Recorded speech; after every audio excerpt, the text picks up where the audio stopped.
Chapter 1. Lin Fan was inherently lethargic to the extent that he would only engage in tasks when absolutely compelled to do so during idle moments. He would often find himself alone, either seated or reclining, contemplating the intricacies of life or scrolling through his phone. The mere act of repositioning himself felt like an unnecessary exertion on this particular day. He had stayed up late. There exists a saying, staying up late is detrimental to one's health. Why not simply pull an all-nighter? Lin Fan had no intention of a full night awake. He merely extended his slumber by a few hours until fatigue inevitably overcame him, leading him into a deep sleep. In this slumber, he transitioned from Earth to planet Vegeta, and then back to Earth, albeit a distinctly different Earth than the one he had known. It was not that he could sleep so soundly, rather, upon arriving at planet Vegeta, he had transformed into an infant, drowsily oblivious to the conversations of those around him, and soon drifted back into sleep inside the spacecraft. He entered a pre-programmed state of hibernation, simultaneously replenishing his nutrients while absorbing the knowledge encoded within the vessel. The contents were rather mundane tasks designated by the Scions to ensure that these dispatched infants would not wander aimlessly. Such information would be securely stored in a specific region of the brain, ready to resurface like a restored memory upon the awakening from hibernation. And now, Lin Fan was beginning to recall. After a prolonged journey, Lin Fan and Kakarot arrived at Earth, landing atop a small hill where robust trees loomed, occasionally interrupted by the passage of dinosaurs and other formidable carnivorous creatures. An undeniably perilous environment for the average individual. Well, venturing out is out of the question. I shall simply await rescue, he mused. With an understanding of certain plot points and bolstered by his newfound memories of planetary conquest, Lin Fan recognized his current predicament, the time, and the ample supply of nutrient fluid within the spacecraft. Thus, why rush out to confront the threat of dinosaurs? The descent of the two spacecraft had caused quite a commotion, startling the local fauna into flight, save for one solitary figure, the only person in proximity, who was now approaching. After a brief interval, Lin Fan suddenly noticed a power level detector within the spacecraft and reached for it. However, his body was still that of a mere infant. Although Scion physiology was indeed stronger, it was impractical to secure the detector upon his head just yet. Well, this little frame is quite cumbersome, he remarked.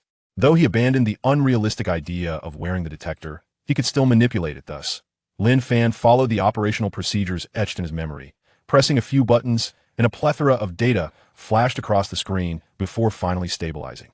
Well, there's a being with a power level of 65 approaching rapidly from the northwest. For kilometers away upon the birth of Wukong, he possessed a power level of 2, which escalated to 20 upon transforming into a great ape. At the commencement of the narrative, his strength was at 10, and upon his transformation, it surged to 100. Assuming Wukong matured several years before his metamorphosis into the great ape, achieving a battle power of 70 or 80 would indeed justify the tragic demise of Sun Gohan. Otherwise, one could only speculate that Sun Gohan met his end while in slumber, for if his battle power had exceeded that of Wukong at that moment, he could have evaded the rampaging great ape. Even if he hesitated to confront Wukong directly. Are you ready to acknowledge your grandfather? With Sun Gohan overseeing significant matters and Wukong attending to the trivial, Lin Fan lay comfortably on his bed, relishing the simple pleasures of life. What a delightful existence it is to indulge in such comforts. As for the concept of transmigration, the indolent individual mused that one could be lazy anywhere. The reason Lin Fan firmly believed he had not directly transformed into Wukong was due to the sight of another damaged spacecraft through the transparent dome of his own. This revelation indicated that there were 2 infants who arrived on Earth. Thus, he naturally dismissed the notion of having become Wukong. He must be the youngest son of Bardock. Lost in thought, Lin Fan began to feel drowsy. No, I cannot succumb to sleep. What if Sun Gohan fails to see me, and I must seek him out myself? Thus, he staved off his fatigue until Sun Gohan's arrival. With a white beard and eyebrows, donned in martial arts attire complemented by a green hat, beneath which lay a prominent bald head, Sun Gohan approached, carrying a basket. His rapid pace did not betray any signs of breathlessness, indicating his considerable prowess in martial arts. Even at the venerable age of 70 or 80, his physique remained robust. Effortlessly descending from the crater formed by the landing of the spacecraft, he immediately spotted Kakarot within the damaged vessel. As he drew near, cradling the infant with care, a gentle smile graced Sun Gohan's face. The thought of adopting a child was appealing, even if this particular child sported a tail. Since you have descended from the heavens, let us name you Sun Wukong, forcing his sense of kinship. He then redirected his gaze towards the spacecraft where Lin Fan resided to see more clearly. He bent down and peered inside, sensing the opportune moment. Lin Fan decided to activate the spacecraft. Otherwise, if Sun Gohan were unable to open it from the outside, it would surely lead to an awkward predicament at that moment. Wukong had just awakened, initially appearing disoriented. However, he quickly entered a state of agitation despite his youth. His destructive potential was undeniable, flailing his limbs in a frenzy, punching, kicking, grabbing, and biting, leaving the reluctant Sun Gohan with no opportunity to attend to Lin Fan, who had just opened the spacecraft. Thus, Lin Fan endured a bit longer until Wukong settled down, drifting back into slumber. "Oh, you little rascal. At least you are not causing a ruckus." Sun Gohan cradled Wukong in one arm, while reaching into the spacecraft with the other, intending to lift Lin Fan out, to which Lin Fan obediently raised his arm. Once removed, Sun Gohan examined him closely. "Ah, you two have descended from the heavens. Or perhaps you are a twin, looking strikingly alike, so obedient and sensible. Why not take on the role of an elder brother? As for your name, let us call you Sun Wukong." In that instant, Lin Fan became considerably more alert. Although his body remained nestled against Sun Wukon's shoulder, his mind was racing with thoughts. "You want me to be an elder brother while bestowing upon me a name fit for a son?" Yet, the notion of the sky, with its celestial connotations, seemed to hold some merit. However, Lin Fan was resolute in his disinclination to assume the role of an elder brother. The responsibilities of caring for a younger sibling and taking charge of all matters were daunting for someone as indolent as he had felt nothing short of a calamity. Alas, others at least know their names upon arrival. Yet due to my relationship with the protagonist's age, I find myself in utter ignorance what a sloth you are. It appeared that to uncover Bardock's naming prowess and the true relationship between himself and Goku, he would have to await the arrival of Raditz. Thus, Lin Fan, soon to be known as Wukong, found himself eagerly anticipating Raditz's arrival for the first time. After lamenting his ignorance of his own situation, Wukong drifted into slumber, only to be cradled safely back home by Sun Wukong.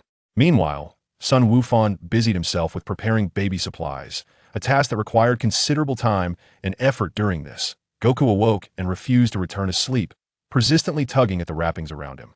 Sun Wukong, the doting grandfather, exerted great effort to soothe Goku back to calmness. As for Wukong, one should not expect any display of vigor from this slothful character. He merely reclined in his little patch of comfort, watching Goku's antics unfold. Will Goku finally take a tumble? At present, he seems excessively tempestuous for a lazy individual. Having such an impetuous companion was decidedly unwise, as it often resulted in unpleasant consequences. Should I land a punch on Goku's head? After some contemplation, he decided against it. He might misjudge his strength, and the last thing he desired was to suffer amnesia, or, worse yet, be on the receiving end of Goku's wrath. That evening, Wukong quietly enjoyed the warm milk prepared by his grandfather, while on the other side, Sun Wukong engaged in a battle of wits with Goku, one hand holding the milk bottle. The two exchanged playful banter, creating a lively atmosphere. Amidst this, Sun Wukong attempted to bring the milk bottle to Goku's lips, but it seemed Goku was not particularly fond of it. "The taste is quite acceptable," Wukong thought to himself. Sipping on the unidentified milk from some creature, it occurred to him that science seemed to favor meat, especially as they had already developed teeth and were so young, facing an entire planet. Surely, it wouldn't be too difficult to bully a fish or catch a rabbit. Yet who could blame him for his laziness? If delectable meals required hunting as a prerequisite, he might as well continue drinking milk. Eventually, Goku grew tired, and their playful skirmish came to a halt as everyone settled down for the night, marking the end of the first day's sigh. How tiresome. 5 days had passed, and as the new day dawned, Goten heard Goku bickering with Grandpa. Initially, he found the sight of the orangutan amusing, but after repeated encounters, he had grown numb to it, even feeling a twinge of aversion for a slothful individual. Enduring the daily outbursts of an irritable companion was unbearable. "Let's go out today, Grandpa."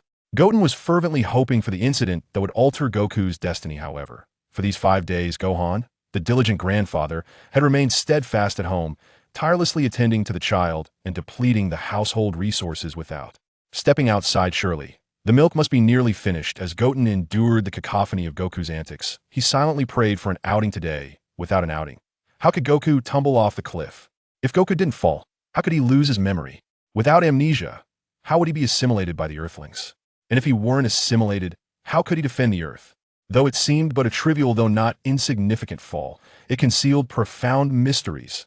"Ah, we must go out and buy some things today." While managing Goku, Grandpa muttered to himself naturally. Goku showed no reaction, continuing his ruckus unabated. Goten, too, displayed little response to sloth, should embody slothfulness. Oh, Grandpa's going out? Understood, yet in Goten's heart, joy surged. At last, the fateful tumble was on the horizon. Indeed, due to Goku's obstinacy, Gohan had no choice but to take Goku along. He retrieved a basket, placed Goku inside, and then glanced at Goten, seemingly contemplating whether to bring him as well. It doesn't matter, but please don't put me in the same basket as that orangutan, or I might explode. Goten comprehended Grandpa's intent and internally voiced his own thoughts. Fearing a beast might intrude in his absence, Gohan opted to take Goten as well, placing him in a second basket. Thus, one person bore two baskets, an elder and two youngsters set forth. Hey, you can flail about as you wish, but please just don't hit my head with your arms, okay? Goten thought to himself that he might lose his memory before Goku did, which would thwart his pursuit of laziness. Ultimately, Goten had no choice but to resign himself to the view from within the basket, ensuring that as long as Goku didn't intentionally strike him, he would remain unscathed. I beg you, just fall out. I implore you, hit your head. I'm going to lose my mind. The youth indeed lacked patience. Gohan, the grandfather, bore the brunt of it without complaint, while Goten, the time traveler, could scarcely endure. In the end, upon returning home, Goten discerned that Goku still exhibited his defiant demeanor. Realizing that the anticipated incident had not transpired today, in moments of tranquility, patience prevails, and retreating a step unveils a broader horizon. Goten lay comfortably in his own little hammock, cradling a bottle in his hands, his gaze directed away from the direction where Goku resided. Out of sight, out of mind. As for the sound she endured, days passed, time flew, and before long, Goten and Goku were nearing their second birthday, fully capable of taking care of themselves. After all, being warriors from Earth, it would be quite embarrassing for the Scion race if they were unable to run by the age of 2. Goten had grown accustomed to Goku's rambunctiousness. Perhaps if Goku were to fall and quiet down one day, he might even feel a sense of unease. Nevertheless, Gohan always took both of them along when he ventured outside.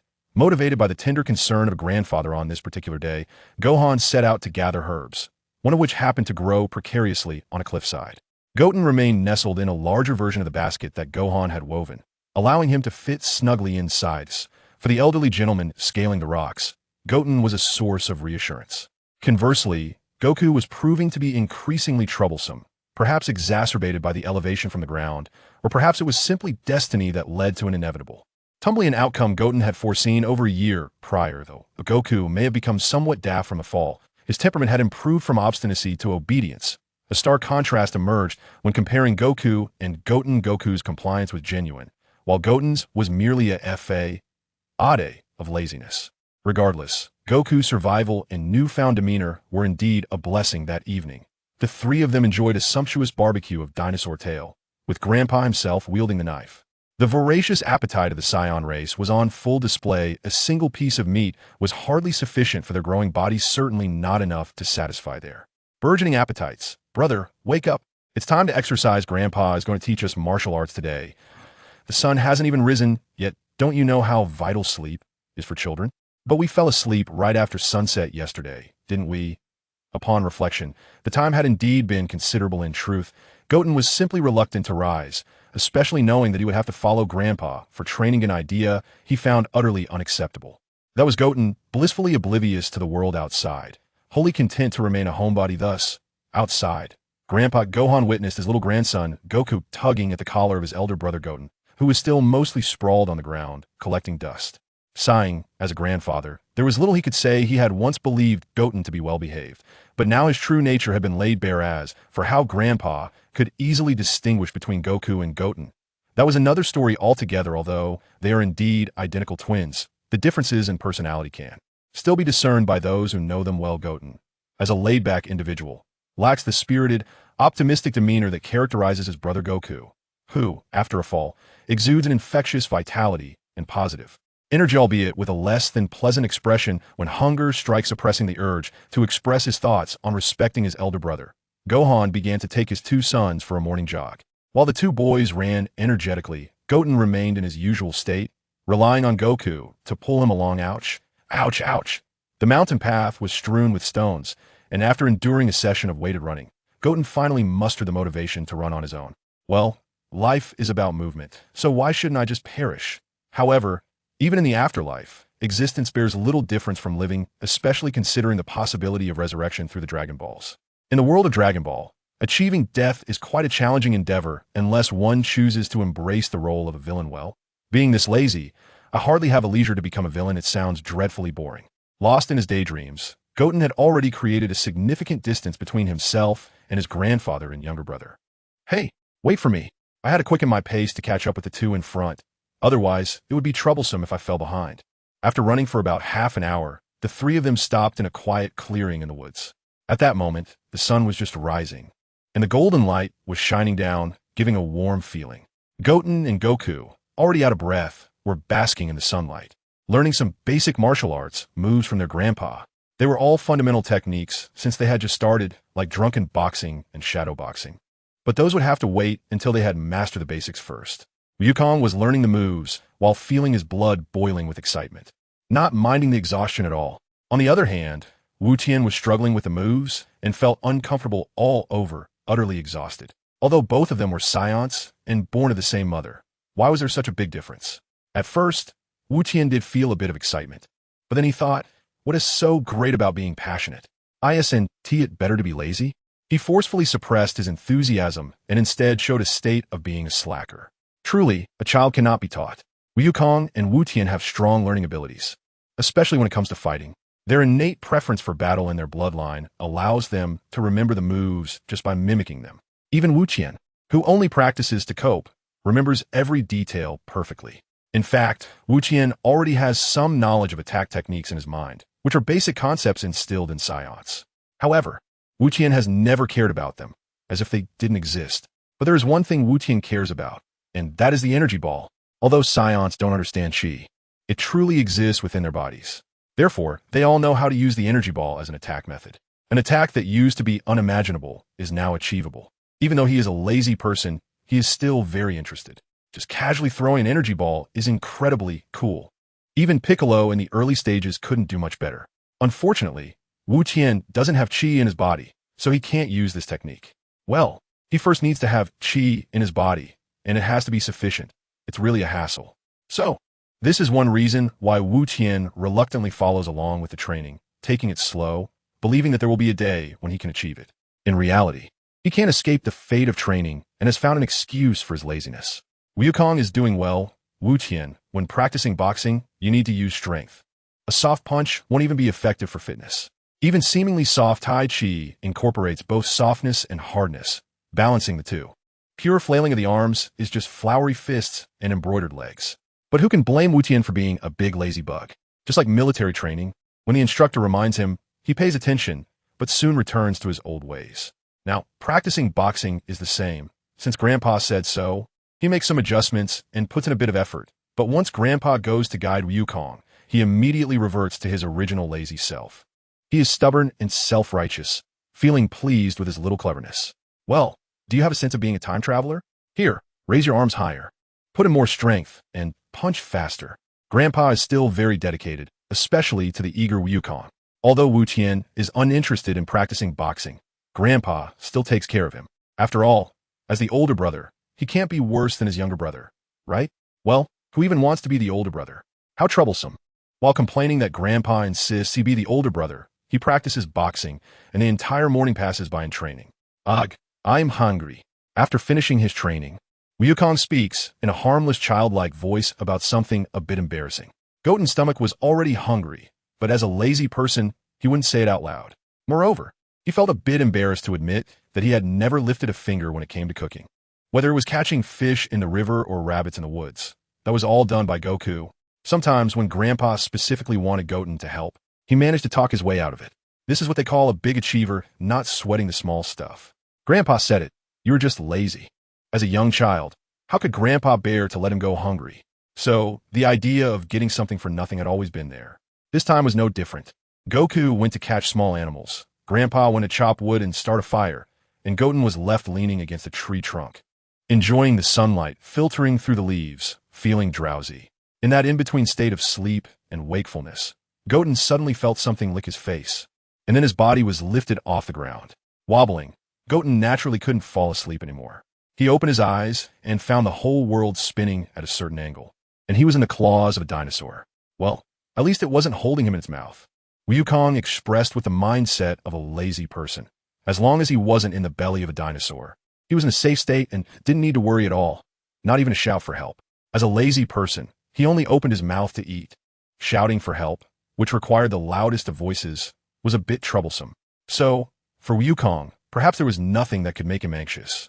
Even if a mountain collapsed in front of him, he wouldn't change his expression. That person might not necessarily be very brave or calm. It could also be that he was too lazy to think of a way to act. Oh, this little guy's so calm? Wukong was already aware that dinosaurs could talk in the Dragon Ball world, so he wasn't surprised and was even a bit curious. He reached out to wipe off the unknown liquid on his face, then rub his eyes to make himself look a bit more alert. Can I ask you a few questions? The dinosaur saw that Wukong was not nervous at all and instead wanted to ask him questions, which piqued its curiosity. What do you want to ask? The dinosaur simply sat down and didn't leave. You should know that once you finish asking, I will eat you. If you don't ask, you might live a little longer. The dinosaur was very curious about how Wukong would choose and what his expression would be like when he knew he was about to die. However, Wukong still had that calm, unperturbed expression, as if the sky collapsing had nothing to do with him. I still want to ask questions. Wukong didn't take the dinosaur's death threat to heart. Was he confident he could beat it? Or was it unrelated to strength? This was simply a display typical of a lazy person. Boring. The dinosaur hoped to see a scene where Wukong begged for mercy and cried. But when that didn't happen, it felt a bit bored and considered whether to just eat him directly. But in the end, it decided to listen to what this little brat would ask. Forget it, you can ask. How did you learn to talk? The dinosaur was taken aback, thinking this little brat would ask something else, but instead he asked such a question that insulted its intelligence. This dragon was incredibly smart, had an excellent memory, spoke clearly, and had a rich imagination, so it naturally learned to talk on its own. In fact, it didn't really know how it learned, just like humans. It just grew up and learned. Looking at its eloquence, there was no need to say much. But when it was time to put on an act, it had to act, so it could appear special and intimidate the little brat. Wukong didn't expect to encounter a playful dragon, probably skilled enough to participate in a Chinese idiom chain game. So can you roar for me to hear? Why? You should know that this dragon doesn't roar easily, as it would scare the small animals around. This dragon has always adhered to a sustainable hunting strategy, hunting humans when there are humans, but not hunting others. And it cannot reveal its true strength. Otherwise, it would have to change its den, which would be a loss. It feels like someone has taught it to say this. Don't say that. I believe you are self-taught and quite skilled, but can you roar? Because I want to know what sound you make when you roar. Is it oh, Wong, or something else? When the dinosaur heard the sound Wong, it was naturally very angry, thinking how could this dragon possibly make such a weak sound? Today, I'll let you hear how a strong one intimidates everyone. You must roar louder. How can a sound like a mosquito showcase your strength? The dinosaur naturally accepted Wukong's suggestion and used all its strength. After confirming the sound, it was undoubtedly a dinosaur. Goten covered his ears, enduring the noise until it completely faded away before lowering his hands. Little ghost, how is it? Very good, it sounds delicious. Let go, my brother. Watching Goten's nonsensical remarks, the confused dinosaur was swiftly kicked in the head by Goku, causing it to fall over and even leave a mark on the ground. The claw gripping Goten also loosened due to the heavy blow to its head. KO. A one-hit knockout. This morning's dinosaur meat was secured. Half an hour later, the three of them happily ate the dinosaur meat, completely forgetting about Goten being taken away by the dinosaur. To be honest, Goten was just too lazy to fight. Now that the two were almost 5 years old, even without practicing martial arts, their combat power naturally increased to 5. Not worse than an armed adult, and this power was reflected in their bodies. Although small in stature, their physical strength and speed were impressive, and they could definitely handle a few moves with a dinosaur. As they finished the meat, leaving only a skeleton, Goten and Goku wore happy expressions. Is there anything happier than being full? Yes, that is being full and then sleeping. And just to add, I'm not a pig. Goten was, of course, thinking about going home to lie down. Although lying on the grass outside was quite comfortable, the occasional ant or small insect crawling on him was very uncomfortable. Swatting away a fly that wanted to land on him with his tail, Goten lay down. Seeing his brother lying down, Goku followed suit, not wanting to move because his stomach was too full. I don't want to move. Wu Qian naturally wouldn't waste words explaining complaints, while Wukong took on the role of expressing feelings very well. But they still needed to move around a bit before resting. In fact, eating already counted as a form of rest. Moreover, the exercise that Sun Wukong was doing was on a completely different level compared to what Master Roshi did. It could only be considered child's play. However, considering that the two kids were still young, they were quite easy to talk to. All right, brother, let us get up and move. Grandpa, how should we exercise? It's not suitable to do intense exercise right after eating, so let us just take a walk. As they walked, Sun Wukong looked for edible vegetables, fruits, and herbs in the forest, while Wu Qian and Wukong followed closely behind, especially Wukong, who also began to search along with them, fully demonstrating a child's curiosity about the outside world.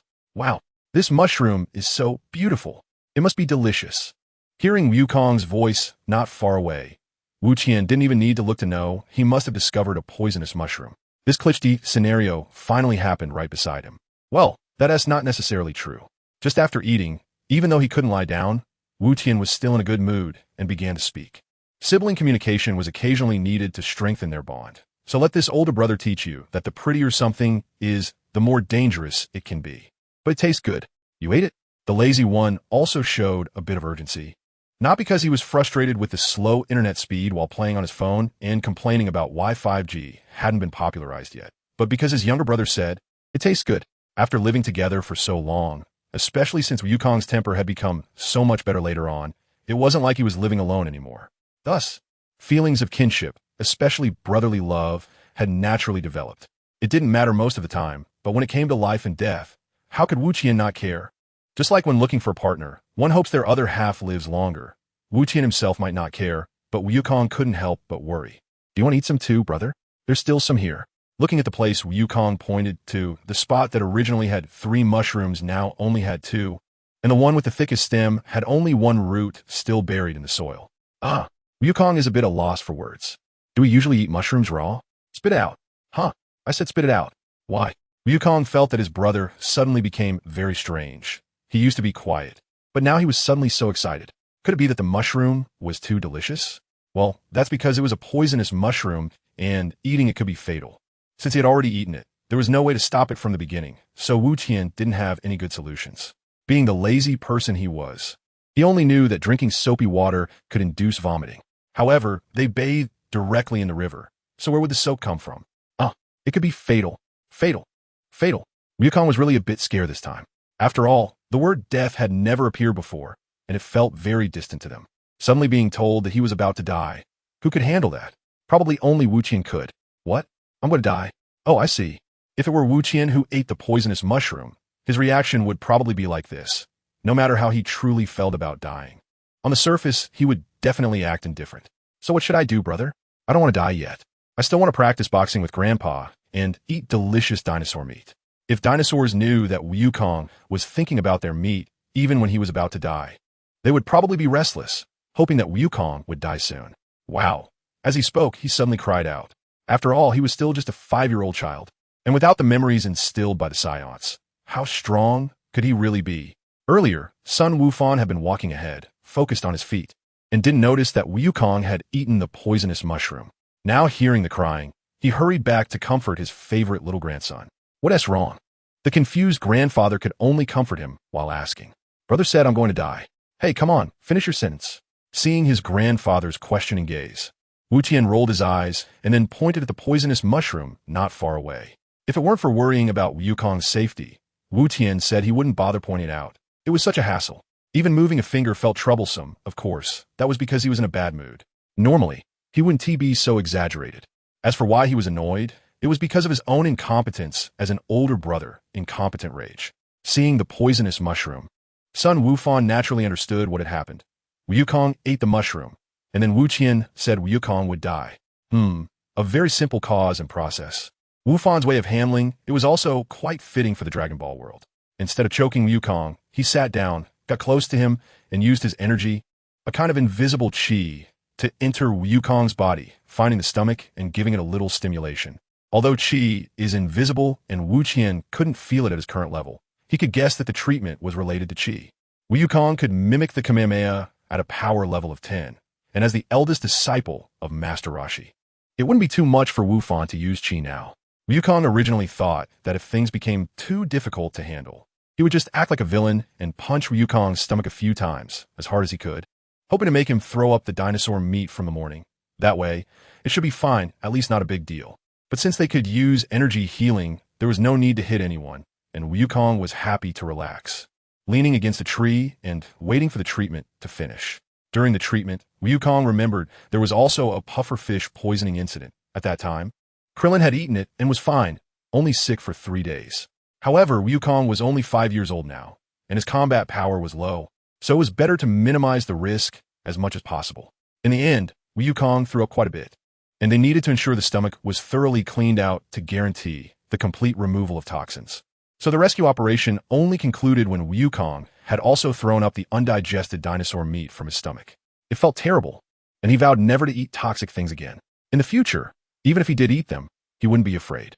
I forgot to tell you that sometimes one should not be deceived by the appearance of things, just like with poisonous mushrooms, which, despite their vibrant colors, look better than ordinary mushrooms. However, they are toxic, and if an ordinary person consumes them, they might feel uncomfortable, have difficulty moving, or in severe cases, lose their life, regretting it too late. Sigh. What happened to the brotherly communication? All the preachy words were left for Grandpa to say. As the older brother, he could only humbly learn from it. Wukong was, of course, listening seriously, although the feeling during vomiting was quite unpleasant. With Wukong's physical condition, how could he possibly be unable to handle it just because of one bout of vomiting? So there was no need for anyone to support him. He still followed closely behind his grandfather as before. As for whether he understood or not, it wasn't that Wu Tian was intentionally belittling Wukong, but given Wukong's intelligence after falling, a long explanation like that was absolutely something a 5-year-old Wukong could not comprehend. Absolutely. In fact, the more beautiful something is, the less you can trust it. Wukong summarized it and then quietly whispered it in Wukong's ear, making it simple and easy to understand, so Wukong would definitely get it. As for why he went through the extra step, seeing that Wukong was fine, it made him happy as an older brother. I see. Grandpa, who was walking ahead, felt gratified, thinking he had taught his grandson another lesson. However, Wukong didn't understand what Grandpa said. He only understood what his brother said, which is why he said he understood. Who asked Sun Wukong to like to walk with his hands behind his back and only look ahead? He deserves not to know the truth. Grandpa, what method did you just use? Why did I feel a warm power around me at that time? After walking for a while, Wukong suddenly remembered to ask about the energy thing. Wu Tian was also very curious about this. With energy, there would be energy balls. When the time comes, if any dinosaur doesn't look good, he could just shoot an energy ball over and eat it directly. Simple, quick, efficient, and pollution-free. Wu Tian, who was already all ears, was waiting for Grandpa to clarify, thinking that since Sun Wukong is the eldest disciple of Wu Tian, he would now know the Kamehameha, right? So he must have his own understanding of using energy. If someone could guide him, he would definitely avoid a lot of detours.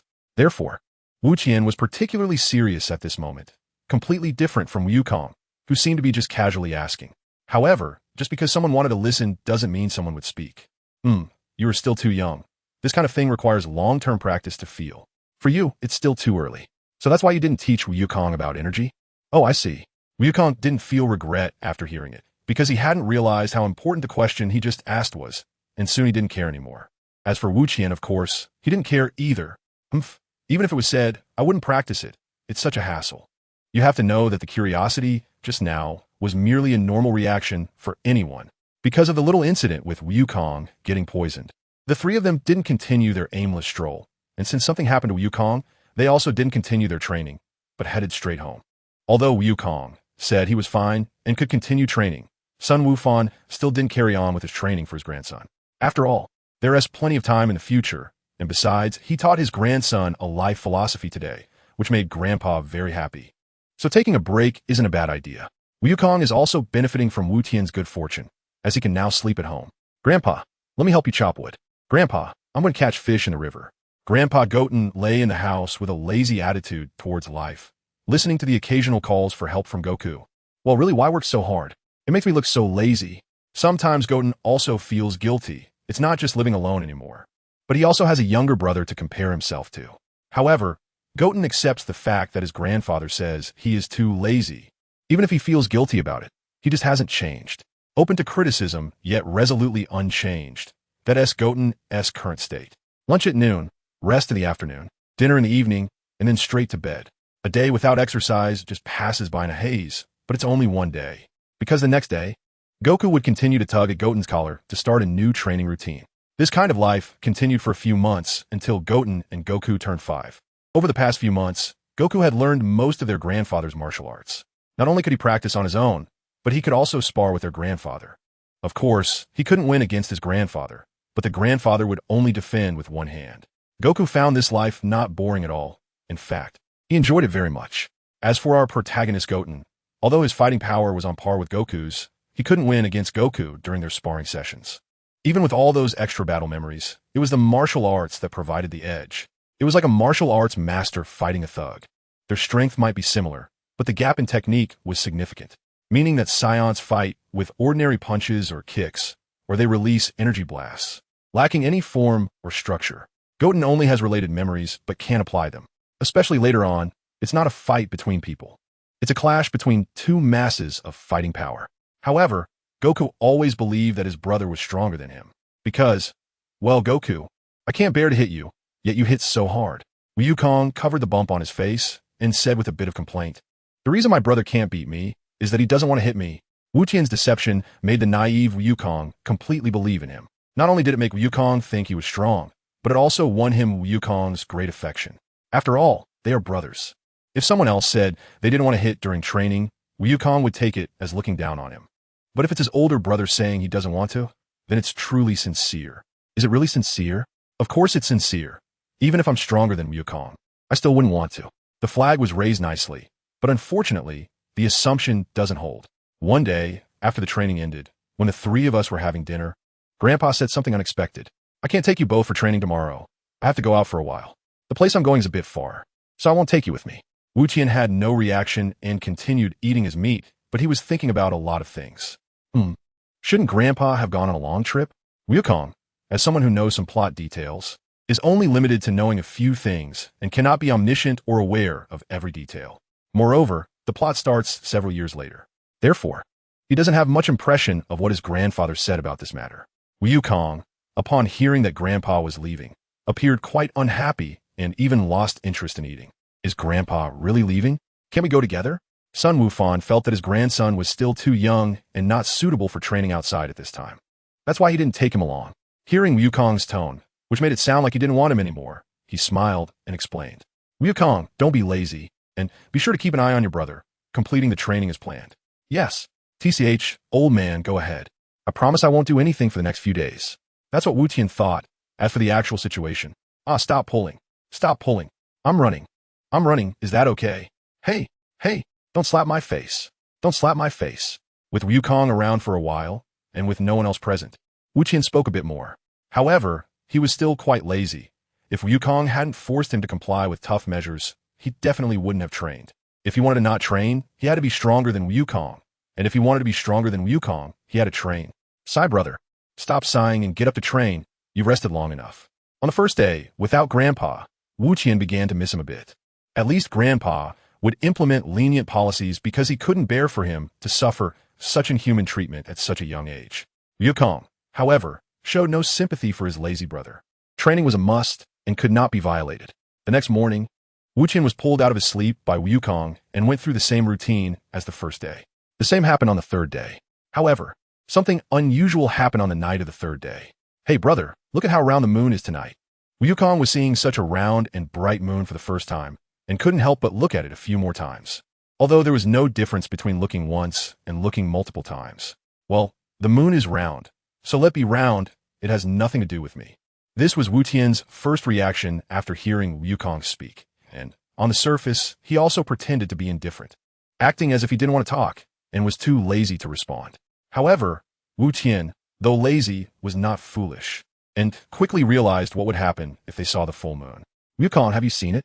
"Yeah, it's beautiful. Don't you like looking at it, brother?" At this moment, Wu Tian maintained a blank expression, just staring at Wukong. But inside, he already had many contingency plans. 1. Take advantage of the moment while Wukong hadn't transformed yet, and immediately pull off Wukong's tail. 2. Quickly look at the moon so that he wouldn't have to worry about it later, since he wouldn't remember anything in the Great Ape form anyway. 3. Quickly find a corner to hide in and wait until morning to come out and retrieve Wukong. Since Grandpa was away on a trip and it was uncertain when he would return, there was no need to worry about his safety. Given this, Wukong decided to go with the third option. After all, pulling off a tail was just too inhumane, especially since Wu Tian cherished his own tail.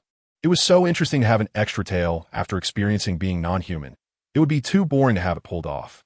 In the deep mountains and forests without entertainment facilities, Wu Qian found joy in playing with his tail every day. During training, Sun Wukong had actually discovered that Wu Qian and Wukong's tails were a weakness, and had considered whether it would be better to pull them off. However, this thought had never been put into action, so it was kept for the time being. Wukong, huh? What is it, brother? Stay right there and don't move. I'll go pick some oranges for you. Oh, okay. Wukong felt that his brother was acting strange again, going out to pick oranges late at night and not wanting him to go along. The key point was that there were no oranges on the tree at all. Suddenly, Wukong felt a string in his mind snap, and then he knew nothing. Wu Tian, who had barely taken 2 steps, felt the oppressive feeling coming from behind him. He continued to walk with a blank expression while regretting in his heart why he hadn't run. If he could walk, then why run? If he could avoid walking, he could even sit down directly, no? He could lie down, right? Why walk at all? Anyway, it's too late. So why not just sit on the ground and pray that Wukong wouldn't mind this little shrimp? Looking back, he found that Wukong had already transformed into a giant ape. Upon seeing this, Wu Qian not only looked normal, with no expression of surprise or fear like Bulma and Yamcha in the story, but he also felt quite unconcerned. What is there to be afraid of? Brothers share a bond. How could Wukong possibly hurt him, even without awareness? Then Wu Qian saw Wukong take a step towards him. Never mind. Let us deal with the trouble later. So, Wu Tian lay directly on the ground, his gaze fixed on the moon above. A gorilla wouldn't harm its kind. Upholding this belief, Wu Tian also transformed, successfully changing before Wukong could step on him. Wukong looked and wondered how he had turned into one of his kind. Therefore, he turned around to cause destruction. Whether it was trees, rocks, or the animals in the forest, none could escape. The giant ape form with 50 points of battle power was invincible in this area. Not to mention there were 2 of them. Wu Tian also lacks his own consciousness. After discovering he has a kindred spirit, he doesn't pay him any mind and instead follows Wukong to cause destruction, even demolishing his grandfather's house. He punches a dirt mound until it bursts, then spits out an energy ball that explodes. Dust rises and smoke swirls as the 2 naked gorillas engage in this almost primitive behavior, destroying not only the house but also the surrounding forest and rocks. This state continues until the moon disappears in the morning. Now let's talk about Sun Gohan, who is still outside. Before adopting Wu Tian and Wukong, he would visit his master, Master Mu Tian, every 2 years, not an exact measure. Since adopting the 2 children, he was not at ease leaving them alone at home. Now that the 2 kids are over 5 years old and have learned quite a bit of martial arts, although the eldest grandson is lazy, he still manages to keep up with his training, enough to have a back-and-forth spar with the younger grandson. This gives Sun Gohan the confidence to visit his master, whom he hasn't seen in 6 years. After spending a day, traveling, and another day as a guest, chatting with his increasingly lecherous master and informing him about adopting 2 children with tails, he finds that the old man is only concerned about girl shorts and doesn't pay much attention to the oddity of his eldest disciple's adopted children. On the 3rd day, after spending most of the day on Kame House, Sun Gohan returns. Still somewhat worried, he successfully rushes back before dawn on the 4th day. From a distance at the foot of Bao Bao Mountain, it looks like 2 gorillas are causing destruction. Sun Gohan is startled. He hasn't been gone long. How did the kids get into such a dangerous situation? He quickly rushes up the mountain, and as he gets closer, he sees that it is indeed 2 creatures resembling gorillas wreaking havoc, right in the area of the house. Sun Gohan's heart sinks. After finally recognizing his 2 grandsons, he can't afford to lose them due to a moment of negligence. However, he arrives just a bit too late. The moon has disappeared, and Wu Qian and Wukong have returned to their original forms, lying naked in a pile of rubble, sound asleep. 2 minutes later, when Sun Gohan arrives, he is puzzled as to why the creatures have vanished, but he focuses on finding his grandsons, especially near the house. Looking at the house, which has become ruins, Sun Gohan feels heavy-hearted, but he manages to hide his feelings. Eventually, he finds one of the boys in a pile of rubble not far from the house. He can't tell whether this is Wu Tian or Wukong while they are sleeping. However, he begins to doubt. Isn't this the place where the creature just disappeared? The creature vanished, and his grandson is lying here naked. Suddenly, Sun Gohan spots his grandson's tail and, recalling the appearance of the creature, realizes he doesn't need to rush to find the other one. He seems to have figured out something significant. Sure enough, Sun Gohan finds his other grandson at the location where the other creature disappeared. Phew, at least they are safe, but this incident needs careful thought. They are still young. So he decides not to tell them the truth. Sun Gohan carries both children back to the open space in front of the house, finds a wooden board. unfastens his clothes to spread them out, places Wu Tian and Wukong on top, and covers them with another layer of clothing. After doing all this, Sun Gohan goes to search through the ruins of the house for things. He doesn't know how long the kids will sleep, so he needs to find blankets. He can't let them freeze. When they wake up, they at least need clothes to wear. Being wrapped in blankets doesn't look right. Pulling blankets out of the ruins, he covers the two of them first, then finds their martial arts uniforms and sets them aside. Sun Gohan then enters a contemplative state. Goten and Goku are basically confirmed to be those two monsters, but what is the trigger? Because Gohan doesn't know when exactly Goten and Goku underwent their physical changes. Did it happen shortly after he left? Or have they just recently changed? Or could it have happened at any point during these 3 days? So it's hard to guess the trigger. In the end, Gohan can only wait for his grandson to wake up and then subtly inquire for information. After waiting for a while, with the sun already high in the sky, Goku was the first to wake up, indicating that this giant ape transformation is quite exhausting. Has it really gotten this late? Hey, Grandpa, you're back. Wukong still hasn't realized that he is sleeping outside when he wakes up and sees Sun Wukong. He immediately jumps into his grandfather's arms. Have you been training seriously these past 2 days? Grandpa gently pats Wukong's head while starting to probe. Of course, I've been supervising my brother. Although he hasn't been very diligent, he has persisted. Wukong, who only speaks the truth, wouldn't help his brother's case. But Wu Qian doesn't need Wukong to speak kindly on his behalf, just like a consistently poor student doesn't care whether their grades have worsened. If Wu Qian really wanted Wukong to help him, Wukong would definitely ask why, and then easily achieve a milestone, activating Wukong's endless questions mode. All right, you both did very well. It wasn't during the day, so it must have been something from last night. Was there anything special last night? Wukong, did you notice anything interesting last night? Huh, last night? I don't remember. Oh right, the moon was very round and bright. I specifically looked at it several times. Then I accidentally fell asleep. The moon? Full moon? Sun Wukong thought for a moment, and then associated it with werewolves, as the full moon night allows the moon to change into a human form. However, for his grandson, it's the opposite process. It seems everything makes sense now. What a hassle. The second one to wake up, Wu Tian, watched the grandfather and grandson beside him while recalling what happened the previous night. He really couldn't remember anything. He scratched his head, moved his tail to ensure it hadn't been cut off, and then heard Grandpa lecturing. You two must never run outside on a full moon night. There will be man-eating monsters. It's very dangerous. Especially you two shouldn't look at the moon. Hearing Grandpa say this, Wu Tian understood that Grandpa already knew everything. He originally planned to tell Grandpa about the giant ape by himself, had thought about the wording, so that Sun Wukong wouldn't be easily crushed. Saving a life is better than building a 7-story pagoda. The little girls in the underworld can't compare to those in the living world, let alone that Grandpa has not been idle these past few years. But since Grandpa already knew, there was no need to say anything. He just wondered how the plot twist happened.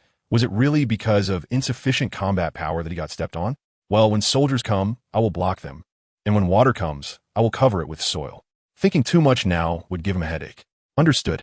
The elder brother took the lead, as this matter was relatively important, and he couldn't afford to be lazy and not respond. So he actively agreed to Grandpa's request. He wasn't interested in the moon anyway, and he wouldn't be bored enough to look at it, especially knowing that he shouldn't look at the full moon. As for Wukong, is he really that impressive? Wukong already has the potential to be a martial arts enthusiast. The first question is whether he is strong, and the next line should be about wanting to fight the other person. That's right, it's very dangerous. Grandpa repeated it again because he knows that this little grandson has a unique way of thinking. I really want to have a match with him. However, repeating it doesn't help at all. As the saying goes, you can't get to know someone without a fight. Just think about Wukong's friends in the original story. They were basically all made through fighting. Making friends through martial arts is the way of the rivers and lakes. Sigh, Wukong, how can I, as your older brother, bear this? But there is still time. Wu Qian thinks he can still salvage the situation. At least that's what he thinks in his heart. As for actions, you're not ready yet. Just look around. That guy is very strong, so don't think about going to find him. Wukong then realized that the surroundings had turned into a wasteland, and the houses were gone. So powerful. I slept so soundly that I didn't even know. His tone was both relieved and frustrated. Relieved that he hadn't encountered it, and frustrated that he hadn't encountered it. The ability to split mountains and shatter stones was beyond Wukong's comprehension at his current level. Therefore, Wukong was determined to work even harder. To protect himself is to protect his loved ones.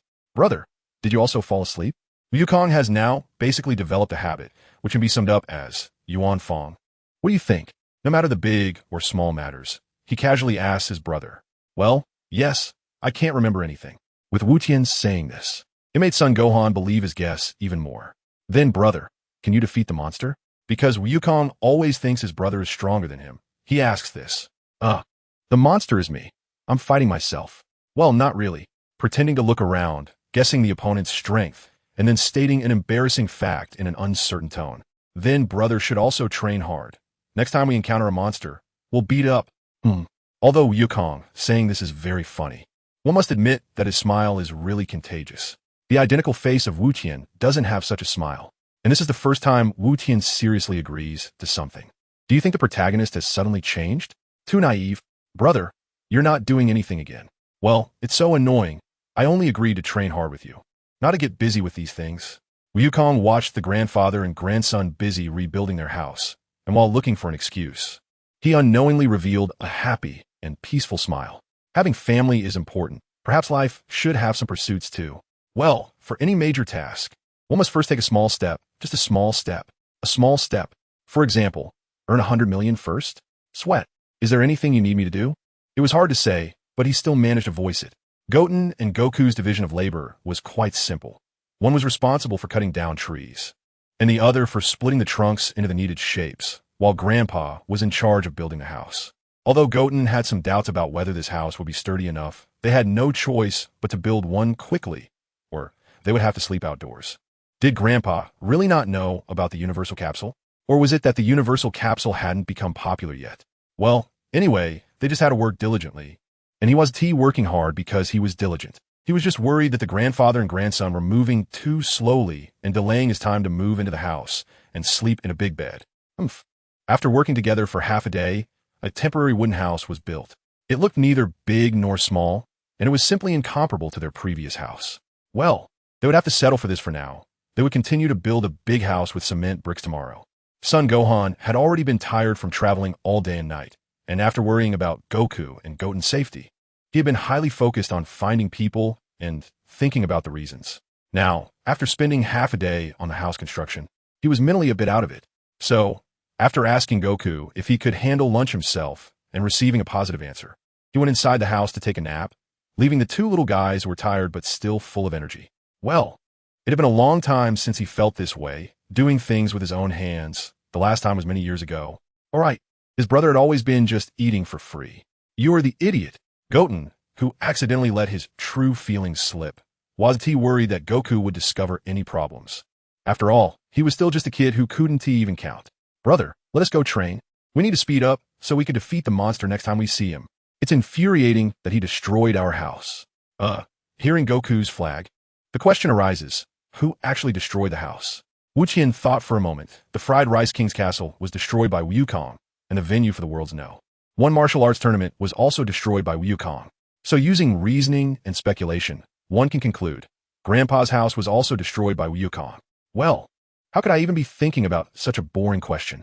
One of the reasons for my laziness. Thinking about many things but doing nothing. Brother, let's go. Didn't you promise me this morning? Grandpa said that one should be honest. Coming back to my senses, I saw Wukong standing right in front of me. His small figure looking heroic, to be honest, the ties of his martial arts uniform fluttering in the wind. Very cool. And his youthful face exuding an indescribable determination and never-give-up spirit. The main character is really impressive. I can see so much in him. Although he was facing away from the sun, he himself was a source of light. Wukong, help me up. This time I'm really not lazy. I just feel that this atmosphere is better.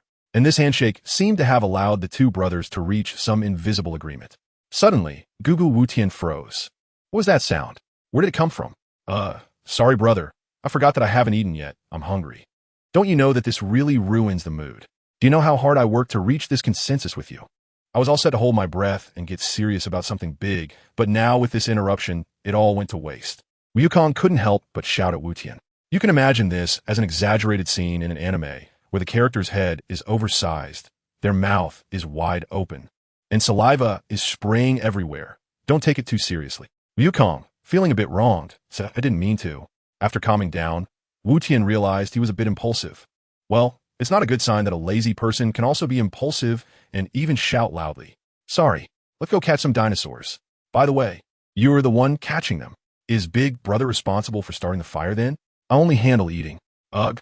Wukong stuck out his tongue in mockery, but still obediently took on all the tasks. In short, although Wu Tian had some changes in his mindset and developed feelings of kinship toward Wukong after years of living together, a lazy person's laziness is pervasive and won't change overnight.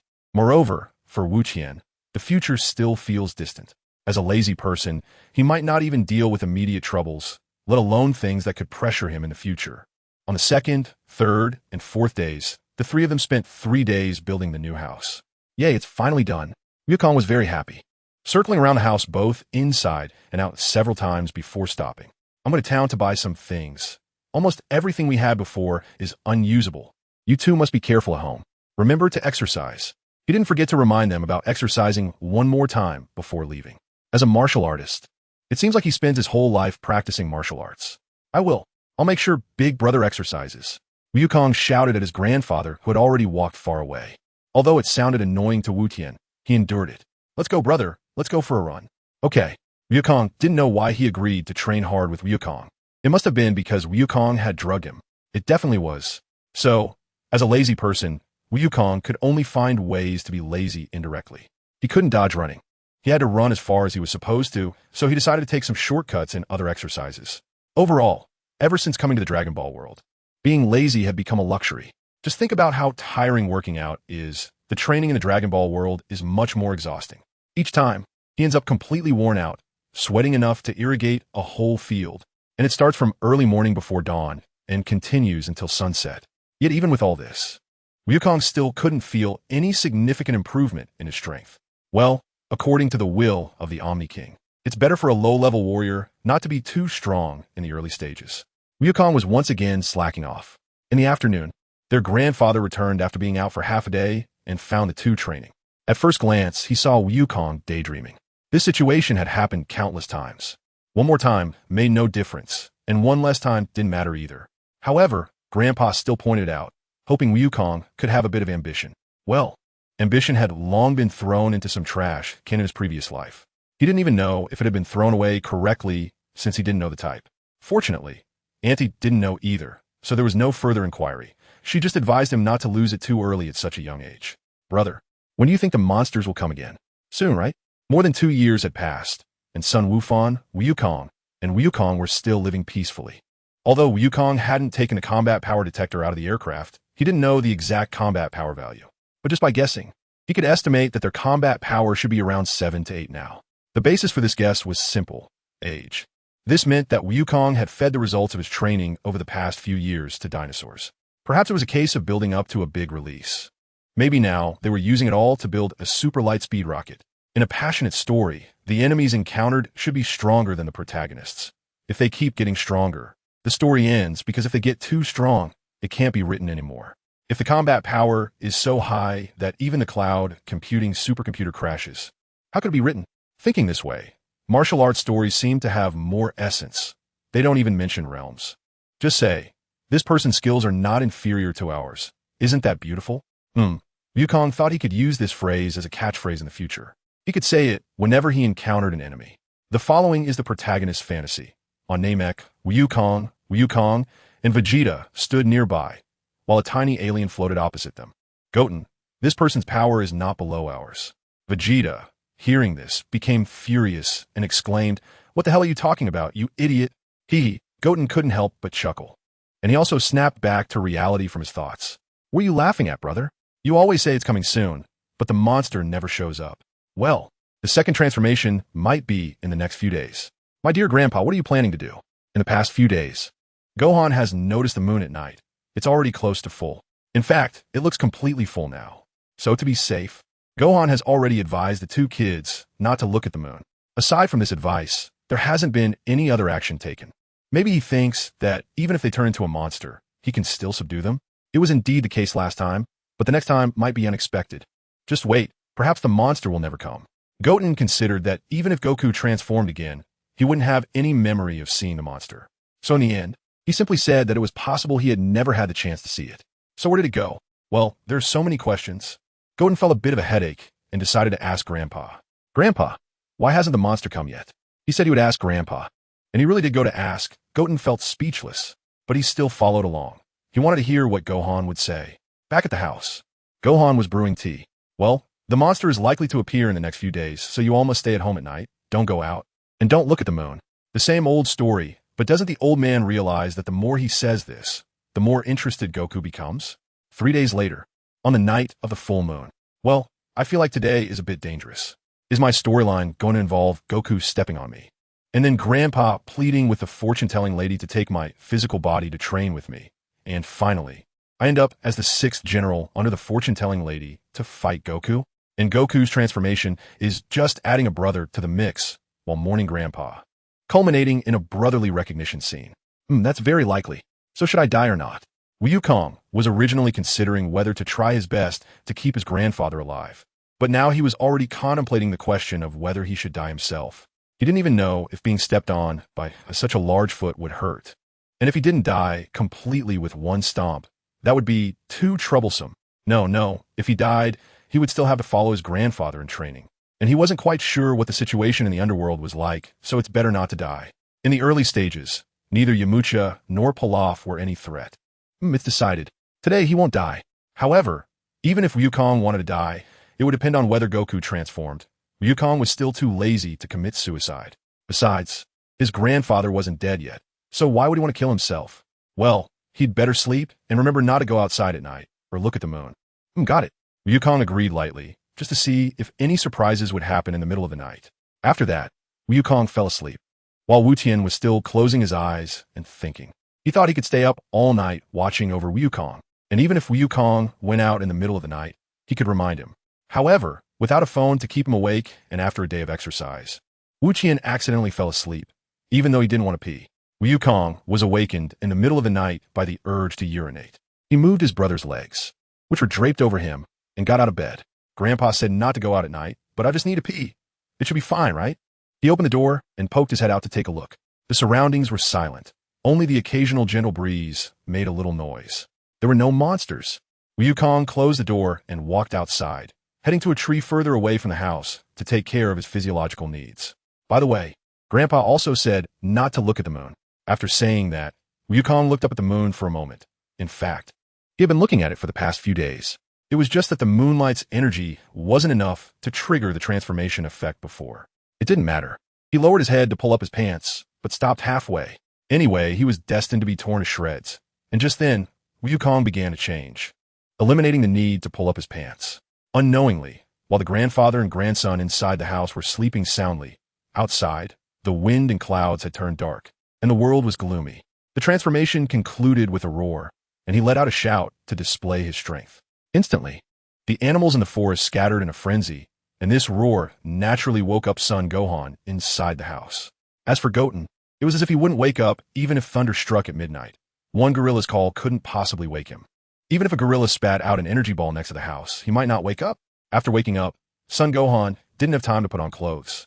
He glanced at the bed beside him and noticed that one person was indeed missing. Dressed in his undergarments, he rushed outside. But just as he was about to run out, he turned back, put earplugs on Goten, and then moved Goten under the bed, in case the house collapsed again. He wouldn't be hit, and the purpose of the earplugs was simple. One gorilla was enough. If Goten woke up and turned into two, wouldn't that be more troublesome? Of course, the main reason was that, as a grandfather, he couldn't let the child know the truth that they were monsters. He still felt the child wasn't mature enough, and it was better not to know.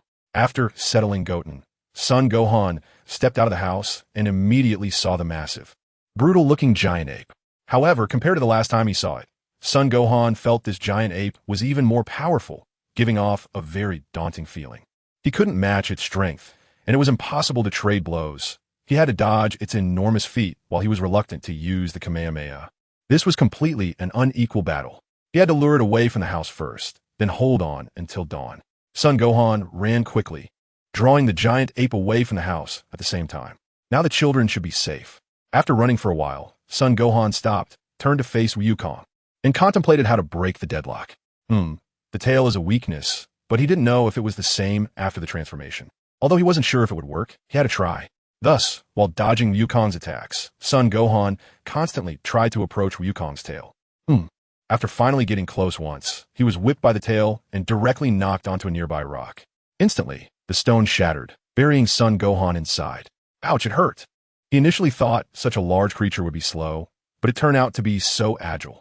Agility is relative. The current battle power was uneven, with a 20% gap. Sun Gohan was at a disadvantage, so naturally, he felt Wukong was very agile. If it were a battle with someone of equal strength, he might just find an average. Sun Gohan crawled out from the rubble. That last hit made him feel terrible, as if all his organs were misaligned. Blood surged up, and he spat out a mouthful of blood. It seemed that tonight wouldn't be easy. Watching Wukong's enormous foot come closer, Sun Gohan forced himself to muster his spirits, temporarily ignoring the pain in his body, sliding between the giant ape's legs and coming to its back, hoping to grab the giant ape's tail first.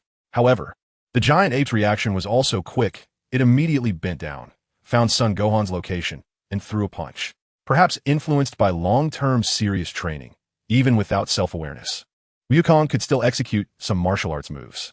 Sun Gohan saw a fist bigger than a cooking pot coming at him, and had to abandon his idea of grabbing the tail, quickly flipping to the side to dodge the punch. What greeted him next was Wukong's next punch, and Sun Gohan could only continue to evade. He dodged several times in a row, missing another chance to grab the tail.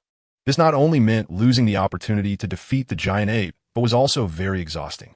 Moreover, Sun Gohan was already injured. Disregarding his body's burden would only lead to his defeat. Should he use the Kamehameha? But what if? The Kamehameha was undoubtedly a very powerful skill. Different from a regular energy ball, it concentrated the energy of the body and shot it out in a size within 2 palms. This concentrated energy wave could exceed its own combat power several times over. Sun Gohan didn't dare to use it, but now his body was already on the verge of collapse. If he didn't use it while his body hadn't exceeded its limit, he might never have a chance again. While he was thinking, Wukong's fist approached once more. All right, there was no other option. He quickly retreated, trying to create a safe distance from the giant ape, then began to gather energy, simultaneously making the starting pose for the Kamehameha. Kamehameha. Sun Gohan unleashed a slightly weaker Kamehameha, partly worried that he might directly kill the giant ape, and partly because he didn't have much time to gather energy. If he was approached by the giant ape before unleashing his ultimate move, not only would he fail to execute the skill, but all his efforts would be in vain, and he might even be killed. However, as long as he maintained the output of energy, or even increased it, the power would still grow. The launch of the Kamehameha produced a massive amount of light, turning the entire Baozi Mountain's night into day. If an ordinary person were to see it up close, they might be blinded. Nanny? However, what Sun Gohan didn't expect was that the giant ape spat out an energy ball of similar size, which collided with the Kamehameha and caused it to explode mid-air. The explosion kicked up a large amount of dust, scattering into the air, and for a moment, Sun Gohan could only see the giant ape's feet. Good opportunity. The moment was fleeting. While he couldn't see the giant ape couldn't see him either.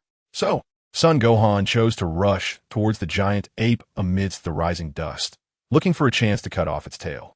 The mindless giant ape indeed lacked intelligence.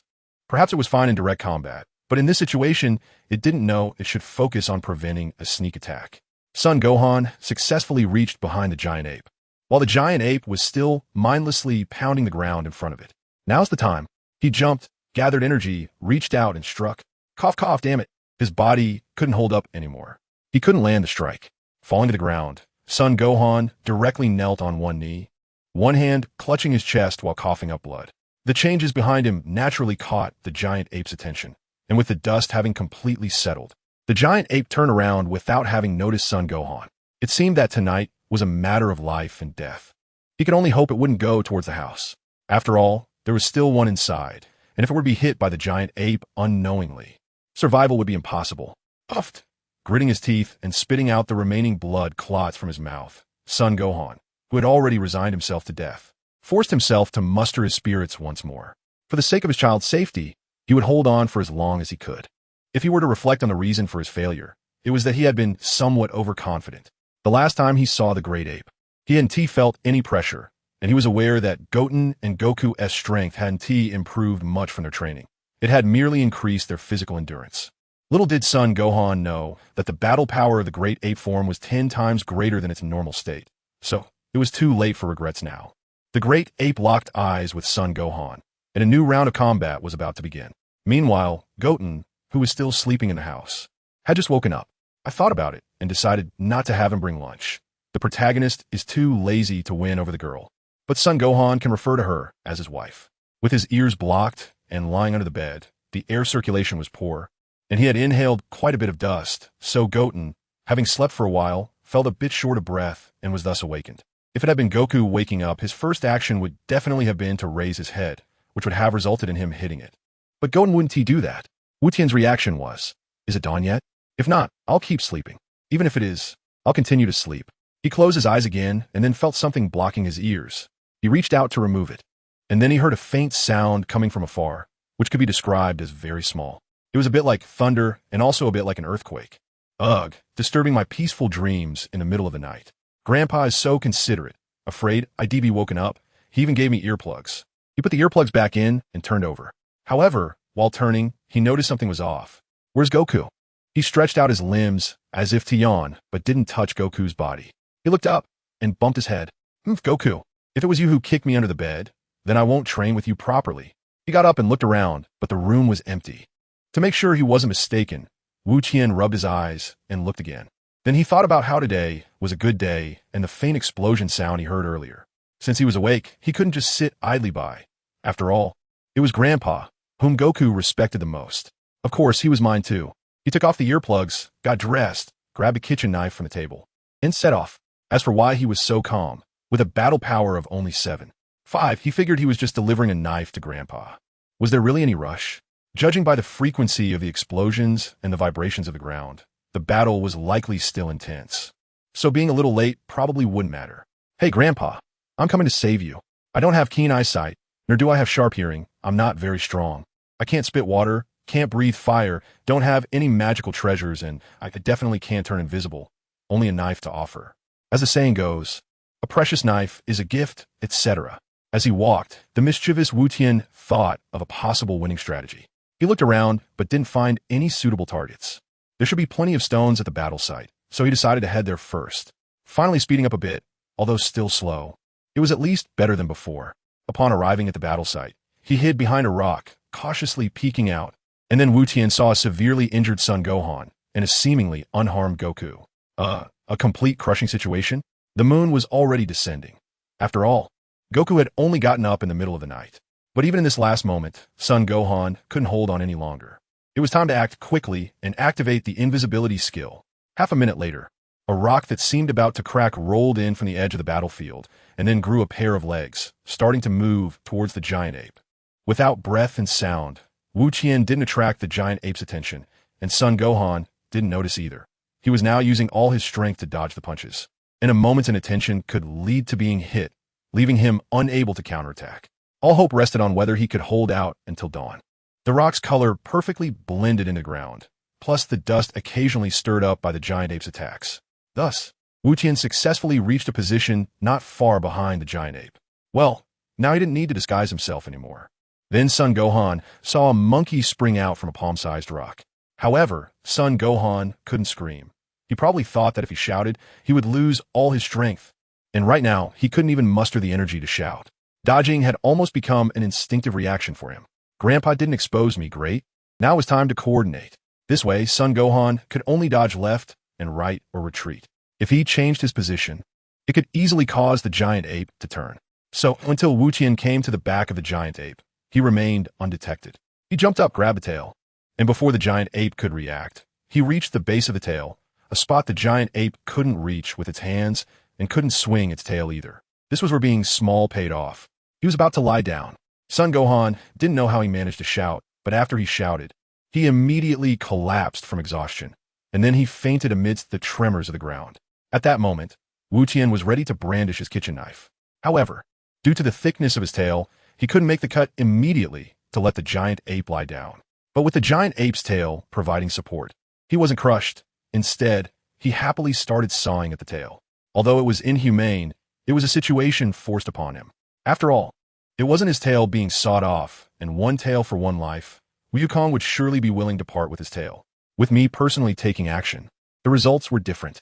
Holding Wukong, who had returned to his original state and fallen asleep, Wu Tian ran over to check on his grandfather.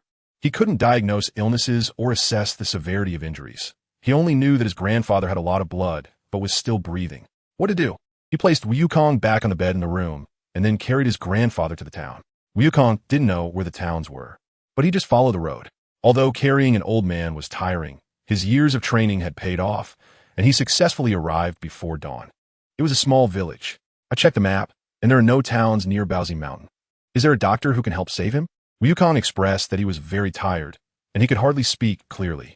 At that time, it was just when early risers were getting up.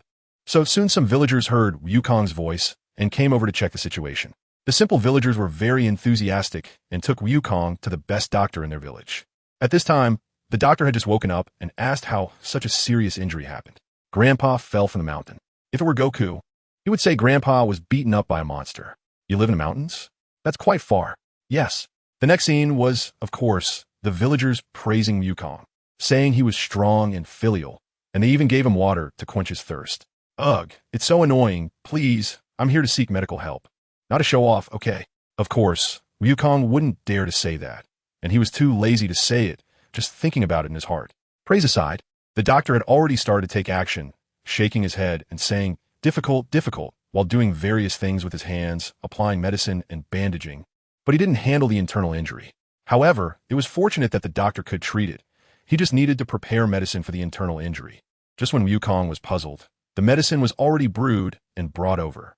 Wukong personally fed his grandfather, and by the time they finished, it was already bright outside. Why don't you all stay in the village for now? Your grandfather also needs to rest. Thank you for your kind offer. But I have a younger brother in the house up on the mountain. I can carry my grandfather back myself.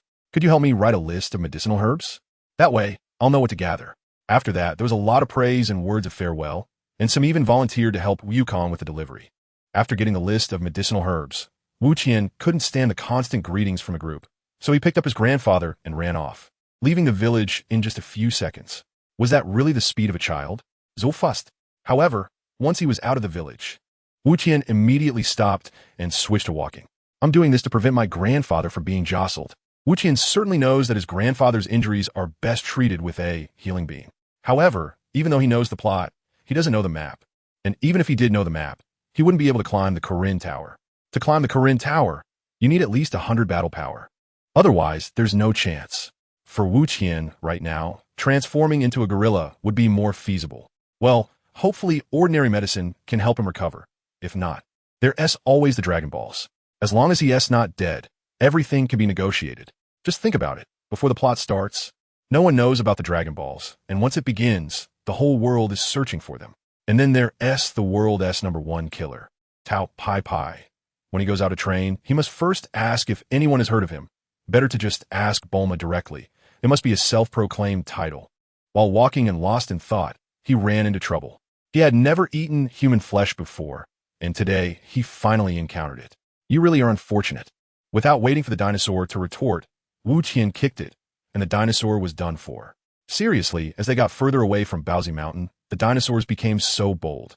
Over the past few years, Wu Qian and Wukong had almost daily hunts for dinosaurs. At first, it was quite exciting, but later they basically stopped encountering them. Although Wu Qian regretted not following a sustainable development approach, he could only face the consequences and look for something else to eat. However, soon a second dinosaur appeared. Well, I'm both hungry and tired. I should have asked them for some food.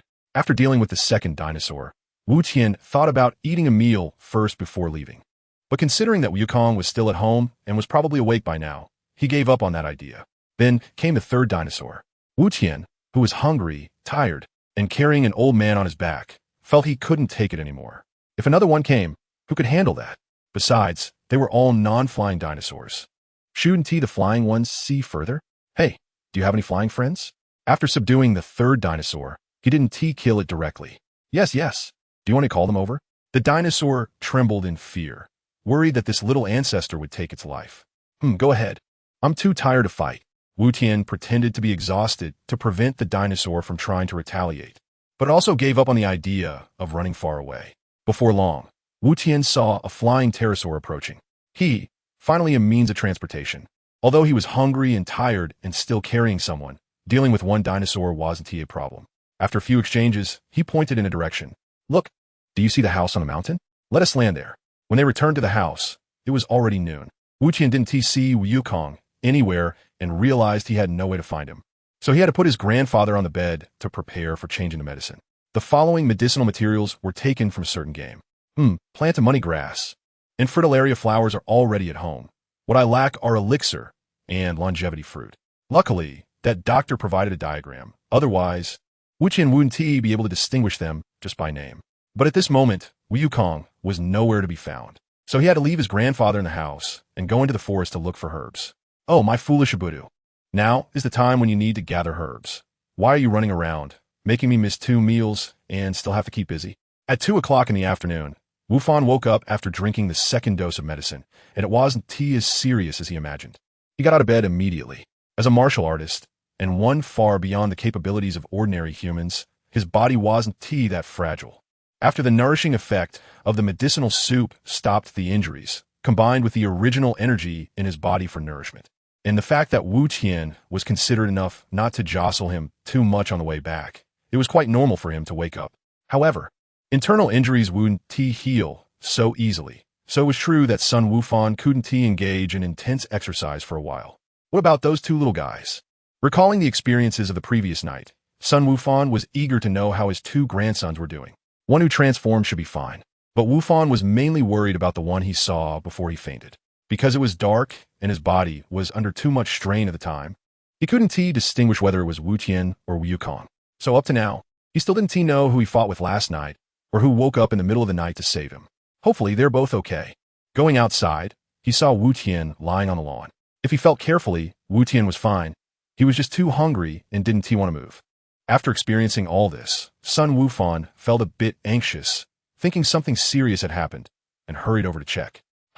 Grandpa, you're awake? Are you feeling better?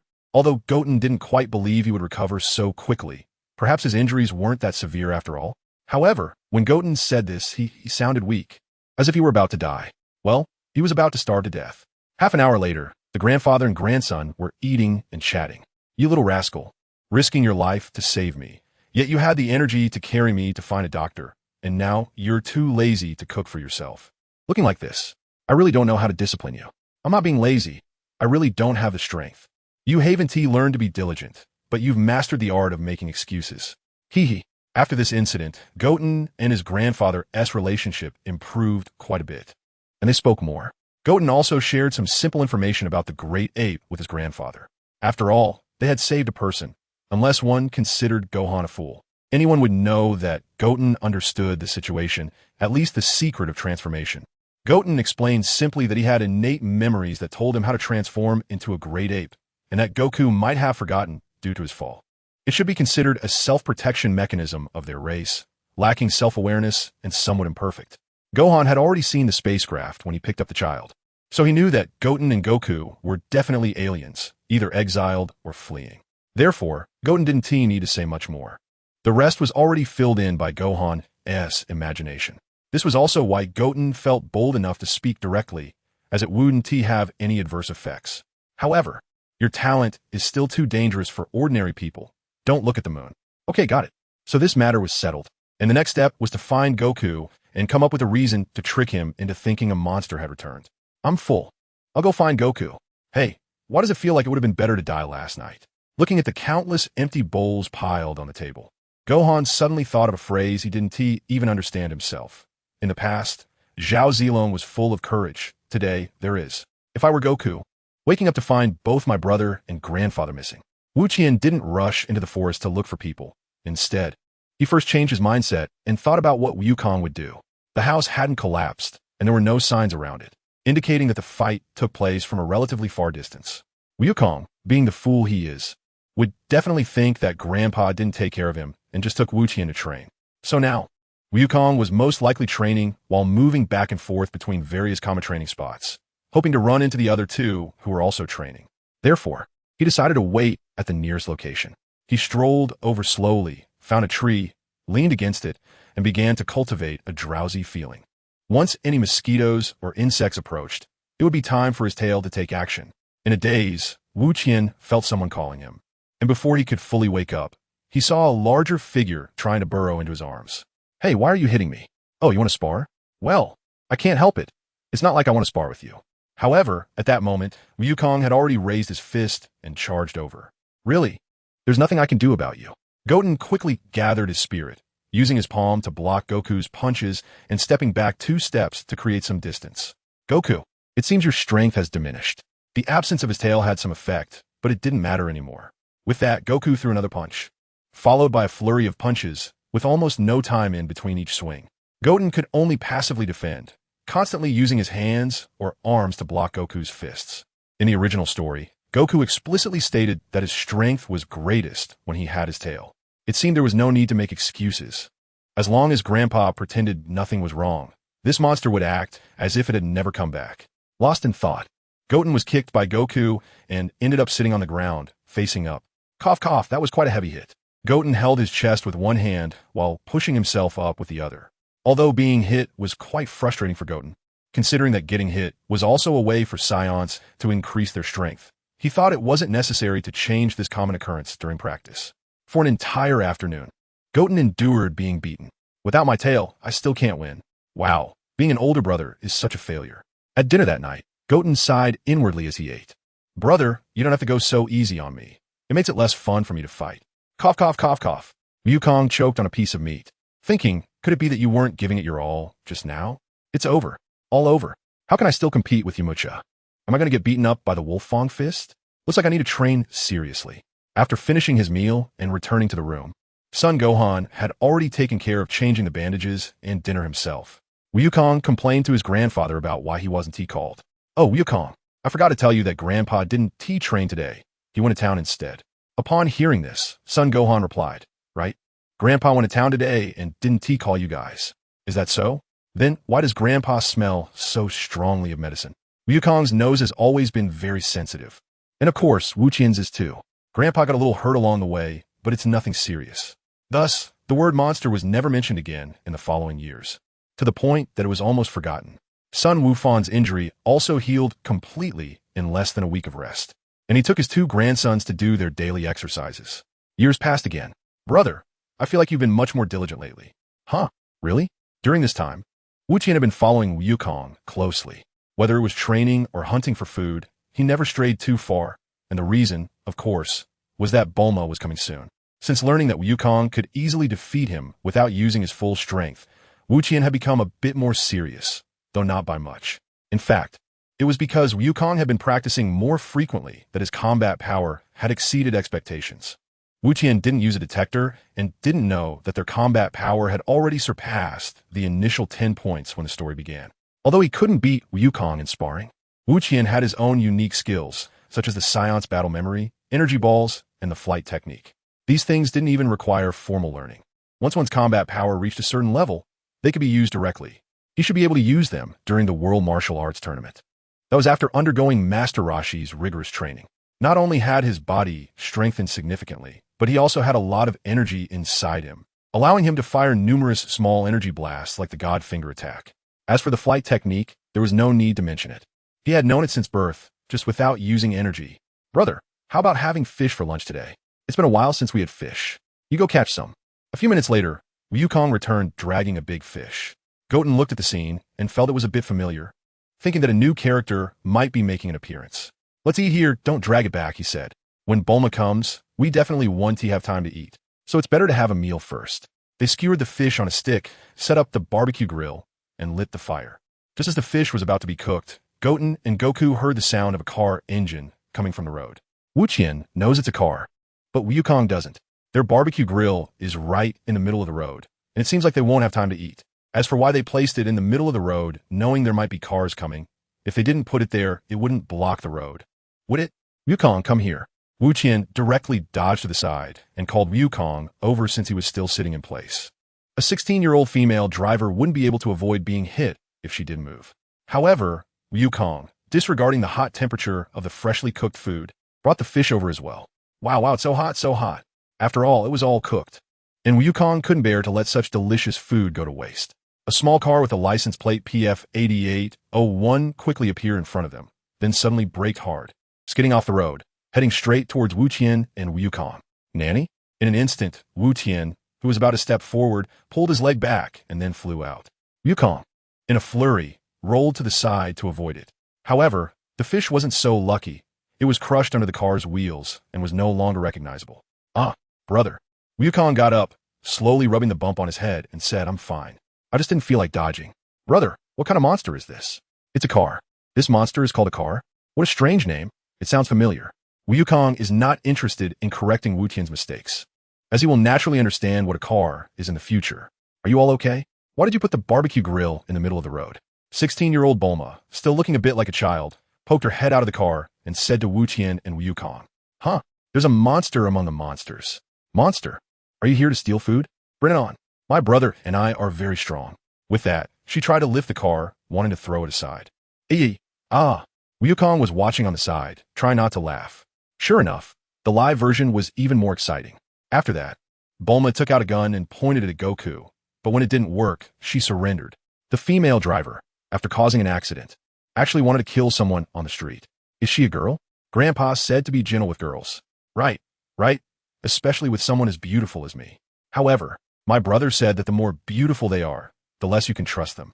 Bulma, who was still being vain, expressed her anger after hearing this and said in a harsh tone, Who is your brother?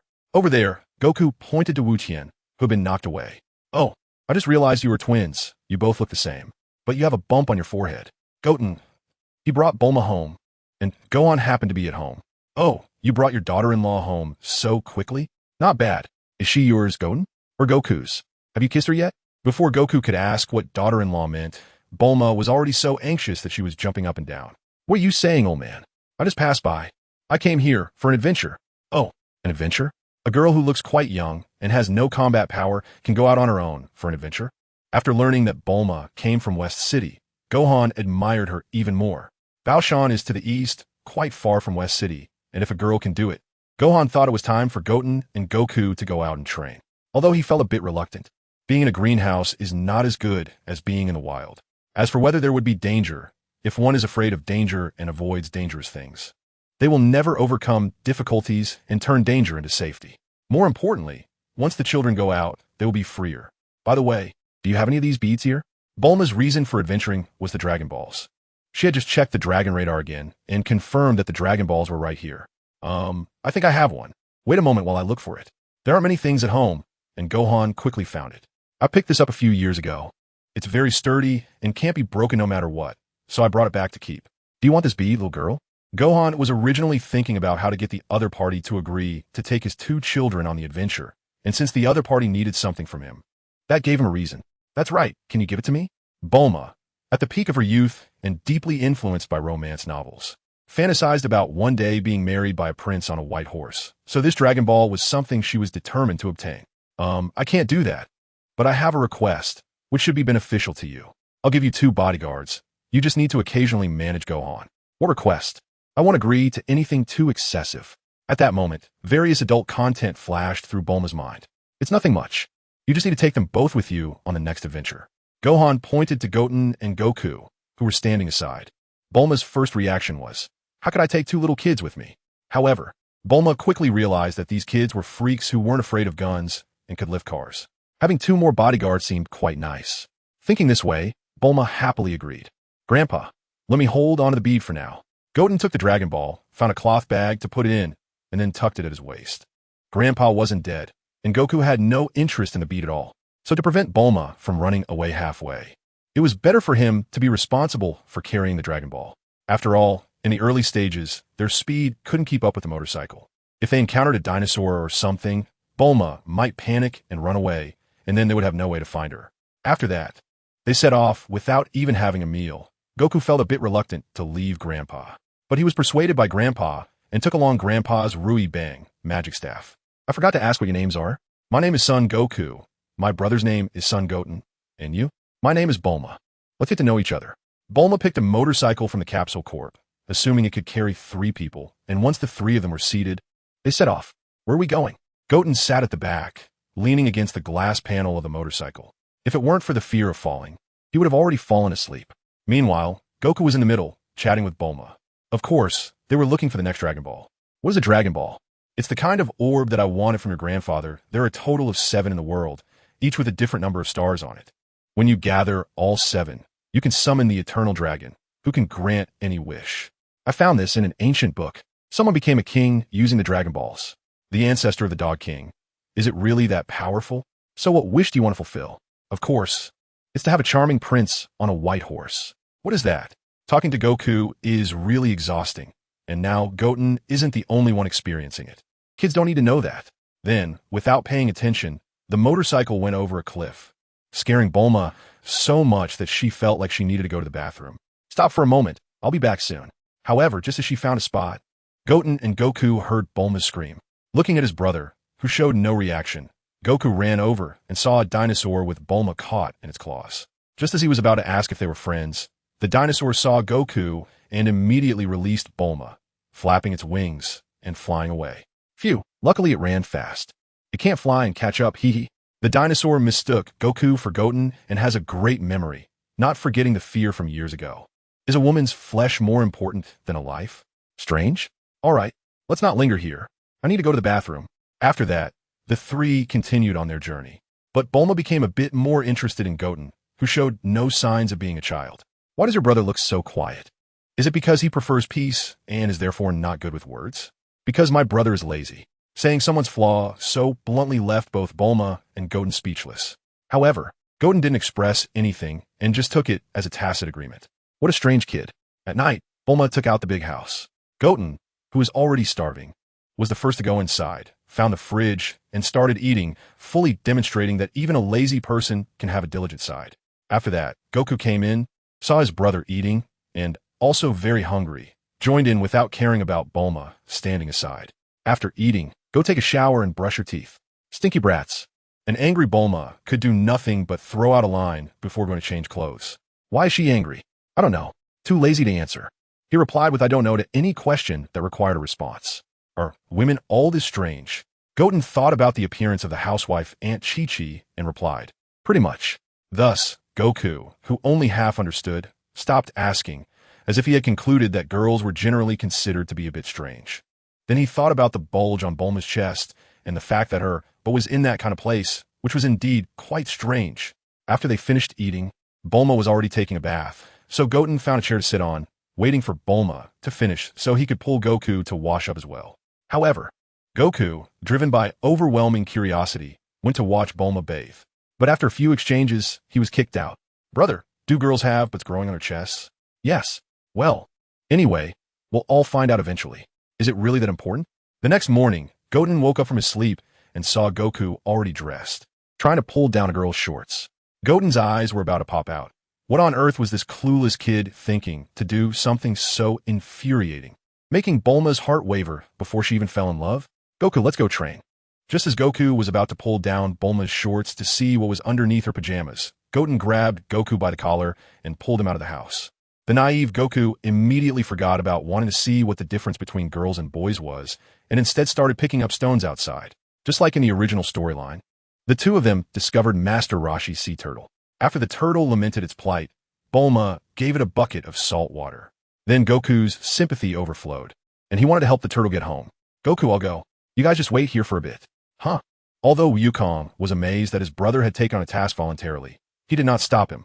We don't have the leisure to help others, Bulma exclaimed, trying to persuade Goten. Ignoring Bulma's objections, Goten picked up the turtle and started running towards the sea. This was the second time he had run when he didn't have to. The last time was when he carried Sun Gohan to find a doctor. It's fine. My brother is very fast. It won't take long. If it's not that easy. Bulma was angry, but there was a Dragon Ball with Goten. So, she reluctantly went back inside to wait, while also touching up the makeup she hadn't finished that morning. TCH, if it weren't for the Dragon Ball and the old turtle and Bulma's decency, I wouldn't bother with this. If Goku went, he definitely wouldn't notice that Master Roshi had another Dragon Ball hanging around his neck. If they went together, Bulma would surely be in trouble. It must be said that Bulma was truly a major bug in the early stages. There was no one who hadn't seen her completely. Wukong, Oolong, Master Roshi, and Yamcha all have some intentional or unintentional suggestive content involving Bulma at various points in the storyline. Moreover, the original meaning of Bulma is short girl, which can only be said to reflect the original author's heavy sense of humor, so much so that even later characters like Vegeta became overly green.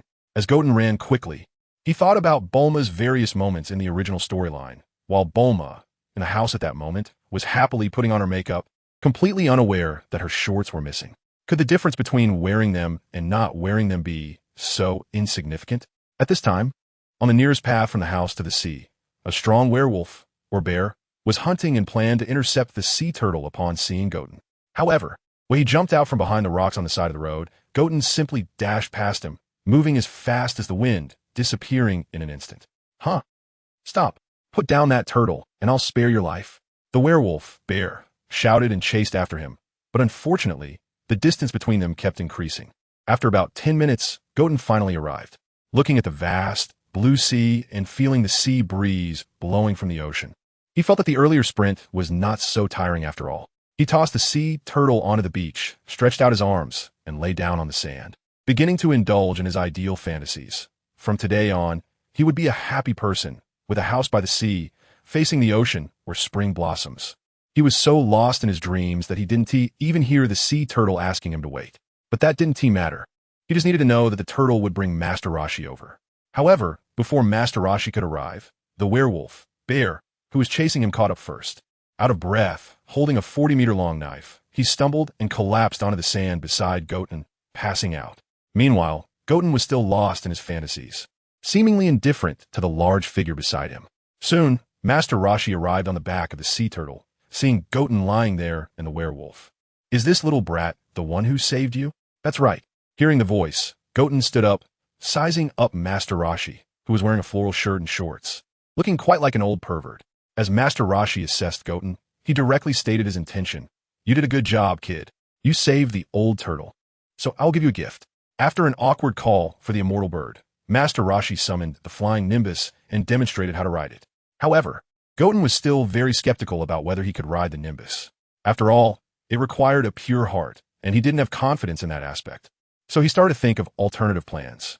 Master Roshi had mind-reading abilities, so he couldn't be figured out. He had to act directly. "Old man, can I take a look at this cloud first?" "No problem. Then if I can't ride it, can you give me a different reward?" "That is fine too." Well, Goten didn't know if trying to scheme in front of the Nimbus would be successful, but he thought that someone like Master Roshi, who was a bit of a pervert, probably had a mediocre relationship with the Nimbus. Perhaps when he was young, he could ride the Nimbus. Or maybe he couldn't even ride it back then. Getting it from Karen was probably just for show. Wu Qian received a positive response and approached the Nimbus cloud. While gently stroking the surface of the cloud, he whispered in an almost inaudible voice, "Nimbus cloud, do you want to meet the most innocent, kind-hearted person in this world? Someone with not a shred of evil intent." It's hard to say whether this description of Wukong is exaggerated, but Wukong certainly wouldn't mind. "If you want to, then just circle around me." If the Nimbus cloud doesn't listen to him, then he won't be able to take it with him. Although there's a large area of this in Karen, it's still very convenient for transportation in the early stages. If he can't take the Nimbus cloud, then it would be too disappointing for Wukong. If not, you can come back again. The Nimbus cloud also has a spirit, and after Wu Tian said this, it quickly circled around him. To Master Roshi, it looked like two little guys were interacting intimately.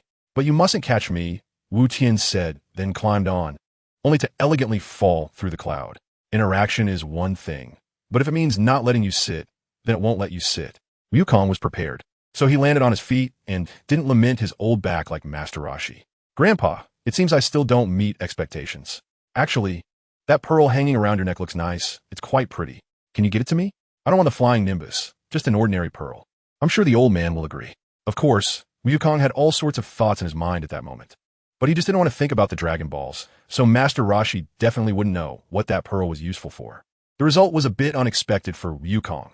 Seeing that he couldn't get the flying Nimbus, he thought it was fine. Not being a good boy didn't matter.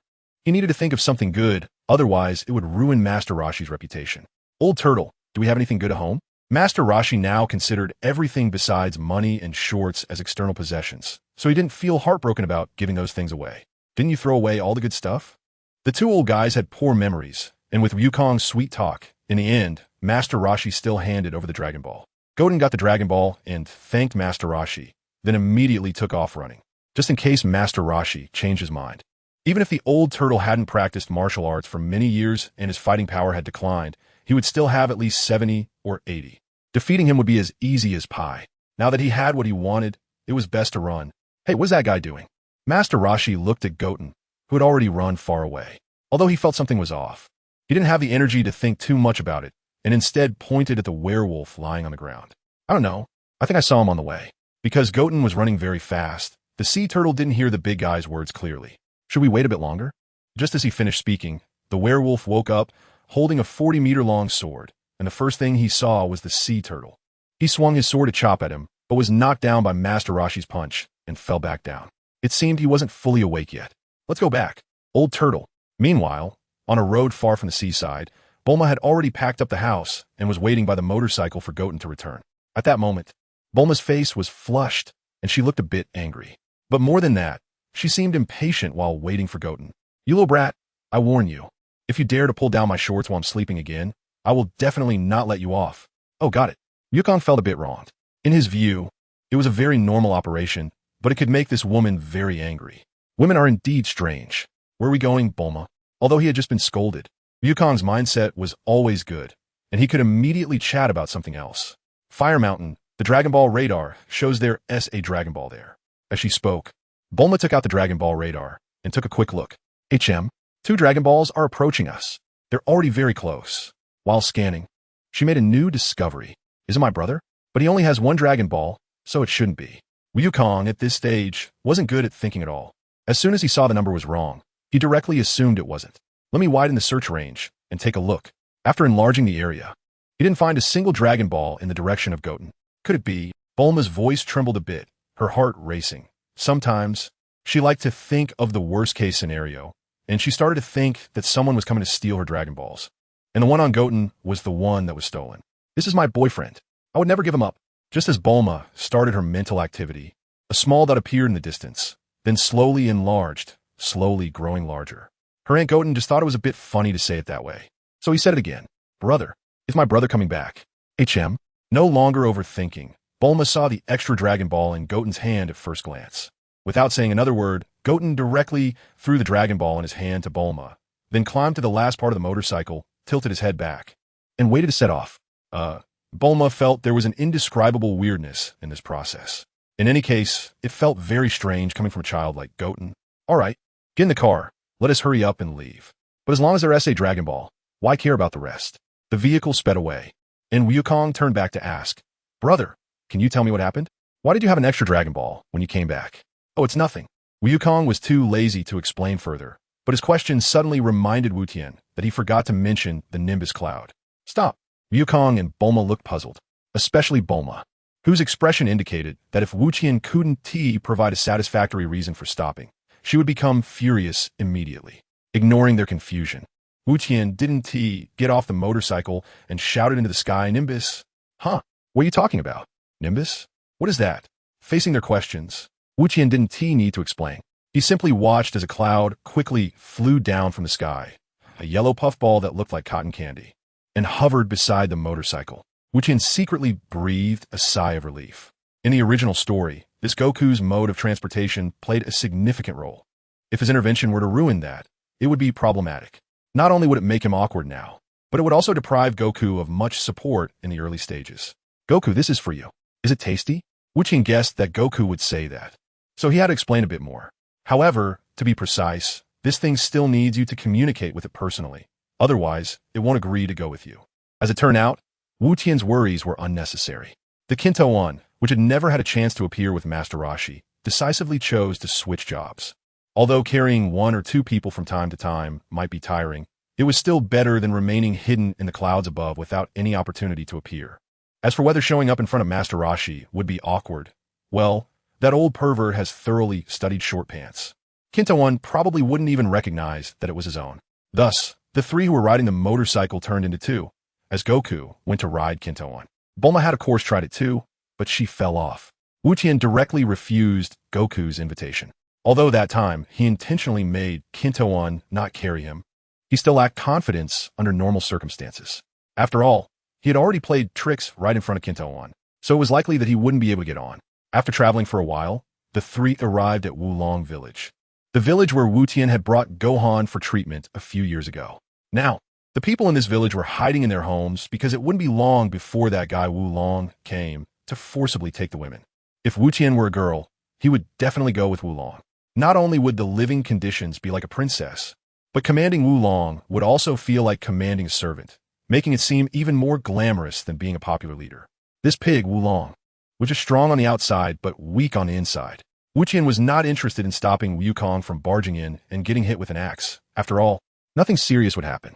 One could only say that the uncle's axe was of such poor quality that it was probably not even as sharp as a tail-cutting knife. After a comical incident, the villagers recognized Wu Tian.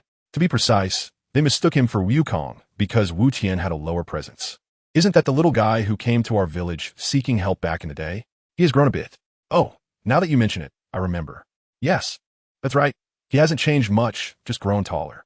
In just a few words, almost the entire village knew that the filial young man who carried his grandfather to seek medical help had returned to the village. Although Wu Kong was still puzzled, he was too silly and cute to ask for clarification, and he unintentionally became the good young man in others' eyes. Hey, that was you, right? Bulma, being a genius girl with high IQ and EQ, looked at Wu Kong, who had a clueless expression, and Wu Qian, who appeared indifferent and could easily guess what was going on. However, Wu Qian remained completely indifferent, not only keeping his mouth shut, but also not even giving Bulma a glance, treating her question as if he hadn't heard it all. Damn it. Damn it. How could I, a young girl in my prime, encounter a setback with a little brat? After Bulma finished venting, it was her turn to discuss the plan with the villagers to defeat Oolong and obtain the Dragon Balls. Seeing Wu Tian's "don't bother me" expression, Bulma decisively dressed Wu Kong in women's clothing. Goten couldn't help but internally criticize Goku's terrible cross-dressing, which looked utterly awful, more like an old lady's outfit. At 12 o'clock, Oolong arrived on time, and Goten didn't want to cause any more trouble.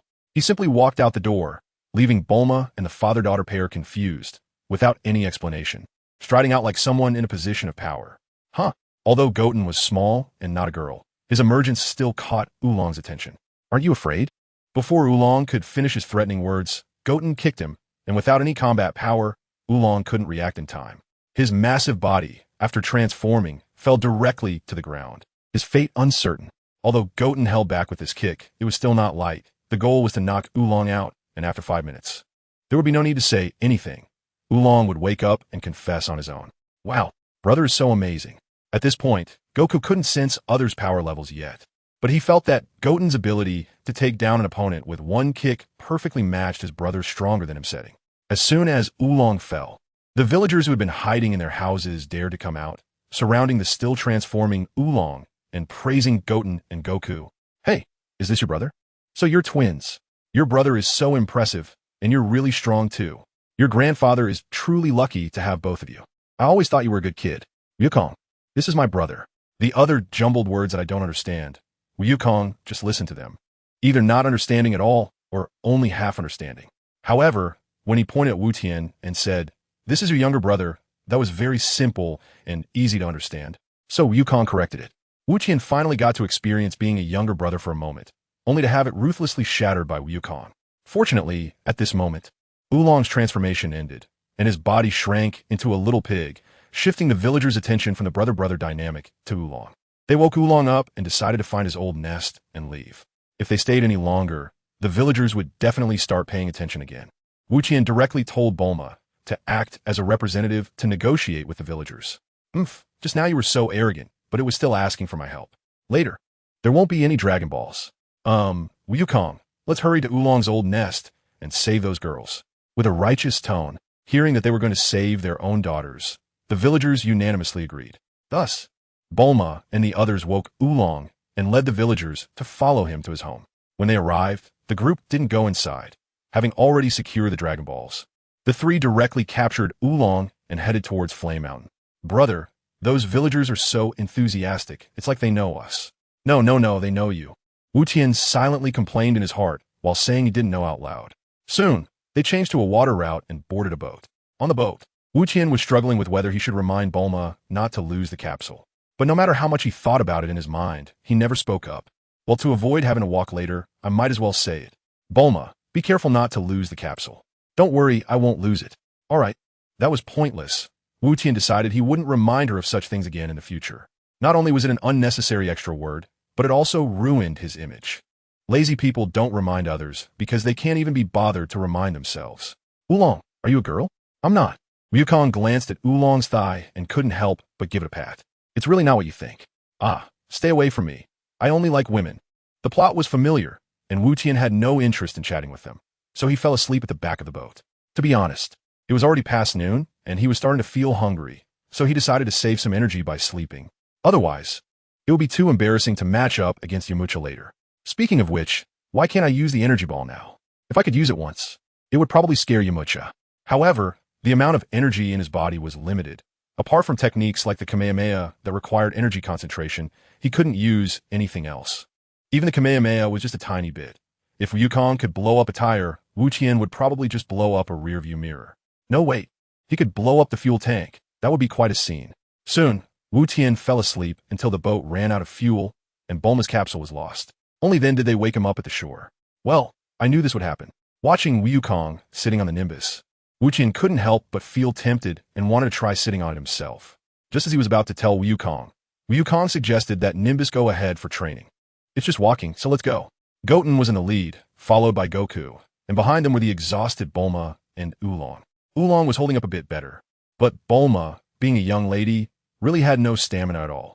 It's hard to believe how she managed to force herself onto Vegeta. Perhaps Vegeta had no impression of the first time. After being overwhelmed in the gravity chamber, Bulma ended up with a corpse. The proud Vegeta, despite being taken advantage of, surprisingly managed to suppress his urge to kill and silence her. He has indeed changed a lot. It wasn't too fast nor too slow. The four of them successfully entered a desert just in time for dinner. Bulma, completely worn out, lay down in a shady spot and fell asleep, while Oolong discussed with Goku what to do next. I'll go find something to eat. I can't stand starving. However, before Goku could leave, the bandit Yamcha had already taken position. Hand over your money and capsules, and I might let you go. I don't have any money or capsules. Wukong looked at his palm in confusion, which irritated Yamcha, who thought Wukong was mocking him and didn't want to hand over anything. Oh, it seems you don't want to live anymore? Only Oolong would be afraid of Yamcha's death threat. Goten directly told Wukong to go find something to eat, leaving Yamcha to him. Although it was fine to let Wukong handle it, the opponent couldn't pose any trouble for Wukong at all. However, Yamcha was the strongest one at the start, aside from Master Roshi, and was just right to be used as a measurement unit for combat power. As for my combat power, let me guess, it's about 1. To Yamcha's? Wukong, being a lazy person, is reluctant to take action and afraid of trouble. Since he has already decided to take action, avoiding trouble is a priority. Therefore, Wukong chooses to strike first, aiming to quickly resolve the battle. After all, fighting on an empty stomach is really unpleasant. With a burst of speed, he rushes in and throws a punch, which is blocked by Yamcha. Wukong certainly doesn't think one punch can decide the outcome, so he continues with a second punch, but Yamcha manages to defend against that as well. Then, taking advantage of the slightly longer time Wukong takes to retract his fist after throwing it, Yamcha raises his knee to attack Wukong's abdomen. Although Goten didn't seriously study the martial arts taught by his grandfather, he had practiced with Goku many times, almost every day, and had taken plenty of hits, clearly understanding the pain.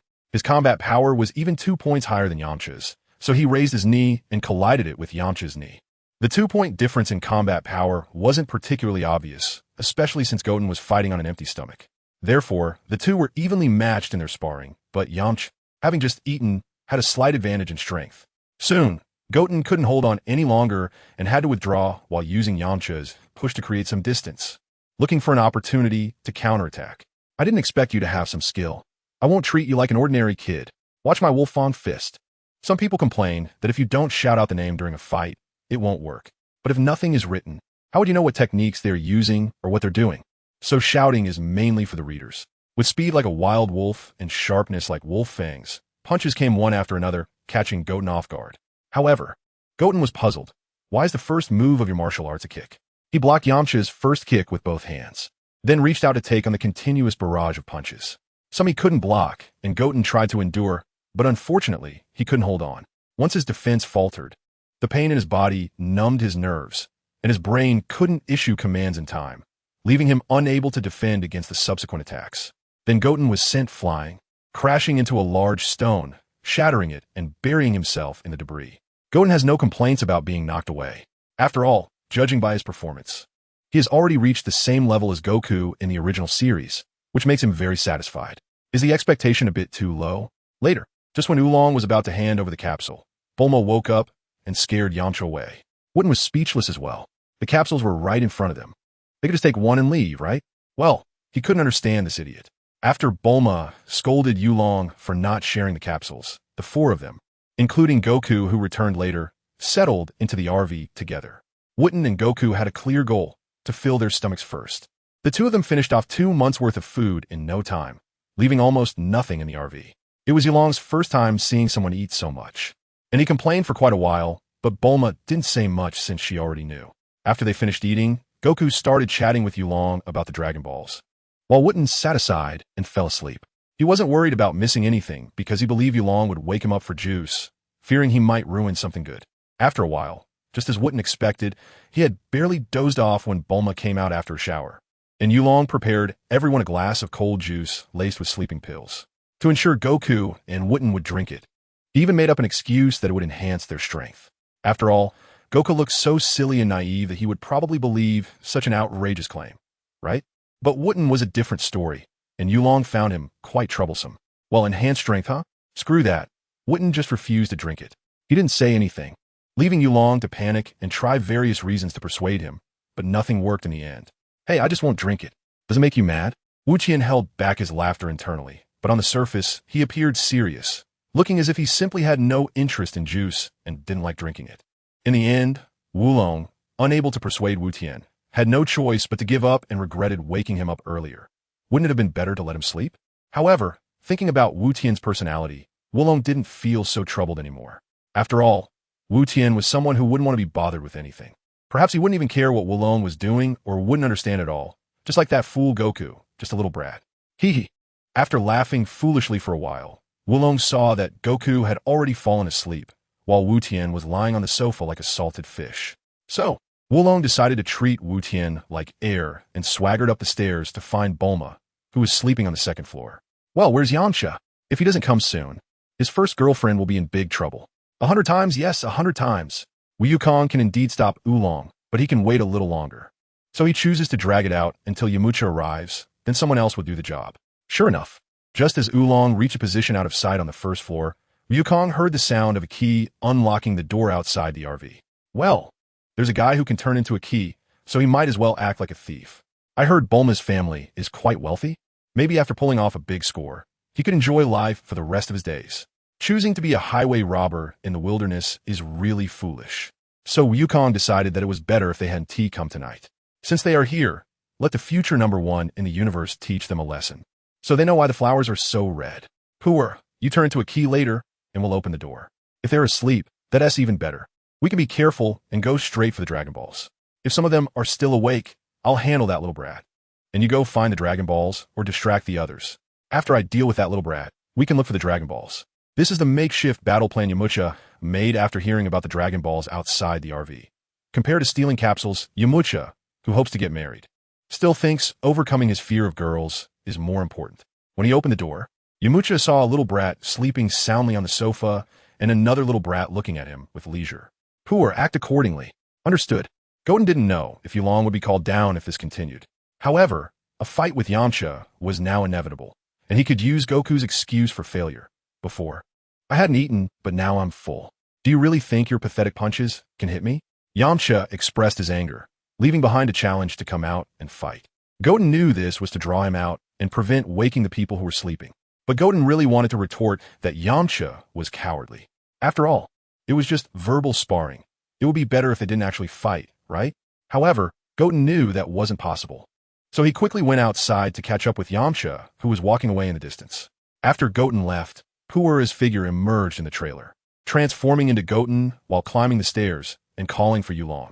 Thus, the two incompetent shapeshifters went out on a date, leaving only 2 people in the trailer who couldn't be awakened no matter how much they called. In the distance, Yamcha wondered, what now? Should I reconsider? A defeated opponent? This time, I won't hold back. Goten just smiled and remained silent.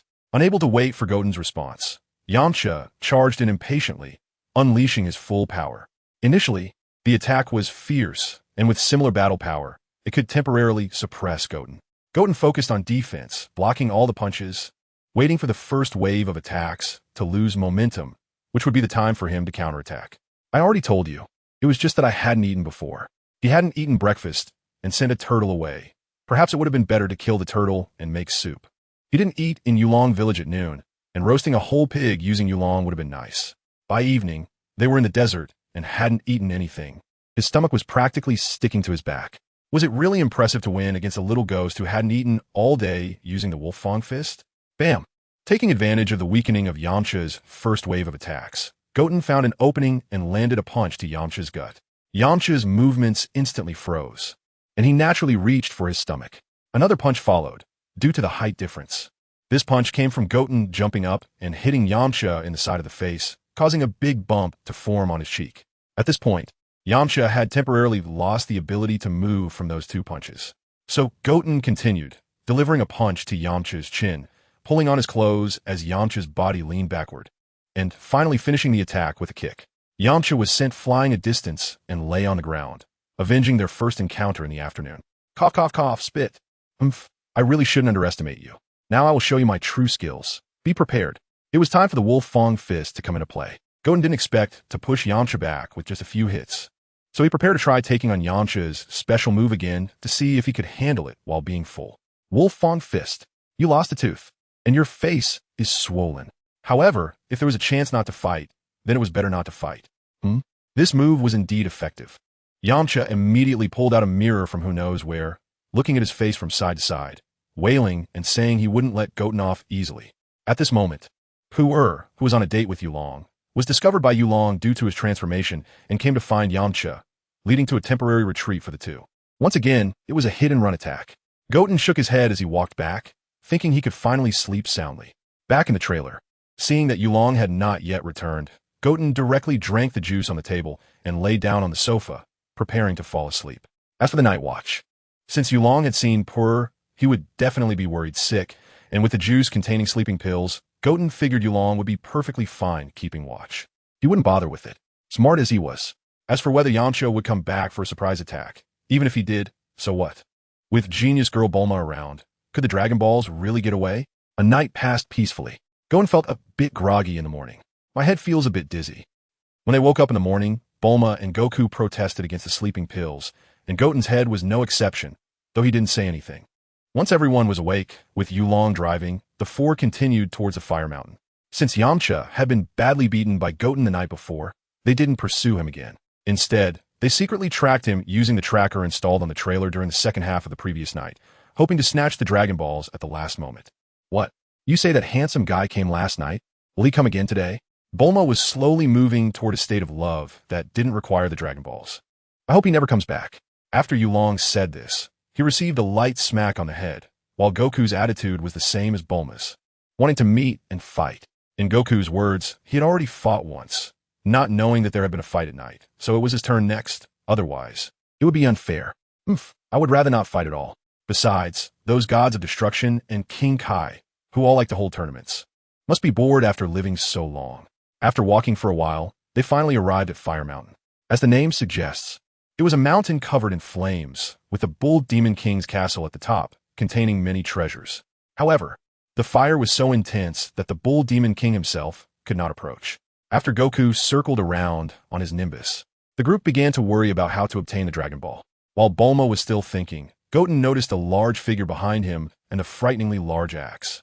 However, the Bull Demon King's throwing skills were so poor that he missed everyone with a swing, terrifying both Yulong and Bulma half to death.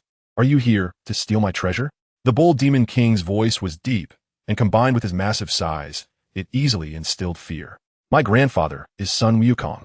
Just as Bulma and Yulong were shaking their heads and waving their hands, repeatedly saying no, Goten calmly said a boastful line. This sentence was quite similar to my dad, is Li Gang. In the early days of the Dragon Ball world, figures like Master Roshi, Master Shun, and Sun Wukong were synonymous with authority, much like Satan in later times. Once a connection was made, it was a revered existence. You are Sun Wukong's grandson? At that moment, Goku just happened to return on his Nimbus, and the sight of his power pole made the Bull Demon King believe it almost entirely. Thus, what was initially thought to be a fierce battle turned into a family reunion, with the Bull Demon King even saying he would sell his daughter while talking. Wu Qian was originally afraid that the Bull Demon King would sell his daughter to him. So after Wukong returned, he kept retreating and trying to lower his presence. It seemed that the Bull Demon King didn't think too much about it. Seeing Wukong sitting on the Nimbus, he directly sold his daughter to Wukong. Thus, the childhood engagement was established, and as for what Sun Wukong would think, that was no longer the Bull Demon King's concern. However, thinking about it, Since Sun Wukong was not dead, Chi-Chi probably wouldn't be too harsh on Wukong. After all, there was an elder watching over them, and Chi-Chi would surely care about Sun Wukong's attitude. With this in mind, Wu Tian felt it was even more necessary to save Sun Wukong. It was time someone managed that shrew. After the engagement was over, during the subsequent conversation, the group learned that to obtain the Dragon Balls, they must extinguish the fire. And to extinguish the fire, they needed to find Master Roshi. Thus, Wukong set off on the Nimbus. As for Wu Tian, he was uncertain if he could ride the Nimbus. And he was also afraid that Chi-Chi would suddenly say, "I'll be your wife." As an older brother, he wouldn't compete with his younger brother over a free wife. Even a 3-year-old Kong Rong would give up his pears, so he would naturally give up on a wife, provided that wife was Chi-Chi. Chi-Chi, am I really that unpleasant? Not unpleasant, just not liked by anyone. The details of how Wu Tian asked for help were unknown to him, and whether anything unpleasant happened on the way was unclear. However, because the Nimbus was very fast, they didn't have to wait long. While Wu Tian was passively chatting with the Bull Demon King, Wukong returned with Chi-Chi first. Everyone praised Wukong for his good fortune in getting engaged to such a beautiful girl, but Wu Tian remained silent. He felt there was nothing to say about it. Not long after, Master Roshi arrived riding a spinning flying turtle and, after a brief search, focused his gaze on Bulma. Well, he was fixated on Bulma at first sight. It seemed Wukong had revealed the configuration of their Dragon Ball team. It made sense. Given Master Roshi's temperament, he wouldn't exert himself without some lewd incentives. Moreover, Wukong was so naive that it was quite normal for him to be tricked by Master Roshi. After giving the Bull Demon King a lesson, Master Roshi revealed his true self and poked Wukong with his cane, asking him to convey his message to Bulma. Naturally, Bulma, for the sake of her Prince Charming, angrily agreed. With Oolong around, it was fine whether she watched or even let Master Roshi have a go. Even if it meant going all the way, it was no problem. "Oolong, you wicked woman." As she took off her clothes, showing off her stick-like figure, she climbed onto the high platform with great effort. Amidst the skeptical gazes, she pumped up her muscles, instantly feeling a bit bloated, resembling the third form of Super Saiyan. Moreover, she had just lost some teeth. But now she had a mouthful of good ones. Kamehameha, a beam of light shot from Master Roshi's hand, shining with a lot of white light hitting Fire Mountain. And then the mountain was gone. This was the first time Wukong and Wu Tian had seen the entire process of the Kamehameha technique, and Wukong had likely learned it. As for Wu Tian, well, it was a small case. Watch me imitate it. Following Master Roshi's movements, he tried to sense and control the meager amount of ki in his body, gathering it as much as possible. Finally, with his palms facing outward, he made a pushing motion, attempting to release the gathered ki through his hands to form a Kamehameha wave. Forget it. Without decades of accumulation, it was impossible to perform the Kamehameha, because sensing that tiny bit of ki took time, Wu Tian only completed less than half of the movements. After demonstrating his power, Master Roshi dressed up again, continuing his air of a hermit. To emphasize how powerful his earlier move was, he also didn't expect Wu Tian to replicate it. However, Wu Tian was determined to surprise Master Roshi, just like Wukong did. Well, the creator and the imitator are definitely different.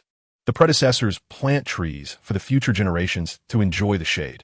Creation is a difficult task, while imitation is much easier.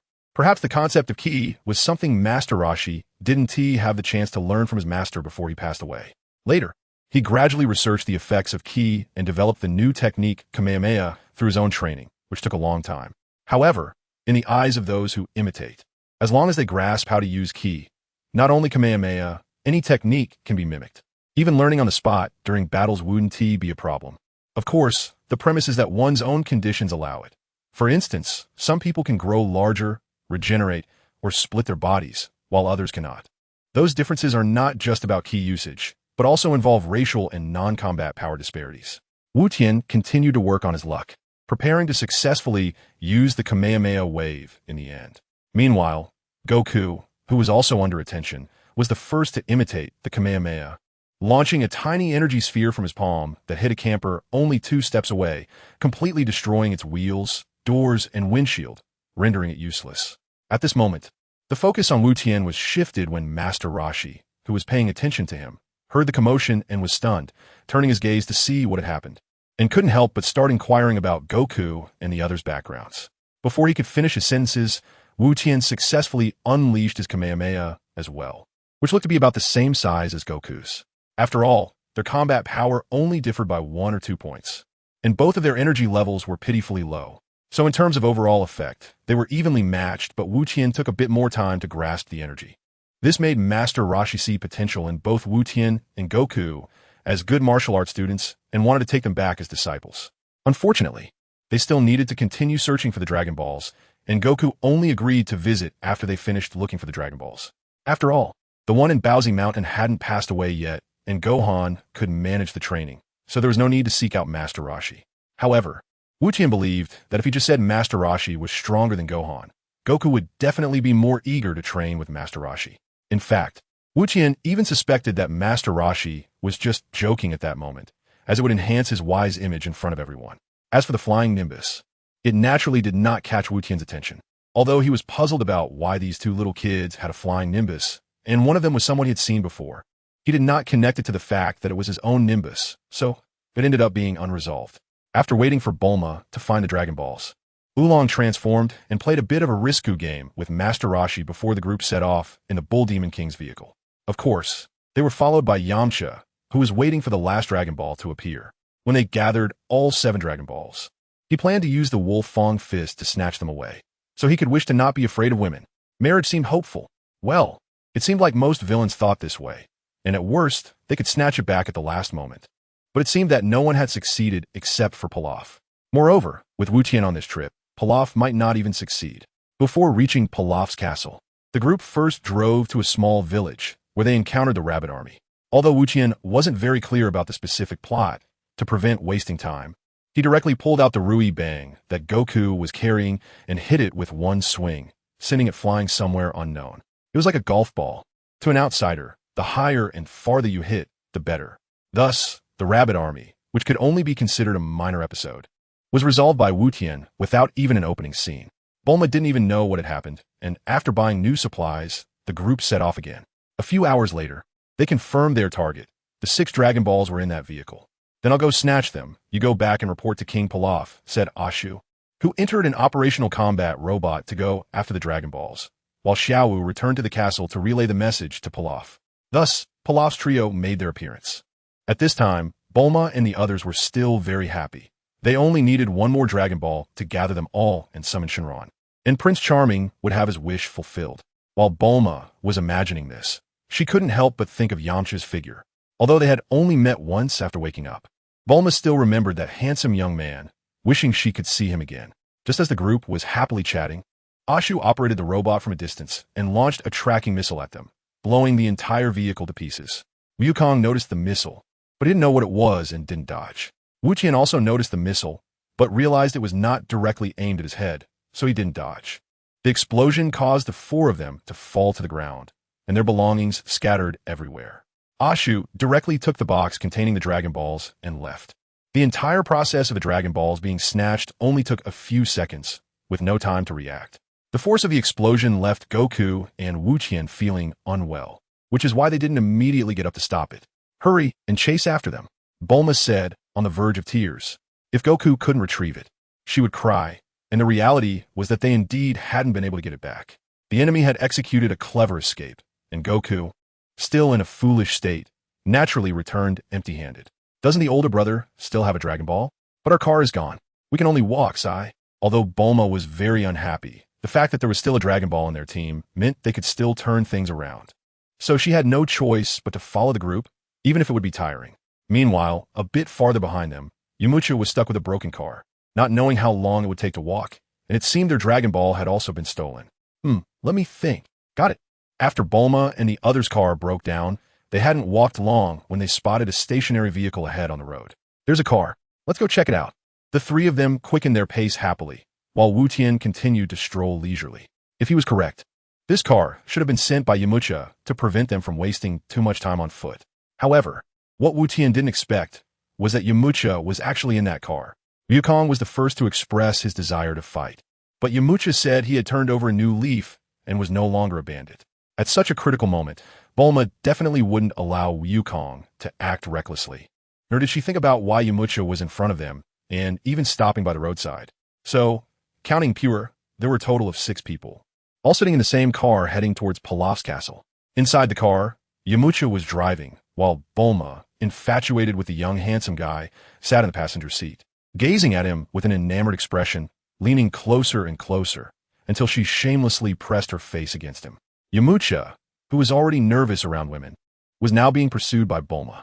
So, while steering the car with both hands, he turned his head in the same direction as Bulma, eventually leaning so far out of the car to avoid her face that he was even farther out than the rearview mirror. Aside from Wukong, Bulma, and Yamcha, everyone else was thinking, aren't your necks uncomfortable? In comparison, Goten had a bit more inner monologue. Why don't you crash into a tree? After all, Yamcha's head was sticking out so much, crashing into a tree by the roadside seemed quite amusing. The question was whether he would survive after the crash.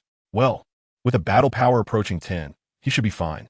After some time driving, it was nearly evening when they finally arrived outside Pilaf's castle, ready to enter and retrieve the Dragon Balls from the castle's owner.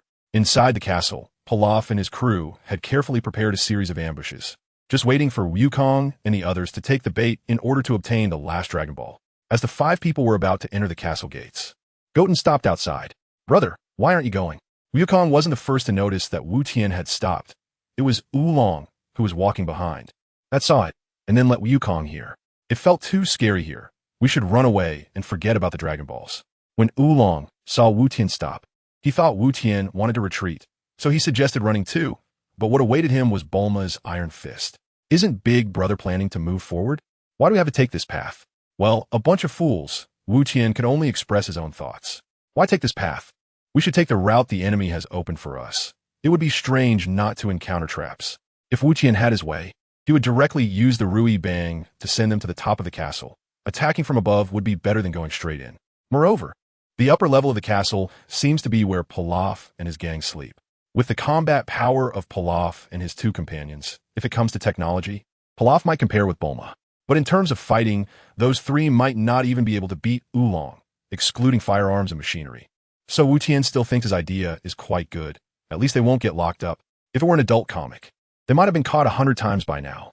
But the truth proved Wu Tian wrong, because although they climbed up, there was no way to get inside. The thick walls couldn't be broken even by the Kamehameha, and the glass was reinforced harder than bricks. Damn, my Dragon Balls. This means they can only go through the main gate at the bottom. Who knows if there will be an ambush? Bulma was a bit frantic, but for the Dragon Balls, she was willing to take the risk and hold on until the end. Of course, this was also because Yamcha and Wukong Wu Tian were with her. Otherwise, she wouldn't dare to go in alone and risk her life. The group then used the Rui Bang and the Kinto-one to return to the ground and entered through the main gate that was already open from the start. There would definitely be an ambush, but Wu Tian wasn't scared at all. After all, today was a full moon. His only concern was whether his tail would be cut off. It would take nearly a year to grow back. As for whether Pilaf could become king, that seemed to have nothing to do with him. Of course, to help Bulma, it was also necessary to try to prevent Pilaf and his gang from successfully making a wish. The inside of the castle was very dark, with only a little light coming in from the entrance. After walking for a while, everyone got used to the darkness inside and saw the arrows drawn on the ground. Wukong knows that the direction indicated by the arrow is problematic, but there is no second path for them to choose. So, why did that idiot Pilaf draw the arrow? Wu Tian couldn't help but want to punch that unnecessary idiot right away. But he knew that this time, transforming into a gorilla was inevitable. It could be Goku who transformed, or it could be him. As for whether they could all transform together, he wasn't sure if Yamcha and the others could handle it. So it was better not to transform together. Since there was only one path in the castle, if they didn't follow it, they wouldn't be able to get the Dragon Balls. If they went down it, they would be locked up. It was a guaranteed loss. To end this situation, they had to take the bait and then transform into a giant gorilla to break the deadlock. Well, let's just go with the flow. The group didn't pay attention to the arrows and continued down the path, only to find themselves at a dead end. At that moment, the way back was also sealed by a trap, and they were successfully locked up. Next came Pilaf's sweet talk, as he took Bulma away and blew her a kiss. However, Bulma's mind was filled with various inappropriate training content for those under 18. So how could you be scared by a kiss? The poisonous gas was released, and the Dragon Ball on Wu Tian's body finally revealed itself. Did I miscalculate something? Wu Tian woke up relatively early. After thinking about the whole process, he realized that there was actually another way to break the deadlock. It was just that he hadn't thought of it at the time, nor did he have any reason to stop everyone from moving forward. So he followed along. Now that he thinks about it, waiting outside until night, letting others hide, and then watching the moon transformation could work. Although it was unconscious, the large castle in front of him would likely be smashed by the gorilla state. Once the night passed and the transformation disappeared, they could just find the Dragon Balls. Well, it's fine anyway. Someone has to turn into a gorilla. And whether they have a wish or not doesn't really matter. Wukong was still very optimistic, or you could say lazy, since the door was closed. What more could he do? Slowly, the others, including Pilaf, who rushed in without a gas mask to look for the Dragon Balls, also woke up. The dragon was about to appear. You just need to remember to make your wish before they do. The sky was originally a bit bright, but the appearance of the dragon completely darkened it. Not just Pilaf's castle, but the whole planet would become incredibly dark due to the dragon's emergence. It seems a bit exaggerated. Wukong collaborated with them to make a hole in the wall. The only difference from the original plot is that this hole is a bit bigger, allowing Pure to squeeze out without transforming. However, for others, even getting their heads through is impossible. They let Oolong and Pure transform into flying creatures to escape, not allowing the evil guys to fulfill their wishes. Oolong and Pure successfully arrived nearby before Pilaf and his gang could make their wish, just waiting for the dragon to speak. The dragon is enormous, blocking out the sun, resembling the auspicious dragons of great eastern nations. However, such a massive creature has its neck submerged in the clouds. If it weren't for its strong combat power and unusual temperament, an ordinary person would have been terrified long ago. This is also the reason why Pilaf and his gang hesitated to speak, fearing that anything they said might offend the dragon, leading to them being burned by a dragon's breath. State your wishes. Any wish can be fulfilled, but only one. Pilaf trembled for a long time, unable to utter a single word. Oolong seized the opportunity and rushed out, smoothly saying, "I want a girl's panties." Consequently, a pair of panties fell from the sky, landing perfectly on Oolong's face, making his heart race. "Your wish has been granted. Now goodbye." The dragon transformed back into 7 round orbs, shooting off in all directions high into the sky, and hiding as ordinary stones for a year before transforming back into Dragon Balls in their normal state. Wukong saw this scene through the hole created by the Kamehameha. However, he didn't have much attachment to the 4-star Dragon Ball, so he wasn't too concerned about it flying away. He just casually asked Bulma out of curiosity. Bulma's mood at this moment was quite unpleasant. Not only had the Dragon Ball completely vanished, but her life was also at stake here. Compared to the Prince Charming, Bulma valued her own life more. At least for now. With a dejected demeanor and lacking energy, she affected the moods of Oolong and Pure, who had been captured and brought back. Yamcha and Wukong were still trying to find a way out, continuously throwing punches or using the Kamehameha, which left them both exhausted. "Hey, why does your brother look like he's not in a hurry at all?" Now, Yamcha had no hostility towards Wukong. He just thought Goten didn't seem like an easy person to talk to, so he could only inquire with Wukong. "Oh, if brother has no way to get out, then he must have decided to wait for death. What are you talking about? That's nonsense." Wukong didn't intentionally lower his voice. He didn't realize that sometimes conversations needed to be quieter. Wu Qian also felt a bit awkward after hearing Wukong's words, as his laziness had deeply ingrained itself in Wukong's heart, knowing that most of the time he remained still because he was too lazy to think of a solution. However, this time Wu Qian had no intention of waiting to die. But he couldn't say that, or rather, wasn't necessary to say it, since he didn't want to have his tail cut off. The one who would break the deadlock this time would have to be Wukong. There was no need to tell Wukong the truth. He just had to wait for nightfall when the moon was high in the sky and let Wukong see the moon. Because everyone had heard Pilaf's death threat, no one felt sleepy. They sat by the walls of the prison, lost in various thoughts. After asking Wukong about Wu Tian's personality, Yamcha stopped inquiring. Thinking that Wu Tian was just waiting to die, try to come up with a solution on his own, yet having no solution at all. "Brother, are you really prepared to wait to die?" After messing around with Yamcha for a while, Wukong, feeling hungry, stopped pushing against the wall and sat down next to Wu Tian, starting a conversation. No, Wu Tian was too lazy to answer, but he also didn't want to say nothing at such a critical moment, which rekindled some hope in Wukong and the others. However, with Wu Tian's next sentence, that hope was extinguished. "I can't open this place. There's a way." But Wu Tian doesn't want to do it himself. If you ask why Wu Tian cherishes his tail so much, it really has nothing to do with the evolution of strength like Super Saiyan. He simply finds having an extra tail interesting. Of course, if it comes to a situation where he must give it up, he would. This is about knowing what is more important, and he is clear on that. Slowly, night fell, and the moon became clearly visible. Through the reinforced glass of the prison roof, it was easy to see the full moon in the sky. Pu'er could fly and was the first to spot the full moon. After Pu'er, Wukong began to tell ghost stories. Grandpa used to say, It sounds like the beginning of a ghost story. Bulma and the others were a bit scared, not of the unknown monster, but of whether Wukong might actually be that monster. After all, Wukong's stories were quite eerie, but since the house wasn't destroyed and Grandpa wasn't dead after the second transformation, Bulma and the others breathed a sigh of relief when Wukong finished. However, we think it's better if you don't look at the moon. What's wrong with taking a glance? With that, Wukong looked up at the moon, just like when he sneaked out in the middle of the night to use the bathroom. Bulma and the others were filled with dread, afraid that Wukong would really turn into a monster. They didn't know how big Wukong got after transforming, which is why they were so scared. If they had known that Wukong could break out of this prison after transforming, they might have felt some relief. All right, we can get ready to escape now. Wukong was sitting on one side, watching as Wukong indeed looked up at the moon, and he was preparing to lead the others to escape. He had to constantly remind himself not to look up at the sky, and to run as far away as possible with everyone. Only by doing so could they avoid mutual slaughter and prevent Wukong from having his tail cut off. Huh? What? Run away? How we go? At this moment, everyone was still confused, but there was no need for Wu Tian to explain. Wukong's body was already undergoing changes. Wah! Everyone except Wu Tian was shouting to vent their fear. Hey, stop shouting. If you keep shouting, he will notice us. He doesn't have self-awareness right now. After a hard time calming everyone down, Wukong's transformation was complete. Not just the prison, but the entire castle was damaged by the giant ape-like Wukong due to his massive size. The mindless destruction began, and Wu Tian led a few people to escape. At the beginning, Goten and the others' escape went smoothly.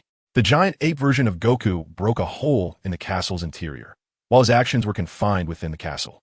Therefore, Goku's main focus at this time was still on destroying the castle, leaving him no time to trouble Goten and the others. Once Goku had dismantled the castle enough to not hinder his movements, even if Goten and the others' auras were very low, they would still likely not escape the giant ape's eyes. After all, the location of the castle was really poor, surrounded by desert, with only scattered trees standing alone, which couldn't hide their figures at all. If they didn't want to die, they had to move quickly. Their combined fighting power was just a fraction of his. Wukong rarely speaks at length, but their actions are still too slow. Wukong has been trying his best to help. However, Bulma's speed is truly despairing. At this moment, Wukong's combat power is not enough to jump down from a height while holding someone. So, Bulma successfully held him back. Even Oolong can transform and fly quickly to the ground, but Bulma cannot. When Goku had almost demolished the castle and woke up Pilaf and his gang, Wukong and the others finally made it to the ground. The sandy ground had no cover, and escaping the great ape's attack range was quite a challenge. However, before the situation was finalized, they still had to strive for a chance. Now that they were on the ground, everyone's escape speed improved accordingly, including Bulma. The thought of being trampled by the monster made Bulma run for her life. Her mental and physical state had no effect on her speed, which was already close to the human limit, almost matching Wukong's speed. The giant ape version of Goku had a combat power of 121 points, 50 higher than when Wukong saved his grandpa. Wukong and Yamcha's combined combat power was only about 20 points, barely catching up to Goku's current level. If it didn't run faster, something bad might happen. Fortunately, the loud shouting of Pilaf and his gang after waking up attracted the giant ape's attention, and they were very close enough to be swallowed with a single bite. What kind of monster is this? Run. Quickly, go to the plane. The three of them didn't have time to get dressed and rushed to the balcony of their castle in their pajamas. They successfully took off. But the giant ape threw down a massive structure with skill, or perhaps by chance, and they barely survived thanks to the life-saving device on the plane. After giving Pilaf and his gang a lesson, the giant ape turned its attention back to Wukong and the others. There was no cover, and the moving targets on the desert were quite obvious under the full moon. So, the giant ape finally aimed to deal with these crawlers. Oh no, it found us. Yamcha was still actively thinking of ways to escape. Feeling the oppressive sensation behind him, that chilling feeling, Yamcha notified everyone and also wanted to hear if anyone had a good plan. Running was the answer. If that didn't work, they could cut off its tail. Right? Goku's tail is a weak point. Yamcha had learned this while lurking near Fire Mountain. If it weren't for the urgent situation and facing this for the first time, Yamcha would have thought of it sooner. In fact, the best time to cut off the tail was when Goku first transformed and broke out of the prison, as there was no danger then. But Wukong didn't want to hurt Goku's tail, so he planned to just run. Oh no, it's coming towards us. I must say, Yamcha's ability to observe while running and not get scared is impressive. The gap in combat power was quickly reduced to within reach as Wukong and the others ran. Get out of the way. The giant ape casually threw the massive building it was holding at them, and only Bulma couldn't dodge in time, getting trapped underneath. Although Goten was puzzled as to why Bulma wasn't crushed, this wasn't the time to ponder that. The giant ape was getting closer, and the heavy footsteps sounded like a death knell, likely scaring the timid ones into fainting. Goten, I'll distract him. You take the chance to grab his tail. Pierre. You turn in his scissors and cut off his tail. Life was at stake, and Yamcha quickly assigned the battle tasks at this critical moment. Goten was no longer lazy. He didn't care about the risk. After all, he could still transform into a giant ape to escape Goku's pursuit. But the others couldn't, so everyone had to contribute. At that moment, Yamcha looked like a clown, wildly waving his arms not far from the giant ape. After all, without any ranged attack means, and with the capsule containing firearms taken away, this was the only way to attract the giant ape's attention. Goku, who was unconscious, had no intelligence. He usually treated everyone equally, but when he saw someone provoking him, he immediately disregarded everyone else and charged straight at Yamcha. In just 2 steps, Goten quickly circled behind Goku and managed to jump up and grab the giant ape's tail just before it could smash Yamcha with a punch. With this, the giant ape retracted its previous attack, trying to throw Goten off by swinging its tail. It was careless enough to let someone grab its tail because it didn't consider these people a threat. Their energy was too weak, not like Gohan, who could withstand a long fight. The tail-swinging motion lasted several seconds, and it was anyone's guess how hard Goten had to work to hold on and not get thrown off. Because of the few seconds he bought, Pu'er successfully cut off Goku's tail. Before Wu-Tien flew out, he closed his eyes, not caring what he might crash into, as he didn't want to risk losing his tail either. In the end, Wukong returned to his original form, and Wu-Tien and the others rescued Bulma from the stone. At this moment, everyone was physically and mentally exhausted, and a few of them sat around Wukong, waiting for dawn. They didn't expect Wukong to really be a monster. Is he an alien? Wu-Tien, did you know this all along? There were many questions Wu-Tien could answer, but he said he was very hungry. Didn't he want to move? And didn't he want to talk? Time slowly passed, and the sky gradually brightened, and Wukong finally woke up. But he looked completely confused about how they managed to escape. Well, I'll tell you when we get back. Okay, brother. Yamcha and Bulma became a couple, and Oolong was also moved by the life he yearned for in the big city. Only Wu-Tien and Wukong needed to return to Baozi Mountain to visit their grandfather, so they didn't go with Yamcha and the others. The group found their respective belongings in the ruins of Pilaf's castle, and then parted ways. Brother, let's go too. Yeah, but I might need you to carry me later. Why? Kintown. Without explaining to Wukong, Wu-Tien directly called down the Kintown and then tried to jump on it. Miraculously, Wu-Tien actually stood on it. Originally, Kintown was considering playing a trick on Wu-Tien and making him fall off. However, that would mean Wu-Tien would never try to ride the Kintown again, which would go against its purpose. Wu-Tien's personality is indeed lazy, but laziness doesn't have much to do with his character. He doesn't have many thoughts. Even his occasional schemes against Master Roshi are just small tricks and not related to any wickedness. He has no intention of doing bad things, and sometimes the thoughts that pass through his mind are merely complaints. Therefore, for such a normal person, Kintown is quite accommodating. After all, Wu-Tien's laid-back attitude is much better compared to Master Roshi's sole desire to see benefits. He is content and has no desires. And even if thoughts like I want to be a thief occasionally cross his mind, they're just for fun and he would never act on them. So Kintown reluctantly allowed another person to ride. All right, you don't need to carry me anymore. Oh, so that's what you meant, brother. Did Wukong understand what he was expressing just now? Wu-Tien was a bit confused. Could Wukong really comprehend it with his intelligence? As they rode on Kintown, Wu-Tien began to ask Wukong what he had understood. What do you think I was referring to? Wu-Tien didn't believe Wukong understood his meaning. It's because brother was too lazy to walk, so he wanted me to carry him? Then he remembered he had Kintown, so he didn't need to. Well, indeed, it's hard to put into words the level of intelligence. Goten couldn't help but complain about Gohan. If it weren't for his own memories, he might be as silly as Goku. However, Master Roshi's teachings weren't that great either. He claimed to teach cultural subjects, but in reality, not much was learned. If we're talking about education, one really needs to live in the city, go out every day, and before long, they would naturally understand a lot of things.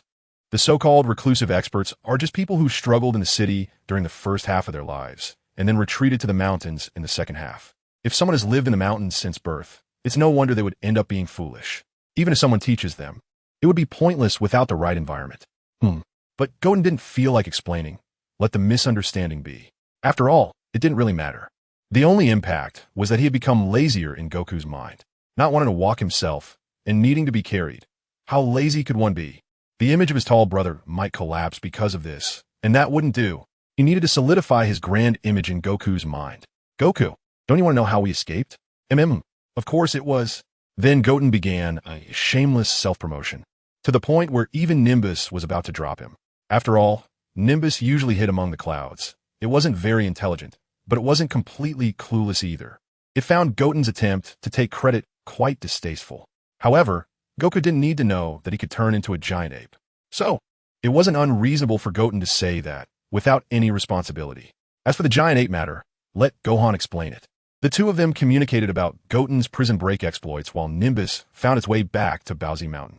Wow, brother, you're so amazing. It's a pity I was asleep. But now that we're back at Bowsy Mountain, we can spar a few more times. Grandpa can guide us too. Wukong's implication is, why say so much? Just fight. Which made Wu Tian cry inside for a long time. The older he gets, the harder it is to fool him. If he can't win, then he can't use the excuse of humility, and Wukong would really see through it. At that point, Wukong might say, "Hey brother, are you not as strong as me?" Then Wu Tian would have no choice but to remain silent. After that, would he work hard and successfully surpass Wukong? That might just be a dream. The speed of the Nimbus is very fast. To put it in comparison, anyone with a battle power below 1,000 and who is not good at flying cannot keep up with the Nimbus. It may not be accurate, but Wukong has indeed used the Nimbus for a long time, and Z is still using it. So it didn't take long for Wu Tian and Wukong to return to the top of Bowsy Mountain, outside Sun Wufan's house. After jumping off the Nimbus, Wukong said goodbye to it, and the two of them went to knock on the door. After knocking without any response, Wukong naturally resorted to force to break the door. After all, if it breaks, it can be fixed later. Wukong has no awareness of waiting outside for someone. Seeing that Grandpa was indeed not home, Wukong thought about getting something to eat. There was no refrigerator at home, and food was always found fresh. Only the dried herbs could be stored for a long time at home. You go ahead. Goten still doesn't take the initiative to look for food. But when Goku went out, he found a small note on the table. Well, logically, I shouldn't be able to understand the words, right? So did Gohan forget that his son can't read? However, Goten still looked at it, and the note wasn't words, but a drawing. Communicating through pictures is fine too. Even though Gohan's drawing was very abstract, Goten was able to understand it with his excellent mind. It meant that Gohan said he went out to enjoy the mountains and rivers. Both grandsons went out to train, and naturally, their grandfather wouldn't stay home to gather mold. Master Roshi has lived for over 300 years and is still alive. So it stands to reason that Gohan wouldn't die of old age in less than 100 years. He naturally has plenty of time to go out. Master Roshi once said that there's no such thing as a pill for immortality. And he mentioned that the only ones who have eaten the elixir of immortality are sea turtles, which Master Roshi should not have acknowledged. Wukong understands Gohan's thoughts, which is probably to train himself while visiting friends and relatives with an uncertain return date. However, at this stage, there are really very few who can defeat Gohan. The protagonist sets a mysterious flag for others, sitting in the house, waiting for Wukong to bring back food. After about 10 minutes, Wukong returned dragging an unconscious dinosaur. It seems that being away from Bun Mountain for a few days has resulted in more dinosaurs on Bun Mountain. After Wukong returned, he started a fire in the open space outside the house, and Wu Tian also went out to wait. Once the meat was roasted, they each took a piece, dividing the dinosaur meat with the spine in the middle as the boundary. Wukong, let's go find Master Roshi. While suggesting this, Wu Tian handed the note to Wukong and quietly waited for his response. Did Grandpa draw this? I can't understand it at all. Don't overestimate Wukong's intelligence when he was young. Even without that fall, he probably wouldn't have been much better. He couldn't even make sense of the pictures without Wu Tian explaining it again. Of course, it could also be that Sun Wufan's drawing was too abstract, and Wu Tian could only guess what it was. After all, Sun Wufan had no other purpose in going out, only to gain experience. Knowing the situation and encouraged by Wu Tian, who said that Master Roshi was stronger than Sun Wufan, Wukong readily agreed to the idea of finding Master Roshi to become his disciple. It's not appropriate for one's grandson to take one's own teacher as a master. But the Dragon Ball world doesn't have so many taboos. Master Roshi only requires some amusing things to satisfy him. Even if it's just to tease him, he would happily agree.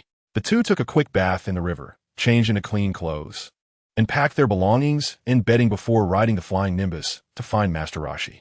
Bowsy Mountain is not very far from Kame House, but the sea route is somewhat troublesome.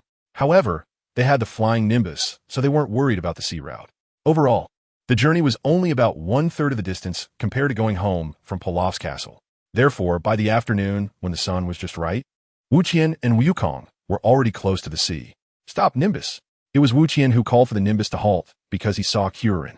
However, when he noticed Kyurin was running towards Kame House, he made Nimbus continue on its way. They were in the air, and since they were not directly above or below Kyurin and were at a distance, he did not notice them. Wu Qian thought for a moment and could only attribute the time difference to some discrepancies during their time at Pilaf Castle. They probably returned a bit early. So even though they had a meal and took a bath, it didn't take much time. Wukong still arrived at Kame House before Kyurin. The sea route wasn't very long, and soon Wu Tian and Wukong arrived at Kame House, where they saw Master Rashi leisurely reading a newspaper on a deck chair outside. Perhaps he was looking at the adult section. Grandpa Turtle. Huh, it's you too. What brings you here?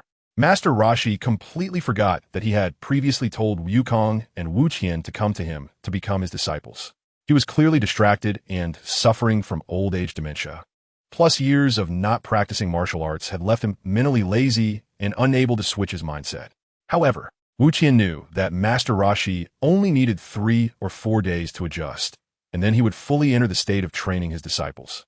He could be seen as someone who is usually flirtatious but doesn't drop the ball at critical moments. As for the Mafuba technique that could go awry, one could only blame Master Rashi for his lack of diligence in martial arts. Perhaps he only learned it by watching Master Mateto demonstrate. But since he sealed Piccolo, he hadn't used it again and was quite unskilled. Grandpa Turtle, we are here to train with you. Oh, you want to become my disciples, huh? Aside from being forgetful, Master Rashi was now about to enter his hermit master mode. Although he wasn't very clear about Wu Tian's personality and intelligence, he saw Wukong as a perfect, unblemished gem. If said in less flattering terms, he was adorably foolish, completely unaffected by Wu Tian. This was just what Master Rashi needed to use Wukong to achieve some of his ulterior motives, such as some lewd matters.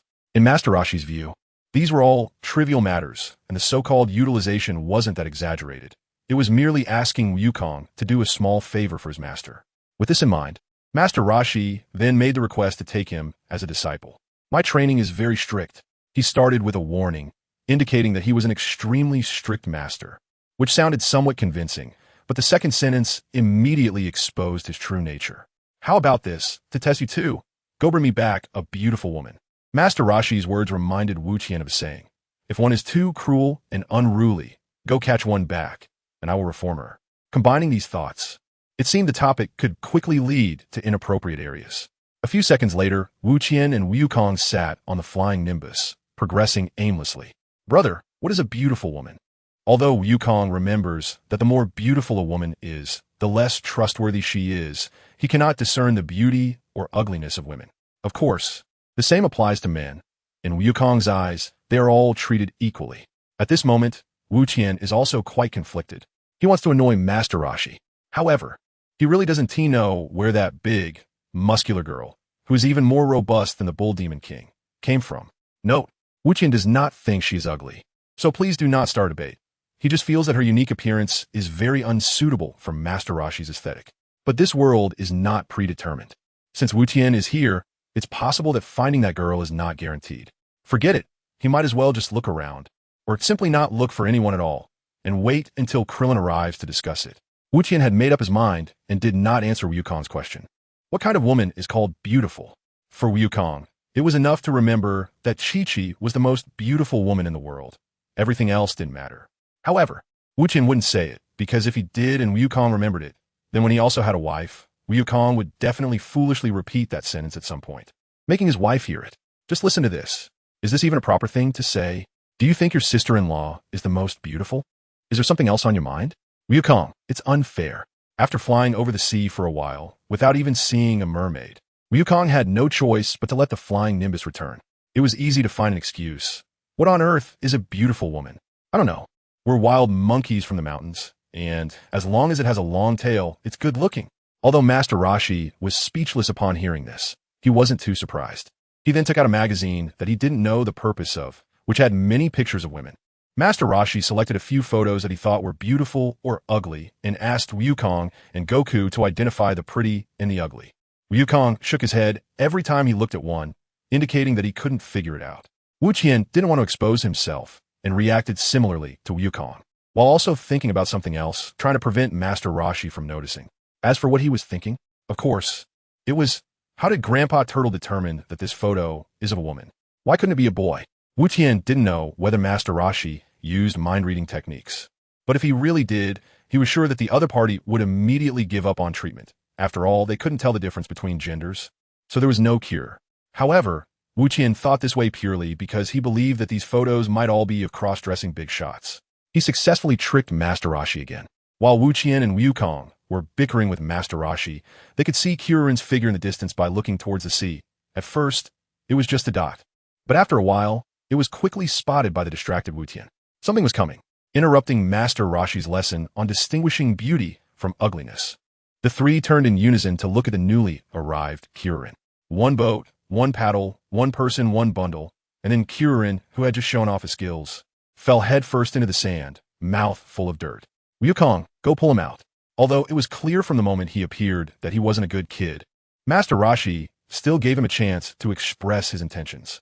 Fortunately, otherwise, Master Roshi would surely have regretted it.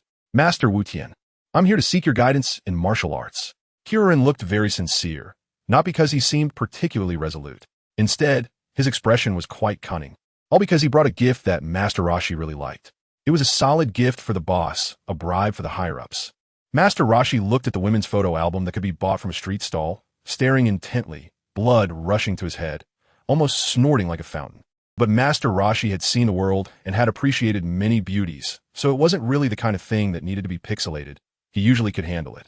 In the end, Master Roshi shamelessly accepted Kyorin's gift and agreed to his request to learn martial arts. A child worthy of teaching, not accepting it until New Year's. Although he confirmed that he would accept the three as disciples, Master Roshi's requirement remained unchanged. He needed his disciples to bring back a beautiful woman. If Wu Tian were to say, where did all these troubles come from? Couldn't they just find a random cook? It was all to satisfy his own selfish desires. Kame House was only inhabited by Master Roshi. One person eating was enough for the whole family. If he took in 3 disciples, someone would have to be responsible for cooking, which was the real reason Master Roshi wanted a woman. Of course, it also provided an opportunity to peek at the ladies. The 3 of them took to the flying Nimbus again, setting off to find beautiful ladies. The safest bet was to find a nanny or a cook. As for Lanchi, it depended on luck. If it weren't for Wukong and Kyorin going, Wu Tian wouldn't want to stay alone on Kame House doing nothing. And he definitely wouldn't mess up the original story. However, even if he went, Wu Tian only sat at the back, and whenever Wukong asked for directions, he would not answer at all. If you asked what use Lanchi had for Wu Tian, she had no use at all. But she looked familiar and comfortable. And that was enough. So he wouldn't interfere as long as he could avoid changing people. After flying for a while, Lanchi's robber, who was tougher than a man, appeared in the trio's sight. Lanchi was riding a bike, pursued by several police cars. During the chase, she even dealt with a few of them using a gun. When she ran over to Wu Tian and the others, she just sneezed, and her battle power dropped to negative max. They are bullying her. Should we go down to save her? That seems to be the police, right? After seeing Lanchi's looks, Kira knew she would definitely satisfy Master Roshi's aesthetics. However, his physical strength didn't allow him to take bullets head-on, so he wasn't very daring to intervene in this matter. No need to bother, the Nimbus is close. We could just pull her up directly. Thus, just as Lanchi was about to be arrested, she suddenly disappeared in front of the police, along with the bag on that small bike. The police were puzzled, their expressions like they'd encountered a ghost. After all, the Nimbus was much faster than a plane, comparable to a small fighter jet, quickly moving to high altitude.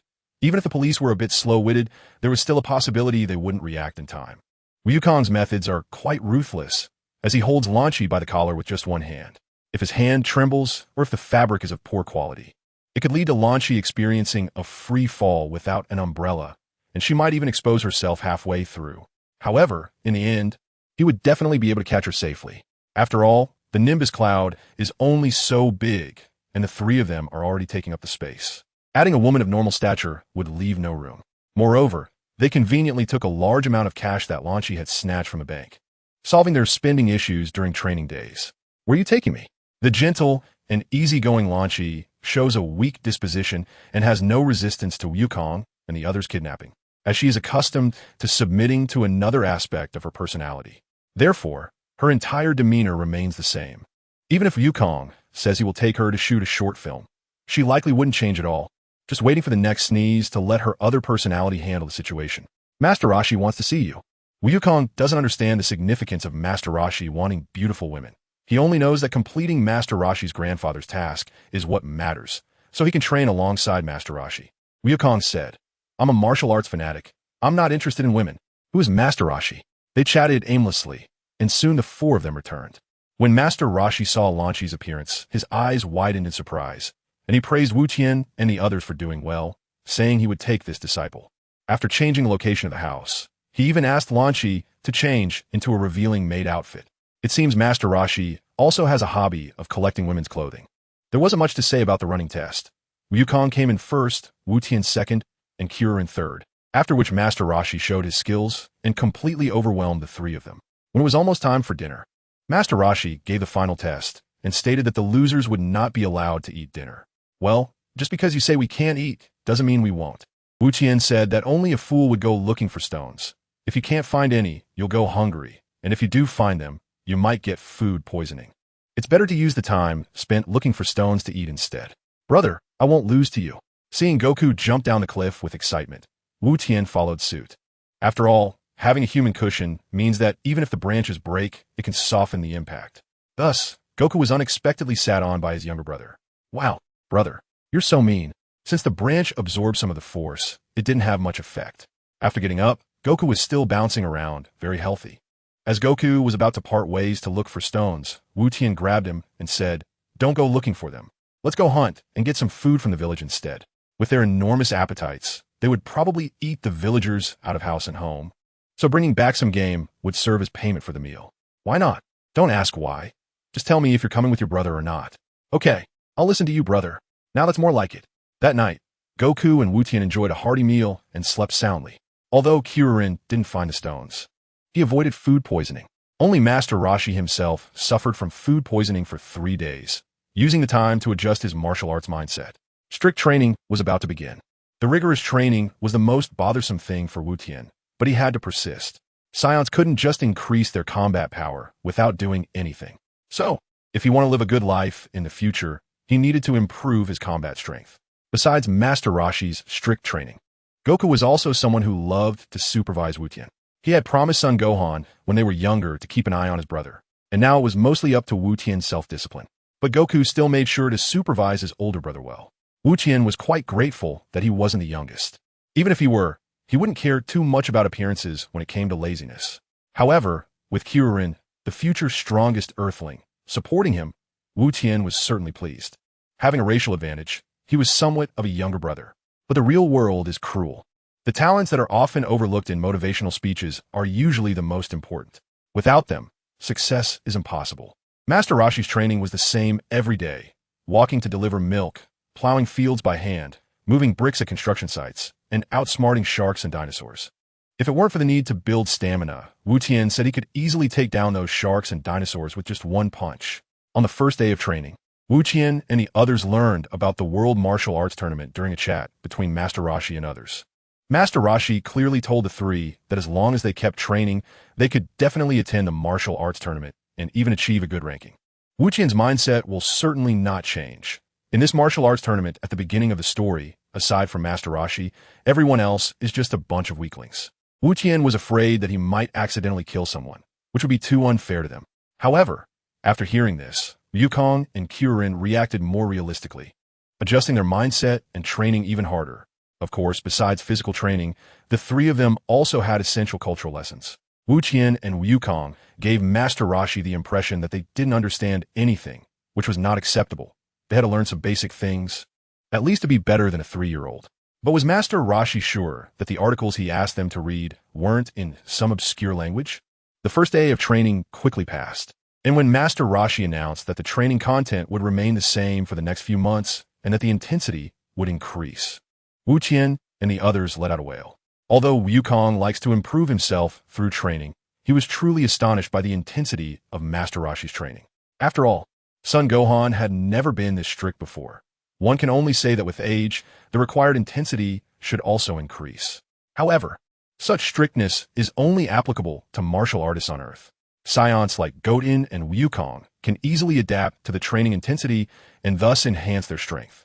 For Scions, Endless battles are more suitable for their strength enhancement, especially life and death battles, where each brush with death followed by perfect recovery brings a qualitative change in strength. However, scions like Goten and Wukong cannot enhance their strength through life and death battles at this moment, as there are no senzu beans or healing devices. After 3 minutes of fighting, they would need 3 months to recover from injuries.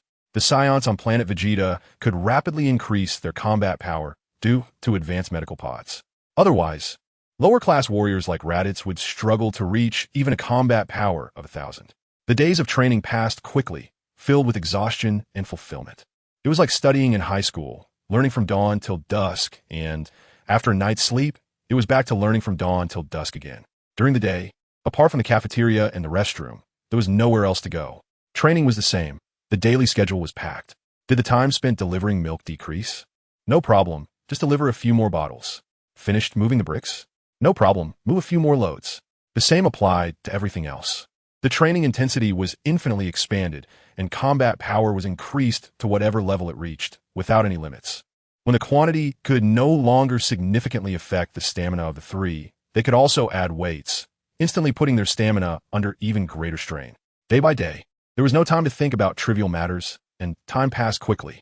As the time approached the last month before the World Martial Arts Tournament, Wukong pushed the large rock promised by Master Roshi to teach everyone a lesson.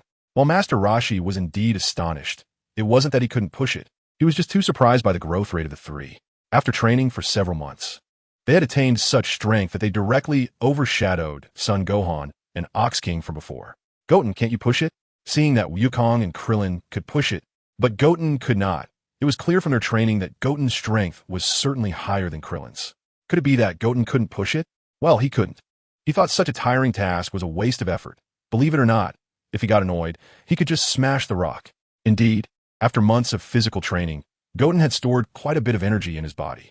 Coupled with the fact that he had simulated the Kamehameha early on, his understanding of energy was sufficient, and now he could casually launch ordinary energy blasts without affecting the fluctuations of energy in his body. Just like when wearing a power level detector, one can see that launching the Kamehameha would increase the reading, and after using some energy, it would drop again. Energy blasts were simply energy projectiles that could be released effortlessly, requiring no charge and using very little energy, thus naturally not affecting it. Although the damage was low, for ordinary beings, even a regular knife could kill. Being hit by an energy blast when unprepared could still be fatal. For example, in the battle between Piccolo and Wukong, the final energy beam launched from his mouth caught Wukong off guard, and he was unable to dodge, only managing to avoid critical hits. Sometimes, a powerful charged energy wave might not be useful at all, as it could alert the enemy in advance, allowing them to dodge. In contrast, small energy waves that did not affect the energy could cause damage during a sneak attack. Besides energy blasts, Goten could now also fly. However, his speed was quite slow, and he couldn't maintain it for long. He didn't know how it compared to Tien's technique, as he had never seen it in person for comparison, but he assumed it wouldn't be worse. Goten hadn't shown these two special skills to anyone, and if allowed, he could even save them for this tournament and future ones. Master Roshi didn't say anything about Goten's laziness, as Krillin could push the rock, and he wouldn't be foolish enough to think Goten couldn't. So he simply had the three continue training their stamina, increasing the weights, to prepare for the martial arts tournament a month later. Brother, are there many powerful experts in the World Martial Arts Tournament? Don't worry, Wukong. Just believe that you can win the championship. Well, that old man Master Roshi probably wanted his disciples to understand that there are always people stronger than them in the world. However, Goten was determined not to let him have his way. As long as he transformed into a great ape once, he could consume Master Roshi's energy, and his tail wouldn't be in danger, as long as the moon was an issue. Although he wouldn't be able to transform after the moon was gone, such a mindless transformation would be unnecessary anyway. So he wasn't worried. Of course, the specific situation would depend on the groupings at that time. If he was grouped with Wukong, he wouldn't be able to expend the energy of others on Wukong's behalf. Instead, Wukong would likely demand that he give his all in their fights. Then, both would be injured, and Master Roshi would win without a fight? Well, that would be really foolish. Goten feels he has the potential to become a brother complex, although he usually lets Goku handle the small matters. When it comes to important issues, Goten doesn't mind sacrificing himself a bit. My closest owe it to do. After hearing his brother's very confident words, Goku's confidence has increased significantly, almost reaching max. As for whether Goku would become arrogant, That's something to not worry about at all. How could a martial arts fanatic think of himself as invincible? Goku would never be like Satan in terms of wisdom, so Goten can rest assured. After a month, the training content remains the same, but the weight he carries has increased, the training volume has grown, and his combat power has further improved. A few months ago, Goten felt that his combat power wasn't increasing much. However, now that he has adapted to the heavier weights, compared to a few months ago, his combat power has indeed risen quite a bit. It's probably because his base value is higher, the training intensity has increased, and naturally, his combat power rises quickly too. However, Goten doesn't have a combat power detector, so he can't feel the exact values, and it's not just him. Even Goku and Krillin are only half understanding of Ki, so they can't perceive the specific strength of others' combat power for now, or rather, they can't perceive it at all. But Goten's flying speed has indeed increased, as long as his Ki is sufficient. Even a sudden acceleration or turn is not a problem. He's already able to fly beautifully, like the fighter jets during a parade, performing some high-difficulty maneuvers. It may not be practical, but there will always be times when it comes in handy. At the same time, Goten is now considering whether to focus on training his flying skills. After all, running fast is also a special skill. I am a scion with a combat power of 1,000, and behind me, several frozen demon race members in their initial form from the Winter Star are chasing me. But I am not worried at all, because they can't fly as fast as I do. The initial form refers to those with a combat power of 1. 2, like Frieza. Ahem, a bit exaggerated, but Goten really has such thoughts. It's a way for him to find joy for himself. As for whether he will actually practice, who knows, it might just be wishful thinking. Perhaps in the end, even Goku's flying speed won't be able to keep up. A month has passed, and the day for the World Martial Arts Tournament has arrived. Such a grand event, yet all the matches will be finished in just one day. Goten strongly complains about this, but he only complains internally. After putting on the little suits prepared by Master Roshi for them, he sets off to the venue to register. Goten has never been on an airplane, but having traveled on a spacecraft, he still manages to appear calm. After registering, the preliminary rounds immediately follow. Master Roshi leads them to the venue, takes out their martial arts uniforms for the three of them, and then slips away, not knowing where he went to change his outfit. Master Roshi's battles are relatively quick. He swiftly defeats his opponents, confirms his advancement, and then goes out again to change back into his outfit, waiting for Goten and the others to finish their preliminary rounds and come out to report good news. Wu Qian and the others were not in the same group, and during the matches, they even encountered Yamcha, who had already secured his advancement. Once everything was confirmed, Wukong and Krillin were excited to go find Master Roshi, while Wu Tian found a corner in the venue to sit down and wait for them to return to draw lots. After all, going out was just to see old friends.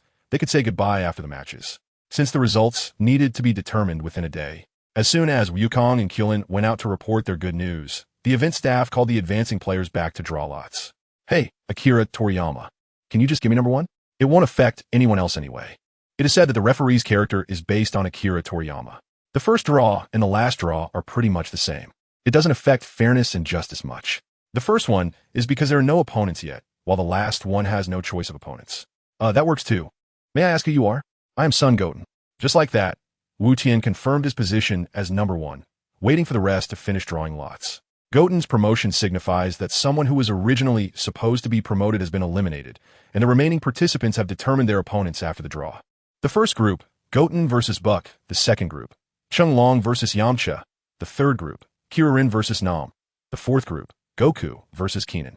Goten successfully secured a chance to battle against Chunlong, who is disguised as Master Roshi, thanks to a mysterious power from the east.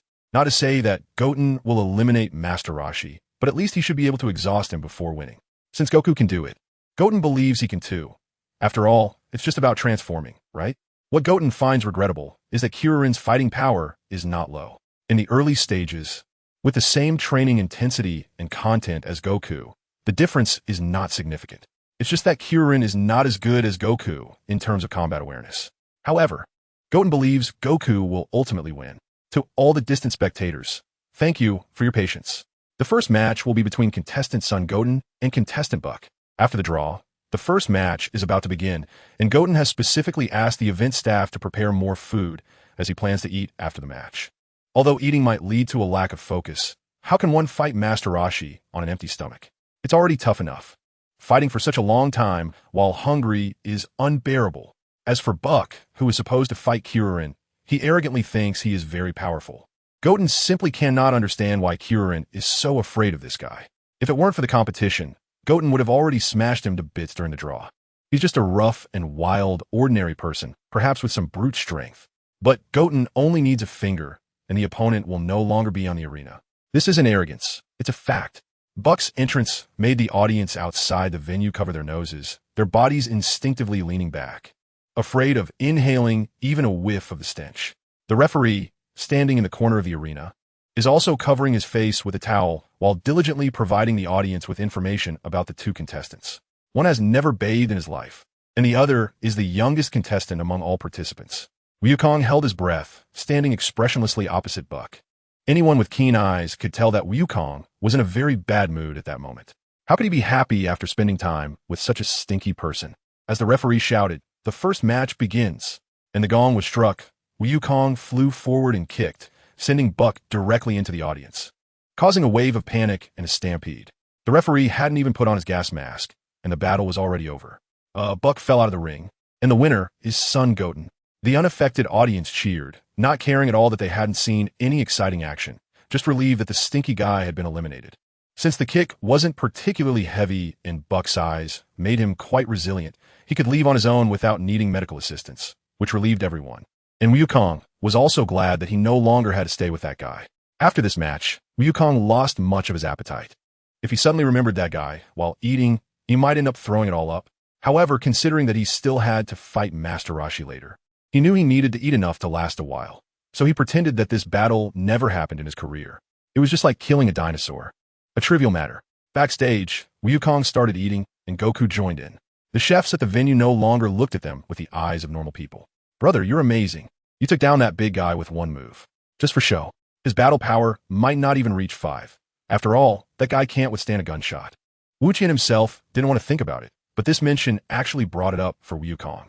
However, Wukong, who is carefree, didn't have any other thoughts aside from finding that guy a bit unpleasant. After saying that, he just went back to eating, completely unaffected. Wu Qian, on the other hand, tried not to think about it, but sometimes, once it's brought up, the more you try not to think, the more images pop up in your mind. Well, during exams, the texts don't just bounce around in your head either. Keeping a calm mindset, at least he didn't throw up. Meanwhile, while the two were eating, Chung Long and Yamcha in the martial arts arena had already determined the winner. Master Roshi, who had come to test his disciples, definitely wouldn't intentionally lose to Yamcha. After giving Yamcha a few pointers, he knocked him out of the ring, securing victory in this round. Wu Qian saw that Master Roshi had almost spent just a few minutes walking back from the outer arena to the inside, finally recalling a very serious issue. "Killin, you have to take it slow later. The later it ends, the better. Goku, you too. Don't let it be a blazing sun when he faces Master Roshi, with not even a shadow of the moon in sight. How can he transform and unleash the universal shockwave then? It's true that Master Roshi won't go all out, but he will definitely wear him down until he's exhausted, resulting in a completely unwinnable match. As for how Goku would feel upon discovering that his brother has turned into a monster, well, at this stage, the somewhat naive Goku really can't guess what he would think. After all, Sun Gohan isn't dead, and Goku doesn't have much impression of the great ape anymore. Killin listened to Wu Tian's words, not quite understanding what Wu Tian was up to. However, if the opponent wasn't particularly strong and didn't require him to go all out, he didn't mind agreeing to Wu Tian's request. This way, he could also train his combat abilities. Training with Master Roshi only improved his stamina without learning any martial arts techniques. Resolving in his heart, Killin replied, "No problem," and then heard the referee from the outer arena starting to call for him. "Killin, I'll cheer for you after I finish eating." By the time Goku finished eating, he might not even be able to finish his own match. Regarding the muck, Wu Qian had a lot of complaints about him in his heart, like Namu Amit which reminded Wu Qian of Jikong. But when it came to combat power, Wu Qian didn't think Namek could defeat Killin. After all, that Skycross punch sounded really stupid. Even a typical Chinibyu boy wouldn't like such a move. The sounds of fists colliding occasionally reached the inside, not very clear, but still audible, along with some gas from the audience. Namek jumped up, and he jumped so high. Hearing the referee say this, Wu Qian couldn't help but want to watch the match. "I've finished eating, Goku. You can continue." As he came out, he happened to see Namek using the Skycross punch, and he was already close to Killin, who was still standing on the ground. Such a live target. Just as Goten was about to complain, Kiririn was hit. It looked like he was standing still, allowing the opponent's attacks to hit him. Goten had just arrived and didn't know what had happened before. but things had already reached a serious point. Well, it's just frustrating. Not enough to accomplish anything, but plenty to mess things up. Then he saw the temporarily immobile Kuririn being lifted by that wooden figure. And something bad was about to happen. Ending this quickly is definitely not a good thing. Goten is waiting for Krillin's desperate counterattack. And then there was a loud slap as Krillin made contact with the ground outside the ring. Goten, at the moment when he was thrown out of the ring, Kuririn woke up, but was already too late. Seeing Kuririn walking back with a bit of disappointment, Goten said nothing. After all, Goku would definitely comfort Kuririn later, so there was no need for him to worry. In the following fourth match, it was Goku against Kenan, and it was still Kuririn who called out Goku, who was eating. They exchanged a few words, and Kuririn's expression became much more normal. No wonder Goku is the best remedy for healing depression and all kinds of mental ailments. When Wukong made his appearance, he was questioned by the audience outside the ring. But after the referee explained, the audience understood that Wukong and Wuqian were two different people. This pair of twins seems quite impressive. They're dressed the same, and it's unclear what their background is. Really, the opponent is clearly a monster. There are several kids competing, including twins, and the key is that this kid seems quite strong. This sparked more conversation among the audience, who began to whisper and gossip. Wukong, remember to take it slow. Okay, leave it to me. Are you a dinosaur? Huh? Kenan was about to pull a trick when Wukong's question caught him off guard. Kenan somewhat resembled a dinosaur, but his actual species had nothing to do with dinosaurs. Wuqian, standing on the wall of the arena, couldn't help but twitch at the corner of his mouth upon hearing Wukong's question. The deliciousness of dinosaur meat was something Wukong couldn't shake from his mind. However, even if Kenan, a monster with a much higher IQ than a dinosaur, could be eaten, Wuqian couldn't bring himself to do it.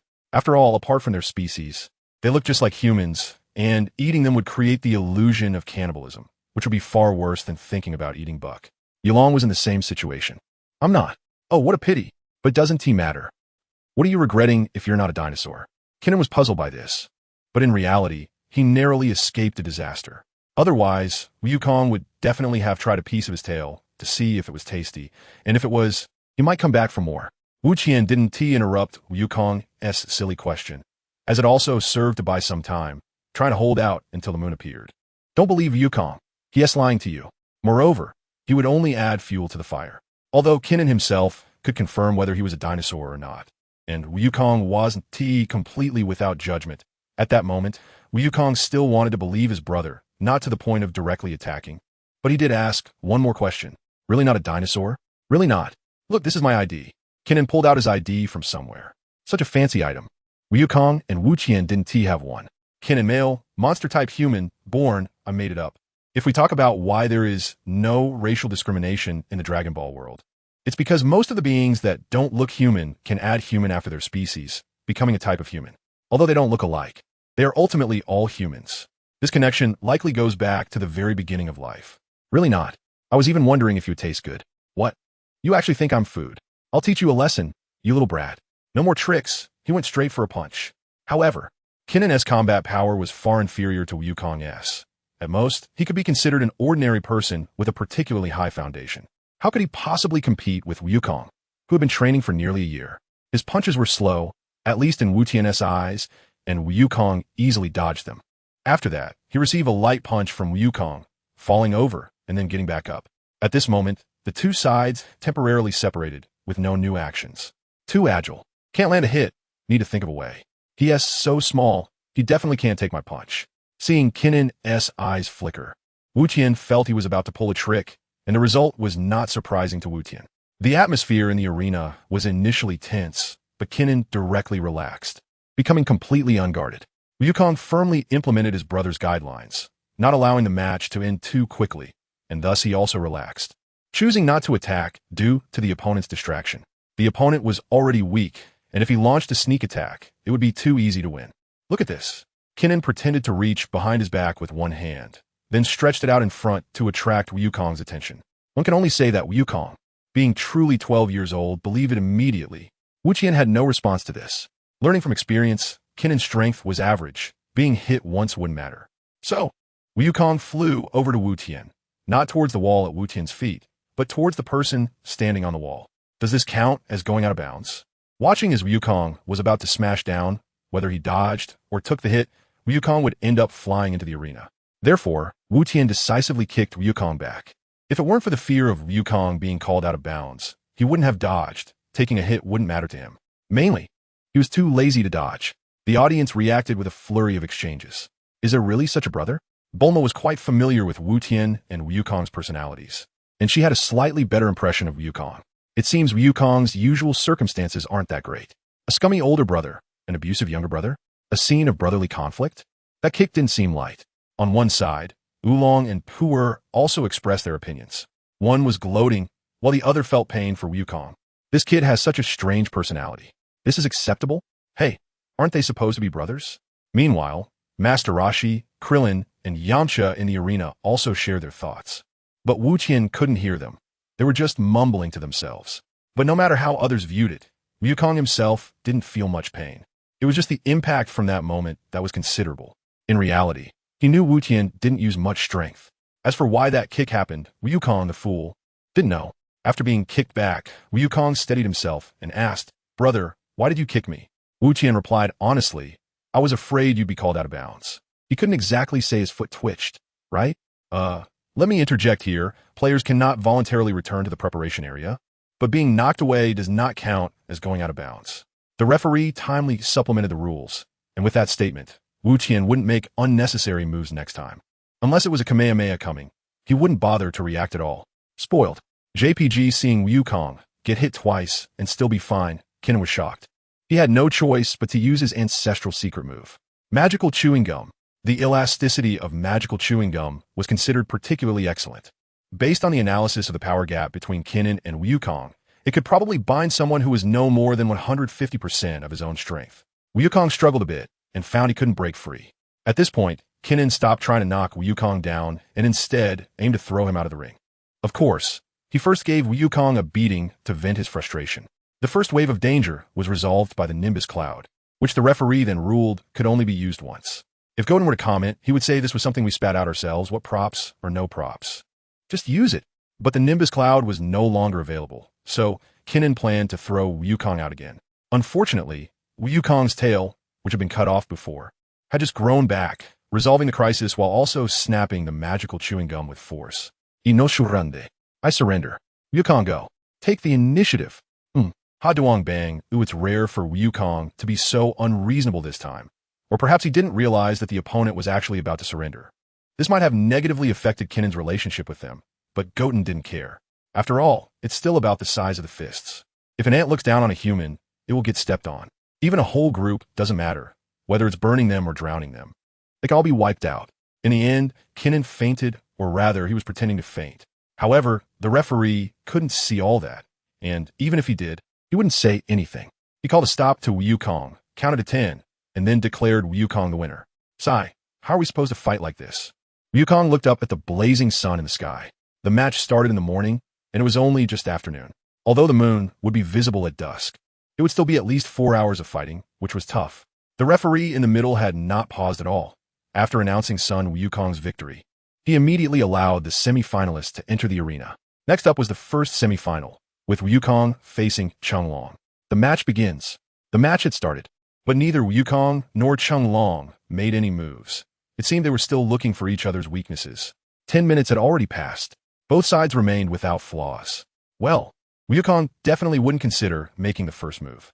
Since Master Roshi didn't choose to attack, he was willing to continue dragging it out. After all, it wouldn't be him who suffered in the end. However, in terms of mental focus, Wukong was indeed quite concentrated. Otherwise, if Master Roshi attacked, he wouldn't be able to react, and taking a beating wouldn't help him last until dark. But such behavior from both sides was quite frustrating for the audience.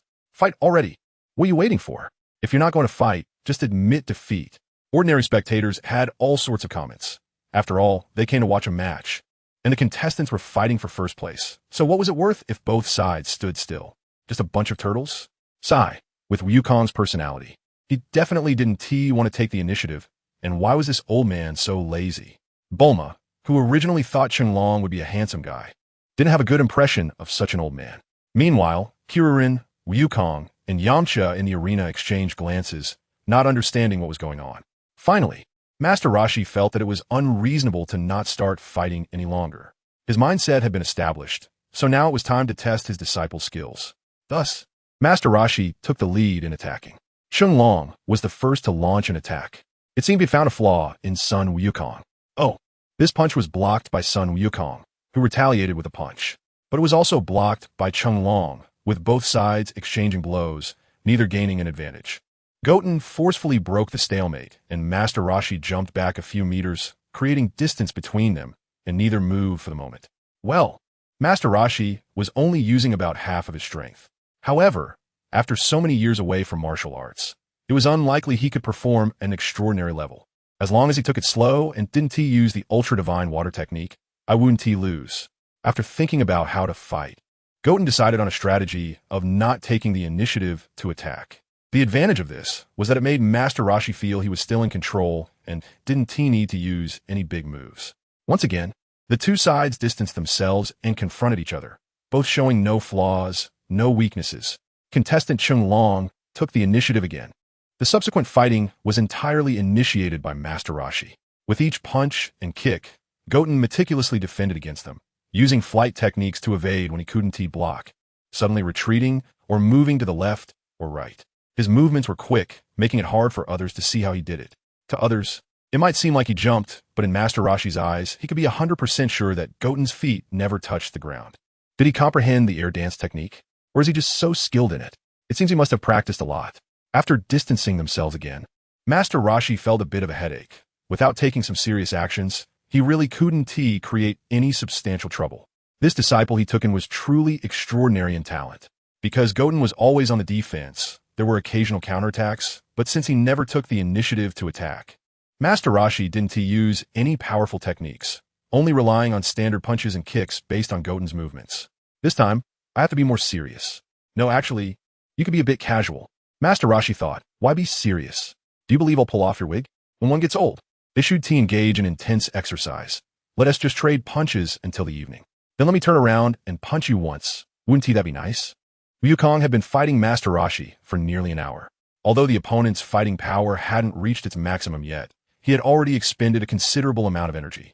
If Master Roshi continued to use some random techniques, his stamina would surely deplete even faster, making it uncertain if he could last until the moon rose. However, how could Master Roshi heed Wukong's words? The main purpose was to assess his disciple's performance. It was a pity that Krillin lost and couldn't showcase his best strength. And this match was to see where Wukong's limits lay. I want to know where your limits are. In the moment of exchanging punches. Such a phrase floated into Wukong's ears. Then Wukong noticed that the figure of Chenglong in front of him had turned into an afterimage, which he could reach out and pass through. Afterimage fist. Focusing again, he scanned the surroundings and shouted, "Behind you!" He threw a punch, all the while boasting about his ultimate technique under the full moon. My limits are not something you can bear. Chenglong, caught off guard by the full force attack, was hit and flew back. Goten's punch was quite heavy, mainly because he was afraid that if it were too light, it wouldn't be able to stop the attack. And in the end, he would be the one to suffer. How'd you guess that? Master Roshi had never taught martial arts. Goten should have never seen the afterimage fist. However, Goten's reaction was as if he already knew it, and he successfully countered it, which surprised Master Roshi a bit. But the surprise was only minor. After all, there was a gap in hard strength. If one attempt didn't work, he could always try a few more times. Master Roshi didn't believe that Goten would be able to see through the next attack. Thus, the second wave of afterimage fist came again. Chung Long quickly rushed in front of Goten and then transformed into a phantom afterimage, while his real body hid by rapidly changing positions. It won't work even if you try a few more times. I'll just guess which direction you'll attack from this time. Catching Master Roshi's afterimage fist once again, Goten couldn't help but feel a bit arrogant. After all, with Master Roshi's strength, he should be able to defeat him and Goku in an instant. However, due to years of not practicing martial arts, he had seriously regressed. His big moves were still there, but his base power was just barely over half of what it was at its peak, and he could hardly beat even his own students. Young man, don't rush. With that, Master Roshi launched the afterimage fist again, which seemed like the same trick, but Goten suspected that he might be using the multiple afterimage fist this time. When one afterimage cannot deceive the enemy, it is time for the multiple afterimage fist to come into play. Watching the afterimage in front of him gradually fade and finally dissipate, Goten sensed movement coming from behind. Another punch from Master Roshi was about to hit him. However, Goten simply turned around and did not block immediately. As expected, just as Chung Long appeared from behind, his body turned into another afterimage, and right after that, a fist appeared above Goten's head. After using the second afterimage, Master Roshi chose to attack from above, aiming directly for Goten's forehead. However, Goten anticipated it early through guessing and sensing, slightly crouching to dodge Master Roshi's attack, and even countering with a kick. This kick wasn't light. Goten was now focused on defense, conserving energy, and if he could counter successfully, he would strike hard. It wasn't about mutual consumption. As long as the opponent consumed energy faster than him, even if Master Roshi's hard strength was greater, he might not be able to withstand repeated physical blows. However, Goten had a special thought now, a thought that could lead to victory. But even if he won, he would definitely be ridiculed for it. That was to learn Tien Shin'en's Kikaho. Although he couldn't use Kikaho, he could use energy blasts, combined with the instant transmission technique. Couldn't he just blow up the arena with multiple energy blasts and call it perfect? But just thinking about this kind of winning method felt a bit cunning and shrewd, and since it would definitely be a tiring task, Goten ultimately gave up. After that, Master Roshi used the multiple afterimage fist several times, increasing the number of afterimages from 2 to many, with a maximum of 7 at one point. It was precisely this afterimage fist that caught Goten off guard, and he was hit by several particularly heavy attacks. Master Roshi's thought was that the testing was almost done. Apart from not liking to take the initiative in attacks due to his personality, he was excellent in other aspects and was almost catching up to Goten's current combat power. Therefore, he decided to deliver a few heavier attacks, intending to make Goten fall and not get up again. This idea was quite in line with Goten's character. If Goku were knocked down, and the attacks were particularly heavy, putting a great burden on his body, it would be very difficult for him to get back up in a short time. Goku would definitely do everything possible to overcome it and get back up. He couldn't afford to lose the fight. But Goten was different. After taking a few heavy hits from Master Roshi, it hurt. His chest felt tight. He didn't want to move. He just wanted a comforting hug to get up. So Goten's true intention was to hope that he could just lie down like this forever and never get up. However, if he lost like this, wouldn't that mean all the planning was for nothing? What help would it be to Goku? Since I wanted to take first place, I must do my utmost. In the original plot, Goku only managed to take first place in the martial arts tournament after a very difficult third attempt, and even then, it was a matter of life and death with just a slight mistake. Although Goten didn't have a good impression of a protagonist who reaches peak right away. People, whether real or fictional, must go through some setbacks and hardships to achieve great things. But if he would be Goku's older brother, who had to bear the burden, then he would be willing to place that label of never having experienced hardships, never having tasted suffering, and never having known failure on Goku's head. Because these do not mean ignorance of hardship or lack of ambition. It simply conveys a myth, someone who has never lost. No need to experience, so never experienced. Although the future is uncertain, right now, he could handle being the first in the martial arts tournament on Earth. Wukong instantly felt that his image became grand and impressive, although he still wanted to lie down and just stay there until the mountains eroded away. When the referee counted to 9, Wukong still sprang up like a carp leaping from the water. Betting on my feelings for Wukong, I will hold on until the last ounce of strength. And now, it's time to witness whether these feelings are cheap or not. So bring it on. Goten spoke with great confidence. At least that's how Bulma felt. Much more reliable than his boyfriend who was simply eliminated in the top 8. Oolong thought the same. And Krillin felt as if he was meeting Goten for the first time after spending so long together. A huge question mark appearing in his mind. Even Yamcha himself thought he was not as good as a little kid, even though that kid could fight well. As for Goku's current demeanor, did my brother just call me? No, I wasn't calling you, you idiot. The turtle hermit, disguised as Chung Long, felt that after this remark. Goten's attitude was completely different from before, seeming more serious, even harder to defeat. At that moment, Goten's inner thoughts were, well, why aren't you attacking? What are you waiting for? Maintaining this mindset is exhausting.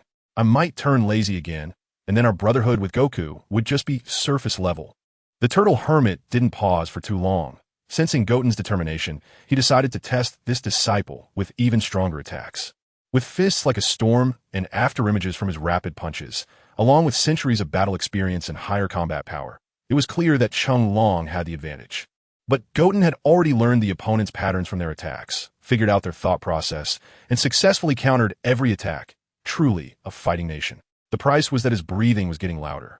Good kid, you're quite impressive. Almost catching up to me, your master. When Chung Long paused his attacks to give a compliment, he inadvertently exposed himself. However, Goten was not just tired. He completely ignored the turtle hermit. who assumed Goten didn't understand and resumed his attack. This time, he changed his approach, still starting with regular punches and kicks, but ending with the Kamehameha. Everyone who saw the Kamehameha was shocked, except for Goten. Isn't this the ultimate technique created by the turtle hermit, the Kamehameha?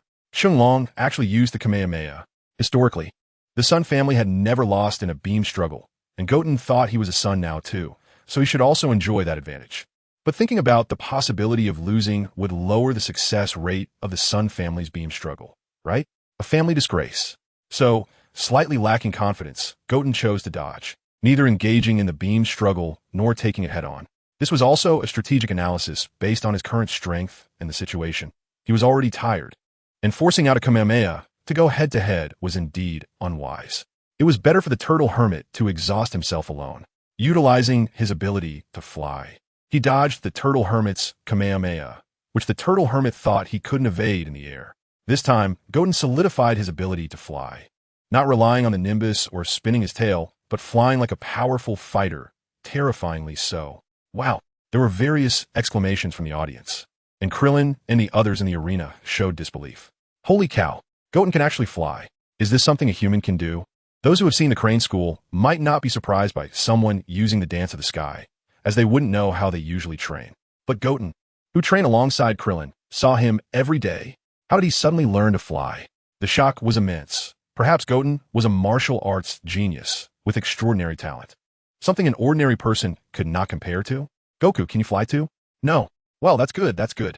Krillin seemed to have found his inner balance after the shock, just thinking of Goten as a monster.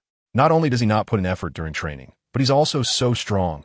Truly, people can be infuriating. If Goten knew Krillin thought this way, he might feel a bit ashamed, but he would definitely shrug it off and think to himself, as long as you're happy. Compared to fighting, staying in the air without moving actually consumed very little energy, and the turtle hermit was somewhat at a loss, unsure how to attack again. Because, come down, you come up. In this situation, unless the turtle hermit could also fly or jump to a height equal to or greater than Goten's, he could only shoot his Kamehameha upward from below. As someone who couldn't fly, jumping up to attack someone who could fly would clearly be foolish, and using the Kamehameha would consume energy and stamina. Thus, this battle turned into a contest of eyes and words. The turtle hermit launched his Kamehameha for the second time, realizing it wasn't fast enough to hit the already prepared Goten head-on, so he stopped charging. Goten, too, gained a precious and brief moment of rest from this unexpected surprise. Why do I say brief? Because the audience was not having it. That indeed fits his character. Is this allowed? Brother, go down and attack. One wanted to fight, but couldn't, while the other flew up to avoid being hit. The turtle hermit said a lot to try to get Goten to come down. However, the lazy Goten completely ignored him, so they ended up in a stalemate, one arguing and the other silent. From any angle, it looked like the one avoiding the fight was weaker. After 10 minutes of boredom and hearing more and more protests from the audience, the referee demanded that Goten must launch an attack. Even if he attacked from the air, he had to make a move. Otherwise, he would be declared the loser. Well, that's not difficult. I'll use a minimal energy ball. I feel like I could stay up here for 3 days and nights without stopping. However, it's likely I would lose, so Goten chose not to waste his energy or reveal his trump card. After receiving a warning from the referee, he slowly descended, waiting to receive the turtle hermit's attack again. By now, about 2.5 hours had passed. If he could hold on for another hour and a half, the moon would be visible. The road ahead is long and arduous, but maybe it's hard to joke around with someone like Goten. So the turtle hermit actually planned to go straight for his ultimate move. Hey, where's your drunken fist? Don't start unleashing your power already. This next move could very well cost you your life. Even Sun Gohan couldn't last a few seconds under this move. It was a very suggestive statement indicating, I am about to use the universal shocking palm. You better brace yourself. If you can't hold on, surrender quickly. But who is Goten? He soon realized that this move, like the Kamehameha, also required charging, and it took even longer than the Kamehameha to charge. Then I won't hold back anymore. Goten immediately flew away from the ground at the fastest speed, ensuring he was out of the range of the universal shock palm attack. Then, to avoid being judged as losing, he quickly condensed a colorless energy sphere the size of a fingertip at the tip of his finger and dropped it without anyone noticing. It was truly beyond Goten's expectations that no one noticed. Of course, this was something Goku told him after the fight. Otherwise, he wouldn't have been able to determine if Krillin and the others had noticed anything unusual. But Master Roshi really didn't notice. Perhaps he was about to unleash his ultimate move, but was dodged by the flight technique, leaving him with a painful feeling in his chest. Additionally, the energy sphere that was casually thrown had no energy fluctuations, was small and colorless, and moved especially fast. Master Roshi subjectively believed that his disciple wouldn't use such an attack method. Thus, just as Master Roshi was gathering energy, he was hit by this unexpected attack, scattering the energy he had gathered and causing a dull pain in his chest. The fabric on his chest had burned a hole that was neither too big nor too small. However, it was quite surprising for Goten that Master Roshi managed not to bleed. One had good stamina, and the other had low power. But this energy blast did indeed interrupt Master Roshi's ultimate move, and it also consumed some of his stamina. Since the cover is blown, then sorry. It's time for me to start attacking actively. Goten rushed down quickly, throwing a punch. It was blocked, so he threw another punch. It was blocked again, so he kicked. After being blocked once more, he retracted his fist and threw another punch. He actively created distance and quickly followed up with an ultra-small energy blast that was almost too fast to react to. Perhaps it could at most break through the skin but not penetrate the body. But this was a series of attacks initiated by Goten that combined flight techniques, basic combat, and energy blasts. Even though his combat power was slightly lower, Goten still seemed to handle the active offense with ease, especially with the occasional unexpected energy blasts, making Master Roshi feel unbeatable for the first time against his own disciple. The battle seemed to have intensified under Goten's relentless and exhausting series of attacks. Master Roshi had no chance to gather energy to launch an attack. He could only passively defend, and gradually he felt his body becoming difficult to support. His stamina severely depleted, and his breathing grew heavier. The outcome of the match seemed increasingly unpredictable, but Goten was also panting, feeling as if he was forcing himself to continue fighting. In reality, just a slight pause would cause him to slack off and be unable to re-enter the state. At this moment, Goten seriously doubted whether Master Roshi had the ability to blow up the moon. He suspected it was an exaggeration set by the author, making Goten feel that getting the wave to the moon would be impressive enough, at most just raising some dust. If the moon could be blown up, then Earth could naturally be destroyed as well. Not to mention that standing on Earth wouldn't even require effort to push the waves. It was about half an hour until 5 o'clock in the afternoon, and Goten felt he could hardly hold on any longer. On the other hand, Master Roshi had long since taken off his clothes, looking as if he had already given it his all.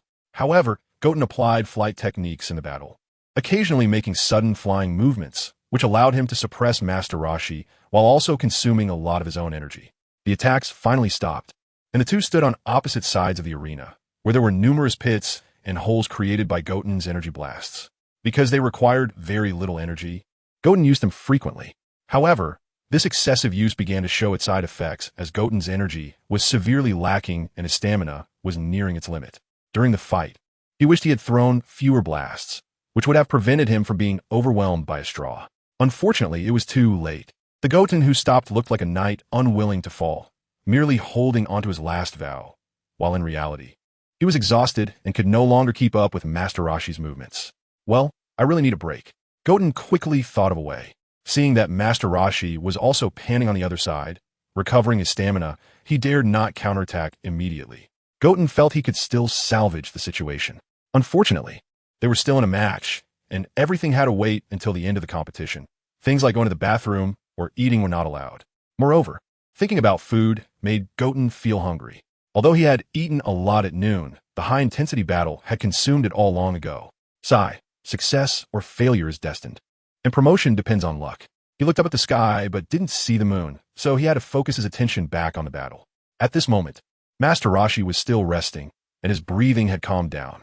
Perhaps he was thinking about how to quickly end the current fight without failing. As Goten's master, if Goten's combat power were higher than his, Master Roshi would calmly admit his inferiority. But in the current situation, with his disciple having trained for less than a year and having a significantly lower combat power, losing under these circumstances was something Master Roshi could not accept. Nevertheless, while Master Roshi was resting, Goten also caught his breath. At least he wouldn't be unable to block a single attack anymore. Now, Master Roshi didn't have the energy to use techniques like the afterimage fist, and he could only compete with Goten in stamina and experience. Similar to the situation when he fought Goku after blowing up the moon. At this point, the battle was reduced to close combat, and in each exchange of attacks, there were always one or two instances where they couldn't defend due to exhaustion. An old man and a young boy had similar resistance to attacks. But in the end, it seemed that Master Roshi's endurance was superior. After a kick to Goten's stomach, Goten was sent flying and landed face down on the ground, motionless. Count to seconds. The referee said that such an exciting match had left him dazed, forgetting to count seconds, and it was only after Master Roshi's reminder that he remembered to count. However, this also inadvertently gave Goten at least 10 extra seconds.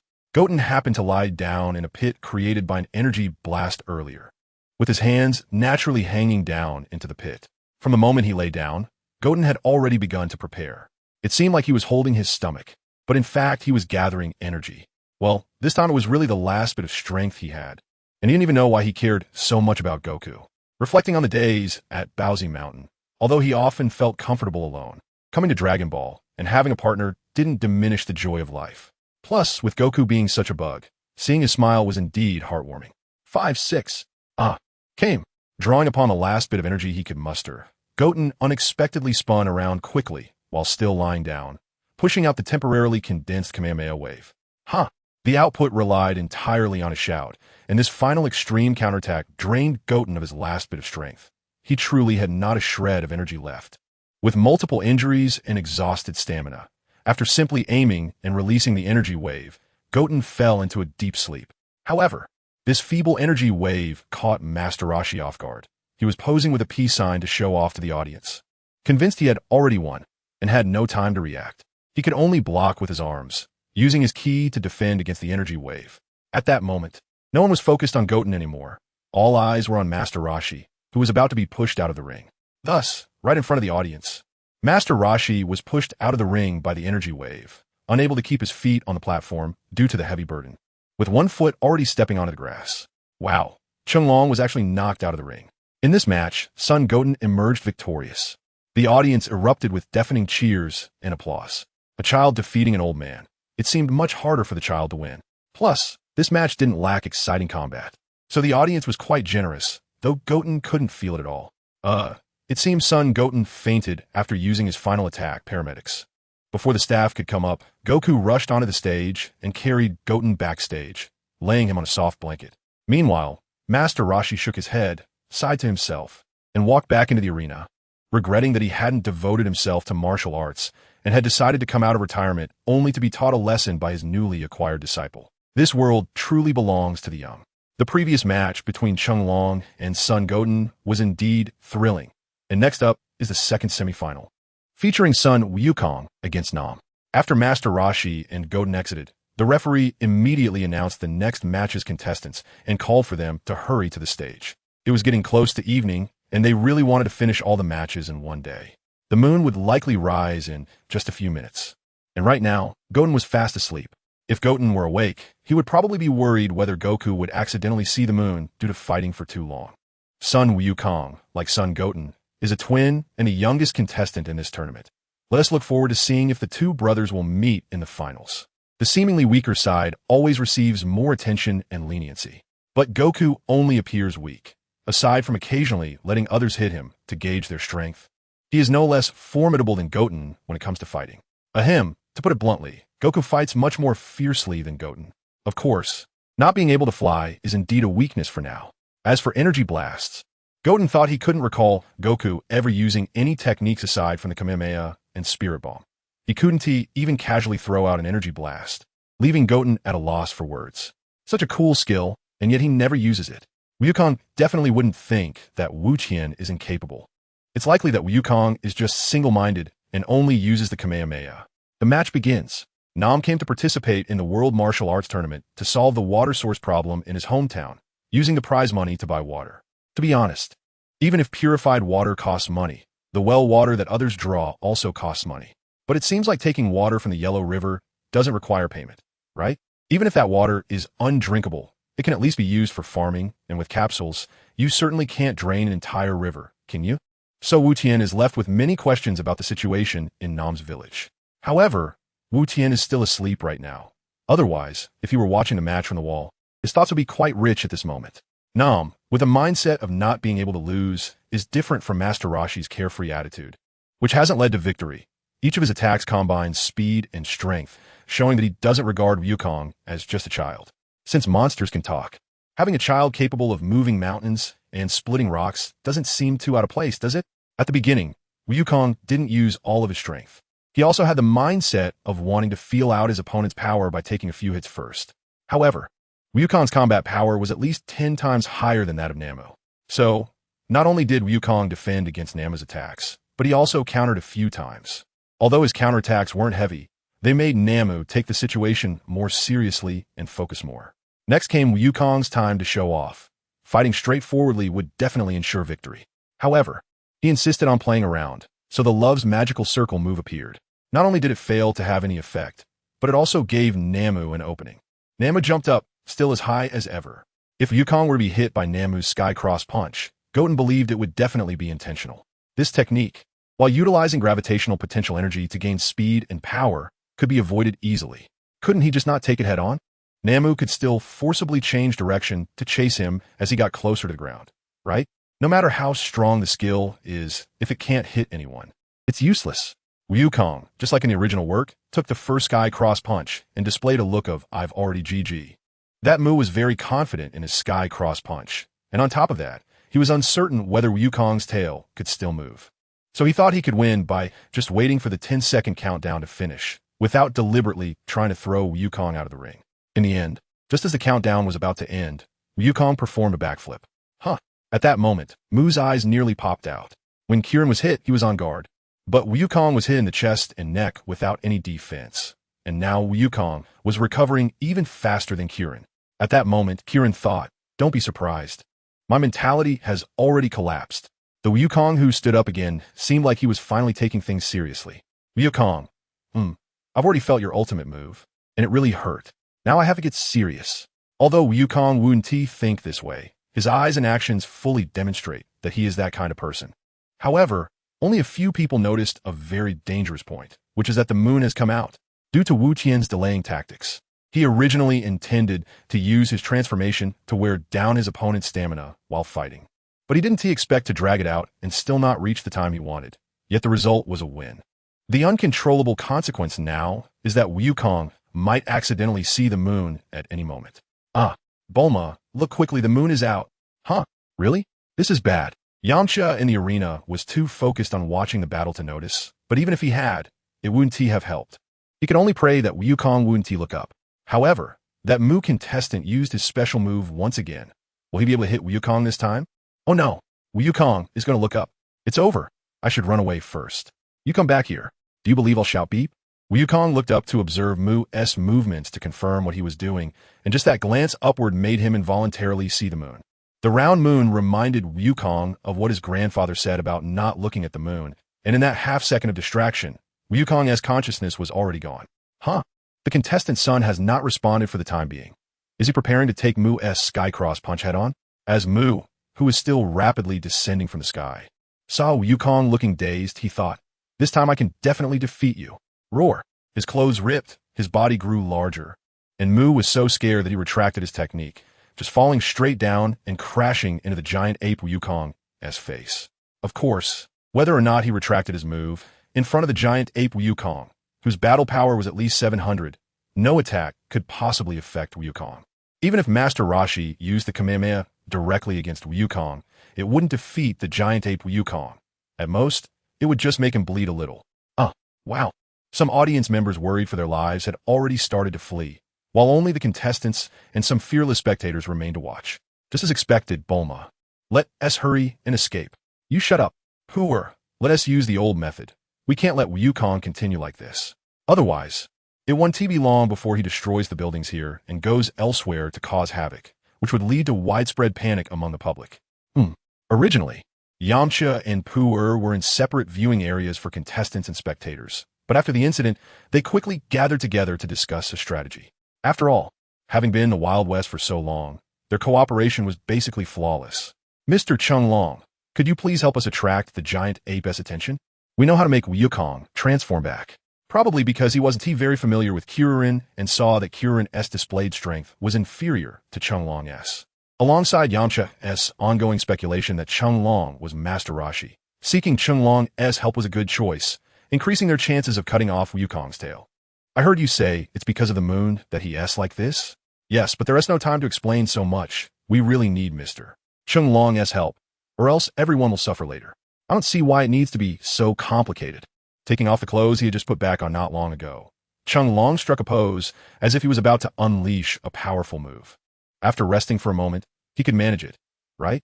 Chung Long's muscles bulged, giving off a feeling of immense strength, just like when he eliminated the flames in the Fire Mountain. Both in appearance and action, they were identical. Kamehameha. No, all we need is to cut off Wukong's tail. Yamcha didn't understand what Master Roshi was trying to do, and Master Roshi didn't initially explain his actions. Although there was a misunderstanding, Master Roshi acted quickly this time. After attracting the giant ape Wukong's attention, he unleashed his maximum power Kamehameha. This time, the Kamehameha was the most dazzling ever. The white light was so bright that even martial artists like Yamcha and Kiririn couldn't withstand it, and had to shield their eyes with their arms and hands. As for the outcome, they could only check after the Kamehameha finished. After the Kamehameha ended, everything fell silent. The audience that had been ready to flee gradually stopped and started to walk back, because the figure of the giant ape had vanished, as if it had disappeared into thin air. Ugh, so noisy. Goten was just awakened by the huge commotion from the Kamehameha, and although he still felt quite weak, he could move like a normal person. Where's my ceiling? Wait, where's the ceiling of the World Martial Arts Tournament venue? What kind of match was so intense? Can that Moku and Goku really fight like that? That Moku can't be from another world, right? Because the moon disappeared, or more accurately, it was temporarily erased by Master Roshi.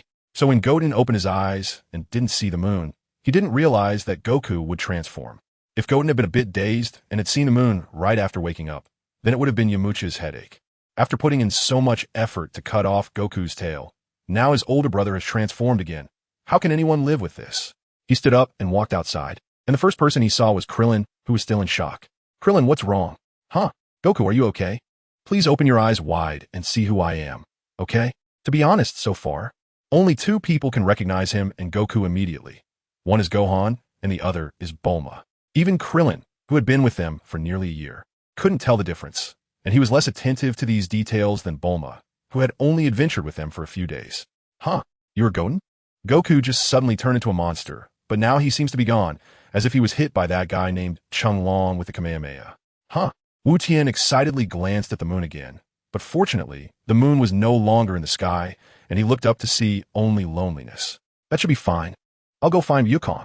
Since the moon is gone, it must be that Master Roshi has used some cheat, and Wukong is probably sleeping soundly in some pile of rubble. I found Wukong. I can assure those who thought Wukong was blasted to bits that he is safe. After all, Master Roshi is a mentor.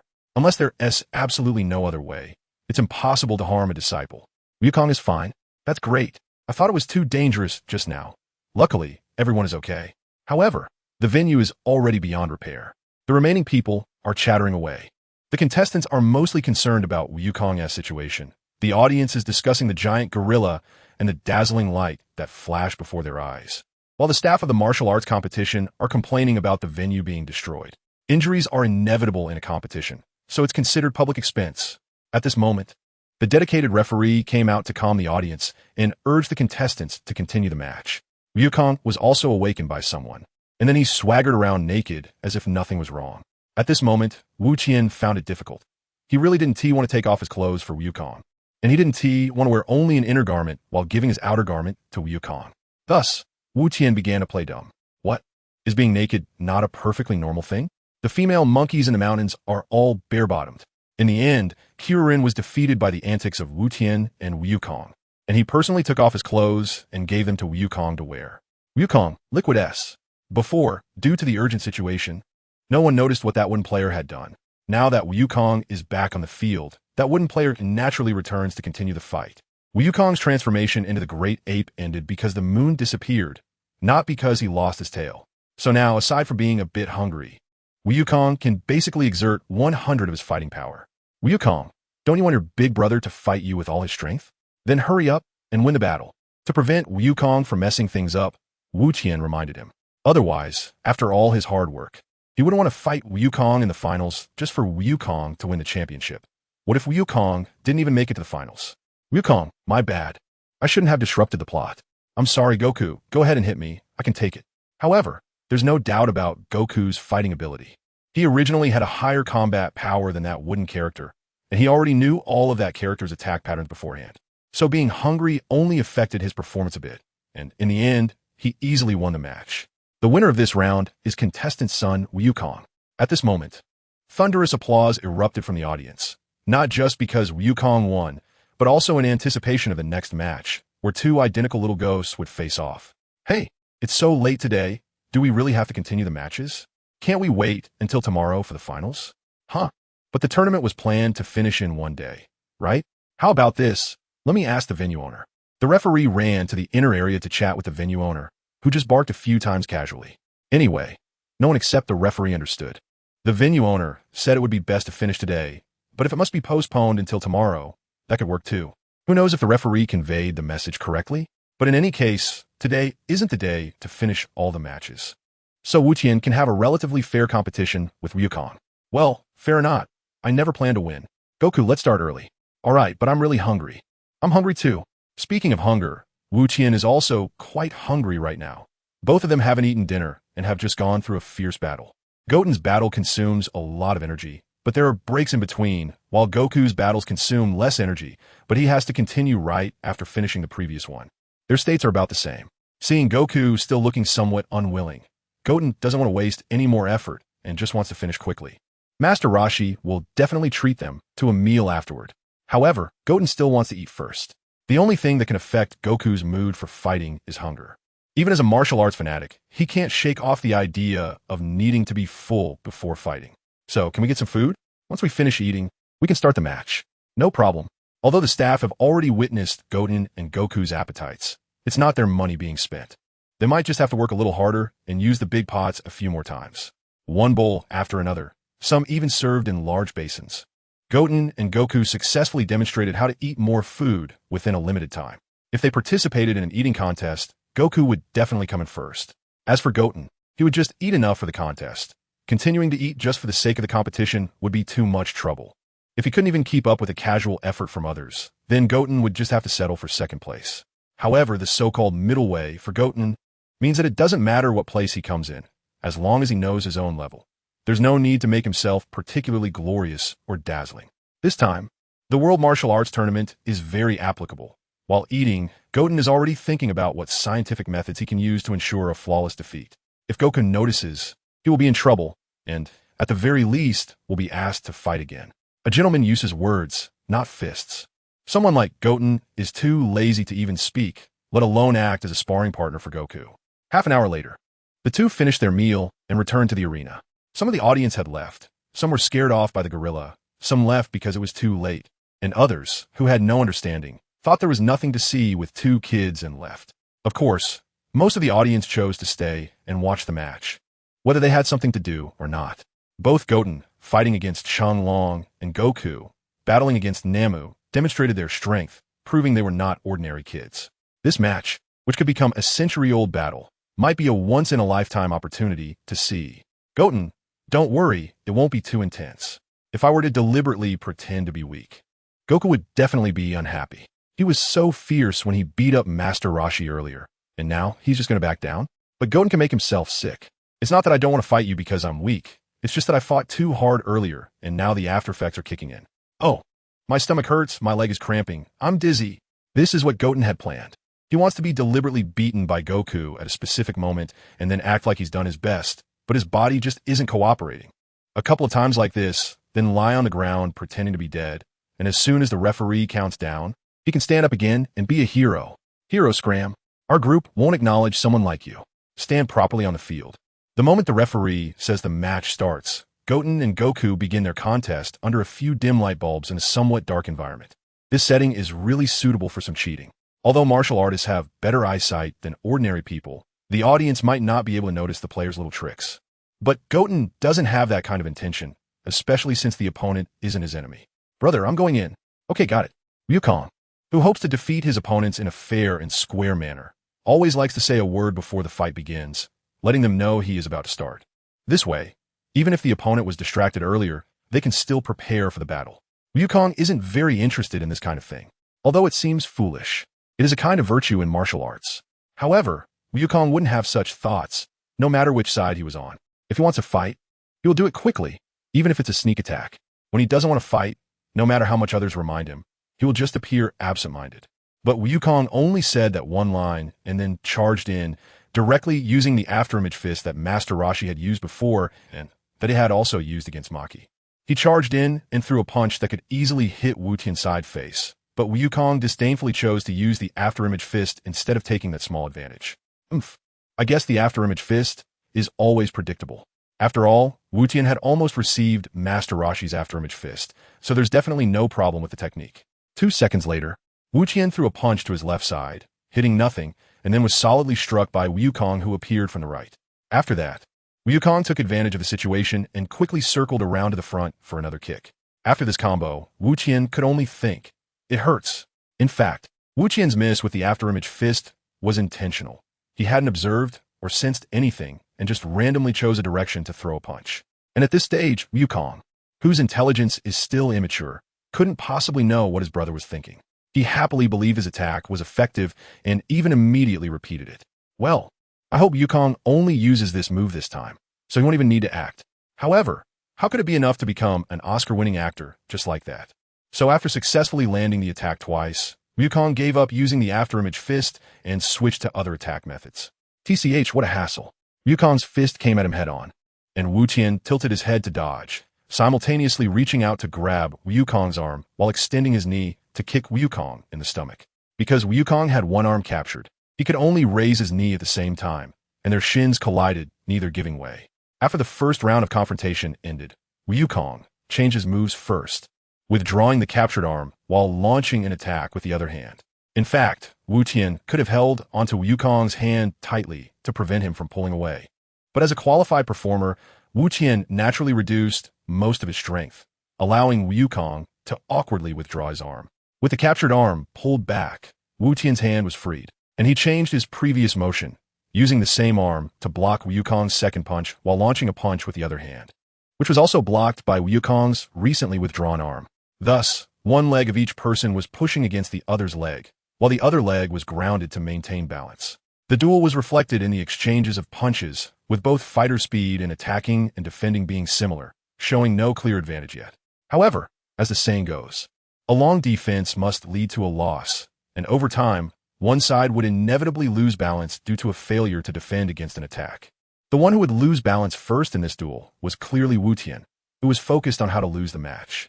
Having defended against many punches for over 10 minutes, Wu Tian felt that being caught off guard and losing balance was understandable. So, he deliberately pretended not to have time to defend when a punch was coming, allowing Wukong to land a hit on his nose. With his head snapping back from the impact, their balance was broken, and Wukong seized the opportunity to punch and kick his brother in the stomach, sending Wu Tian crashing into a pile of rubble in the ring. Ugh, my nose really hurts. I must choose a better moment next time. Climbing out of the rubble, Wu Tian rubbed his nose while adopting a defensive stance, signaling to Wukong that he was still ready to fight. Wukong, receiving the signal, rushed in again. At this moment, Wukong had many openings, and as long as Wu Tian reacted quickly, he could successfully hit Wukong while he was attacking and unable to change his stance for defense. But of course, Wu Tian chose to give up, simply standing still like a training dummy, passively defending. The first punch from Wukong came rushing in with considerable force. However, Wu Tian was prepared, so he did not retreat. Instead, he caught the punch with his stance, legs spread apart. After that, Wukong's punches fell like rain, constantly swinging at the areas Wu Tian's arms couldn't cover. Yet, these seemingly fierce attacks were all caught by Wu Tian's tight defense. And to prevent Wukong from complaining about him not using full strength, Wu Tian also found opportunities to counterattack a few times, but those were also blocked by Wukong. Wow, this is truly a rare and extraordinary battle. Although competitors Sun Wukong and Sun Wu Tian are still very young, their martial arts skills are not inferior to those of adults. And their punching speed is so fast that only afterimages can be seen. From the current situation, it seems one side has taken the initiative. However, because the two competitors look too similar, please forgive me as the referee for not being able to tell everyone which competitor has the advantage. Let's all watch and see. The referee, watching the fight from the grass outside the ring, actively engaged the audience, who were so absorbed in the exciting match that they overlooked the late hour. In short, everyone at the scene, except Wu Tian, was probably very satisfied. "Brother, try this move." Stepping back a few meters, Wukong suddenly assumed the stance for the Kamehameha. Wu Qian really wanted to criticize Wukong for announcing his intentions to the opponent ahead of time. But there was no time. He could only mirror the stance and gather energy. Yes, Wu Qian did not plan to fly or take it head-on. Flying was too risky, and taking it directly was not a wise choice. The only option was to counter. As long as he showed signs of losing during the counter, no one would believe he wasn't giving it his all. But before losing, I must force Wukong to use his full strength. Goten knows that Goku wouldn't fight with all his strength from the very beginning, which he can easily tell from how easily he can catch Goku's punches. So if he doesn't give it his all and loses right away, Goku would definitely blame him for not using his full power. Kamehameha. Both sides unleashed their Kamehameha almost simultaneously, with Goku being a little earlier and Goten a little later, but that doesn't affect the final outcome. Both sides executed the Kamehameha. This move, which has frequently appeared in this tournament, was used by both sides at the same time. So who will come out on top? Wukong continuously channels the energy from his body into his hands, and Goten does the same. Both sides are constantly exhausting their stamina to achieve victory against Bo in the end. "Huh!" Wukong let out a loud shout, which served as a warning, and immediately increased the transmission of his energy. In that instant, the center contact point of the Kamehameha from both sides moved a considerable distance towards Wukong, almost striking him directly. Afterwards, Wukong also enhanced his energy output, pushing the center contact point of the Kamehameha back again. Moreover, it continued to gradually move towards Wu Tian's direction. Well, that's about it. Wukong let out a sigh of relief, but on the surface, he still appeared to be putting up a strong resistance. Otherwise, if hit head-on, he would either die or end up crippled, and in that case, he would only become a burden to Wukong. Wu Qian does not doubt that Wukong can finally withdraw his energy. It is simply a matter of self-cultivation as an actor. Just as the Kamehameha was about to reach Wu Tian, Wukong intentionally retracted his attack to prevent his brother from being hit. Suddenly, Wu Tian exerted force, changing the angle of his hands, withdrawing his energy while redirecting the attack angle of the Kamehameha upwards. After that, Wukong also eased his power, and the Kamehameha flew away in a square curved trajectory. Wu Tian was exaggeratingly gasping for breath. He was not just acting, he was truly exhausted. This battle had drained the energy he had worked so hard to recover. Goku was the same. His fighting power was slightly higher than Wu Tian's. However, due to the enormous energy consumption from the Kamehameha, he also needed some time to recover. "Brother, you really are strong." Wu Qian felt a bit embarrassed at being praised by his younger brother. But now, both of them were flushed and panting from the fight. And with the poor lighting, it was hard to tell. Until Goku launched another attack, Wu Qian no longer had to pretend. No matter how hard he tried to fight back, he couldn't defend against Goku's punches. He was too tired, to the point where his fighting power had dropped significantly, and Goku felt the same way. However, Wu Qian never took the initiative to attack, so the pressure on Goku was minimal. The scene was completely one-sided, with Goku dominating the fight against Wu Tian, and they were moving closer to the edge of the ring due to their battle, with Wu Tian getting nearer to the boundary. "Huh, that little guy. I can recognize him at a glance, even when they are fighting," Bulma said. "So do you know who has the advantage now?" Bulma recognized that the one about to be pushed out of the ring was Wu Tian, because she saw a hint of carelessness and a sense of impending conclusion on his face. That guy Wu Tian, he worked so hard to reach the finals, yet he is not taking it seriously. Are you saying that the one who is going to lose is Wu Tian? At this point, under the enthusiastic commentary of the referee, everyone believed that Wu Tian could not hold on any longer, and as long as Goku pushed forward, he would be able to knock Wu Tian off the stage. It seemed they all forgot that Wu Tian could fly, or simply thought that the one who could fly was at an advantage, while the one who could not was at a disadvantage. Wukong also knew that his brother could use the sky dance technique, so if he forced him out of the ring, he would definitely lose the match. Therefore, Wukong was looking for an opportunity to deliver a decisive blow, using the pain from a heavy hit to temporarily prevent Wu Tian from using the sky dance technique, thus achieving the goal of knocking him out of the ring. He landed another punch on Wu Tian's head, and Wu Tian complained about how it wasn't over yet, wondering why he was still standing on the stage. As a result, he immediately took a heavy kick from Wukong, so hard that he couldn't think of anything else, his mind only echoing two words: "So painful." Although he recovered in just 2 seconds, it still hurt a lot. However, he could force himself to stand up, but before he could do that, he realized he didn't need to stand up anymore. So he lay down on the grass outside the ring and fell asleep. Despite the loud cheers from the audience and the referee with a microphone continuously talking, Wu Qian still fell asleep. After 2 consecutive high-intensity battles, Wu Qian decided he wanted to train more seriously in the future, so that he could take out enemies in one hit, which would save effort and trouble. But right now, Wu Qian just wanted to sleep, and nothing anyone said could change that. After receiving a prize of 500,000 yuan, Wu Wukong gave all the money to Master Roshi.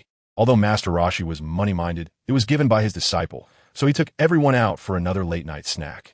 In fact, everyone combined didn't eat as much as Wu Wukong alone. So this money was essentially still spent on Wu Wukong, and he felt no burden spending it. After the meal, it was already very late, and everyone had to go home. Master Roshi also claimed that he had nothing more to teach Wu Wukong. So Wu Wukong thought about taking his brother on an adventure to see more of the outside world, and also to see if he could find his grandfather, Sun Wukong. His grandfather was a famous martial artist, but he hadn't encountered him at the World Martial Arts Tournament, and he didn't know what had delayed him. Therefore, Wu Wukong thought he would first return to Bun Mountain, and if he didn't find anything there, he would go to other places to look. He called over the flying Nimbus, placed his brother Wu Tian on it, packed his luggage, and said goodbye to everyone. Wu Wukong, remember that there are always people better than you. Don't be complacent in your training. Master Roshi, this time, felt the consequences of complacency. As a qualified teacher, he naturally didn't want his disciple to neglect martial arts. I remember another little guy couldn't ride the Nimbus. After Wu Wukong disappeared from sight, Master Roshi noticed something strange, but thinking about it was useless, so in the end, he decided not to dwell on it. So until now, Master Roshi still didn't know that the flying Nimbus Wu Wukong was using actually belonged to him. When they returned to Bun Mountain, it was already midnight, and Wu Wukong broke in again. However, he still didn't see his grandfather, and Wu Wukong had no idea what to do about it. So he could only wait for Wu Tian to wake up before making plans. He then went straight to bed and fell asleep, waking up the next day at dawn. Goten was the first to wake up and immediately recognized that he was in his house on Baozi Mountain. Not seeing Gohan, Goku casually laid back down on the bed, and Goten assumed that Gohan was still traveling the continent and hadn't returned yet. It had been a long time, so he really was able to relax. If Wu Wukong accidentally stepped on Sun Wukong and killed him, it would be understandable for Wu Wukong to be left alone to deal with it. But you haven't even entered the coffin yet. How could you just leave your grandson behind and run away? Did something unexpected happen? When Wu Tian first had this thought, he scared himself a bit. The fixed notion in his mind that Sun Wukong didn't step on Sun Gohan and that he could live until the end of the story suddenly became invalid. Well, that's true. There are countless factors that determine life and death. Even if he wasn't stepped on, he could still die in other ways. Suddenly, he felt a bit worried about that old man. As Wu Tian was deep in thought, a voice interrupted him with a cheerful, "Good morning, brother." It snapped him back to reality. He looked at Goku's somewhat dirty clothes and then at his own ragged outfit. "Goku, go clean up and change your clothes." An hour later, the two brothers had set up a fire pit at the entrance of their home, where they were cooking a freshly killed dinosaur. A man is like iron, and food is like steel. If you don't eat a meal, you'll feel restless. So we must prioritize food above everything else. "Brother, where are we going after we eat?" "I want to go find Grandpa." "Then let's go together." "Do you know where to go?" "I'm not sure." If we look without a plan, it's easy to find nothing. At this stage, heading straight to Korin Tower is a good option, but unfortunately, Wu Tian still doesn't know where Korin Tower is, right? We can ask Master Roshi, or maybe Nimbus remembers how to get to Korin Tower. After all, he was sold by the Master at Korin Tower. With this idea in mind, Wu Tian immediately put it into action. "Nimbus." Upon hearing his name, Nimbus flew down immediately. "Nimbus, do you know the way to Korin Tower? If you do, then fly around me in a circle." After a few seconds of silence, Nimbus finally circled around Wu Tian, indicating that he remembered. "All right, Goku, let's have Nimbus take us to a place where there are more powerful masters than Master Roshi who can teach us training." With the plan set, they agreed that finding Gohan wasn't their top priority since the chances of running into him on the road were too low. So Goku supported Wu Tian's suggestion to go to Korin Tower. Hearing that there were more powerful masters at Korin Tower than Master Roshi, Goku was eager to go. The two finished their dinosaur meal, hopped on Nimbus, and set off. Nimbus was incredibly fast, and within 2 hours, they passed through Oolong Village, the ruins of Pilaf's castle, and West City, arriving at the Korin Sacred Land. While still in the sky, Wu Tian and Goku saw a standoff at the base of Korin Tower. A soldier from the Red Ribbon Army shouted, "The Dragon Ball must be in your hands, right? Our Dragon Ball radar shows that it's in this area. Hand over the Dragon Ball." Bulma responded, "I'm not interested in any Dragon Balls, but I will never give them to you." Wu Tian knew that the headquarters of the Red Ribbon Army was very close to Corinne Tower. Even Tao Pai Pai could quickly fly from the Red Ribbon headquarters to Corinne Tower, indicating that Tao Pai Pai wasn't particularly strong, but rather that the two locations were very near each other. Therefore, Corinne Tower was naturally the first place the Red Ribbon Army began searching. However, with the notorious reputation of the Red Ribbon Army, someone as upright and principled as Bulma would certainly not let them have their way. With negotiations failing, a fight broke out. Bulma wasn't afraid of firearms and easily defeated the Red Ribbon soldiers. It wasn't that Bulma particularly enjoyed killing. Wu Tian thought he might just have trouble controlling his strength. So even those who were merely punched ended up incapacitated. If Wu Tian were to assess Bulma's combat power, it should be below 70, not as strong as Gohan, and perhaps not even reaching 50. After all, just because someone looked strong and wasn't afraid of firearms indicated some training. But Goku had already been unafraid of firearms at a power level of 10. Furthermore, Bulma couldn't climb Corinne Tower. The reason for this was simply that she climbed too slowly, needing to rest frequently, and could only ascend with painstaking effort. However, this could lead to starvation unless she brought along some sins of beans. Otherwise, even capsules wouldn't help much. In contrast, Goku had climbed to the top in less than a day and night, making the difference clear. After the martial arts tournament, Wu Tian felt that his strength had increased a bit. This was also why they decided to go straight to Corinne Tower. As long as Bulma prepared some food, it should be manageable to endure. Of course, even if climbing failed, it didn't matter. Nimbus would catch them if they fell, so they wouldn't die. Brother, they're fighting down there. Then Goku, you should go down and help. Okay, Wukong couldn't be bothered with the Red Ribbon soldiers, as Brock could take care of them all by herself. Besides, the Red Ribbon Army had just started their actions not long ago, so they hadn't sent many people. That Colonel Yellow, the dog-headed one, didn't even notice him. Asking Goku to go down was just a gesture of goodwill. After all, the others were fighting down there while he was watching from above, and then he would need to ask them for help after the fight was over. It would leave a bad impression. Sure enough, as soon as Goku jumped down, the battle on the ground had already ended. Are you also from the Red Ribbon Army? Red Ribbon Army? What is that? The Monkey King in Wukong Mountain said. What are you talking about? I can't understand you at all. Then Wu Tian jumped down, stepped on the grass, and took over from Bulma to introduce himself. We brothers came to climb Corinta after hearing about it. We saw you were in conflict just now, so we immediately came down. Oh, you are here to challenge Corinta? Then you're a guest of our tribe. Please wait a moment. I will bury these guys first. Dead people should be buried for peace, but evil people cannot be buried near Corinta, Bulma said as he took several corpses away. After Bulma left, UPA poked his head out. Seeing his dad chatting amicably with the two young men, he realized they were not enemies but friends. Hello, I am UPA, my dad's son. This made Wu Tian, who had once thought UPA was a girl, feel like it was their first formal meeting. They introduced themselves and got to know each other. Although Wu Tian and Wukong didn't look very powerful and hadn't had the chance to show their skills just now, UPA and Bulma wisely did not question this aspect. Instead, they told Wu Tian and Wukong about the legends of Corinta and invited them to dinner while hunting prey. If you reach the top of the tower, will there be holy water bestowed by the immortals? That's right, that's the legend, but no one has ever climbed to the top of Corinta. So it might just be a legend and not true, Bulma explained seriously. Wukong had always been interested in things that could enhance his power. Although this thing could be considered a magic elixir and didn't come from his own efforts, he would still be climbing the tower with his own hands. Therefore, Wukong felt no embarrassment as long as he could make it to the top.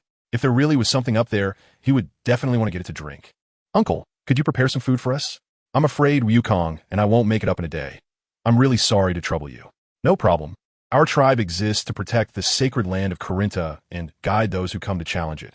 Bulma replied without hesitation and immediately went to prepare, leaving UPA, Wukong, and Wu Tian sitting in the clearing under Corinta. At this time, UPA started chatting with Wukong, while Wu Tian was complaining about Bulma in his heart. The tribe's hope for revival is all resting on little UPA. Shouldn't we marry him off a few times to expand the family? Of course, Wu Tian wasn't the only one thinking. The immortal on the tower was also paying attention to what was happening below. The immortal had no interest in Bulma. He was focused on Wukong and Wu Tian simply because of the Kintown flying Nimbus. So far, only one Kintown had been given out, which was taken by Master Roshi when he left Corinta. The Rui Bang magic staff was also requested from the immortal by Master Roshi when he left. Therefore, Wukong and Wu Tian must have a connection to Master Roshi. If his guesses were correct, it must be a master-disciple relationship. Although the immortal could observe any place on Earth in detail through special means, it was understandable that he wouldn't be spying on others every day. So he didn't know about Wukong and Wutian. Now, Corinta was watching Wukong and Wutian from the tower, hoping they could climb up. Bolala prepared some dried meat for Wukong and Wutian. This kind of meat not only takes up little space, but can also be preserved for a long time, making it the most suitable food reserve for tribes like Bolalas that lack modern facilities. Thank you, Uncle. Wukong tried to bite it, but found it particularly hard. This kind of food usually needs to be boiled in hot water before it can be eaten again. However, since both Wukong and Wutian are martial artists, even though it's hard, they can barely manage to eat it. Once it's in their stomachs, especially in a Scion's stomach, the Meijin clan can digest it properly. After preparing the food, Wukong and Wutian planned to start climbing. Since they had just finished eating, it was the perfect time to use their strength and cover as much distance as possible. Otherwise, the jerky wouldn't help much. They had a big appetite, but brought little food, just enough to barely stave off hunger. Everything depended on whether they could climb up within 2 days. Without relying on Bra for help, Wukong and Wutian started climbing from the ground. Come on, you can do it. UPA's encouraging voice came from below. Wutian didn't say anything, but Wukong responded while climbing. However, soon their figures became invisible to the naked eye as they had already ascended to a considerable height. Brother, shut up. Wutian knows how high this tower is, so it's better to save the talking for later. Soon, they'll be too out of breath to speak. The two of them climbed slowly, and before long, they started to run out of energy. The initial burst of enthusiasm faded significantly, and their speed gradually slowed down, resembling a marathon pace, moving at a moderate speed to conserve energy. During their climb, Wutian also noticed the changes in the air. Their breathing became louder and more hurried, not just due to fatigue, but also because the air was getting thinner. Fortunately, they did not encounter any disastrous weather. It was clear and there was no rain, and they didn't run into any clouds while climbing. After climbing about a third of the way, it was already dark. Goku and Wutian were also hungry, but they hadn't brought much jerky, as bringing too much would add to their weight. So, they endured their hunger and continued climbing, deciding to either push through to the top in one breath or hold out until the next morning. Wukong does not have an accurate understanding of the height of Karen Tower. Therefore, he hopes to make a strong effort to climb it all at once. While Wutian is more laid back, having been left behind by Wukong after climbing for so long, and the distance is such that he might not even be able to see Wukong if he looks up. Meanwhile, Karen has just given up on observing the two and gone to sleep. At this speed, it's unlikely they will reach the top of the tower before dawn, and it's getting late. So, Karen, who has developed a bit of laziness from doing nothing most of the time, goes to sleep on time. I'll check again tomorrow morning. An hour passes, 2 hours pass. When Karen wakes up in the morning, Wutian and Wukong have indeed not yet reached the top of the tower. However, the distance between Wutian and Wukong has increased. Previously, he could still see Wukong's backside, but now Wukong could fall freely for 3 to 4 seconds without Wutian being able to see him. Although this length is not significant for the entire Karen Tower, comparing the two gives us some information. Goten's strength is not as good as Goku's, not only in terms of raw power, but also in mindset. Well, isn't that obvious? As long as he can climb up, it's fine, making it feel like a race. Goten would never go against himself, unless it's for Goku. When the first rays of morning sunlight hit Goku and Goten's faces, both are in a state of hunger, fatigue, and sleepiness, like they've been gaming all night without eating. Brother, shall we take a break and eat? Brother? Wow, brother is gone. Although Goten thinks this is quite normal. As he can't see him because he climbs slowly, Goku is not thinking the same way. Wukong wouldn't think that his brother is weak just because he fell behind. Even if he won against Goten, he still believes Goten is very strong. At that time, both of them were not in their best condition. And Goten didn't use his so-called 2 ultimate moves throughout the fight, mostly focusing on defense. The power difference between the two was no more than 10 points. And this gap would have less impact as their power levels increased. So if it came down to a real fight, with Goten using energy blasts and flight techniques, it would be hard to say who would win or lose. And at this moment, Goten was nowhere to be seen. All that Wukong could think of was that his brother had run ahead while he wasn't paying attention, or that something bad had happened. However, Wukong was unwilling to believe that Goten had met with an accident. So, Wukong settled on a reason for Goten's absence. His brother had left him far behind. Thus, he decided that there was no need to sleep or eat. He would endure the fatigue for now. Wukong seemed to have tapped into a bit of potential within his body, and with strong willpower, he continued to climb upward, increasing his speed rather than decreasing it. Huh. Karen was surprised that Wukong still had so much energy to speed up, and turned to look at another sight. Goten was currently making a hole in the Karen Tower and was curled up sleeping. Sweat. So, when Wukong finally reached the top of the tower and fell asleep right in front of Karen, Goten was still about 3/4 of the way up the tower. He had already woken up, but was currently eating. Several hours later, by the next evening, Goten finally made it to the top of the tower. Not bad. Karen did not look down on Goten because of the gap between him and Wukong. After all, he had climbed up himself, and considering his young age, he was already quite impressive compared to most people on Earth, so there was no need to be too strict. This is a senza bean. One can fill you up. Saying this, Karen casually tossed a bean to Goten, who caught it and examined it closely. It looked just like an ordinary bean, nothing special about it. Since Karen could read minds and was even more skilled than Master Roshi, Goten didn't think too much and just ate it. There was no way a dark version of Karen would suddenly appear, handing out poisonous senza beans, right? So he ate with peace of mind. After eating, the effects were immediate. Aside from still feeling a bit mentally fatigued, his physical strength was fully restored, and Goten could feel that his power had increased significantly from climbing the tower, overcoming gravity to gain strength. In the original story, training was done in a gravity chamber. The principle seemed quite similar. I understand your intentions, but it's getting late tonight, so let's talk about it tomorrow. There are still senza beans here. When he wakes up, you can give him one. Goten, having eaten the senza bean, wasn't very sleepy. The senza bean not only replenished physical strength, but also helped with mental fatigue. But the excessive consumption from climbing the tower had left Goten still not fully recovered, even after eating one. He sat down beside Wukong and gazed at the scenery outside the tower. Because it was so high up, all he could see was a sea of green, unable to make out anything else. The sun was about to set, and Karen had already gone to prepare for sleep, while Wukong had yet to wake up. Well, could it be that he was too hungry to wake up? Wu Tian held the magic beans in his hand, pried open Goku's mouth, and stuffed them inside. In his sleep, Goku sensed something delicious and instinctively swallowed the beans. 3 seconds later, brother, woke up. Keep sleeping. The immortal needs to rest. Training starts tomorrow. Karen didn't say whether he would guide them in their training, but as for the holy water, he certainly wouldn't let them drink it so easily. So training is definitely a given. Which one is the immortal? Haven't seen him yet. Didn't you see him when you came up? I seem to have accidentally fallen asleep. No matter what Goku was thinking, Wu Tian just leaned against the railing and fell asleep. If Goku, after just waking up and eating the magic beans, were to do some unbelievable things, Karen probably wouldn't really get angry. The top of Karen Tower, ISNT, just one level. Karen sleeps on the level right below, where Goku and the others are. With nothing to do and unable to sleep, Goku walked down to the level where Karen was. This level has quite a few jars. Some are empty, some contain beans. Some have magical water. And their S1, that is their S1, even at such a high tower? Wukong directly ignored the 3 words immortal mentioned by Wu Tian. Or perhaps he simply didn't connect this with the immortal at all. He couldn't help but reach out and poke. It was soft and fuzzy, and he really wanted to pet it.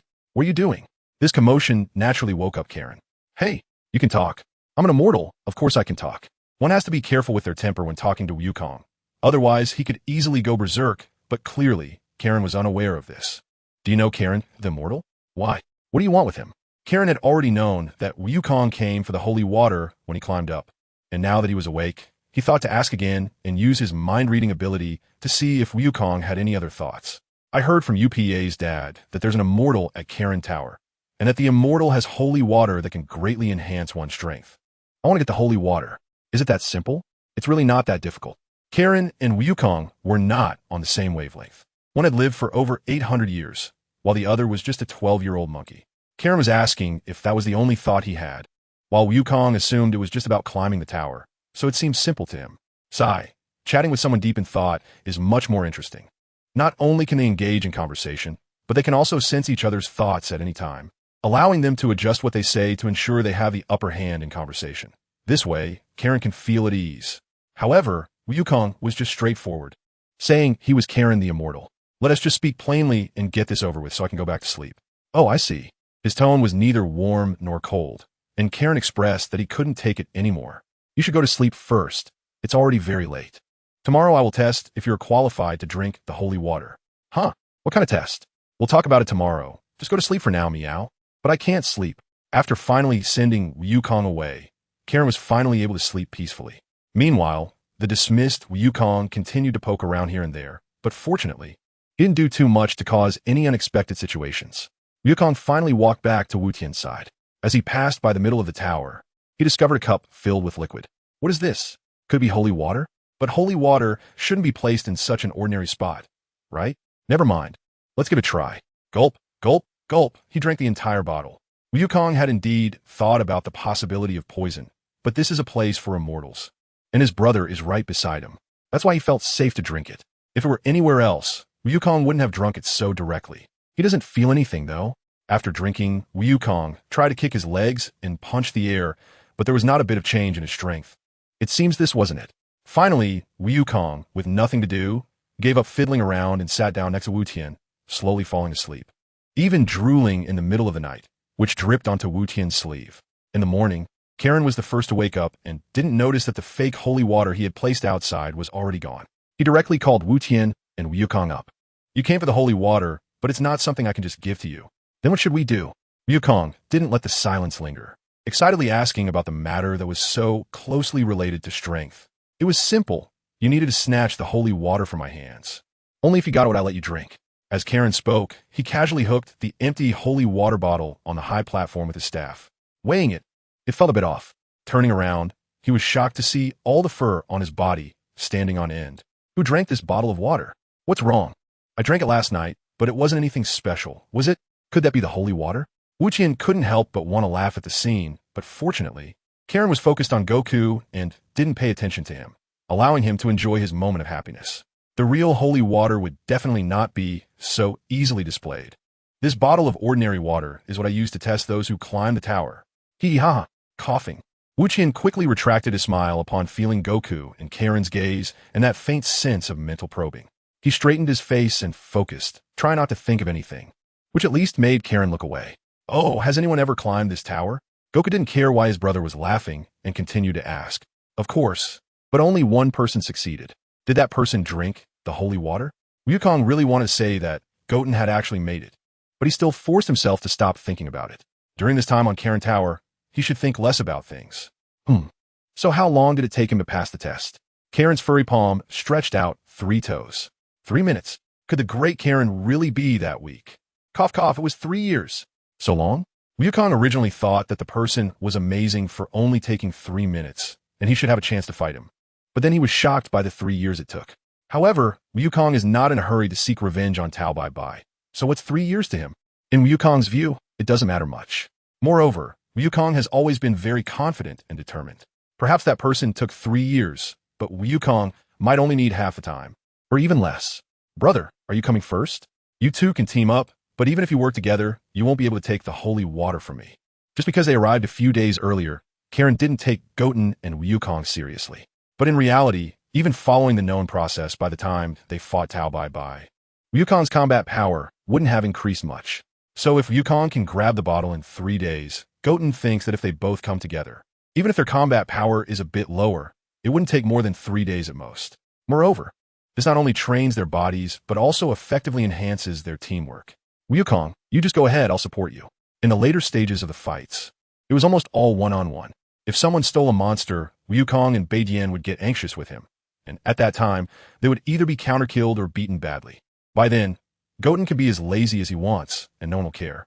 However, at this moment, being lazy would lead to being beaten by Tao Pai Pai, resulting in being wrapped in bandages at the hospital, or even going to the underworld waiting for the dragon to summon. So, it's better to take things a bit seriously. After Wu Tian spoke, Wukong jumped over and lunged at the bottle on Karen's staff, but was easily dodged by Karen. Failing on his first attempt, Wukong turned to continue his attack. Although it was chaotic, his relentless speed and power were impressive.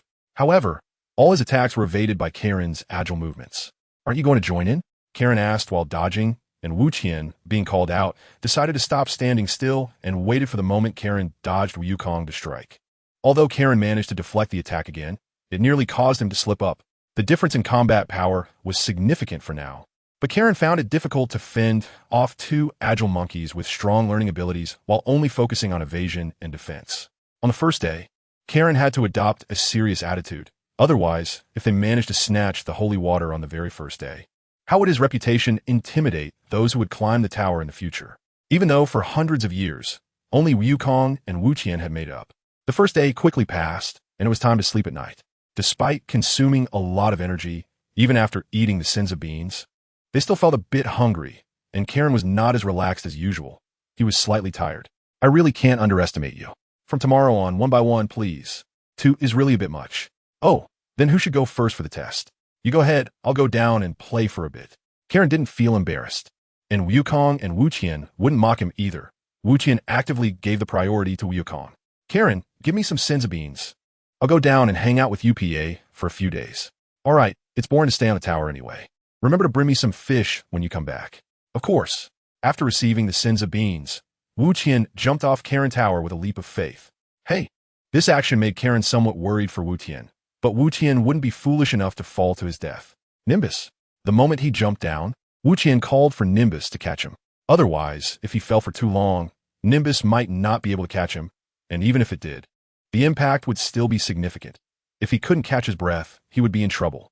A second later, Wuqian successfully steadied himself on Nimbus and headed towards UPA's tribe, adding in his mind, not. Climbing to the top of the tower took 2 days and nights, but leaving on Nimbus took only a few minutes. In just a few minutes, Wuqian appeared before UPA. Hey, is that you, Brother Wukong? I'm your brother Wuqian. Wow, is the gap really that big? Why does everyone first ask if I'm Wukong? Where's your dad? My dad went to bury the Red Ribbon Army. He has been here several times today. Oh, the sequence of events had been disrupted by Wuqian, and now he wasn't sure how they would take the Dragon Ball from Bra after a prolonged battle.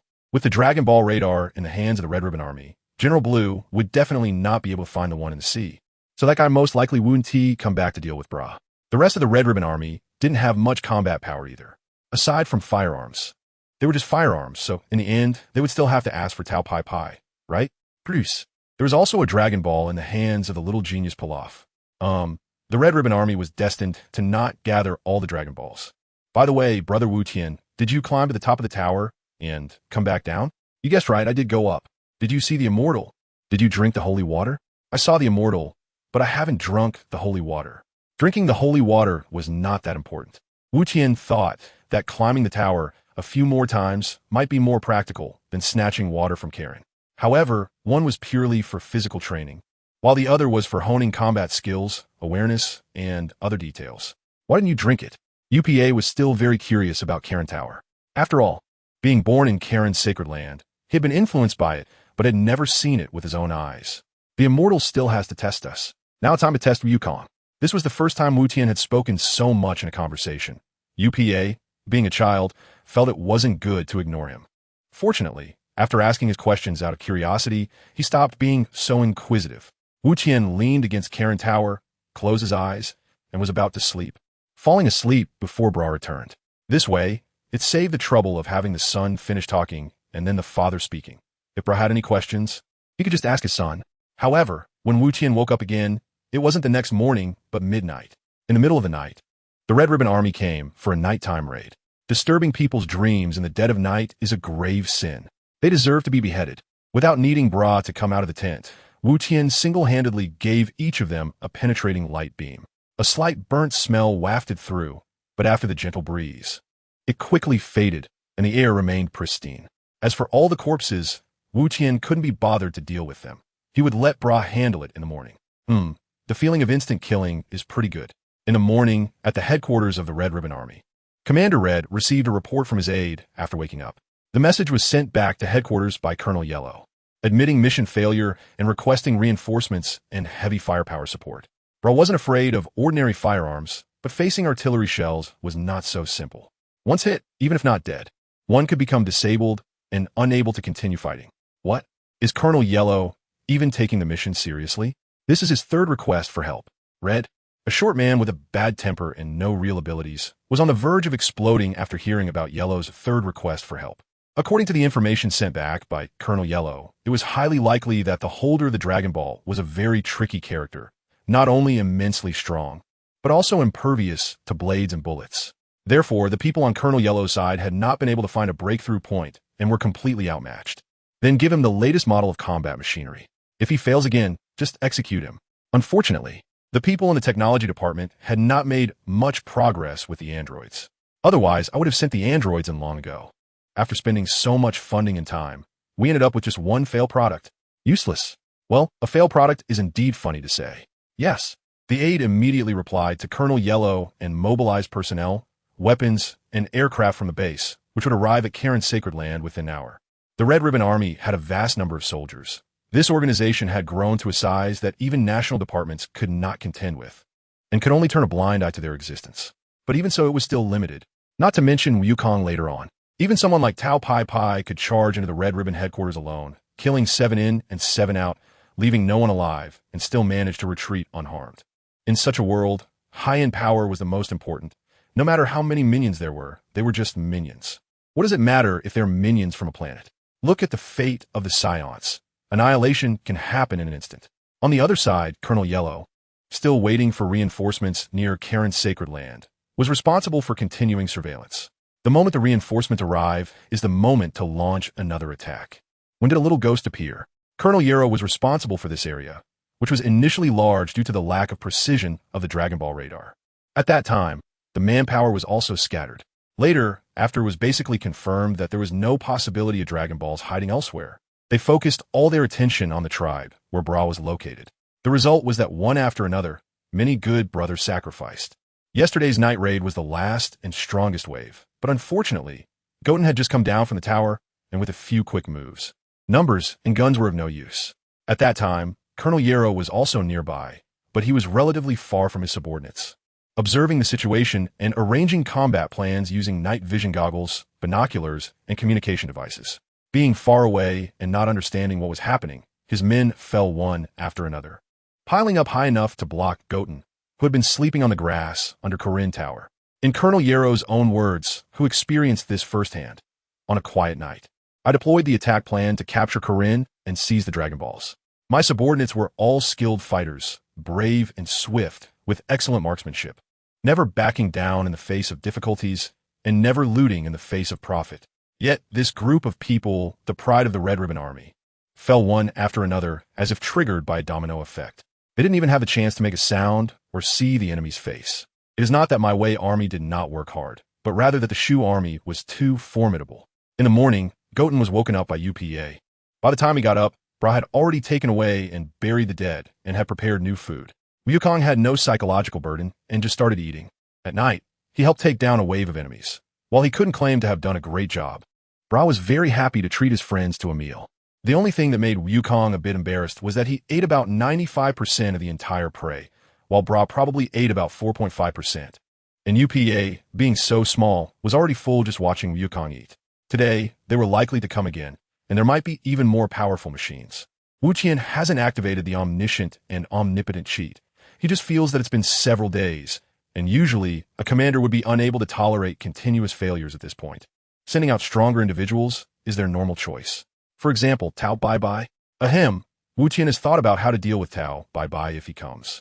He feels like he can't win at all, but he also thinks it's impossible for Tao Pai Pai to appear so early. So after thinking it over, he concludes, what am I worrying about? Just wait. At worst, I can take Bra and UPA and escape on the Flying Nimbus. The Crane School's flight technique, ISNT, good at flying, just at floating, and since the pillars can't turn, they definitely 1T catch up. Anyway, I 1T hand over anything to them. Although I don't know what use it would be, it definitely wouldn't be anything good. However, this is also quite annoying for you guys, so once I and Goku drink the holy water, maybe we can try to destroy their hideout. Actually, Wu Qian is just joking with this statement. Although it sounds easy to say, for Wu Qian, it has never been about the difficulty of the task determining whether to do it or not, but rather about the desire to do it. That should be quite difficult, right? I remember some travelers saying that their influence is very large, so much so that even the king can't do anything about them. I see, that does sound difficult. Wu Qian would never admit that he said that to avoid further conversation. A few of them fell into a period of silence, and then Bra continued to hunt, preparing food in advance, while UPA played a tree-cutting game with his little axe. Wukong could actually just leave, but he wouldn't know where to go. So he simply held a dog-ass tail in his mouth, looked up at the blue sky, and let his mind go blank, quietly waiting for time to pass. Perhaps a little brother's son would fall from the sky or something. Meanwhile, on the Karen Tower, Wukong was having a back and forth with Karen. Without Wu Qian lurking nearby, Karen seemed to have the upper hand, dodging Wukong's attacks while also managing to tap Wukong on the head with her staff and spank him. all without affecting the holy water bottle hanging from her staff. This was the first day of the solo competition for the holy water, and given Wukong's fighting ability, it seemed hopeless. However, Wukong had a great attitude, determined to get the holy water. Wukong persistently fought for the holy water on Karen Tower, and such high-intensity exercise only took him less than an hour to start gasping for breath. But Wukong still gave it his all, continuously improving his attacks. Wukong had gained experience from the previous day when he and Wu Qian fought over bottles, and after the single-player battle began, he became much more methodical. Although he still couldn't pose a threat to Karen, if things continued this way, Wukong, who was exhausted every day, would inevitably surprise everyone with a rapid increase in strength and complete the grab. This was because Karen would never expect that Wukong was originally a very weak person. He could raise his battle power close to double or even more in just a few days. However, during these few days as a background character, Wukong would inevitably be worn out. Right below Karen Tower, Wu Tian's situation was completely different. He was not only relaxed but also leisurely. He casually watched the flowers bloom and fall in the courtyard, and the clouds roll and stretch in the sky, almost missing someone to give him a massage from behind. However, this leisurely time was definitely limited. As lunchtime approached in the morning, Colonel Yarrow personally piloted the new combat machine to demand the Dragon Balls. In addition, there were many little minions from the Red Ribbon Army, but they were not just carrying ordinary hunting rifles. They were equipped with heavy weaponry like small missiles. Wu Qian, brother, you should run away quickly. They're looking for trouble with my dad. Run away? It's not that Wu Qian looks down on these people. At this stage, aside from Tao Pai Pai personally stepping in, there hasn't been anyone who could give him trouble. The only thing he needed to worry about was the safety of UPA and his father. UPA, you hide first. I'm not afraid of them. What if I'm your superhero? Ahem, this feeling of protecting others seemed pretty good and suited the current situation, allowing for a fair amount of vanity points. Especially since he wasn't very familiar with UPA. If it were a close friend or family member, the reward would be genuine feelings instead of vanity. UPA, you hide first. Dad can handle them. Bra said the same thing, but her expression was clearly much more serious than Wu Tian's, and she even had a sense of being ready to face death. Bra was unaware of Wu Tian's specific level, even though the opponent had successfully climbed up Karen Tower. She felt uncertain facing the better-equipped Red Ribbon Army. Wu Qian, little brother, if things go south, please take UPA and leave first. I will hold them off. In fact, it would be fine if you took UPA and left. I can win. Goten wouldn't just ignore such matters out of laziness. His premise for not intervening is that the other party can handle it themselves. In a battle that clearly exceeds Bra's level, Goten naturally advised Bra to temporarily retreat. He could come back in a few minutes to collect the bodies of those from the Red Ribbon Army. Another day, another victory. Unfortunately, Bra, being stubborn, responded, "Our people live here to protect the sacred land of Corinne, and I will not back down." Well, that's a powerful reason. Those with faith are indeed more resolute on a spiritual level than ordinary people. However, there are 2 points that Goten couldn't help but mock. First, isn't your son part of the tribe? Why let the child run away? Second, what about your other tribesmen? Are they all out working? Of course. Goten was only thinking about it as a prank in his mind.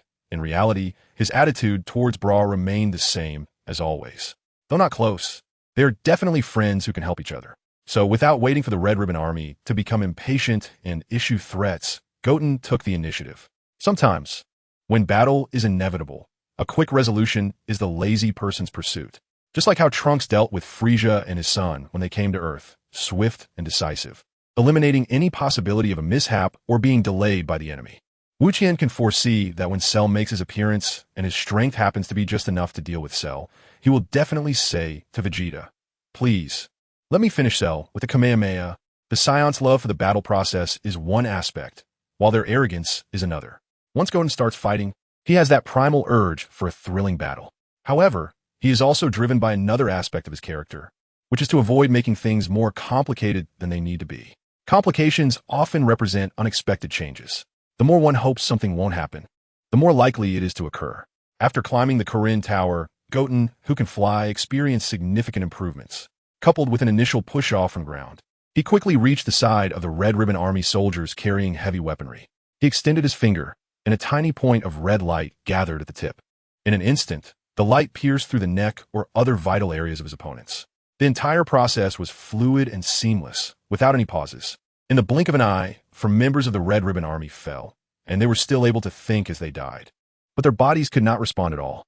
Seeing this, everyone present was momentarily stunned, and then they reacted. However, just that brief moment of shock allowed several heavy weapon holders hiding in the back to fall as well, and chaos erupted instantly.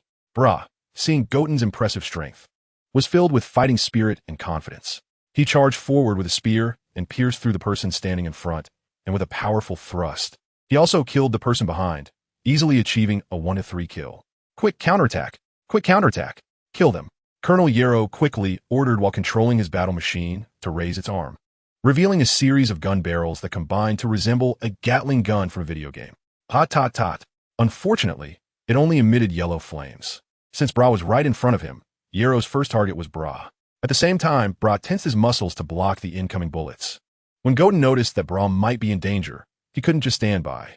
Seeing that all the heavy weapon holders had fallen, he leaped onto the top of Yarrow's machine, delivering a punch that shattered the glass above, exposing Yarrow's trembling body due to fear.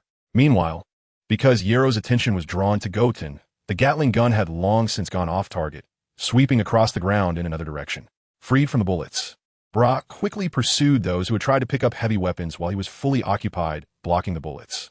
The scene was completely one-sided, with only Bra potentially having a hand over the Dragon Balls. But with Goten around, Yarrow, the unfortunate one, didn't even have time to launch the missile from his battle machine before Goten broke the glass and pulled him out. Then a beam of red light pierced through his heart, sending him off to the underworld. The battle came suddenly and ended just as quickly. While Bra dealt with the corpses of the Red Ribbon Army, it was evident that they all died from energy waves penetrating their bodies, rather than from heavy blows like punches or kicks. Since Goten was able to use energy blasts, he has researched various ways to unleash them. The small beams used in this battle are specifically designed to deal with weak opponents. They have strong penetration power, require little effort, are reliably lethal, and cause minimal bleeding. Wukong hasn't changed his mindset or developed a liking for killing. He still has the same personality. Since he can solve things with a single energy blast, he prefers to do just that. If he punches someone and they get back up, it becomes annoying, especially if the opponent isn't afraid of getting hit. If it were a fair fight, like a match with Goku, where skill in martial arts is paramount, Wukong would gladly engage. But against these minions, if Wukong's combat power is sufficient, he wouldn't hesitate to deliver an instant annihilation, just like he did with Baba. Dealing with them one by one would be counterproductive. It must be time to eat. He hasn't exerted any effort in the battle. And considering that the Red Ribbon Army shouldn't be foolish enough to keep sending regular soldiers to their deaths, they might try to find someone powerful to demand the Dragon Ball. That would take some time. Wukong has already planned to climb Korin Tower again after lunch. Given Wukong's personality, he probably wouldn't make such a decision. However, times have changed, and he doesn't know when Tao Pai Pai will show up. Moreover, what if Goku comes down just as he goes up? Wukong doesn't want to leave Goku alone at the base of the tower, fighting Tao Pai Pai. So, he should mention his strength now. That way, it will be easier to grab the sacred water later, and the sooner he trains to succeed in that, the sooner he can return to Goku's side. Otherwise, without the Dragon Balls to help mitigate damage, and without knowing Tao Pai Pai's exact strength, what if Goku comes down and is still not as strong as Tao Pai Pai? Wukong has never met Tao Pai Pai, and some things cannot be taken for granted. After enjoying a delicious meal, when it was time to start climbing, Wukong became a bit fussy. Well, it's nap time, so let's take a nap before climbing. In the afternoon, after waking up, Wukong began to climb the tower. Before he started, he said goodbye to UPA, who was playing around in the camp. Otherwise, it would seem a bit rude to leave without saying anything. This time, Wukong was not afraid of failure at all. Not only had his strength improved significantly after climbing the tower and competing for the holy water, but he also had a few remaining senzu beans in his pocket. If he got hungry, he could eat one, even though it couldn't last for 10 days under high-intensity exertion. At least it would last for a day. Goten left a magic bean for Bra in UPA, in case enemies attack while he is away. As long as they are seriously injured but still have a breath left, eating one magic bean will make them completely fine. As Goten climbed the tower, Commander Red waited for Colonel Yellow's report at the Red Ribbon Army base nearby. However, he received no news after a long wait, and the calls he made were consistently unreachable. Yellow had reported to headquarters before the operation that he was starting his mission, and it shouldn't take so long to grab a Dragon Ball. Therefore, Red's adjutant was almost certain that Yellow had failed the mission, and that the entire unit had perished with no survivors. Otherwise, their soldiers would surely have sent back news. What do you think, adjutant? The subordinate believes that the enemy's strength cannot be defeated with regular machinery. We will need to enlist professional assassins to have any chance of defeating them. Assassins? Yes. After a moment of thought, Commander Red asked about the status of other units in the army. Upon learning that they had only obtained 2 Dragon Balls thus far, he lost his temper. Useless. With the 4 Dragon Balls they now had, and the lack of news from General Blue, combined with the major developments at Corin's place, where 1 Dragon Ball was even undetectable by the radar, he was furious. Is there still no progress with the androids? No. Many of the test subjects undergoing experiments there have died, and very few have the power like Android 8. It's a pity that Android 8 cannot participate in combat. Tell them, if there are no substantial advancements, I will cut off their funding. Understood. The adjutant was responsible for notifying the commander's orders, while Red sat in his chair, thinking about how to deal with the people at Corin's place. Other locations had obtained Dragon Balls through direct searches, but at Corin's, someone had already acquired them in advance and was unwilling to hand them over. Let us send out another wave of troops. I refuse to believe it. Yes. The adjutant was momentarily taken aback, but quickly responded by assigning the task to the officers below. If the mission succeeded, everything would be great, but if it failed... If it fails again, I'll go ask Tao Pai Pai and deal with some useless people. In the end, Tao Pai Pai came to Commander Red's mind, and he planned to ask for help after another failed attempt to seize the Dragon Balls. 50 million to kill 1 person. This price seemed far too high to Goten. Definitely a case of not opening for 3 years, and then making a fortune for 3 years. A champion of the World Martial Arts Tournament only costs 500,000. Later, it rose to 10 million, but how could that compare to killing a person? Although those who could afford such expenses would surely want to kill powerful characters. But aside from a few special individuals, even the strongest martial artists couldn't escape the fact that they couldn't fly or use ki. For Goku, it was as easy as pie. He could even throw a shuriken from 800 miles away. Using ki to throw, it would definitely be a lethal strike. At the Red Ribbon Army base, troops were being mobilized, while Goten was also climbing hard at Corin Tower. In the early stages, when he still had energy, Goten didn't climb slowly. Now that he had Senza beans, he aimed to fully exhaust himself during training, which suited the Scion growth characteristic better. Starting from the afternoon and climbing until sunset, Goten made it nearly halfway up, and the burden on his body was considerable, even more so than his first climb. However, Goten didn't plan to climb all night this time. He wanted to sleep for a night and continue climbing the next day, ensuring his biological clock was correct. Otherwise, even if he managed to climb through the night, he would be utterly exhausted, and with Goku and Corin battling above, it would be too noisy to sleep. Your brother is climbing the tower again. Maybe he thinks he can grab the holy water tomorrow. That's obviously impossible. Corin told Goku before bed that Goten was climbing the tower. I think I can do it, Goku said confidently, making Corin look displeased. Then I'll wait and see. On the first day of receiving the mission, the Red Ribbon Army did not set off immediately, but rather organized personnel and machinery, as if preparing for an extremely important battle. The next day, they finally prepared transport planes and a series of combat equipment to head to Corin's place. And before departing, they received a personal lecture from Red. It was essentially a warning to those people to work hard and not mess things up like the previous group. Otherwise, as the commander, he would not only have to ask Tao Pai Pai for help, making his Red Ribbon Army look incompetent, but he would also have to spend a significant amount of money as Tao Pai Pai's appearance fee. In short, it was a losing deal, losing face, losing money. Although Red was wealthy, he had acquired his fortune through various shady means and still needed to purchase military equipment, conduct technological research, and pay salaries to his subordinates.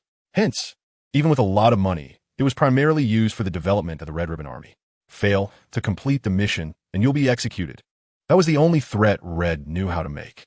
Of course, he would also say to let Tao Pai Pai come kill them. But the price was a bit steep. Red was just trying to scare them. As the Red Ribbon Army set off, Goten was climbing the tower, and Goku was snatching bottles at the top. If Corin were to evaluate Goku, he would say he didn't notice any significant progress.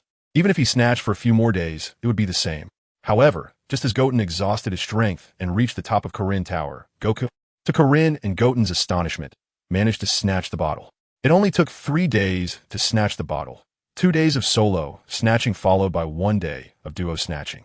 Corin couldn't quite figure out how the bottle in his hand was taken, but it just happened that way. Wukong's strength has unknowingly increased significantly. Although he hasn't surpassed Karen can no longer easily gain the upper hand in movements. Goten only intended to climb the tower once to increase his combat power a bit, but unexpectedly, he caught up with Wukong at the moment he snatched the holy water. Wow, that was fast. Does that mean he has to stay on the tower? Originally, Goten planned to finish climbing during the day and immediately return to the ground to sleep on Nimbus, but now he might as well stay on the tower to sleep. Sigh. Snatching bottles is not as good as climbing the tower a few more times. It's a bit cringy, awkward, boring, and feels like being toyed with, which perfectly describes the process of snatching bottles. But Goten accepted his fate. He thought it would be better to follow the steps. Otherwise, he felt like he would miss something compared to Wukong by just doing physical training. After the second climb, Goten's strength increased a bit more, but not as noticeably as the first time. However, it should be enough for snatching bottles. The only thing that might make Goten take longer than Wukong is if Karen dealt with him with an even more serious attitude than he did with Wukong. The bottle was snatched away so quickly, and Karen has his pride too. So, if he takes it more seriously, it would increase the difficulty for Goten, which is quite possible to think about. Did you bring me any fish back? No. The difficulty must be increased. I will bring out my 120% seriousness. Meow. Feeling Karen's suddenly cold gaze, Goten suppressed the shivering feeling and fell asleep in front of Karen and Wukong. Since the snatching was done, Wukong had no reason to continue causing a commotion on the tower, so Goten slept soundly. Karen, where's the real holy water? Ignoring the brother sprawled on the ground, Wukong once again inquired about the holy water, and at this moment, Karen could no longer use other excuses to evade the question and had to come up with a new task to test strength. Even if it was a test, Karen might not be able to suppress Wukong anymore. So he simply confessed that the holy water was just ordinary water. At first, Wukong was angry at Karen for deceiving his feelings. However, under Karen's guidance, Wukong also realized that he had unknowingly doubled his strength compared to before. He was no longer the same. Is that how you plan to treat your brother too? Of course. While communicating with Wukong, Karen was also watching Goten, and it was only after confirming that Goten had fallen asleep that he directly confessed to Wukong, rather than pulling him aside to speak secretly. But for Goten, it didn't matter. Unless there really was something like holy water, or Karen pretended that such a thing existed. Then if Goten believed it to be true, his enthusiasm might become unprecedentedly high. After all, stories are just stories, but the world is real, and it's not hard to believe that holy water could suddenly become real. But you mustn't tell him, or else he won't have the motivation to compete, and his strength won't increase. Hey, wait a minute, I think of a great idea, Meow. What idea? At this moment, Wukong was at a loss for what to do after completing his task. He wasn't sure whether to stay at the tower to help his brother improve his strength, or to go down to the base of the tower to play with UPA and his father. Upon hearing Karen mention that he had another idea, he naturally decided to follow Karen's suggestion. How about you take on the role of the examiner tomorrow? You can hold the bottle and let your brother try to snatch it, and we'll add a condition. What condition? Only one of you can drink the holy water, so in the end, it will either be you successfully defending it or your brother successfully stealing it. This might help both of you grow stronger. Oh, Wukong responded expressionlessly. He actually didn't understand what was going on. He only figured out that he was responsible for taking the bottle, while his brother was in charge of snatching it. Ultimately, whoever had the bottle would get the holy water. So, let's just sleep for now. The sun has already set. At night, the carrying tower was quiet, while below it, chaos ensued. After the Red Ribbon Army arrived at the carrying sacred land, they did not launch a direct attack. Considering how many had previously met a tragic end, the new commander, Colonel, devised a plan to surround and observe first, then launch a unified attack at midnight. This time, the Red Ribbon's assault was solely directed at Bra, without Wukong or Goten causing any disruption. Although Bra was highly alert, she was startled awake by the mechanical sounds outside and first let UPA escape before entering battle mode. However, in a world where even protagonists could die, someone with average strength who was also entangled with villains simply lacked the ability to overcome every danger. After dealing with a few minions, Bra was besieged by the Red Ribbon Army's machines and ultimately could not escape a grim fate. The Dragon Balls were, of course, searched out and taken by the Red Ribbon personnel. They did not desecrate Bra's body. It remained as it was when she died, lying on the grass with a considerable amount of blood, which would terrify anyone who saw it. Isn't it not difficult? Has the commander made too much of a fuss? What? You've already got it? Oh, great, huh? Looking at the Dragon Ball lying in his aide's palm, Commander Red seemed to have all his displeasures vanish at that moment. He quickly took the Dragon Ball in hand, inspected it carefully for a few seconds to confirm there were no issues, and then immediately placed it back in the box in the drawer of the command room. This means there were already 4 Dragon Balls in the box, and another one had been found in the far north. However, the base was quite far from that location, and they had just sent someone to deliver the Dragon Ball to the base. This meant only 2 Dragon Balls were still unaccounted for, one at the bottom of the sea near Kame House, and one in Pilaf's specially designed signal jamming box. Finding these 2 Dragon Balls would be extremely challenging for the Red Ribbon Army. The one at the bottom of the sea might still be found with a lot of manpower and resources after a long search, but the one with Pilaf. Of course, it's also possible that Pilaf, seeing the remaining 6 Dragon Balls collected, would decide to snatch the last ones and deliver them himself. In the end, it would either be Pilaf who got the Dragon Balls to make a wish for the world, or Red who got them to wish for height, or perhaps Red's aide, unable to tolerate his idiotic commander, would wish for the whole world in his place. General Blue hasn't found anything yet? Not yet. We can only confirm that the Dragon Balls fell to the seabed, but searching is extremely difficult. I don't care about that. If you can't find it, let him wait to die. Executions have always been a phrase that Red liked to throw around. On the other side of the world, General Blue led his troops to occupy a small island, arranging for personnel to use submarines to search the seabed daily. However, due to the poor visibility underwater, the uneven terrain, and many marine creatures interfering with their line of sight, they had yet to determine the specific location of the Dragon Balls. Searching in a vast area of water with very low efficiency, the commander sent another message. Aren't you going to hurry and search? If you can't find it, just wait for the commander to execute you. In the morning, Blue received a prompt order from Commander Red and quickly ordered a new batch of divers to replace those who had worked the night before. He split the personnel into 2 waves to work in shifts, and this search had already been ongoing for 2 days. Yet, there were still no discoveries. Blue was quite annoyed by the repeated pressing orders from Red, but felt helpless and could only sulk while waiting for his subordinates' updates. Who just farted in the command room? So annoying. Based on General Blue's character, it seems there is indeed no discrimination in the Dragon Ball world. A gay with severe obsessive-compulsive disorder, and his usual demeanor is quite uncomfortable. Someone like this would probably have gone into seclusion in a regular neighborhood long ago. On the first day after receiving Commander Red's warning, there were no results, and the second day remained fruitless. The third day was the day the Dragon Ball from the far north was scheduled to arrive at the base, and Red prompted General Blue again. Yet, the search was still the same, only narrowing the search area slightly. They didn't even know if the Dragon Balls were in deeper tunnels. 3 days had passed, just as Goten successfully snatched the bottle from Caring. Snatching the bottle from Caring was almost the same as snatching it from Wukong. Though Wukong's strength was temporarily lower than Caring's, his potential for growth and learning was high. On the first day, he could still mimic Caring's playful movements towards Goten. Well, Wukong, you've learned badly. On the second day, both Wukong and Goten showed growth. However, Wukong's battle power was higher, serving as a sparring partner. But Goten's improvement was more apparent. Wukong was unable to gain a significant advantage during their sparring, merely ensuring that the bottle wasn't taken away, thus narrowing the gap between him and Goten while also continuing to train Wukong. By the third day, Wukong was feeling the strain. The bottle had become a burden, and he was having difficulty fending off Goten's attacks. Thus, the scene of snatching the bottle unfolded. Goten successfully took the bottle, and just as he wanted to call it off, Wukong snatched it back. Then Goten got the bottle again, and Wukong snatched it back once more. Although there was still a gap in their battle power, the addition of the bottle meant that neither could stop the other.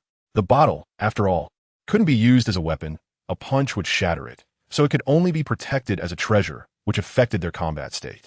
All right, we can wrap it up now, Meow. Seeing that the effect of their snatching was approaching 0 and that direct combat would be more beneficial, Caring called a stop to the two and reiterated the trickery surrounding the holy water. 2 days ago, Wukong had heard it once, and Wu Tian was already clear-minded, so both of them had little reaction to Karen's words. Karen looked at them, feeling bored, squinted his eyes, and started talking about something else. The Red Ribbon Army had already obtained new Dragon Balls, and with just 2 more, they could make a wish. If their wish was to conquer the world, that would be bad. Now, both of you are not much weaker than me, so I'll give you a task. Go crush their plans. And it will also be a way to remove a threat to the world. Oh, by the way, UPA's father sacrificed himself to protect the Dragon Balls. When you go down, comfort him a bit. It sounds easy, but hearing it made it hard for Wukong to accept. Despite only having less than a day's contact, UPA had already gained significant weight in Wukong's heart. As long as someone was willing to be friends with Wukong, they would hold great value in his eyes. Can I use the Dragon Balls to bring UPA's father back to life? If you want, of course, there's no problem.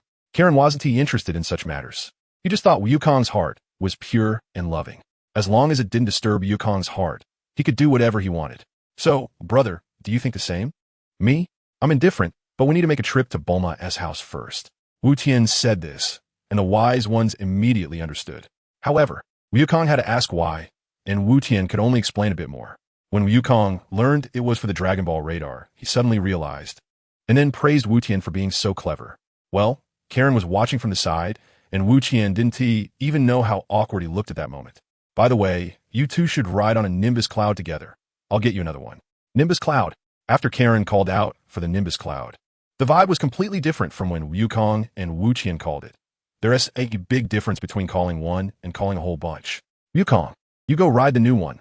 We're setting off now. Okay. Wukong didn't choose a new flying Nimbus simply because he was afraid he wouldn't be able to ride it. He has always lacked confidence in this area.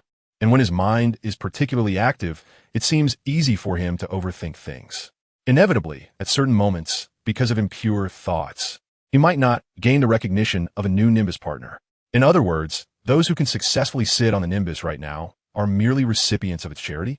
This time, they can't let the Nimbus lead the way to West City. However, when Wukong and Goten came to Karen Tower, they happened to pass by the edge of West City, and Goten still vaguely remembers that West City is to the east and not too far away. They decided to first fly to the bottom of the tower on the Nimbus.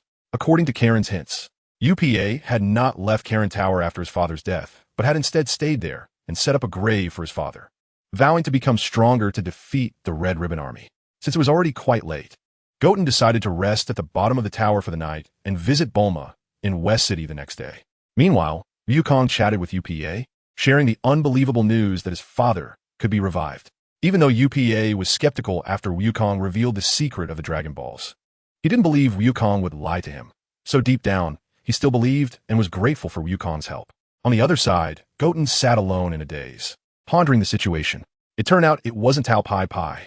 Tao Pai Pai didn't show up, and it seemed the Red Ribbon Army was unaware of the presence of him and Wukong. Could they directly go to the Red Ribbon Army's base for a surprise attack? After dealing with the base, they could search for treasure, and if Pilaf didn't appear on his own, they could find the fortune teller. Although the order had changed, the tasks remained the same. As for that tower in the far north, the Dragon Balls had already been found, and they probably wouldn't stay at that outpost for long. Perhaps they had already returned to the Red Ribbon headquarters. Maybe it would be better to wait for Bulma to finish finding the Dragon Balls before taking action. That way they could handle everything at once. After comforting UPA, the three prepared to sleep. Although the loss of family made UPA very sad, and Wukong felt the same pain, they all fell asleep easily. In the morning, Goten woke up first, called Wukong to get up, and immediately summoned the Nimbus to set off. As for UPA, he would wait until the Dragon Balls were gathered before meeting them again. Goten and Goku headed straight for West City. After a few minutes, they landed on the outskirts and finally entered the city. Not knowing exactly where Bulma's house was, Goten patiently pulled Goku along while they walked, waiting for a police officer to appear before them. Are you looking for Miss Bulma, the heiress of Capsule Corporation? Do you have ID? However, the two kids didn't seem like bad people. So the officer kindly acted as a guide and personally drove Goten and Goku to Bulma's house in his police car. Upon arriving outside Bulma's house, the enormous building stood out starkly against the other structures in the city, showcasing the most prominent feature of the Brief family: luxury. The officer used the communication device at the entrance of the large house to contact Dr. Brief, who was busy working on research inside. You're looking for Bulma? It seems she skipped class to go on a trip. She mentioned to me that if two identical little kids came looking for her, I should send them to Kame House. Dr. Brief, being both serious and humorous, shared Bulma's message without even seeing Goten and Goku. Huh? Who are you? Bulma's boyfriend? Have you kissed her? By the way, where's Kame House? Dr. Brief completely mistook the officer he was video calling for Goku and Goten, not even paying attention to the real Goku and Goten. Ignoring Dr. Brief's monologue, Goten had already pulled Goku away quietly, and while the people around were distracted, they flew high into the sky, calling for the flying Nimbus to set off again. Since they already knew Bulma's whereabouts, it didn't seem matter to them if they got to know Dr. Brief later. Meanwhile, Dr. Brief was still engaged in a one-sided conversation with the officer standing at his door, until he suddenly realized he might have been talking too much. It's these two kids looking for your daughter. Where are they? At the same time, Kame House was peaceful with Krillin, Bulma, Master Roshi, and Launch. Although they were all connected through Goku, they had met at the martial arts tournament before, chatted a bit, and their relationship had improved. As they talked, they inevitably began discussing Goku and Goten. I wonder how those two are doing now. This is simple. I'll just make a small tracker. The genius scientist Bulma got to work, and within 2 hours, the tracker and signal receiver were ready. Unfortunately, the devices hadn't been put to use yet, as Goten and Goku had already arrived at Kame House. Grandpa Turtle, I'm here with my brother. Krillin, good to see you again. And Bulma launch. When Wukong saw his friends, especially Kuririn and Bulma, his mood improved quite a bit. However, when he thought about the task he had to accomplish, his expression became serious again. What's wrong, Wukong? You seem to have something on your mind? Bulma, being perceptive, noticed that Wukong had something to discuss and glanced at Goten, hoping to get more specific information from him. Unfortunately, Goten had a blank expression and had been sitting on a nimbus the whole time, as if he hadn't even greeted anyone. Sigh, forget it, you unlovable little kid. Let's see what Wukong has to say. So Wukong explained everything he knew, starting from the day he went to Kuririn Tower, all the way to their plan to deal with the Red Ribbon Army. Forget it, that's the Red Ribbon Army. Even a king can't handle them. How could you and your brother defeat them? Unfortunately, ordinary people like Bulma couldn't grasp the reality of the situation or simply lacked confidence. If it were the current Kuririn, he would probably succeed in infiltrating the Red Ribbon headquarters. After all, the headquarters was just filled with ordinary people armed with guns and using robots. Bulma might struggle because the enemy had a superpower that could incapacitate opponents whose strength wasn't too far above theirs. But people like Red or his deputy were just ordinary folks who could only shoot guns and operate machines. No, I have to go. I promised UPA that I would bring his father back to life. Wukong's insistence left Goten with nothing to say. If he wanted to go, then let him. Those Red Ribbon losers couldn't possibly win against him. However, Bulma and the others were treating the situation like a serious threat, acting as if they needed to come up with a meticulous plan with Wukong. Bulma, just lend us the Dragon Radar for now. Give us one Dragon Radar, and we'll return a peaceful world to you. They were determined to keep their promise. But how can we do that? That's the Red Ribbon Army. Regardless, Bulma's intention was for everyone to face the challenge together. She thought that the Red Ribbon Army was still too easy for Wukong and wondered if they should add some pig-like teammates for more challenge. I'll call Yamcha too. Bulma had just had a little conflict with Yamcha, but given the current situation, she had no choice but to bring him in. Aren't you two a couple? Who said couples have to be together all the time? Bulma shouted back at Kuririn's sarcasm. After all, Yamcha was quite the handsome guy and attracted a lot of girls at school, so it was understandable that Bulma would feel a bit jealous. As for who was right or wrong between them, Goten couldn't guess. It was probably Bulma being unreasonable. And you too, at a time like this, you still have a mind to hit on me. After scolding Kuririn, she also gave Master Roshi, who was peeking at her shorts, a smack on the head, causing him to bleed from his nose that was originally aimed at something perverted. I've had enough of you guys. Wukong didn't quite understand what had just happened, so he maintained his usual expression, while Goten felt a bit sorry for Bulma, who had to deal with Master Roshi every time they met. However, his face remained cool, as if he looked down on the events that had just transpired. After calling Yamcha, Bulma quickly started making the Dragon Radar. Don't ask where the materials came from. Goten was sitting on the nimbus outside the turtle house and couldn't see anything. However, while those inside were busy with their plans, Goten vaguely saw someone in the sea not far away. Kuririn, is there someone over there? Over there? They might be looking for the legendary treasure. They say a pirate's treasure is around here, but no one has found it yet. With that, Goten could basically confirm that the people over there were likely General Blue and others from the Red Ribbon Army, looking for the Dragon Ball hidden at the bottom of the sea. All right, I'll have the Dragon Radar ready soon. Hearing the boasting from inside the house, Goten didn't rush to insist. Since they wanted to strategize and participate together, he decided to take a look at the sea for now. The location of the turtle house wasn't Goten's ultimate dream. It was a place that was neither close to a village nor a shop, and he had to take a boat to go anywhere. It would be much more convenient to have a house by the sea rather than on a small island. Lost in thought, Goten drifted off. Once Yamcha arrives, we'll set off. Everyone's in. Do I have to go too? If you dare to run away, oolong, I'll shout. Don't you think I, a sea turtle, have combat power? Achoo! Why am I holding a gun? Goten felt utterly powerless to comment on this godly lineup. However, Wukong still looked clueless, completely unaware that these people were just bait. It didn't take long for Yamcha to arrive. What? The Red Ribbon Army? Yamcha's initial reaction was similar to Bulma's. However, Bulma and the others had grown accustomed to it and accepted that they would fight the Red Ribbon Army. So they appeared quite calm. Are we going to help Wukong and Goten? Sure, I haven't had a good workout in a while. It's a great opportunity to relax. Where are the Dragon Balls? After confirming that they had to go, Yamcha became even more excited. Beep. There are 5 together in the west, quite far away. And one is nearby. Huh? Why are there only 6 signal markers? Never mind that for now. Those 5 Dragon Balls must be at the Red Ribbon Army's headquarters. Let us find the nearby Dragon Ball first and tackle the headquarters last. Okay, let's do it. Wukong and Wu Qian didn't participate in the conversation at all, while the others arranged the battle plan. They decided to look for the nearby Dragon Balls first instead of breaking into the Red Ribbon base. Therefore, this time only Yamcha, Kirin, and Bulma went, while Oolong, Pooh, Master Roshi, and the unpredictable Lanchi stayed on the island. About 10 minutes later, oh no, in front are those people-esque submarines. They seem to be searching for something. This is bad. The more I think about it, the more I feel they might be from the Red Ribbon Army. I thought they were treasure hunters, but they're actually sent by the Red Ribbon to find the Dragon Balls, right? What should we do? Let us be careful and sneak past them. They seem to not know the exact location of the Dragon Balls. They're just conducting a search in the area. I'll give it a try. Wu Qian and Wukong remained silent. Wukong couldn't interject, and Wu Qian was simply too lazy to speak. Sitting in the back of the submarine, he listened to the 3 analyze the situation and discuss tactics, which felt like listening to a comedy routine, albeit a rather poor one. However, they weren't just fooling around. They moved stealthily, using the underwater environment to avoid detection by the Red Ribbon personnel, and successfully reached the exact spot where the Dragon Balls were located. This crack is too small, and the depth is uncertain. Let us go to the side and change positions to take a look. They were cautious, but in the end, they couldn't maintain their secrecy and were discovered by the Red Ribbon search team. Boss, this doesn't seem to be our submarine, right? Huh. Quickly report to General Blue. Yes. After receiving the news, Blue thought for a moment and concluded that these could be people from the opposing side looking for the Dragon Balls. But he didn't know how good their radar capabilities were.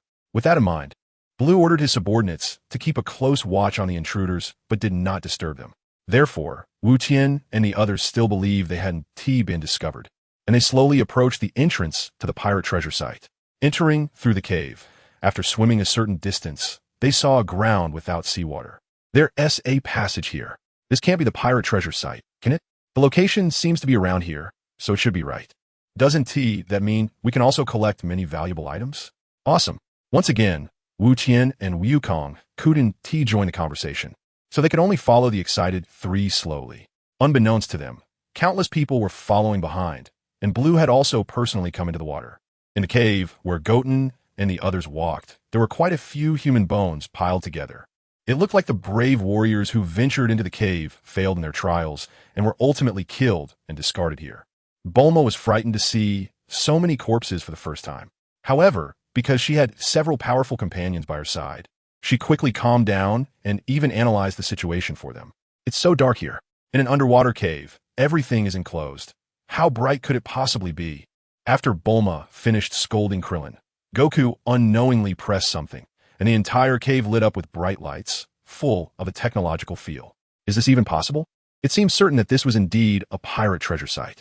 The group continued forward without noticing those behind them, and Blue and the others did not disturb Goten and the others too early, treating them as the ones clearing the way ahead. Soon, they reached a passage filled with traps. The floor, as well as the walls and ceiling, were made up of countless small holes, filled with hidden weapons designed to prevent others from advancing.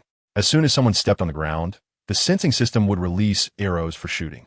While Bulma and the others were observing, Goten was also watching. However, he wasn't looking at the trap-filled passage, but rather at the hidden safe passage within the walls. He remembered that Blue had casually found the mechanism to open the door on the wall, so Goten began to search little by little, constantly touching with his hands, immediately changing positions if one spot didn't respond. But even so, Goten failed to find a mechanism to open the safe passage. Am I too short? Doubting his height, Goten had no choice but to fly and start touching from above. However, at that moment, Krillin, who had experienced the dangers ahead, returned just in time, having narrowly escaped death. At this point, Bulma remembered that Goten could fly. Goten, what are you doing? I'm looking for the mechanism to the safe passage. Oh, right. The pirates wouldn't use this dangerous passage. There must be a safe passage specifically for them.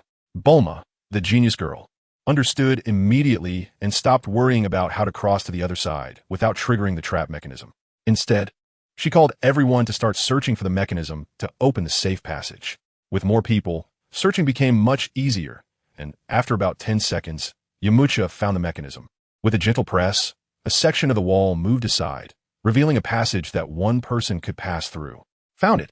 Yamcha, the first to discover the safe passage, exclaimed excitedly, and the others immediately gathered around. After a simple test of the safety of this new passage, everyone entered one by one, closing the stone wall behind them to restore it to its original state. Unbeknownst to them, because Yamcha's loud exclamation was heard by Blue and the others hiding behind, the conveyed information was quite different. What? They found it? Have they already found the Dragon Balls? Or the pirate treasure? If they could get the Dragon Balls and bring back the pirate treasure, Commander Red would definitely be very pleased. And the previous long search for the Dragon Balls would surely be forgotten. Blue was deep in his thoughts, and noticing his subordinates still waiting for orders behind him, he quickly gave the command to attack. They found it. Shouldn't we hurry to attack? Thus, what was bound to happen could not be avoided. Blue's subordinates, numbering in the dozens, rushed at full speed into the trap-filled passage, resulting in casualties. But by the time Blue arrived, there were hardly any survivors left, even among those who weren't dead. Anger, fear. This was Blue's state at that moment. But fortunately, as a general of the Red Ribbon Army, he quickly adjusted his mindset and remembered about the safe passage. Damn it, what they found must be the safe passage. After a few seconds, Blue also discovered the mechanism, opened the safe passage, and walked in. There was less than a minute's difference between the two groups. When Blue emerged from the passage, he immediately saw a mechanical wreck that was already beyond repair lying in front of him, with sparks flickering on the surface due to short-circuiting and other issues, almost blocking the passage. What just happened? A minute ago, after Goten and the others exited the passage and walked for a while, Goten sensed something unusual near the wall. He set up the Kamehameha stance, gathered energy, and without waiting for others to ask what was happening, he directly predicted and unleashed the Kamehameha, hitting the robot that had just come out to guard the pirate port. In an instant, there was an explosion. Except for Goku, Bulma, and the others were stunned. Well, this is how things unfolded. Blue looked at the mechanical wreck and recalled there had been a momentary explosion sound earlier. Did they have heavy firepower weapons? This was a bit troublesome. Without witnessing the process firsthand, Blue only thought that Goten and the others might possess powerful weapons. But if he had seen it with his own eyes, he would likely be questioning his life. Blue, is he really human? Goten, no, what's wrong? No matter how you put it, Broly has a powerful super ability. So instead of being afraid and turning back, he continued to follow. However, he didn't control the distance properly, which allowed Goten, who had been paying attention to the surroundings, to notice. Upon discovering that there were other people present, Goten didn't immediately pull them out. He thought for a moment that besides Broly, it shouldn't be anyone else. He decided to let the weak villain come out and boast before granting him death. Wukong thinks very simply. He will send Brew a full-body light beam whenever Brew actively shows up. Wukong is now fascinated by the various modified attack methods of energy blasts. Simple and efficient, not wasting energy, clean and neat, it is definitely an essential skill for killing and looting while traveling at home. Since no one has attacked the wall during this operation, the cave has remained very calm so far, with no signs of collapse. Goten and the others arrived at the entrance of the pond. For convenience in swimming, Bulma took off her clothes, leaving only her upper and lower underwear, which was not much different from wearing a bikini. Even someone like Goten, who does not desire power, couldn't help but glance a few times. After all, Bulma was still Yamcha's girlfriend at that moment, and Yamcha was also present, so he didn't look openly. Wukong looked openly, probably out of curiosity about the girl's chest and her backside. After that, the group arrived at the final treasure location of the pirates through the pond. The ground was covered with gems and gold, shining brightly and dazzling to the eyes. The one who couldn't control herself the most after seeing the treasure was Bulma. Bulma's family is quite wealthy, so these things shouldn't attract her too much, but unfortunately, Bulma is a person who enjoys adventure. During her rebellious phase, she skipped school and didn't like wasting her life there. Finding treasure on her own felt much better than just withdrawing money from home. Plus, gems are shiny and beautiful, and even with money, one might not be able to buy good ones. The gems here were clearly precious, with diamonds so large that they couldn't be held in one hand. Just as the group was excited, Broly finally appeared, but unfortunately, he couldn't finish his first sentence before he dropped dead. Bulma, with her eyes fixed on the treasure, didn't even notice the arrival of this unexpected guest. Goten has trained on Karen Tower for 3 days, and his combat power has long surpassed 100. Dealing with someone like Blue, who lacks strength and relies entirely on psychic abilities, A single energy blast surprise attack would be impossible for him to react to. Who was this person? Brother. How did you kill him? Blue had never appeared in front of everyone, so at this moment, Goku and the others were still unaware that someone from the Red Ribbon Army had discovered them. However, Goten knew that anyone who had entered the cave was probably dead. So he didn't elaborate further and simply said he's from the Red Ribbon Army before falling silent. Have the Red Ribbon Army already discovered us? Krillin and Yamcha were quite concerned about this matter, as it related to their ability to attack the headquarters. Bulma, on the other hand, was busy sifting through treasures and did not participate in their conversation, while Goku maintained his usual confident demeanor, unconcerned about being discovered. It does seem like it, otherwise. What a coincidence it is that we just arrived, and they followed right after. So what should we do? Have they already notified the headquarters to be on guard? Can't we just defeat them? Goku couldn't stand listening to Krillin and Yamcha's conversation any longer. Their remarks, filled with a strong aura of superiority, left the two of them speechless.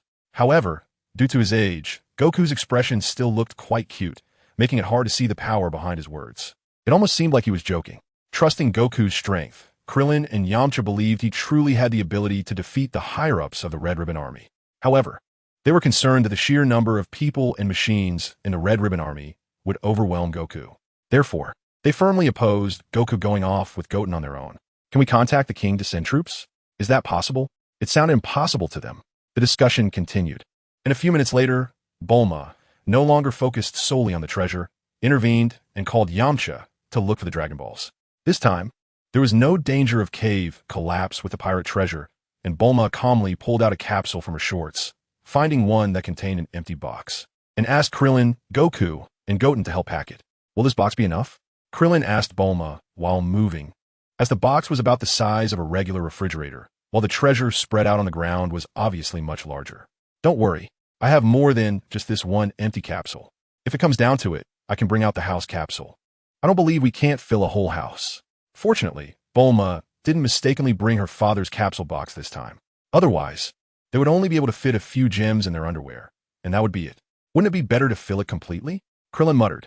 Afterward, the four of them, including Yamcha, who returned with the Dragon Balls, worked together to transport the treasure, and after half an hour, they cleared out all of the pirates' loot. Done. Phew, I'm so tired. Bulma put away the capsule in a small box, turned her back to everyone, and by the time she turned back, the box was already out of sight. It must be said that Goten felt a bit uneasy watching Bulma's movements. He even swallowed hard, realizing she was bending it straight for him. However, Goten didn't pay much attention to it, mostly just making jokes about it, and then he stopped thinking about that scene. Krillin and Yamcha were okay with it. They weren't too concerned about perks. If Master Roshi had been there, Bulma would have had a moment of lightning speed, exhibiting immense strength, as she would punch Master Roshi away before anyone could react. This setup applies at any time, and no matter how high someone else's power level. They couldn't interfere. After moving the treasure, the group had nothing else to do, so they chatted and laughed on their way back. Since they avoided the trap-filled passageway, they didn't notice the many Red Ribbon personnel that had fallen. They carefully entered the submersible and made their way out.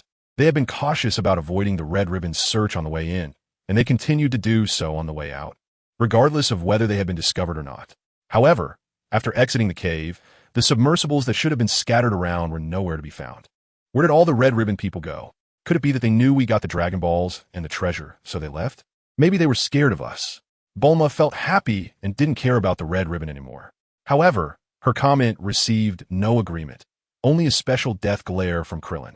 Yamcha, perhaps due to his relationship with Bulma, didn't make any more moves, just looked like he was choked up, implying, "You're impressive, you're amazing," but nothing unexpected happened midway, and everyone returned to Kame House to discuss their next action plan. Meanwhile, far away at the Red Ribbon base, report, Commander, the 6th Dragon Ball is moving. Oh, let me see. Red looked at the Dragon Ball positioning system. Although their technology couldn't pinpoint the exact location, they could tell if it was moving. The 6th Dragon Ball was clearly taken and relocated. So, did General Blue find the Dragon Ball? Is there any news from General Blue? Not yet. Hearing his subordinate's words, Red couldn't help but frown, looking somewhat displeased. Normally, his subordinates would report back immediately after completing a task, whether it was to claim credit or for any reason. They would always have news right away, but this time there was none. Contact them proactively. Yes, although General Blue's forces were gone, the temporary base on the island remained. So the communication device was operational, but it had been ringing without anyone answering. Useless. The lack of response likely indicated that the people were gone. But Red didn't want to believe that someone like Blue, a master, would encounter any problems. Perhaps something else was going on? Send someone to check it out. Yes. This gave Bulma and the others the opportunity to discuss tactics, but they couldn't come up with anything concrete. In the end, all personnel boarded the aircraft and headed to the headquarters of the Red Ribbon Army, ready to adapt to the situation as it unfolded. Goten and Goku were riding on the flying Nimbus outside the airplane, and to match the speed of the plane, they had to reduce their speed and fly parallel to it. After flying for a while, Goten found it really boring. Goku, I think we can go ahead first and let Bulma and the others catch up later. Is that okay? No problem. At first, Goku was unsure whether to follow Goten's suggestion, but Goten's attitude was quite firm this time. Goku then loudly explained to Bulma and the others in the plane. And after that, he and Goten accelerated forward at full speed, quickly leaving Bulma and the others behind. An hour later, after flying at full speed for an hour, Goten and Goku had already crossed the Red Ribbon Army's air defense system and reached the skies above the base's command center. Even before the reconnaissance officer from the Red Ribbon Army arrived at Bulma's temporary base. With Bulma's Dragon radar, they could locate the position very precisely. What was going on with these two kids? The Dragon Balls were always on their person, so when Reed saw the Dragon Balls moving towards the base, he was unsure whether it was his own people returning the Dragon Balls or if someone else had obtained them and was using the radar to search in this direction. He particularly hoped it was Bulma's people returning the Dragon Balls, but Reed also rearranged the base's defensive measures just in case. However, these measures were useless against Goten and Goku, who had the flying Nimbus. Bulma and the others wouldn't arrive for another 2 hours. So these defensive measures would come into play. They jumped directly from the Nimbus and broke through the window. At this moment, Reed hadn't had time to tell his deputy about the wish he wanted to make with the Dragon Balls, so he was still alive for now. But Goten wasn't there for a chat. He didn't care what Reed wanted to say, whether it was threats or negotiations. Upon meeting, he fired a powerful energy beam. In an instant, Reed, who had no basis for any defense, was eliminated. Although Wukong is not very fond of his brother's habit of wanting to take lives right from the start, he has no reason to blame the damn organization of the Red Ribbon Army. Moreover, even if he were to blame, it would probably be for his brother's lack of restraint, which prevents him from fighting freely. At this moment, the officer standing beside him looked stunned. After all, the ability to kill with just a gesture is something most people don't encounter. It's like someone who has only seen people use weapons to kill, suddenly witnessing someone using magic to attack. And this person believes that there is no such thing as magic in the world.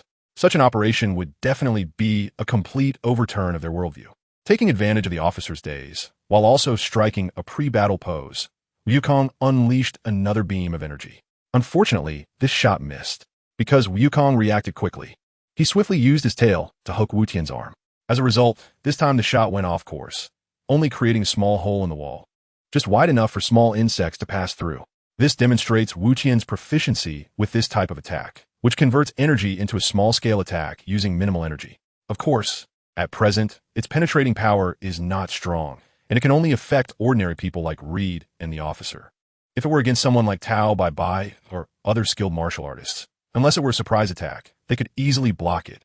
However, surprise attacks are not easy to execute, unless one develops a technique like the Magic Barrage, which has extremely strong single-point penetration. Even a surprise attack may not inflict damage.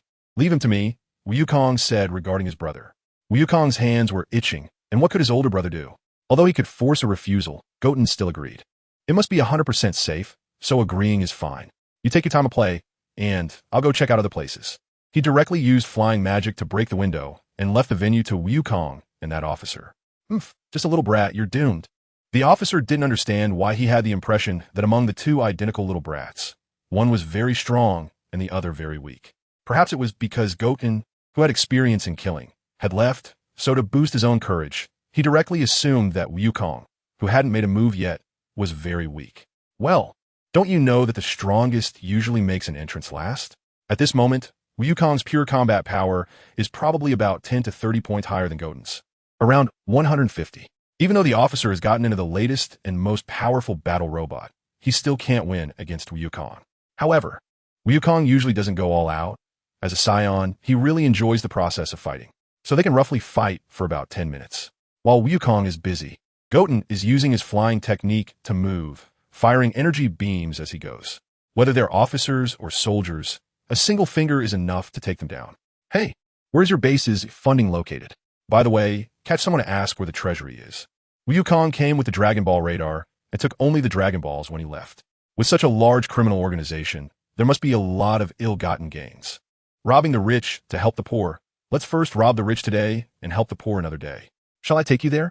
Trembling and stuttering. It took over 10 seconds to finish a sentence. Wu Qian directly grabbed this person's collar and flew in the air, making him lead the way. After passing through several rooms, they finally arrived at the so-called vault door. Unfortunately, the vault door was wide open and inside was completely empty, resembling a garage with no cars parked in it. Wukong turned to look at the guide and almost wet his pants from shock. This is really a treasury. I don't know why the money is all gone. A ray of light sent him to meet Commander Red in the underworld, and Wukong hadn't questioned or doubted anything. It was simply because he was no longer useful. So he was sent to the underworld. Clearly, the money in the treasury was taken away by members of the Red Ribbon Army. And considering that the Red Ribbon Army would be annihilated this time, they cleverly took the money and ran. Wukong couldn't do anything about it, and didn't want to find that person either. In a high martial world, perhaps the most useless thing is the currency circulating among ordinary people. It can be accepted whether it exists or not. It doesn't matter if there is none. With Commander Red dead, the base in chaos, and some people taking the money and running, the remaining low-ranking soldiers were left anxiously wondering what to do. In the end, everyone unanimously chose to flee. It was correct to have defensive measures in place, and everyone was on high alert at their posts. But how could they fight when they didn't know where the enemy was? It was unclear who shouted from the crowd that the commander and the deputy were dead. General Blue was dead, and Colonel Purple had also run away, urging everyone to escape quickly. This led to the low-ranking soldiers, who were already eager to run, unanimously choosing to flee. If it didn't run, their lives could be at stake. Everyone was afraid of death.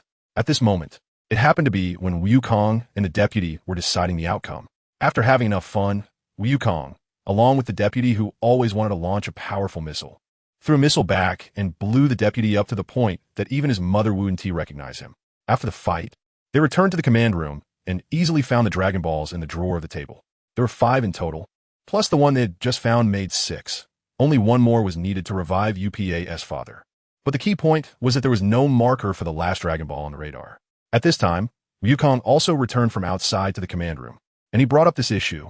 In a series of questions, he asked, "Brother, why does the Dragon Ball radar only show 6 markers?" "I don't know. Let us wait for Bulma to come." Any troublesome question was met with "I don't know." Anyway, it wouldn't affect the outcome. So it didn't matter whether it was explained or not, as long as they could encounter pull off. Wukong sat down in the boss's chair in the command center and looked around, discovering some fruit. There were quite a few varieties like bananas, apples, and oranges. He grabbed a bunch of grapes, not bothering to wash them. With his current fighting power, it was impossible for him to get an upset stomach. He popped one in his mouth, chewed it up, found the seed, and spat it out casually. He didn't have to worry about trash. He could spit anywhere he liked. Even if he exerted a little effort and made a hole in the wall, it wouldn't matter. He was that carefree. Watching his brother sit down and start eating, Wukong didn't care anymore about why the Dragon Balls only showed 6. He grabbed an apple and began to bite into it like he was harvesting wheat, leaving only the core with the seeds. He tossed the eaten apple out of the command center and moved on to the next one. Originally, the amount of food was more than several people could finish, but Wukong and Wu Qian quickly devoured everything. Not long after, the outside environment calmed down. Most people had run away, leaving only a few alarms still ringing. With the base empty, these alarms sounded particularly jarring, repeating incessantly. "Wukong, let's go back. We can intercept Bulma and the others on the way. That will save time." Okay. Although, as the older brother, he had to take on certain responsibilities. Being Wukong's brother was indeed enjoyable. After all, Wukong was such a well-behaved kid. Aside from Sun Wukong, he listened very seriously to his brother's words. This was all thanks to Sun Wukong's teaching, to respect your older brother. As for Wu Qian himself, he had no interest in brainwashing Wukong to make him obey him. Wukong is too lazy to work, but that doesn't mean he enjoys making others do it. As a self-aware person, Wukong never before eating. He always waits for Goku to say he's hungry and wants to find something to eat before he joins in. He can't bring himself to Goku, even if it means starving to death. Finally, after taking a few more glances at the Red Ribbon base, he calls for the flying Nimbus, and the two of them quickly fly back in the direction they came from, believing they will soon encounter Bulma's plane on the way. Goten thought that since Master Roshi was on the plane, he could just ask him for the address of the fortune-teller Baba. Although he knew it was in the desert, he really had no idea where exactly. However, Goten and Goku still had to follow them back to Kame House because Master Roshi wanted to check the map. With age, his memory wasn't as sharp, and he couldn't remember the location clearly. This made Goten feel extremely speechless, but he still followed back to Kame House with a calm expression. It just meant spending a little more time. After all, it wasn't his own trouble, so going back was fine. In fact, when they encountered Bulma and the others midway, they didn't believe that the Red Ribbon Army's base was empty. Goku wasn't good at explaining and was merely stating the facts, while Goten was even less inclined to explain. If it weren't for their trust in Goku overcoming their own understanding, they wouldn't have been able to hijack the plane this time. And they probably would have had to make another trip for nothing. Then Goku asked Bulma why the Dragon Balls only showed 6, leading to the mention of fortune teller Baba, whom they could visit to find out the location of the 7th Dragon Ball. After returning to Kame House, Master Roshi took out the map, glanced at it a few times, and pointed out Baba's address. Wukong, Goten, and a large group of people from Kame House, along with UPA waiting at Karen Tower for Wukong's promise, all set off the next day to the residence of the fortune teller. Although the condition for divination was to either fight or pay, the fortune teller was compelled by a request from a deceased person, so the option to pay was directly removed. They had to fight. Everyone led by Wukong was visiting for the first time, except for Goten, and naturally they didn't realize they were being tricked, so they obediently agreed to the arena battle. Otherwise, with the treasures brought up from the seabed, they couldn't even afford one divination. Let alone if Tao Pai Pai were to kill everyone here, it would probably be more than enough to spend. It was a 5-on-5 arena battle, where the winners could continue fighting and the losers could not participate again. This time, Goten didn't rush to participate himself, but sat quietly to the side, looking handsome. After all, it was 5 against 5. With Wukong, Kuririn, and Yamcha, they only had 4 people, so he decided not to grab the opportunity for the earlier fights. Consequently, Kuririn lost the first match. Well, 5. Kuririn's combat power was actually higher than his opponent's. However, he lost due to not knowing the opponent's characteristics, resulting in insufficient information and excessive blood loss, ultimately leading to his defeat. Afterwards, watching his teammates start discussing how to combine Yulong, Pure, and UPA, Goten felt he shouldn't stay out of it any longer. Listening to their discussions was really giving him a headache. It was simply too troublesome. Wasn't it just a vampire bat that could only bite? I'll take the second round. Oh, it was obvious that the fortune teller's movements changed slightly upon realizing Goten was stepping up. However, no one paid attention to this old woman, so no one cared what was wrong with her. Perhaps she just trembled a little? Goten, why don't you and Wukong wait until later to enter? Yamcha was discussing with Pure how to win this round without taking up fighting opportunities when he realized Goten had already rushed up impatiently, and he had to exchange opinions with Goten. Although Goten usually seemed uninterested in talking, when there was something to discuss, he would still engage seriously. Not speaking didn't mean he wouldn't talk. No need, I could take on all 5 of them. Standing confidently with his back to the others, he proclaimed in a powerful tone, leaving everyone stunned. Not to mention Goten stealing someone else's opportunity to fight. If it weren't for Yamcha not being able to find the invisible person's position, would Bulma have been messed with again by the author's malicious humor? You should know that Goten was helping them through a tough time. No matter what invisible person, bandage person, or demon person, they would all be taken out. Actually, Goten was quite easy to talk to. He would listen to almost anything unless it involved him doing work. However, this time he decided to be firm. It was just a fight, and even if he missed this opportunity, there would be more chances later. As a lazy person, he was willing to step up and solve the problem. What more could you possibly want? Everyone was speechless, feeling that leaving everything to the reliable Goten seemed pretty good. Once it was confirmed that Goten would be responsible for the upcoming arena battle, the fortune teller even specifically asked if the bat person could handle it. And the bat person couldn't discern Goten's strength. He only thought Goten looked younger and his blood tasted fresher. He readily agreed, and the arena battle continued. Just as the match began, Goten struck quickly, closing the distance and delivering a heavy punch. The bat person, caught off guard, was knocked into the water by Goten's punch and was unable to move, not immediately getting back on land, and thus swallowing a few mouthfuls of water. After returning to the arena, the bat person looked at the fortune teller's terrifying gaze and felt a bit scared. But a loss was a loss, and apart from being huffed at by the fortune teller, he could only leave the stage. Shortly after the bat person left, probably just a few seconds later, Goten felt that something had changed on the arena. However, after he won, all his friends were cheering for him, so it didn't feel very noticeable. Hurry and call your second person up. Oh, Who said my side's second fighter hasn't come out? Clearly, he's already in the arena. Okay? He. Accompanied by the fortune teller's somewhat unusual laughter, the few people standing outside the arena were left in a daze. Wukong knew that the invisible person had entered the arena, and his previous unusual feelings indicated that he wasn't mistaken. It was just that dealing with this invisible person, given that he had not yet learned to sense energy, left him with no good options aside from listening for sounds.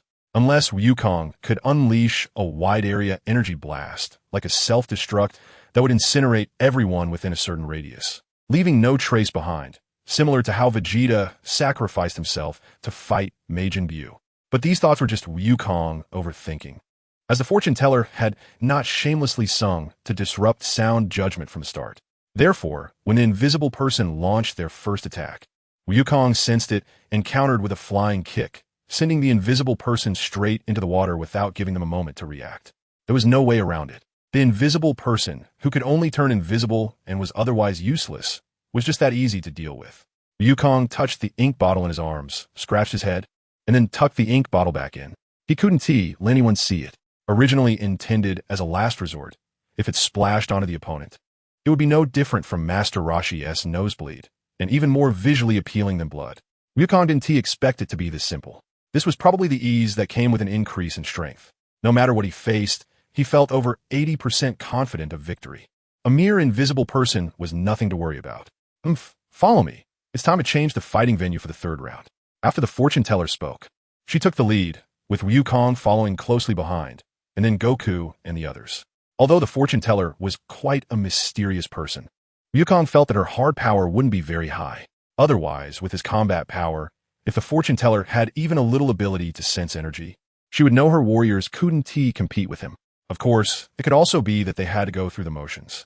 Whether they could win or not didn't matter.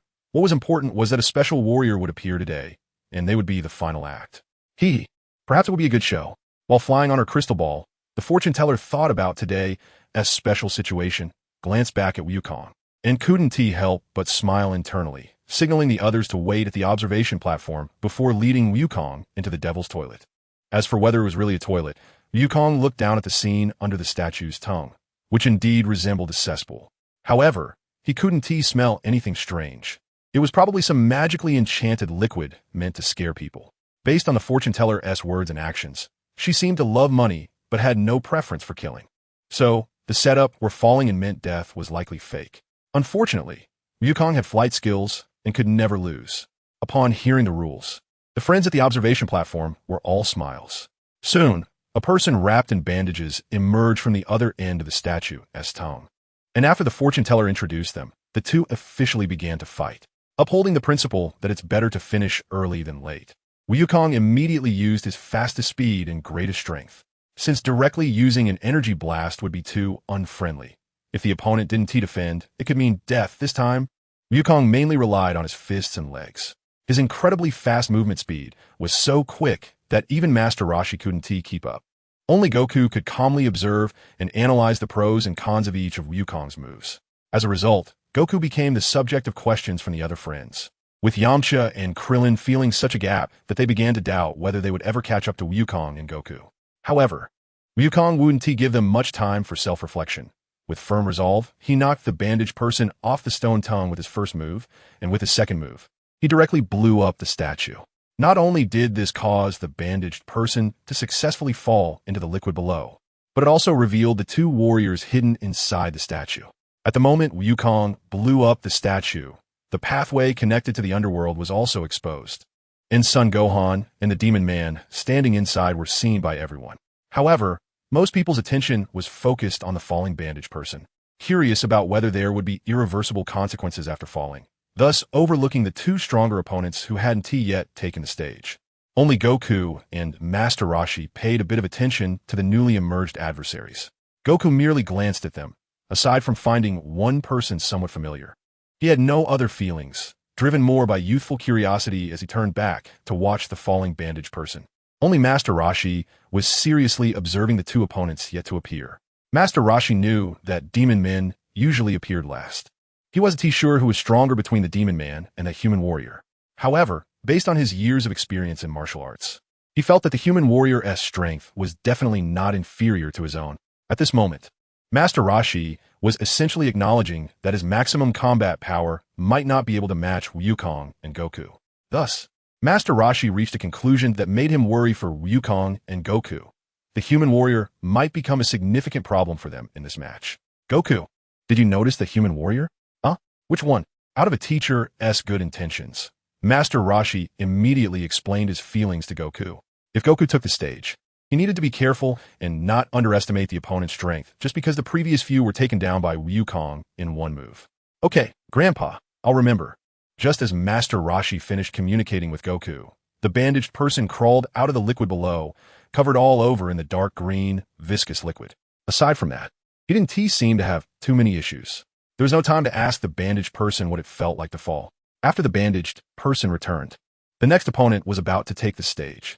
The Demon Man, as the name suggests, was a demon, complete with a characteristic tail. This race was not commonly seen in the world. At least, based on Wukong's memory, he couldn't recall any other such beings existing. This guy had a pretty powerful skill that amplified the evil thoughts of the target until they exploded and died.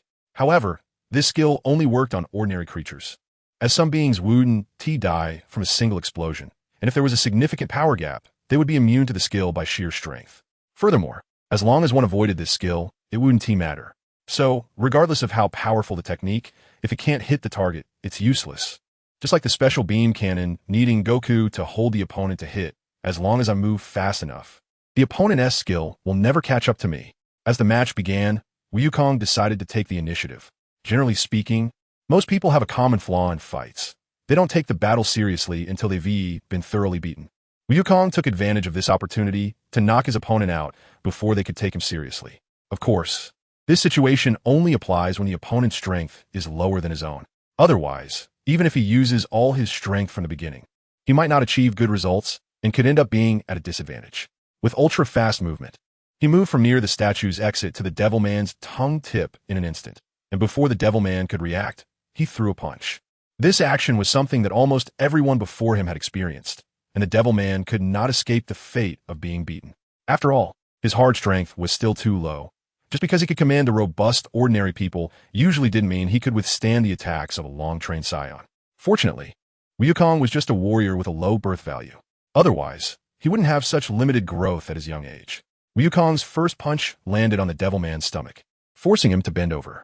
Then came the second punch, giving the Devil Man no chance to catch his breath, hitting him squarely in the face and even misaligning his nose.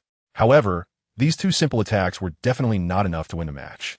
So Wukong continued to swing his fists, moving as fast as he could. Like a fierce storm, his fists rained down on the Devil Man, leaving him unable to respond. Not only did his body adopt an uncontrollable posture due to inertia, but even his uninjured arms and wings could not be maneuvered under the immense pain. Wu Tian, to be cautious, had been following the Demon Man's movements until he fell into the liquid below. Just as the Demon Man was about to enter the water, Wu Tian directly pushed him in, preventing any chance of retaliation. The liquid surged significantly from the massive impact, splashing some onto Wu Tian, with quite a bit hitting his face, nearly making it impossible for him to open his eyes. Even so, Wu Tian instinctively closed his eyes briefly to avoid getting the liquid in them. Meanwhile, after the Demon Man was pushed into the liquid, everyone, including the fortune-telling old lady, looked as if they had seen a ghost. It ended too quickly. Yamcha and the others were fine. Not knowing the Demon Man's strength, they treated him as if he were just another opponent like the previous three, just 5. So the battle ended naturally fast. If it hadn't ended quickly, it would have puzzled them. However, for the fortune-telling old lady, it was different. The Demon Man, who always entered last, lost so decisively, which was truly unexpected for her. While everyone was discussing, Wu Tian wiped some of the liquid off his clothes and sniffed it with his more sensitive sense of smell compared to humans, but he couldn't detect anything. It seemed like the formula had changed.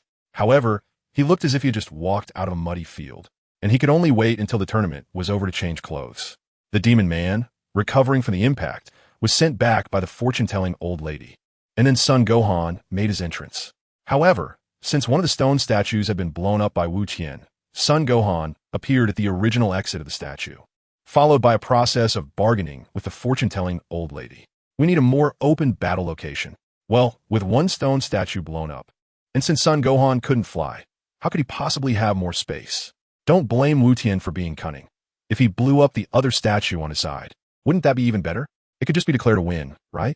The fortune-telling old lady had already agreed to his son Gohan's battle plan, so she naturally wouldn't make it difficult for such a simple request. Thus, everyone returned to the original arena. Sun Gohan's entrance gave Goku and Master Roshi a sense of familiarity, considering the longest time. It had only been a little over a year since Goku and Sun Gohan had been apart, while they had lived together for more than 10 years. This familiarity easily reminded Goku of his grandfather, rather than feeling nothing like in the original version. Moreover, Sun Gohan's starting stance for the match wouldn't change, and his movements resembled those from his past life. So, before the fight began, Goku's mind was no longer focused solely on watching the battle. He also wanted to know the true face behind the mask. Meanwhile, Master Roshi, being forgetful, didn't think much beyond the familiarity until the battle started, slowly realizing that this was someone he had known before. As a knower, Goten wasn't as close to Gohan as a typical grandfather-grandson relationship, but he still felt a bit upset about Gohan's sudden death. After all, he had once brought Gohan back to life, and now, just a year later, he had a halo over his head. What really bothered Goten, however, was Gohan's power level. Could it be that dying would significantly boost one's strength?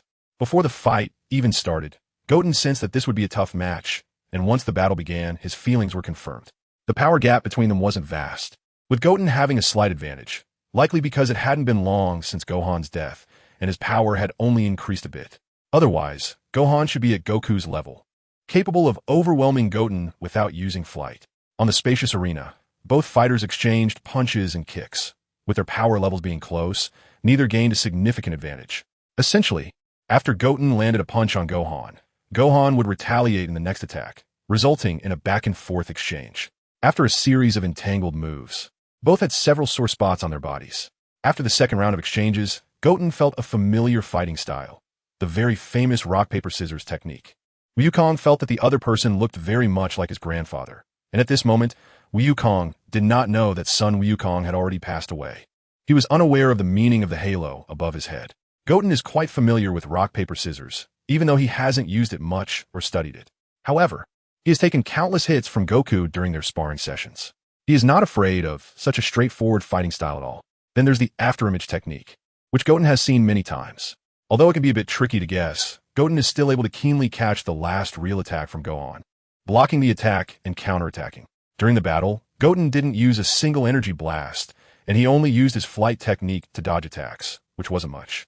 This resulted in their match resembling a mirror, with time passing second by second. Yet Goten still held a slight advantage. They are so impressive. Their attacks are almost impossible to see. After Gohan and Goten separated briefly for a rest, their friends finally couldn't help but start to praise them.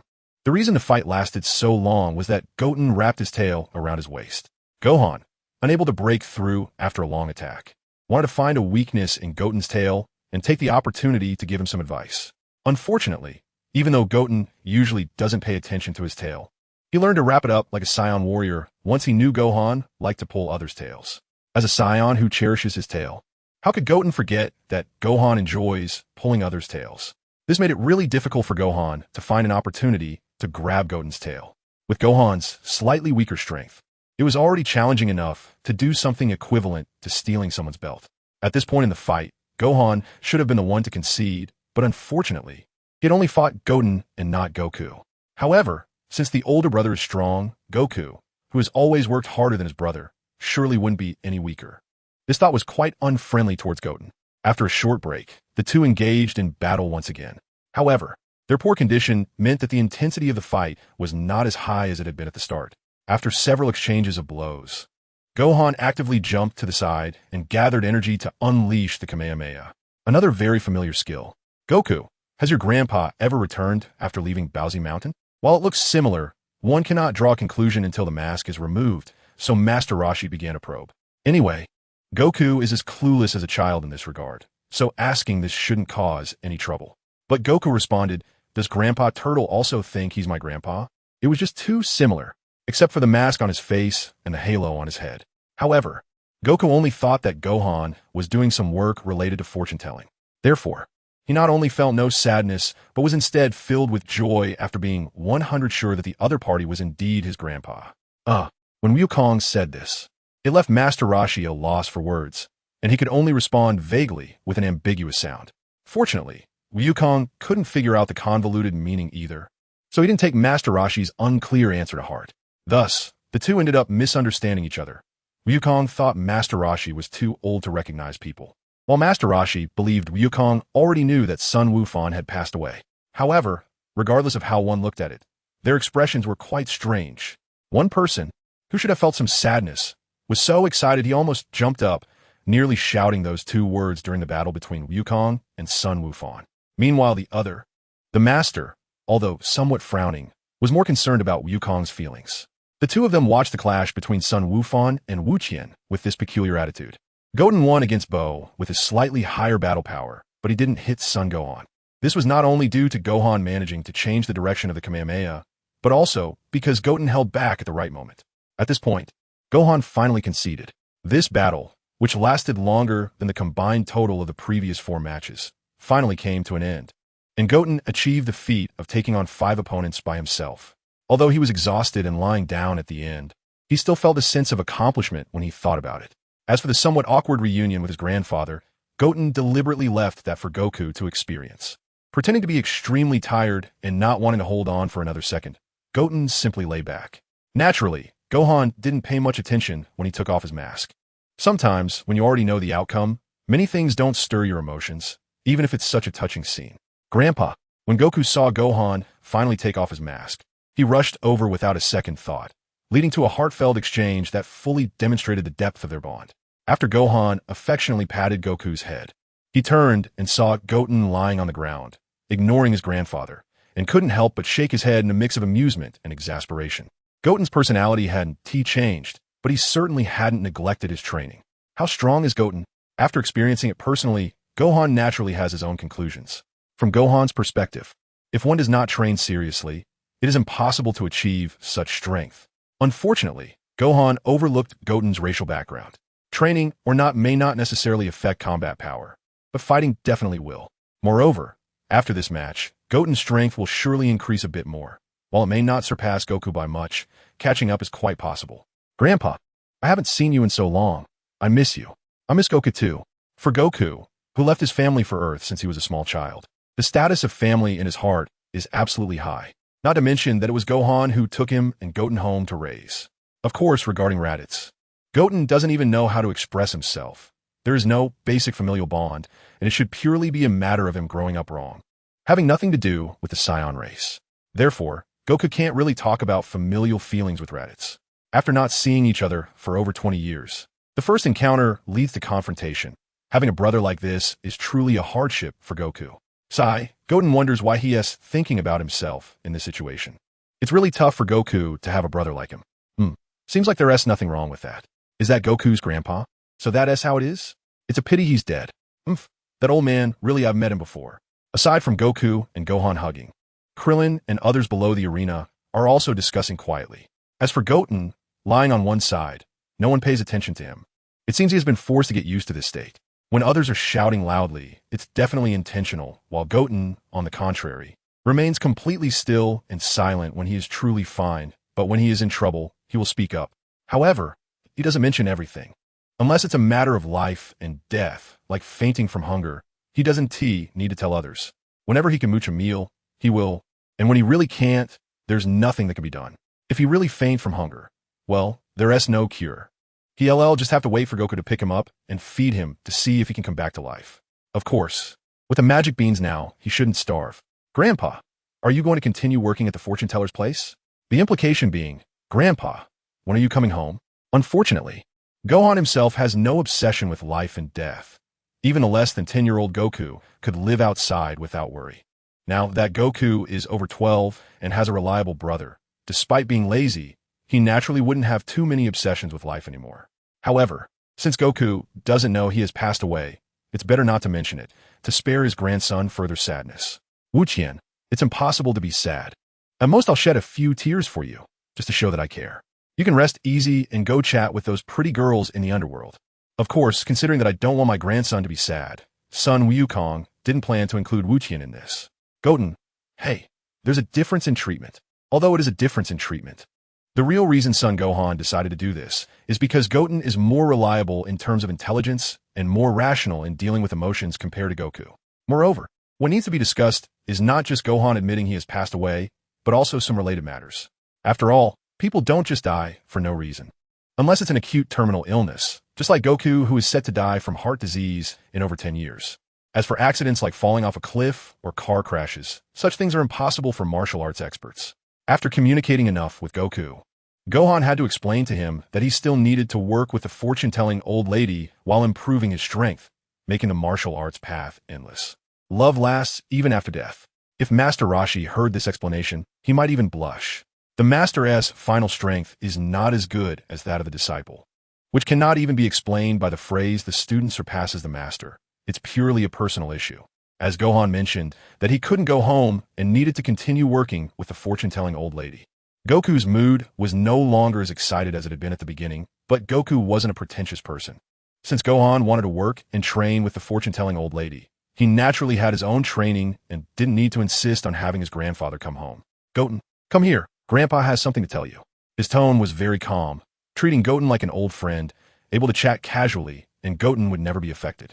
Goten, who was called out, obediently got up and walked over. At this time, Goku was also pushed to his little friend by Gohan, and Krillin and Yamcha took turns asking Goku questions. After all, Gohan had been famous for a long time, and martial artists had heard of him, so Goku was very willing to talk to them. However, this conversation brought up a problem. Goku hadn't had time to ask Gohan about the halo on his head, and now he was asked a question that left him confused. How did your grandpa die? Bulma was like that, sometimes very observant, and sometimes completely oblivious to the occasion, especially direct. Grandpa? D? Therefore, while Gohan was telling Goten a true story with himself as the main character, Goku ran back, insisting on knowing how Gohan died. Seeing that the matter seemed impossible to hide, telling a story to one person was one thing, but telling it to two was another, and there was no need to repeat it. Thus, Gohan explained everything from start to finish without avoiding Goku. Grandpa, what is a wife? Because the story contained the word wife, it reminded Goku of how Chi-Chi wanted to be his wife, and the Ox King also said Chi-Chi would be his wife. So he casually asked, if you don't understand, just ask. It's someone you will live with for a lifetime.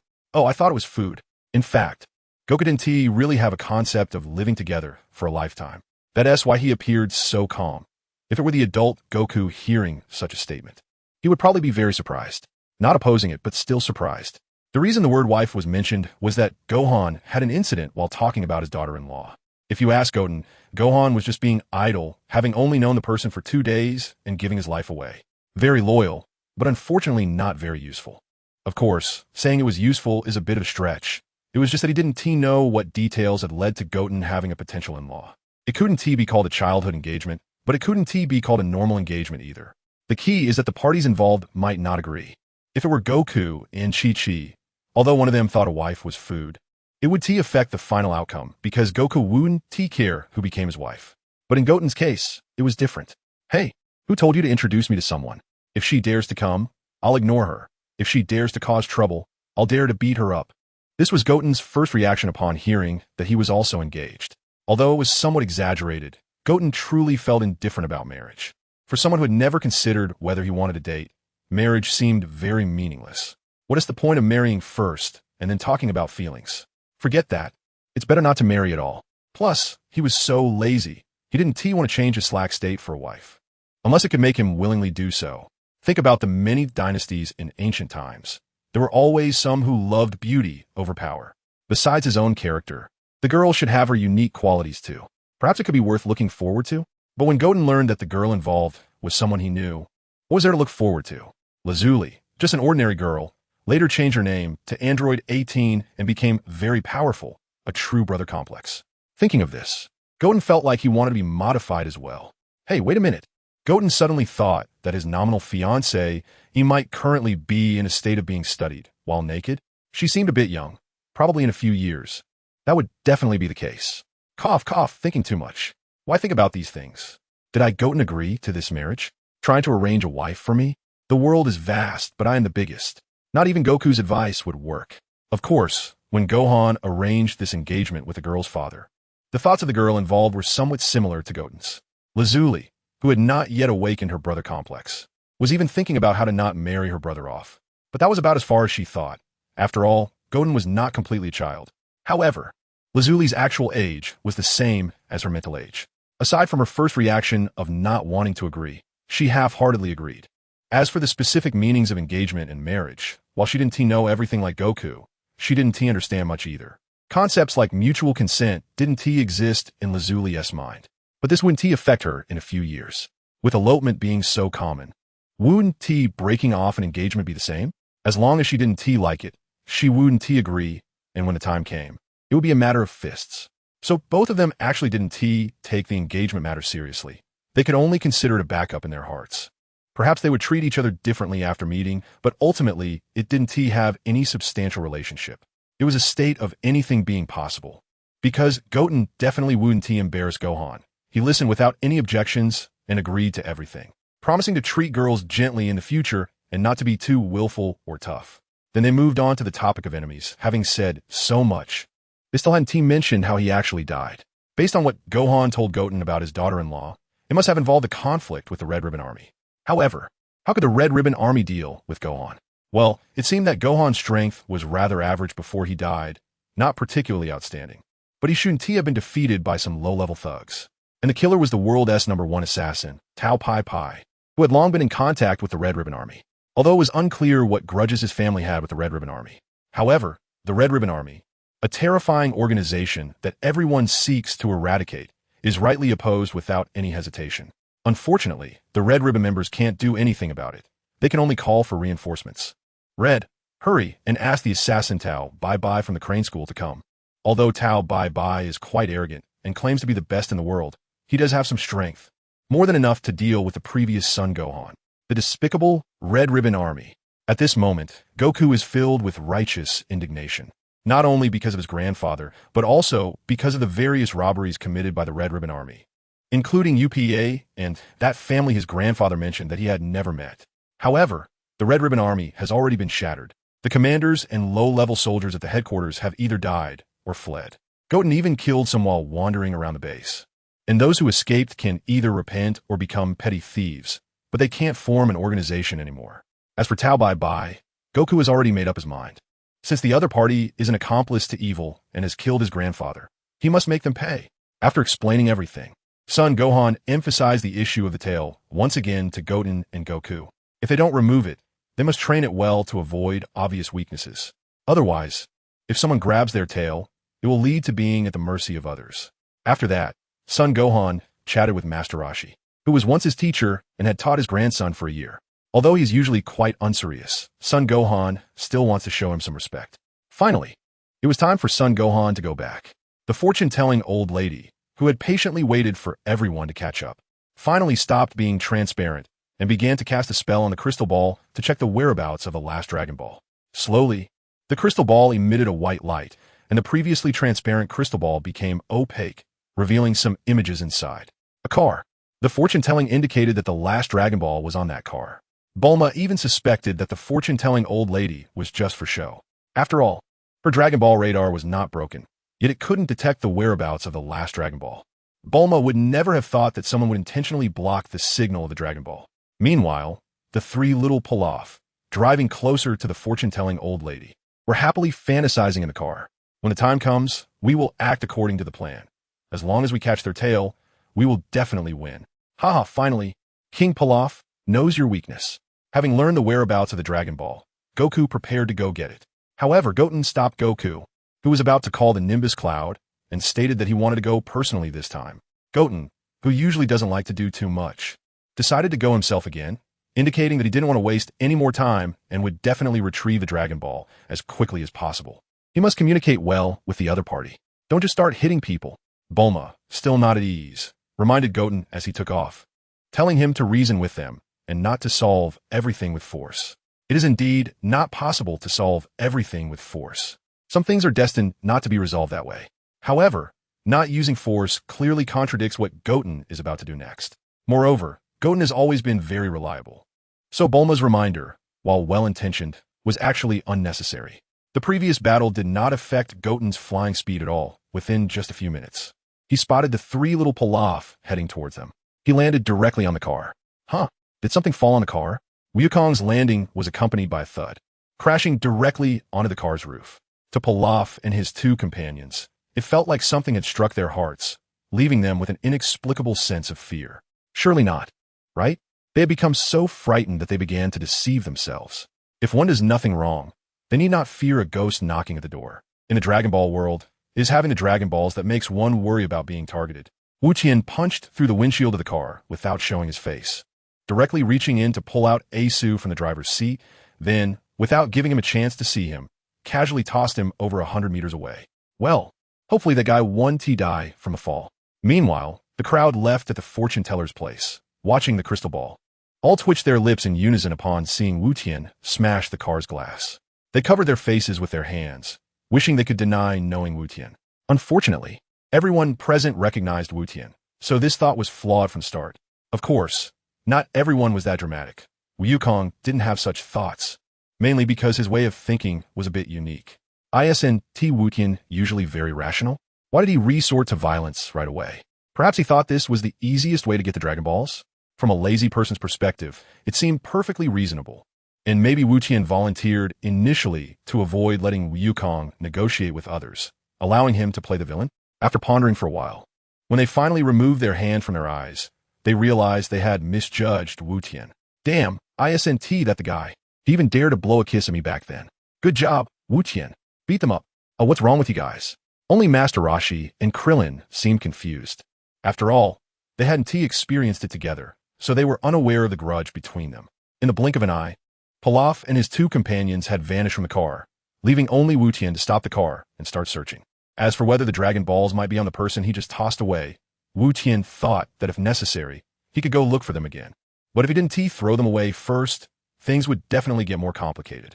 After searching the car, he finally found the Dragon Ball in a seemingly ordinary box. Indeed, truly powerful things often hide in plain sight. Such a normal box could conceal the Dragon Ball's inherent magnetic field. Now that Wu Tian had obtained the Dragon Ball, he no longer cared about Pilaf and his companions, believing they were fortunate enough to survive this incident. After all, they were people who could make it to the end, and being part of the main cast on Earth was certainly not safe. However, being part of Pilaf's crew was definitely very safe. Wu Tian threw down the car and returned along the same route, arriving at the Divination Grandma's martial arts stage a few minutes later. What's wrong with you all? Seeing everyone looking at him with strange expressions, Wu Tian felt a bit uncomfortable and quickly handed the Dragon Balls to Wu Wukong, moving aside to quietly groom his handsome appearance. All right, UPA, this way you can revive your dad. I'll take you back. Kinto-on. The distance between Karen Tower and the Divination Grandma's house wasn't very far, but it wasn't very close either. Wu Tian lay quietly on the side waiting, while Kirurin and the others chatted. They were used to Wu Tian's inability to blend in. The gap between me and Wu Tian and Wu Wukong is already so big. Master Wu Tian, let me train under you. I want to work hard to defeat Wu Wukong at the next World Martial Arts Tournament. Yamucha's eyes were firm, his will strong, but unfortunately, he was born into the wrong race. Meanwhile, Master Roshi didn't care at all about whether his students trained or not.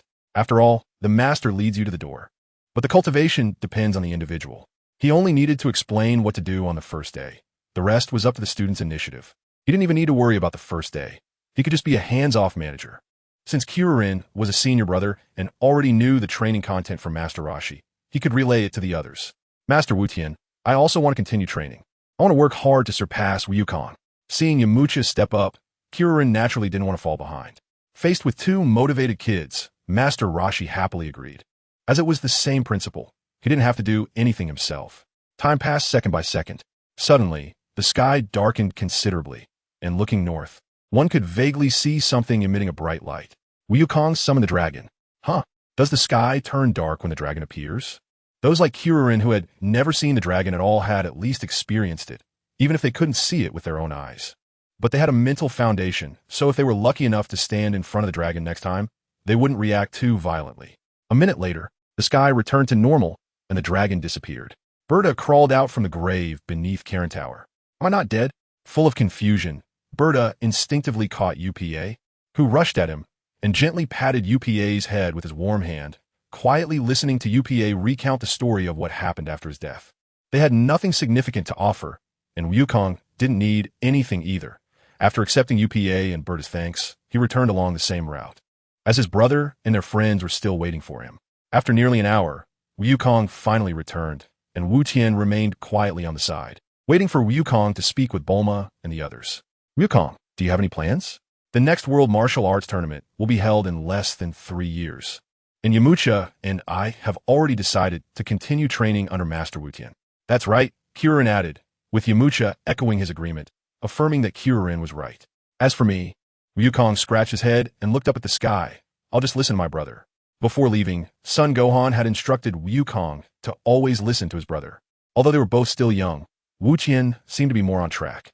Aside from being a bit lazy, he was definitely stronger than the brainless Wukong. Of course, Wu Tian had also been lectured by Sun Gohan, but Wu Tian always agreed verbally. In reality, unless Wukong could keep him in check. Whether he did something or not was up to him. Wukong, then we'll leave first. Remember, you can't neglect your training, and don't forget about the martial arts tournament. Having nothing else to do, and seeing that it was about time, Master Roshi decided to return to the Kame house. I know, Master Roshi. Don't worry. With Wu Tian around, he definitely won't forget about the martial arts tournament. Hearing Yamcha mention Wu Tian again, Master Roshi habitually turned a glance at Wu Tian, who was leaning against the edge of the ring with his hands behind his back, looking up at the sky with his legs crossed, almost like he was wearing sunglasses. Shaking his head, Master Roshi didn't want to express any opinions on that. All right, today we'll run back to the Kame house. Training starts right now. Hey, why do you all have to bring me along for training? Watching everyone move further away, Wu Tian finally got up from the ground. At this moment, besides Wukong, only the divination grandma remained. Good luck, I believe in you all. By the way, you should leave quickly and not dawdle here. After saying this, the divination grandma also left, leaving just Wu Tian and Wukong gazing at each other on the stage. Not looking was fine, but the moment he looked, Wu Tian's heart tightened. This was bad. Something big was about to happen. Brother, let us fight. In response to Wukong's high-spirited battle intent, Wu Tian returned with a deadpan expression. However, there was no way around it. While other matters seemed negotiable, training and sparring were non-negotiable. Wukong was almost born for this. Wukong, what did Grandpa say when he left? He said to listen to your brother's opinion. So, my brother thinks it's not suitable for practice right now. You see, this red ribbon matter was still entrusted to us by Karen. So now that this is done, should we go back to Karen to report to him? Seems like it. Perfect. Successfully persuaded Wukong to stop the idea of practicing. Although Wukong said he would practice after finding Karen, but after finding Karen, there would definitely be other things, right? There will always be a reason that fits the situation. Calling out the flying Nimbus, Wu Tian and Wukong headed towards Karen Tower, and by the time they arrived, it was already night. They did not disturb UPA and his father and jumped directly from the Nimbus onto the pillars of Karen Tower to start climbing. This is most likely the last time they will climb the tower. In the future, they may just fly up, rising at a constant speed, not intentionally pursuing efficiency, but their strength already wouldn't allow them to climb too slowly. Half the night had just passed, and they had already successfully reached the top of the tower. Karen was sleeping. We should sleep too, arranging for Wukong to sleep. After all, this was a rare moment of relaxation before the formal start of their training. Wu Tian had just gone through a fierce battle and fell asleep almost immediately. On the other hand, Wukong, who had watched 5 battles, was full of adrenaline and had nowhere to vent, found it hard to sleep. However, with no one to entertain him, Wukong practiced some punches alone, and since no one was disturbed, he eventually went to sleep as well. The next day, the earliest to wake up, Karen looked at his territory, suddenly having 2 more people, and upon discovering it was Wu Tian and Wukong, he didn't rush to wake them up. After Wukong woke up, without him saying anything, Karen already knew their intentions through his mind-reading ability. Meow. Such matters don't need to be reported to me separately. Is that so? Brother. Meow. Don't listen to your brother. But Grandpa said. Meow. Don't listen to your grandpa either. Wukong expressed that he was completely confused. After a while, Wu Tian, being the last one to wake up, had no idea what had happened earlier. He just sensed Karen's sharp gaze on him while still drowsy. And Wukong stood aside with a thoughtful expression, as if there was something beyond his comprehension. You both did very well, worthy of praise. Keep it up. Karen pretended he hadn't said anything earlier and said some formal words to Wu Tian and Wukong.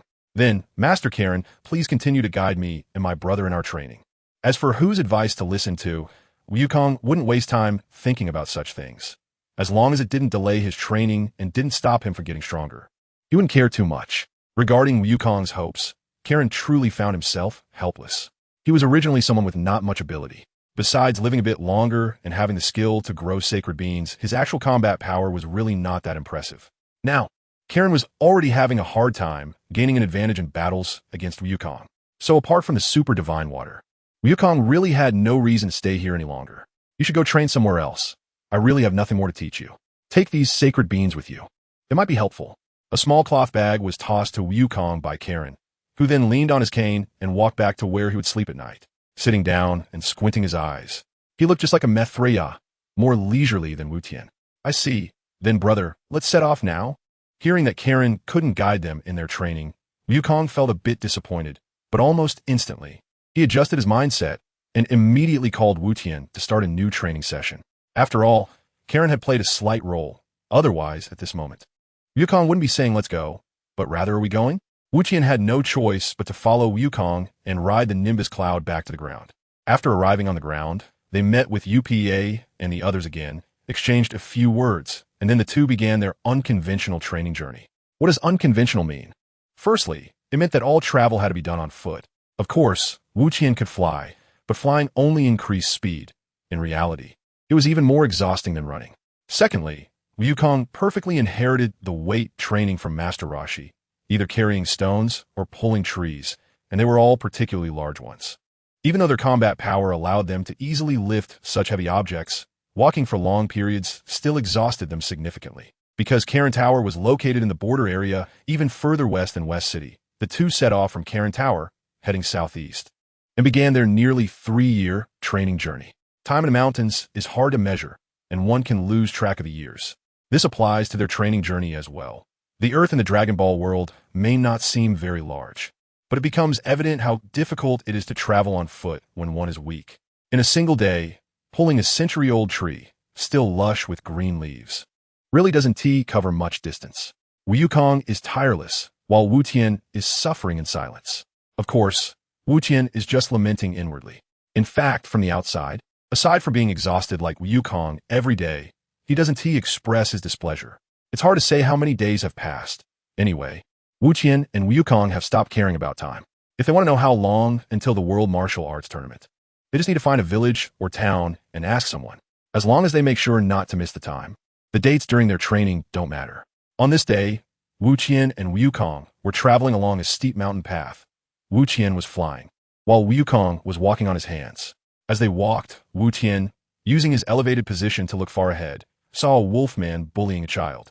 From a distance of several hundred meters, without a second thought, Wu Tian quietly fired an energy blast, knocking out the wolfman without alerting Wukong. And without causing any bloodshed, the high temperature from the energy blast cauterized the wound, just like making a hole in a wall. The bullied child was still unaware that the danger had passed, trembling and praying that the wolfman wouldn't eat him or anything. As for what happened next, Wu Tian didn't care. However, a few minutes later, he saw two unusually familiar figures. Wukong, what should we do if someone causes trouble in the village? What do you mean? Ignoring Wukong's response, Wu Tian pretended he hadn't said that and thought it unnecessary to meddle, firing another energy blast. Boom! 2 seconds later, a loud explosion echoed from afar, caused by a motorcycle explosion. The two people originally on the bike were hit by an unidentified flying object and fell off the cliff. Their fate was uncertain for now. What happened, brother? There are two bullies. Brother, teach them a lesson. After saying this, he threw a larger energy blast in the direction of the two people who had fallen into the valley. This time, it was definitely a state of either dead or seriously injured. Even if they were lucky enough to reach the village, they would still be beaten to death by people with shovels and pitchforks. It was just a simple act for Wu Tian, and he felt quite happy doing this. But Wukong beside him was getting more and more confused, so he decided not to think about it anymore. Such situations occurred almost every day. Those with a bit of strength would take a hill and act as kings, demanding food from nearby villages every so often, while doing nothing themselves. Wu Tian wanted to do such things. No, he thought about being their boss, so he wouldn't have to go out himself. However, doing this also carried risks, as you never know when a powerful opponent might show up. When your subordinates come back crying for help, it's about time to run. As long as the Green Mountains remain, there's no fear of firewood running out. Otherwise, one misstep could ruin everything. Cough, cough.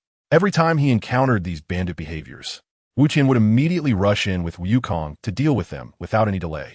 Afterwards, the reason for Wu Tian's actions became evident, and it was crucial. That is, being treated as a hero. Every day, sleeping under the sky and using the ground as a bed, when hungry, picking fruits or hunting, and if that fails, eating a magical bean. Such opportunities to taste delicious food were rare. Having the chance to exchange a single action of defeating bandits for several delicious meals. It wouldn't be lazy for Wu Qian, and even Wukong was deeply attracted to this kind of thing. Brother, it's been a while since we've seen bandits. One less is one less. Although it's not right to say that Wu Qian was too lazy to delve into the reasons with Wukong. So he explained to Wukong in a very understandable way. That's true. Wukong deeply agreed, supporting himself with his hand while walking and nodding to show understanding. After experiencing such days for a few months, they had passed through a relatively large town, but unfortunately, neither Wu Qian nor Wukong had any money, and Wu Qian was not prepared to resort to robbery. Therefore, the treatment they received while passing through the town was not as good as the hospitality from the simple villagers back in their village. Opportunities like the ones where you could set up a device by the roadside and win money with strength were not available every day. At least Wu Qian had never encountered such a thing. This time, however, they were in a real big city, and just by looking at the level of urbanization, it was clear that it was not comparable to an ordinary small town. In this big city called Jia, Wu Qian heard news about Tao Pai Pai. It was said that there were two martial artists, one of whom was always inferior in skill to the other, which led to some malicious thoughts. However, this was all hearsay from the onlookers outside, and it was unlikely to be half credible. Following the tips from the onlookers, Wu Qian and Wukong arrived near the incident site, in a deep alley where the victim had met their end. After investigation, it was determined that the victim was killed by someone using their tongue, and there were eyewitnesses who claimed to have seen words peach and kill on the killer's clothing. The most crucial clue was the time of death was no more than an hour ago. It could be said that arriving early was not as good as arriving just in time. Just as Tao Pai Pai had killed someone here, Wu Qian and Wukong arrived right after. It was as if they had found something effortlessly after searching high and low. Brother, how we find out where Tao Pai Pai is? Looking at the scene markers on the ground, Wu Qian had no idea. Presumably, Tao Pai Pai had not left this city after committing a murder. After all, no one would care who was beside them in a crowd. Wu Qian can only hope that the deceased is someone powerful and influential, as that might escalate the situation and make it easier to uncover the truth. The development of events is exactly as Wu Qian hoped. The deceased's brother, a talented and proud martial artist, is not taking this matter lightly. He insists on catching the murderer and has accused another martial artist of hiring the killer, demanding an explanation by the end of the day. Naturally, the accused party denies any involvement, leading to a temporary confrontation without violence between the two sides. It is said that they will settle the matter in the upcoming Imperial Martial Arts competition. Wu Qian, your circle is really chaotic. Once the incident of murder in the city became a big deal, many people naturally wouldn't remain as oblivious as before, but would pay attention to whether the killer might be right next to them. Besides ensuring their own safety, they could also provide clues for those looking for the murderer. However, Tao Pai Pai didn't care about any of this. He considered himself the best in the world, and that person hadn't even been priced yet. That's right. That person was just unfortunate enough to provoke Tao Pai Pai, and killing him didn't even count as a job. In that sense, Tao Pai Pai was actually at a loss. After all, 50 million per person was a price that neither Wu Qian nor Wukong could ever hope to earn a lifetime, especially not with pirate treasures. In a meatball shop, Tao Pai Pai was eating. He had come to this city to kill someone, an ordinary person, so he wasn't in a hurry. Even though he had exposed his whereabouts by dealing with someone who had annoyed him, it didn't matter. A killer isn't an assassin. As long as the task is completed, they can get paid. Being exposed could even boost his reputation, making it easier for more jobs to come in, so there was no need to hide himself. Moreover, many people had never seen his face. How could they recognize him just by his name? Therefore, walking around the city was quite safe. As for the person who claimed they would find him and make him pay, Tao Pai Pai didn't take it to heart because the other party was clearly clueless and couldn't read the situation. Brother, this shop smells so good, Wukong exclaimed. You smell good too, Wu Qian replied. Wu Qian and Wukong were wandering around the city, and after a while without a delicious meal, they were almost unable to resist the temptation of food, feeling like they would rush into a shop to eat for free. Wukong, who didn't understand money, wanted to enter every shop they passed to eat and drink for free. If it weren't for Wu Qian holding him back, Wukong would probably be even more notorious than Tao Pai Pai right now. They could only watch the shop from the outside, unable to enter, and smell the delicious food without being able to eat. This feeling was not something everyone could endure. Wu Tian could already feel his mouth filled with saliva. And as soon as he opened his mouth, it would spill out like a waterfall. So, to avoid such an embarrassing situation, Wu Tian quickly pulled Wukong away, even though Wukong kept looking back step by step, leaving a trail of drool. At this moment, perhaps a heartfelt performance could ensue. Goku, it's all my fault for not having money to buy you good food, making you go hungry. Then, Goten watched as Goku took out a senzu bean and tossed one into his mouth like it was a jelly bean. Seeing his brother looking at him, Goku said, "Do you want one, brother?" But it seems like there aren't many left, because they often went hungry, and considering their consumption was quite large, they treated the senzu beans like jelly beans, eating them whenever they were hungry without any thought of saving. Although Wu Tian knows that this thing will become increasingly rare until it is out of print, he can still enjoy it without worry for now. So he doesn't care about the quantity. However, it seems that he is eating a bit too quickly. The two who left temporarily crossed paths with Tao Pai Pai, who was still eating in the shop, but since it was still early, it didn't have any impact. Goten and Goku filled their stomachs with the magic beans. Since they were in the city today, they didn't do any weight training, so the effects of the beans were still very noticeable. They felt quite full, and even if they didn't eat the next day, it wouldn't matter. After walking for a while, they arrived at a martial arts dojo. Given Goku's personality, he had to go in and take a look. After all, they might encounter someone powerful, and as long as they met a strong opponent, they could spar and improve themselves. For the past few months, Goku had been asking Goten to practice with him, but most of the time, Goten managed to avoid it. Only a few times did he not manage to dodge and ended up getting beaten by Goku. Even so, on average, they practiced about 10 times a month. After all, Goku almost insisted on practicing with Goten every day, and no matter how many excuses Goten found, he couldn't refuse that many times. Upon entering the dojo, it looked quite desolate and lacked any crowd. Is anyone here? Is anyone there? Strange, was there really no one? After Goku entered and looked around, shouting loudly. After a few seconds, someone finally came out. It was a middle-aged man, not very strong, not tall, and he didn't look like someone with much skill. However, truly skilled experts often keep a low profile, and compared to others, like Tao Pai Pai, who looks intimidating but doesn't reveal his true strength from appearance alone. From a distance, the angel race also doesn't look threatening, yet they possess incredible powers. May I ask who the master of this dojo is? That's me, what's up, kid? The man's name was Chun Dakian, a master of boxing, but only in the eyes of ordinary people.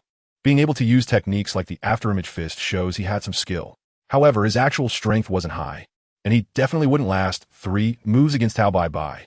Wukong felt much better when he realized that his opponent was a martial arts master and a well-known figure in the city. He hoped to have a match with him. Although Wu Tian thought this was a waste of time, he didn't say much and let Wukong make the arrangements. Throughout their training journey, Wu Tian had been sparring with Wukong almost every 3 days, which significantly boosted his combat power. It could be said that Wukong's combat power had definitely exceeded 200. At this rate, Lin Fan would simply not be a match for him. Therefore, for Wu Tian and Wukong, ordinary martial artists were no longer a challenge. No matter how they competed, the outcome would be the same, a complete victory for them. Moreover, this person named Chun Dak had a physical ailment and began coughing after just a couple of moves, even struggling to stand, which disrupted the match. After learning a bit about the situation, Wukong volunteered to go get medicine. Wu Tian thought it was fine to get some medicine, so he went out with Wukong. Wukong went to the pharmacy while Wu Tian wandered around. Wukong spent less than a few minutes buying the medicine and returned, sitting beside the hospital bed chatting with Chun Daikyu and Chun Daikyu's son. Meanwhile, Wu Tian discovered Tao Pai Pai in front of a citywide notice. Wu Tian didn't act immediately. He wasn't sure if a small energy blast could deliver a lethal blow, so he chose to wait and see. Like a cheetah, he was waiting for the best moment. It's a bit boring. I don't understand what these trashy fighters have to compare against each other. Although Goten's training couldn't make him a keen listener, it still had some effect on his hearing sensitivity. After all, he knew Tao Pai Pai, but Tao Pai Pai didn't know him. So Goten stood relatively close, casually eavesdropping on what the other person was mumbling about, until Tao Pai Pai left.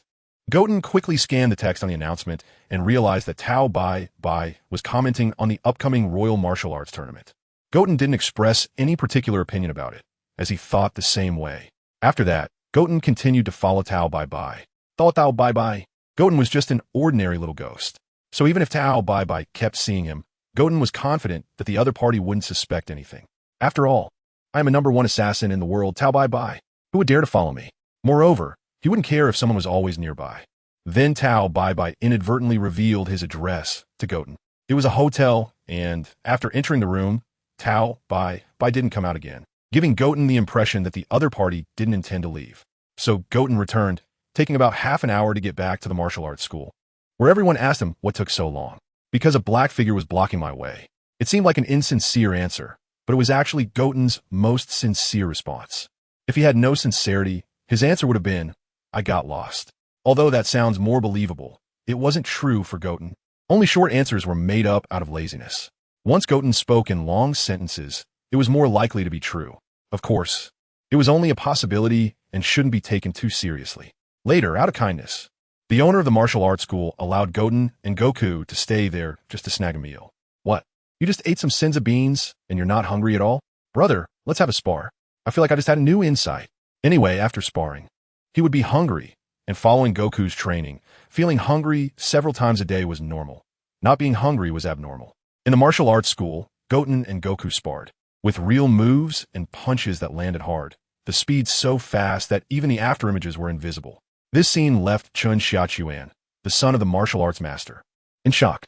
He had never seen such an effect when watching his father fight. Seeing such advanced combat between two kids was quite a shock for him.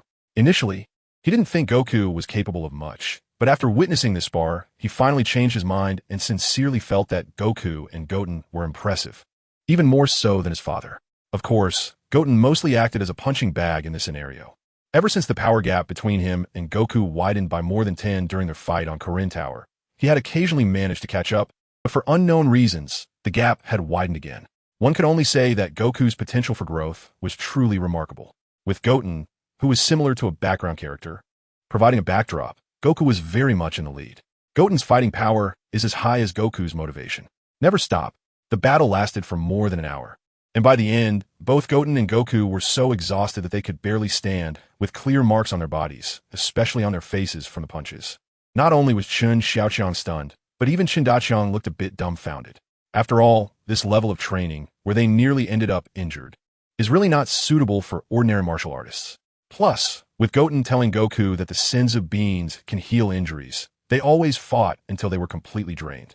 Of course, while Goku seemed exhausted, he could still push himself to take a few more hits. Goten, on the other hand, was really getting beaten badly. If not for the fact that getting beaten could increase his fighting power, Goten would never agree to train like this.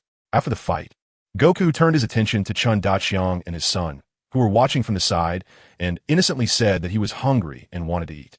Then Qin Daqiang and his son seemed to wake up from a dream, saying it was no problem while heading toward the kitchen. Dad, your condition is so serious. Why not let Goku compete tomorrow instead? He will definitely be willing. But, as a father and the head of the dojo, Chun Daqiang had his own principles and a strong will.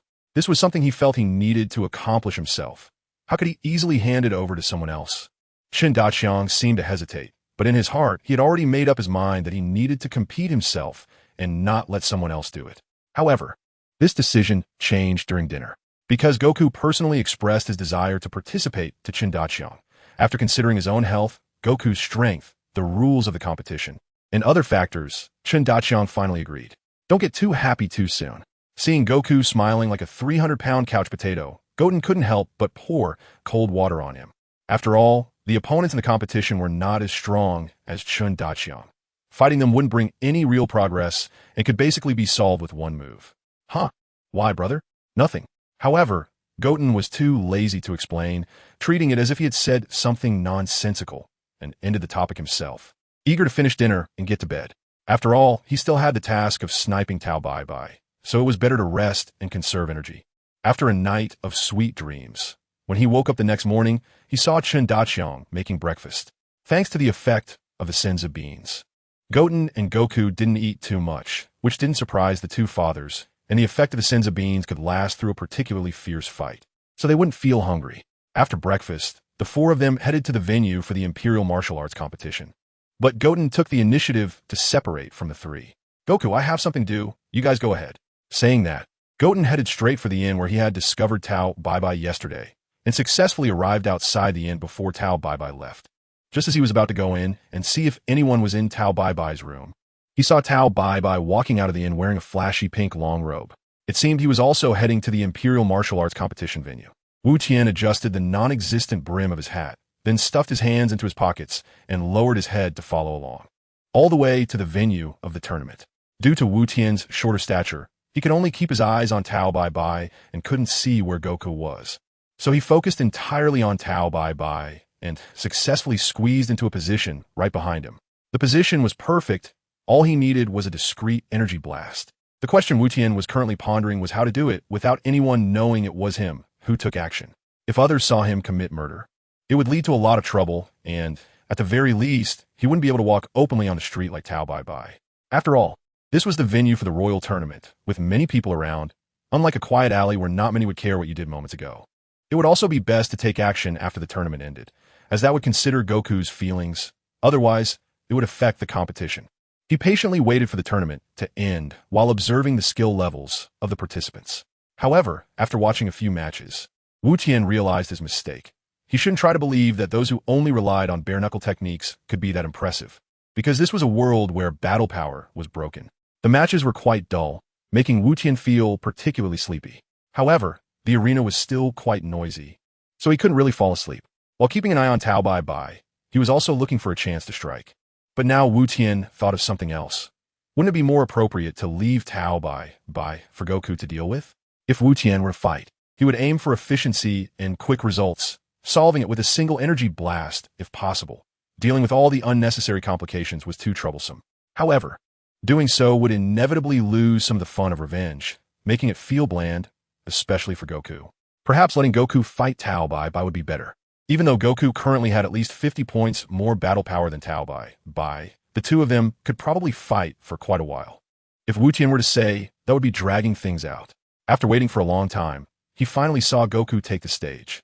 Goku's opponent was someone named Tianlong, who had created a technique called Love's Magical Spinning, which seemed flawless. However, to put it bluntly, Wu Tian thought that such a meaningless technique could be resolved with just one energy blast. But Goku didn't like using energy blasts. He preferred to hide his strength and go head-to-head with his opponent. In the end, Goku won because his keen eyesight allowed him to see exactly where Tianlong's fists were aimed during the spinning process. Once he found the right point to strike, Goku knocked Tianlong down with one punch. It was said that Tianlong was also a martial arts master like Qin Daqiang, just younger and quite proud. But Goku made it look easy to defeat him. Wu Kong's reputation has grown, but Tao Pai Pai seems to have noticed that Wu Kong's skills are quite extraordinary.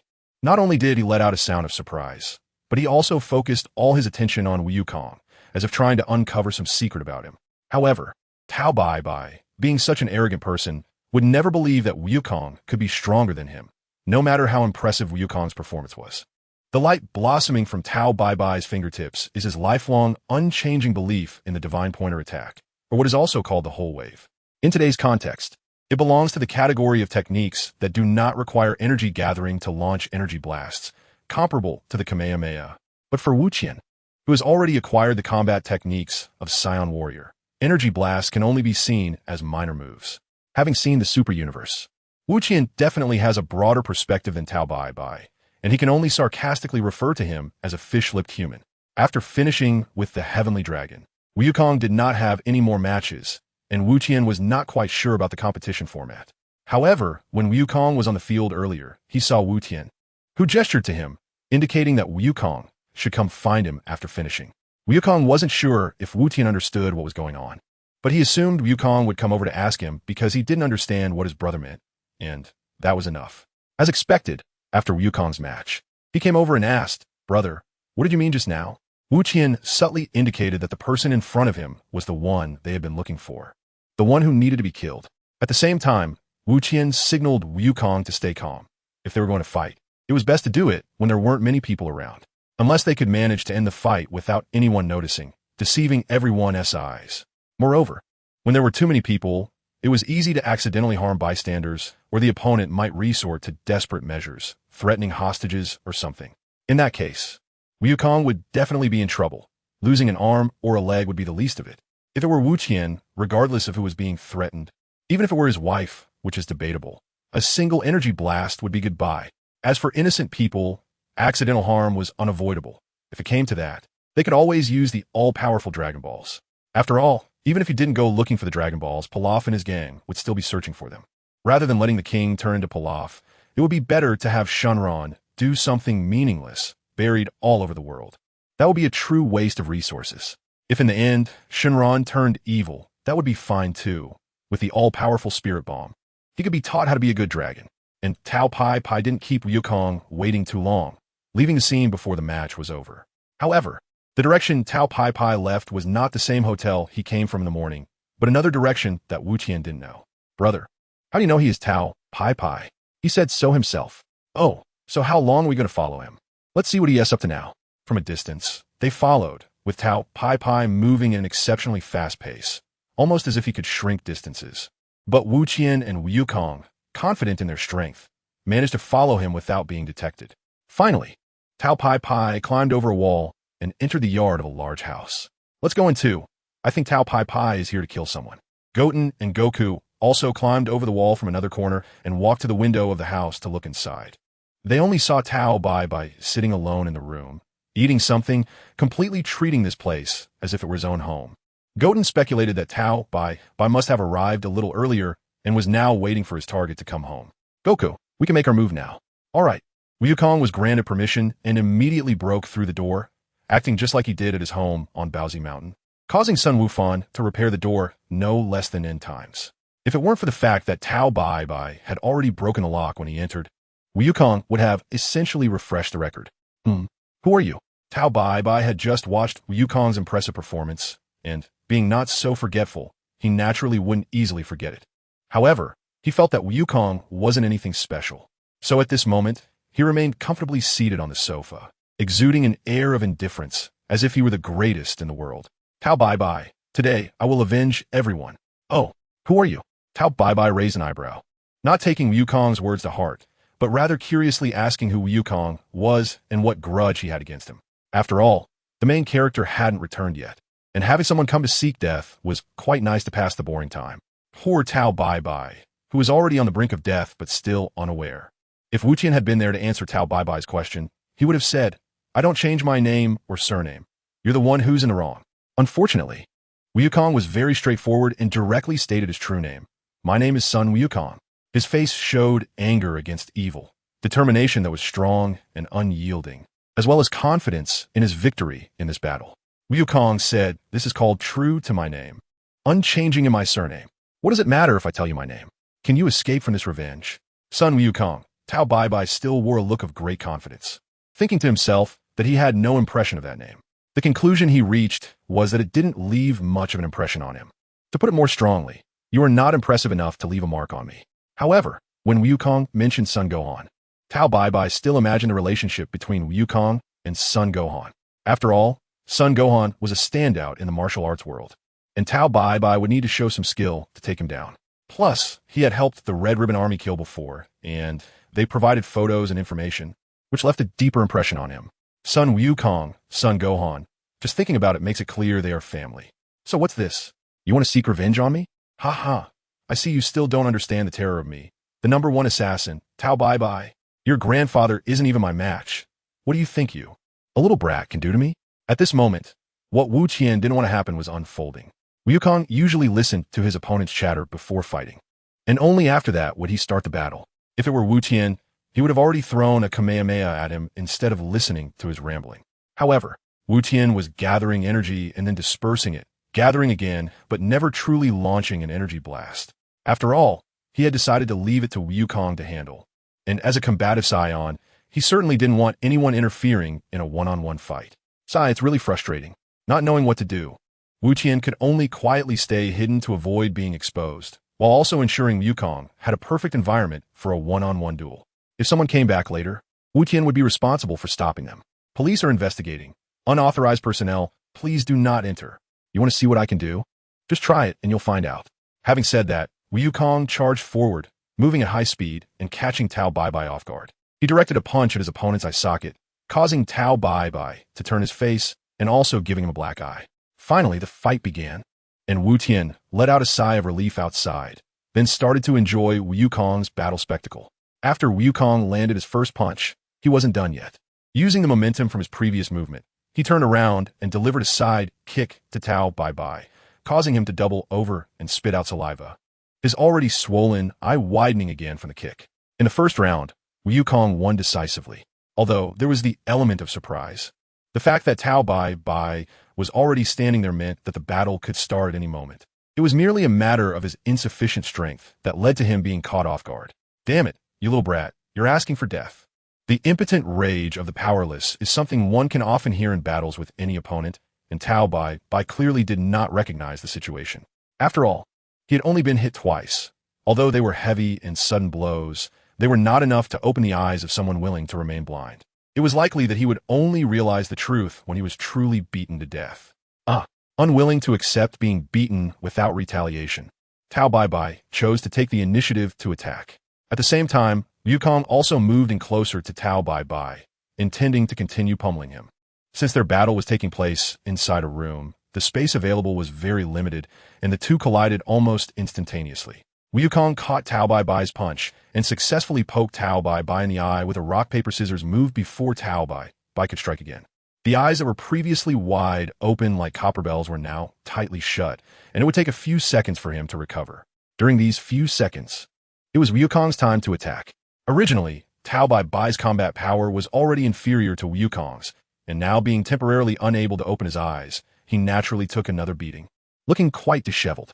However, Wukong didn't use all his strength, so despite taking 2 hits, Tao Pai Pai could still move, and his strength was not significantly affected. Moreover, Tao Pai Pai believed that the reason for this situation had nothing to do with the gap in strength. He thought it was simply because he had let his guard down and fell for Wukong's trick. Stubborn as a dead duck, after being a king for so long, he had developed a delusion of being invincible. Wukong's belief in his inevitable victory comes from his confidence and the desire to defeat his opponent, stemming from a notion that he and his opponent are evenly matched. On the other hand, Tao Pai Pai is purely arrogant, thinking he is stronger than his opponent. After a few rounds, his clothes are torn and his body is covered in various bruises from punches and kicks. Wukong, hurry up and finish this, there are others coming. Wukong transmitted the message to Wu Qian in a perfectly audible voice, while Tao Pai Pai, being slightly farther away, couldn't hear it. After receiving the news, Wukong decided to finish things off with the Kamehameha, and Tao Pai Pai, already furious from being beaten, could no longer hold back and was ready to unleash his ultimate move, the D-ing wave. Although Wukong's Kamehameha required some charging, it didn't take long against Tao Pai Pai. After Tao Pai Pai unleashed his divine finger attack, Wukong fired off the Kamehameha, which reached Tao Pai Pai first, directly covering the divine finger attack and successfully hitting him in the face. Tao Pai Pai had no time to react and incredulously took the Kamehameha, which exceeded his combat power by hundreds of points, until he was pushed out of the house and exploded in midair. After the smoke cleared, Tao Pai Pai's figure was no longer visible. It was time to leave this place. Wukong was dragged by Wu Qian, quickly flipping out of the house from the other side. However, at that moment, the homeowner who had just escaped with his life was calling the police and didn't dare to enter his own yard. After that, Wu Qian didn't know what happened. The two of them didn't return to Chan Daikyu's martial arts school and left the city directly from the southeast. After leaving Jia City, Wu Qian and Wukong didn't go back and opened up another round of weight-bearing travel. The number of Sinza beans was almost down to single digits. Therefore, their training progress slowed down a bit, and every mealtime, they would seriously search the woods for small animals to eat. Of course, Wu Qian still found it hard to accept small animals like centipedes. He preferred something larger, like rabbits. As before, Wukong was responsible for finding food, and Wu Qian was responsible for eating. However, now Wukong gradually learned to haggle. He insisted on having a spar with Wu Qian every day. Their sparring changed from a fierce session every few days to a lighter session once a day. Since the Sinza beans, which could heal injuries, were limited, they decided not to engage in overly intense battles, focusing mainly on regular weight training. Their sparring was primarily used to consolidate their strength and develop new techniques. At the same time, Wukong also began to learn flying techniques from Wu Qian. Initially, Wukong thought he grasped it well because he believed Wu Qian understood it. Based on the information he had, that was the only way he could comprehend it. However, as time went on and Wukong still couldn't grasp the essence, he decided to seek guidance from his brother. However, Wukong, I can't use flight techniques. We are born with the ability to fly, but we don't know how to use it. Once our strength reaches a certain level, we can fly whenever we want, just like with energy blasts. If we want to throw one out, we can do it without needing to charge up like the Kamehameha. It took me some time to understand the Kamehameha technique back then. As for bringing up how Goku taught his son and daughter-in-law those techniques, Wukong said he didn't care how they learned those skills at that time. Only a typical middle schooler would mimic those moves as if they were real, practicing them skillfully. Wukong stated that he has long forgotten those techniques. If it weren't for the others being here, he wouldn't even be able to perform a Kamehameha. Goten's solution is to travel with Goku on his back, allowing Goku to carefully feel the changes in his energy. Currently, neither of them can sense much energy, even within their own bodies. Gathering a Kamehameha wave is already quite an accomplishment, so it's difficult to explain energy to Goku. One mustn't forget that Saiyans use energy throughout their lives, yet still don't understand what it is, and Earthlings, only masters of martial arts, may take many years to uncover the secrets of energy. Goku and his friends only learned to sense others' energy after experiencing many battles, long after the Saiyans arrived on Earth. Only geniuses like Badian can grasp it instantly. If Goku were to consciously explore the existence of energy from now on, it's believed that he would soon be able to skillfully use it. However, although flying is tempting for Goku, he believes he can master it through his own exploration, so he is unwilling to waste so many opportunities just for a flying technique. Thus, the matter ended without resolution, and both of their training continued as before. With no changes, time passed, and Goten felt as if he had grown a little taller. Indeed, he had actually grown a little bit, just a bit. If he didn't pay close attention, he wouldn't even notice. If there were many things to complain about, Goten would definitely criticize Goku's short stature. Now he was also affected by it, which was quite frustrating. At around 14 years old, he was still only as tall as Bulma's waist facepalm. Anyone who didn't know would think Bulma was over 2 meters tall, but in reality, she's just under 7 meters, and only someone like Master Roshi, who keeps getting shorter with age, could be shorter than Bulma, which is why Bulma always sees Goku as her little brother. One day, Goten was training with Goku, as usual, when they arrived at a small village at sunset. Initially, the villagers were quite xenophobic, the streets were empty, and every household had its doors and windows shut, as if there were man-eating monsters outside. Goten and Goku had seen this phenomenon many times before, either due to bandits or some beast that had become sentient, causing the villagers to hide like ostriches. However, this time the villagers' behavior was unusually abnormal. It seemed that something far more terrifying than bandits was causing trouble in their village. Even though Goten and Goku appeared human, the villagers dared only to launch sneak attacks, refusing to come out and talk properly. What a challenge for you. If it weren't for Goten wanting to mooch off the villagers' food, he would have returned the Kamehameha long ago. Who would want to chat with them for so long? In the end, it was still Goku who stepped in, using both coercion and reasoning, and after a lot of persuasion, he finally got this group of simple-minded villagers to come out and talk to them. Once the first villager came out without incident, the others became less vigilant and slowly came out one by one. According to what the villagers said, there was a powerful being from the demon realm who opened a big door, and at night, small monsters would rush out from the door to harass the village. And he had also kidnapped the princess just a few nights ago. That's why the villagers were on high alert and ignored anyone who came by. My brother and I can help you defeat him. In the past few months, Goku's combat power had increased a bit. It was definitely over 200, though I'm not sure if it reached 250. Such primitive weight training isn't suitable for all stages. The higher the power level, the less adaptable it becomes. After all, the current training conditions can't compare to the gravity room. That high-end equipment could withstand a Kamehameha without any issues. Now, Goku could be said to be feeling empty and lonely, with only one capable fighter around him who had never won against him. He urgently needed various strong opponents to train against, and when he heard that someone was causing trouble in the village, he was incredibly happy. To put it a bit cheekily, please let me beat him up. At first, the villagers didn't believe him, but then Goku demonstrated his ability to move mountains barehanded and smash rocks with his tail, leaving the villagers dumbfounded and gaining their approval. So the villagers quickly arranged for Goku and Goten to meet their king overnight. But we haven't eaten yet. After finally finding a place to mooch food, how could Goku miss out? However, Goten knew there would definitely be better food in the palace, so he agreed to leave at night, even though he was very hungry himself. Once they arrived at the palace, they could eat whatever they wanted. Goten first gave Goku a little warning. This way, Goku calmed down. Since the villagers were slow, Goten and Goku had to take care of them and walk at their pace. Otherwise, they would have to break into the palace. No outsiders could enter without being escorted. On the way, Goku's stomach kept growling, blatantly revealing his hunger, which made Goten feel embarrassed. At least Goten made an effort to seem less noticeable, controlling his stomach sounds. Even if he was very hungry, he would never show it. If there was food, he would eat, and if there wasn't, he would endure. It's possible to starve to death, but it's absolutely impossible to lose control. Of course, This also carries some risks. If others take too long, the next time they meet, it might just be seeing a corpse.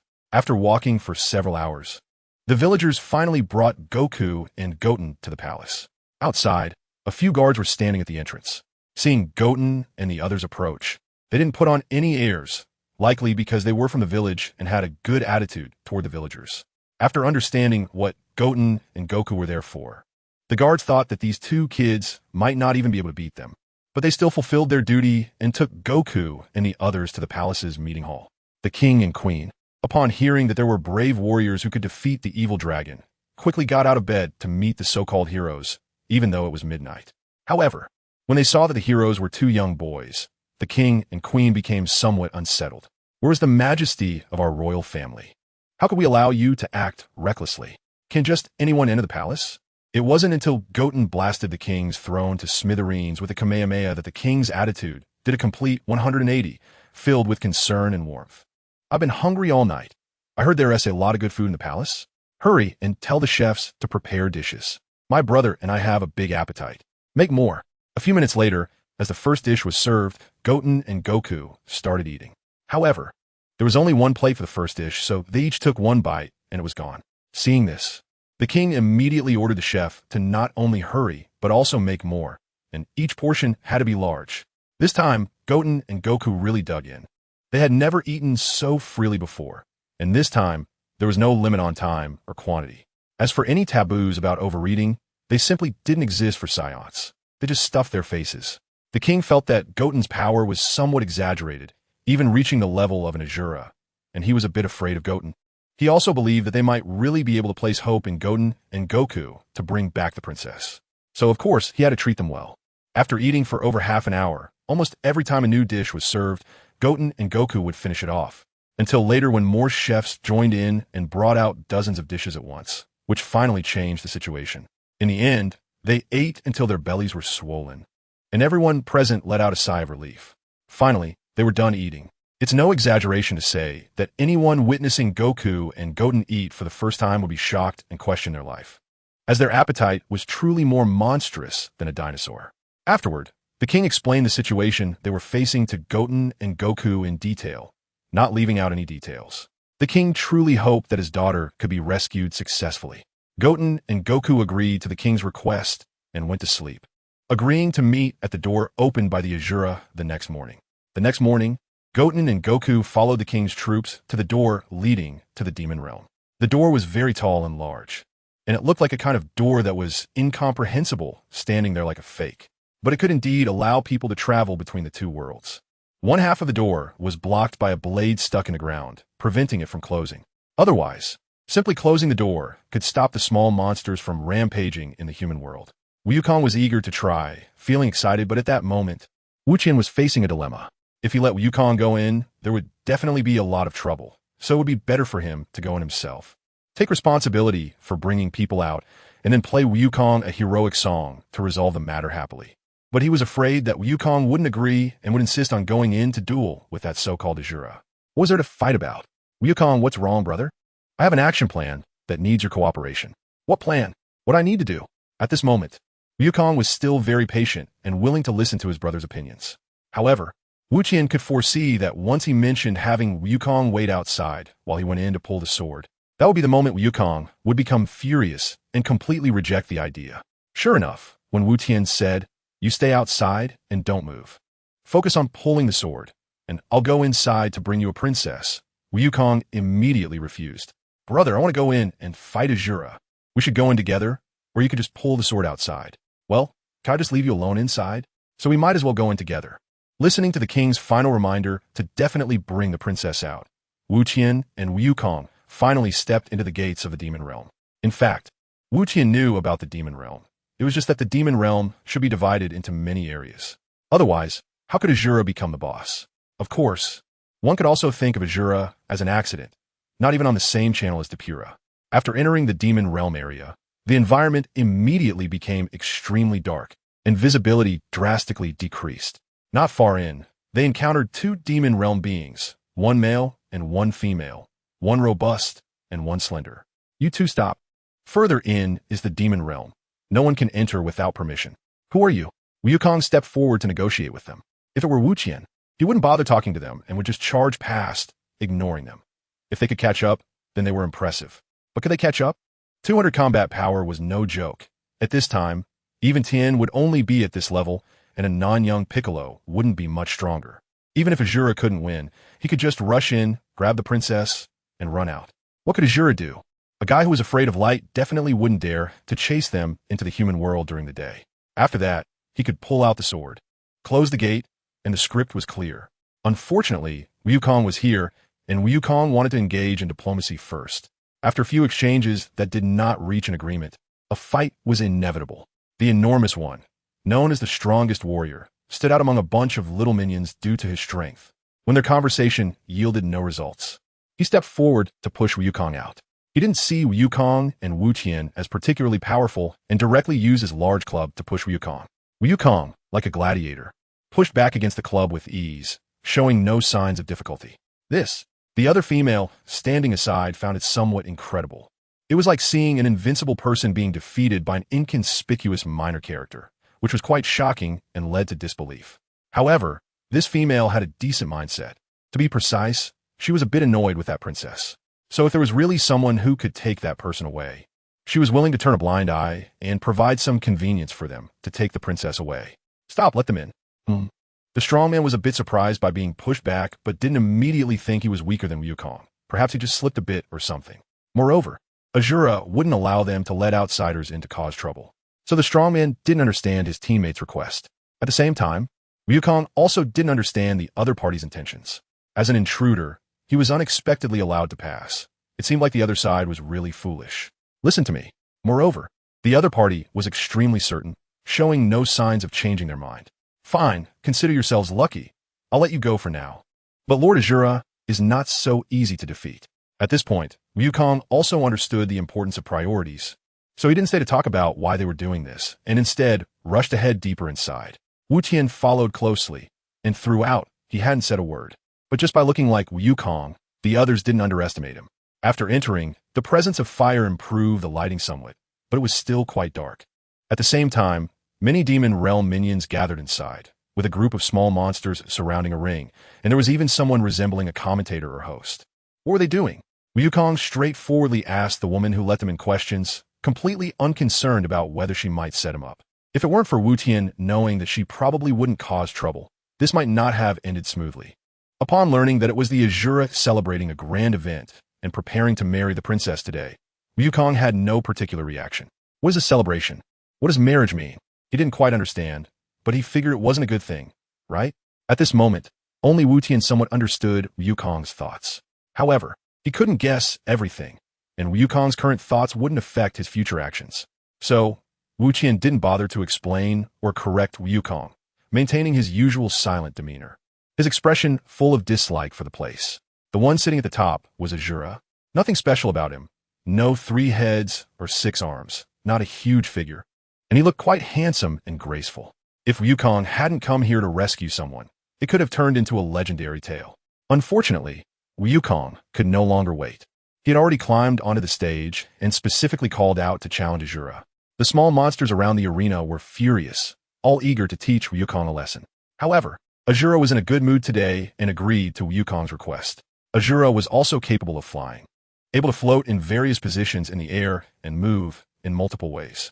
Even his sitting posture, his flying speed was still fast.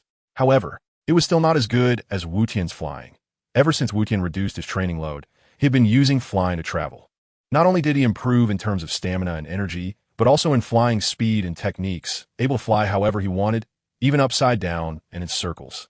Whether flying upside down or spinning was practical or not, just imagine someone talking to you while you hang upside down, and as they turn, you get close with your faces facing each other.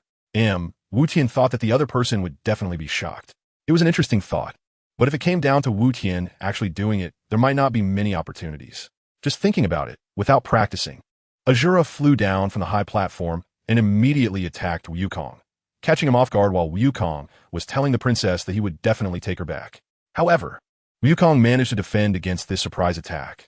There was nothing to say, as long as his strength was high. Even if the opponent attacked from close range, they couldn't hit him, let alone Azura's sudden attack from distance. After the two sides engaged, they immediately began to exchange blows, relying on basic martial arts skills. Wukong defended against all attacks, while Ashura, in the midst of his offense, had insufficient defense and was hit by Wukong a few punches, barely managing to withstand the first wave of the struggle. When the second wave began, it was no longer just ordinary martial arts. Ashura started to unleash skills, using a technique similar to a Kamehameha emitted from his own arms.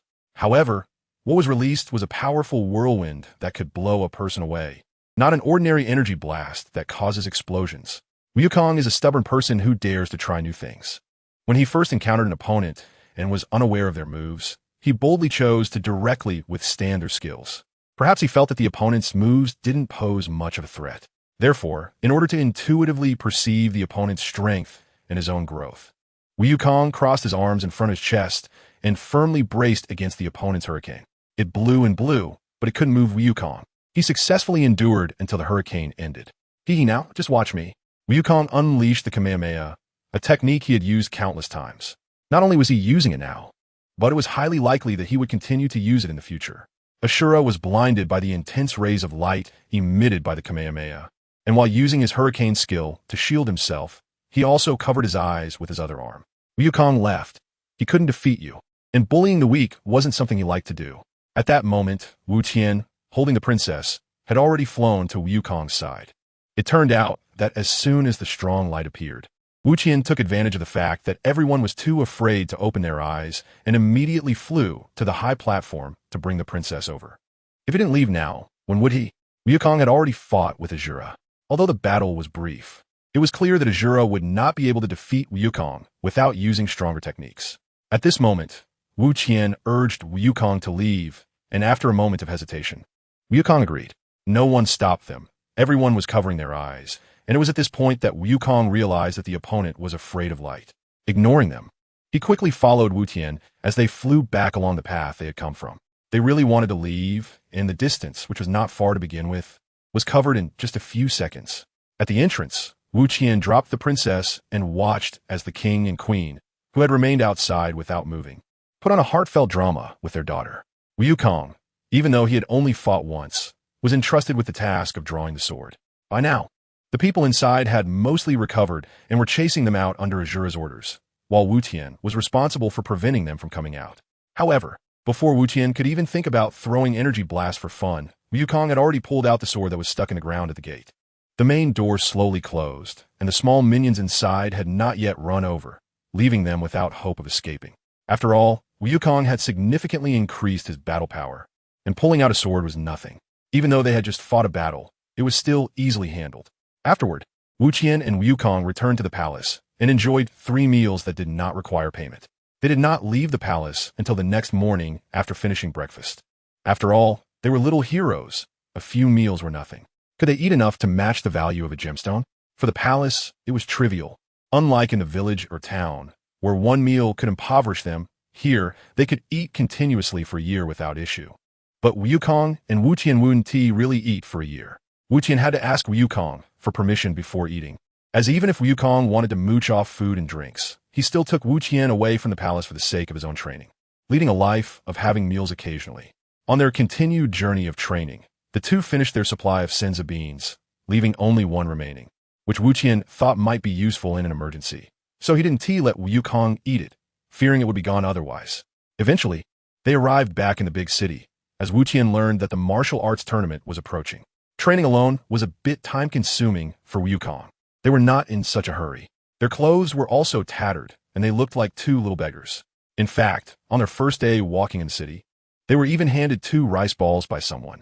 Wu Tian, is that all? 2 pieces aren't enough to fill the gaps. You definitely can't get a meal in the city. Work? It's impossible to work in this lifetime, and I don't know how to do business. So after asking for a specific time, the 2 returned to the edge of the city, which was also by the sea. They could catch a lot of fish to eat here, so they directly settled down by the seaside, transforming into monkeys with the ocean. The reason for this is that at first, they were only catching small fish in the nearby shallow waters, but later Wukong became increasingly dissatisfied with the food. Now they basically go to the farther sea area every day to catch sharks and grill them to eat. They don't bother with the smaller ones. It's estimated that in a few days it will be time for whales. While others post memes about eating whales, they are genuinely eating whales. Counting the days, it finally came to the day before the martial arts tournament was about to start. During this time, they weren't just catching fish to eat. There were many resources in the sea that could be utilized for training. For example, racing with sharks, comparing breath-holding times with whales, and using shells as punching bags, while conveniently collecting a couple of pearls or something. As long as Wukong thought of it, Wu Tian had to do it. However, the vast ocean allowed Wu Tian to take some time off.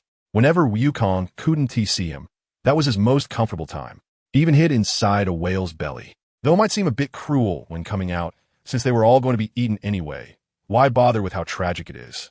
But since it wasn't formal training, this period was considered a rest period. According to Wu Tian's estimation, Wukong's combat power should be about the same as the undefeated old Bic. As for himself, cough cough. One day, the two took a shower and changed into new clothes. The money was exchanged for pearls, and the remaining money was used by Wu Tian to get a card, depositing all the money into it, totaling over 70 million. How many shells did this come from? Moreover, this card is cloud synced, so if it's lost or damaged, it doesn't matter. They can reapply for it or freeze it. It works worldwide, and everyone who has used it says it's great. This way, Wu Tian and Wukong basically wouldn't run out of money to spend. Maybe, at least Wu Tian wasn't clear on what needed spending. Is Wukong's son's tutoring class expensive? Wu Tian isn't sure since he hasn't been to school in the Dragon Ball world. Besides fixing their appearance, they also bought plane tickets to prepare to fly to Nandu, where the martial arts tournament is held.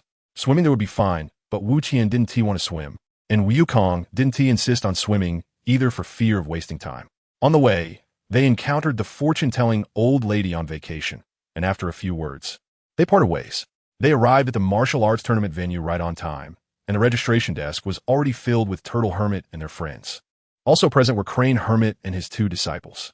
Since he wasn't the champion from the previous tournament, Crane Hermit was in a worse mood this time, and when Wu Tian and Wukong arrived, the two were already arguing vigorously. As disciples, Krillin, Yamcha, and Tien Shinhan couldn't stop their master. So these two fools temporarily made it on everyone's unknown list. Once the argument ended, they pretended as if nothing had happened. Oh, it's Wukong who has arrived. The few turned around, suddenly seeing Wukong, and while exclaiming in surprise, they all surrounded him to talk about what had happened over the past 3 years. Wu Tian proactively took care of the registration before meeting everyone, avoiding any encounters. After registering, he lowered his head to appear humble and profound, wearing a black round hat that obscured much of his face, making him look quite mysterious. However, his height was obvious, and everyone quickly recognized him. That must be Wu Tian. Still the same as before, not even coming over to chat. You two share quite a high genetic similarity. 3 years have passed, and you still look exactly the same. Well, what is there to talk about? While everyone was mingling, Master Rashi stealthily went over to register, using the alias Chung Long. Since he couldn't suppress his disciple to win the last competition, Master Rashi felt a bit unwilling. This time, he secretly trained behind his disciple's back and basically regained his peak state from years ago. Although his old friend and rival's sudden arrival was somewhat unexpected, Master Rashi remained confident. Before long, the sound of a loudspeaker calling for registered participants echoed through the venue. This time, more people were participating in the World Martial Arts Tournament, so the frequency was changed from once every 5 years to once every 3 years. However, only 8 people would actually compete on the grand stage, making it even harder to qualify. This not only didn't benefit ordinary people, but also extended the duration of the event, mainly wasting time on preliminaries. Wu Tian and the others would have to complete the preliminaries and get some sleep before the official matches the next day. Wukong was too lazy to exchange harsh words with Lin Fan and Yamcha before the match. It was pointless, and if he lost, it would be even more embarrassing. Although this might sound a bit cowardly, the fact is that it is true. Instead of showing off with words, it would be better to genuinely beat the opponent up, which would definitely make them feel ashamed for what they said earlier. But wouldn't it be even better to taunt the opponent first and then beat them up?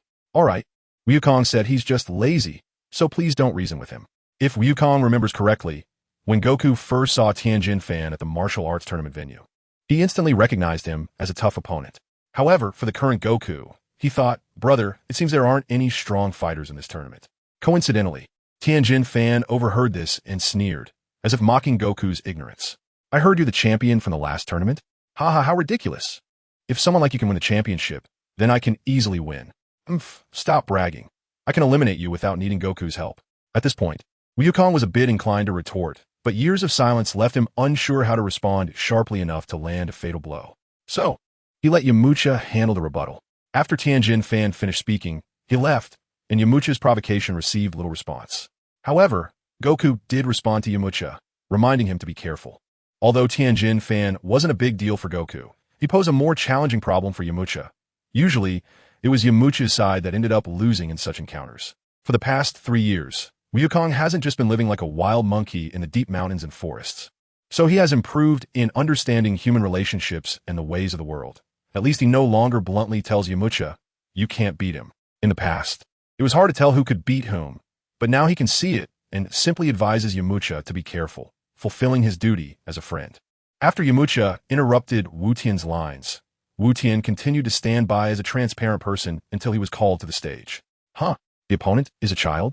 Am I that lucky? Well, we are both 15, but I look shorter than someone with dwarfism, which really makes it hard for people not to mistake me for a teenager. There's no choice but to let the opponent be eliminated to recognize the fact that one shouldn't judge a person by their appearance. Meanwhile, there are clever people in the audience secretly laughing at Wu Tian's opponent. Isn't that the champion from the last tournament? He was just a 12-year-old kid back then and already remarkable. That fool probably doesn't even know about the martial arts tournament. Such exchanges, of course, couldn't escape Wu Tian's ears. He doesn't really care that people see him as Wukong or something like that. After all, they look exactly alike, but what if later Chi-Chi treats him like Wukong? Don't think too much. Wu Tian is just worried that every time he meets Chi-Chi, she can't help but demand money from him to support the family, and he often ends up getting scolded. Her speech is as fast as a Gatling gun. Telling her to stop is useless. She won't listen until she's finished talking, and only then will she hear your explanation, unless you knock her out directly. So, after Wukong had children, it became necessary for him to say, "I am not Wukong," before seeing Chi-Chi every time, accompanied by a dead fisheye expression. Otherwise, Chi-Chi might not believe him. Of course, even if he has the dead fish eye, it doesn't mean everything is fine, because Wukong's face could never have such an expression. But he might also end up on the so-called bad guy list like Piccolo. If he doesn't study hard, is lazy, and fights all the time, he'll always have that rotten expression. Besides, it's hard to explain. In a daze, Wu Tian suddenly saw his opponent's fist coming down right in front of him. He instinctively dodged, tilting his head to avoid this heavy blow. After that, Wu Tian came to his senses, casually slapped, and the big man flew out 100 meters, also knocking out other competitors who were competing on the stage, creating a hole in the martial arts arena's wall, and he disappeared from sight. Well, after getting used to fighting Wukong, I forgot to hold back. Actually, it's not too bad. I should thank him for shortening the preliminary rounds of the tournament, right? With Wu Tian causing such a commotion, many people were reminded that the last champion was Wukong, and they also recall that the first and second places last time looked identical. However, until it's clear whether he is the champion or the runner-up, it's better to treat him as the champion. So, Wu Tian's transparency isn't just in everyday life. Even when he goes out, it's not very high. Most people will first think of Wukong, and then there's nothing more to say. Yamcha and the others also saw this scene, but they never expected Wu Tian would forget to consider his strength, and instead turned to ask Wukong, "Has your brother's temper changed for the worse?" "No, he hasn't. My brother has always been good." What a waste of question. Now it's Yamcha and the others who feel awkward. Well, they should have thought that asking Wukong about such matters wouldn't yield the desired results. Lin Fan and Dumpling also saw it, but this level of attack against ordinary martial artists could be handled by them too. So Lin Fan didn't notice the tricky aspects of Wu Tian or Wukong yet, and still wore a high and mighty, disdainful expression. Unfortunately, this time, the champion still has to be Wukong. Just like last time, Wukong needed Wu Tian to perform in order to win the championship. Otherwise, it would be hard for Wukong to defeat someone who could fly. Presumably, this time it won't be necessary. Wukong's hard strength is already quite high, and recently he has touched upon the threshold of the sky dance technique. If he were to seriously fight Wukong, it would undoubtedly be a battle that would leave everyone present utterly confused. However, if he puts in all his effort, the one who is likely to lose would be himself. Well, in that case, it might be better not to start all. He might as well wait and see how Jiaozi arranges the battle situation, while Goten is intentionally trying to lose, then suddenly realizes, hey, why didn't I get eliminated in the preliminaries? He had already planned to perform poorly. Others wouldn't be able to see how he lost. But Yamcha and the others would definitely know that Goten was intentionally losing. But that doesn't really matter. At this moment, Goten's number is already posted in the advancement column. He wonders if he can forfeit. When Goten realizes he has advanced, his expression is not one of joy, but rather a bitter face. Battling against this group of opponents who are almost 100 levels weaker is hardly beneficial. Only a real fight with Wukong would be useful. However, he has been fighting with Wukong for so many years, almost every few days. To be honest, if it weren't for Wukong's training, he would rather be directly beaten to death than be in this situation. It's not a normal life at all. As a result, he went to the underworld and was dragged by Sun Wukong to train. Just thinking about this makes Goten want to curse. He actually has a good temper and is too lazy to get angry, slowly digesting it himself. But this matter is truly overwhelming. It's just like after school, having to do homework and also attend tutoring classes. The Chinese teacher seriously stated that the homework is already very little, and the math teacher thinks the same, as does the English teacher. After reaching middle school, there will also be physics, chemistry, and other subjects, and it's impossible to finish everything in just 1 or 2 hours. At the same time, you can't escape it, unless you have the courage to run away from home. But Goten doesn't have such thoughts, as it would be too unfriendly toward Wukong and the other friends. Confirming that he has advanced, Goten returned to the circle where his friends were gathered. When Goten approached, he said nothing, and they all tacitly acknowledged that he had advanced. After a while, Wukong, who had just finished battling, also returned from advancing, and Goten directly asked about the possibility of forfeiting. Although whether to forfeit is his own business, Wukong has no right to interfere. However, he is not an ignorant, lazy person. If he were like Wukong, a scion who only knows how to fight, he would even have thoughts of forfeiting. It's precisely because Goten knows that there will be various troubles in the future. So even if he didn't specifically mention efficient training to Wukong, hoping to quickly reach the point of flying out of the universe and becoming a god, he did not reject his current life, enduring through the training all along. So he wouldn't have to rely solely on Wukong when troubles arise. After years of living together since childhood, although this description might not be entirely appropriate, it is indeed like childhood sweethearts. He has a sense of being an older brother to Wukong. Therefore, Goten decided to first listen to Wukong's opinion on this matter. If Wukong is like the school principal, always talking about diligent training, then he will just endure it. After all, he will need to improve his strength to deal with troubles in the future. Life is like a struggle with only 2 outcomes, actively integrating or passively facing death. But if Wukong thinks it doesn't matter whether he forfeits or not, after all, it won't increase his combat power. After all these years of fighting so many people, hasn't Wukong felt anything? In the end, Wukong said, yes. Without strong opponents, I don't even feel like fighting. Goten fell. Well, don't you know how much this sentence hurts Yamcha and Kuririn's feelings? Fortunately, they didn't hear it. It was just Goku mumbling in front of Goten, and his voice was very low. Brother, then let's meet in the finals and have a serious match. Although you usually lose to me, you definitely didn't use your full strength, right? Although not very interested in Goku's suggestion, what Goku said was indeed a fact. Goten rarely uses flight techniques and energy blasts during his training matches with Goku. He only chooses to clash energy blasts when Goku actively uses the Kamehameha, which effectively disables all the advantages he temporarily has. Of course, in the later stages, Goku also won't use regular energy blasts. In battles where their power levels reach hundreds of billions or trillions, these tricks are indeed not very useful.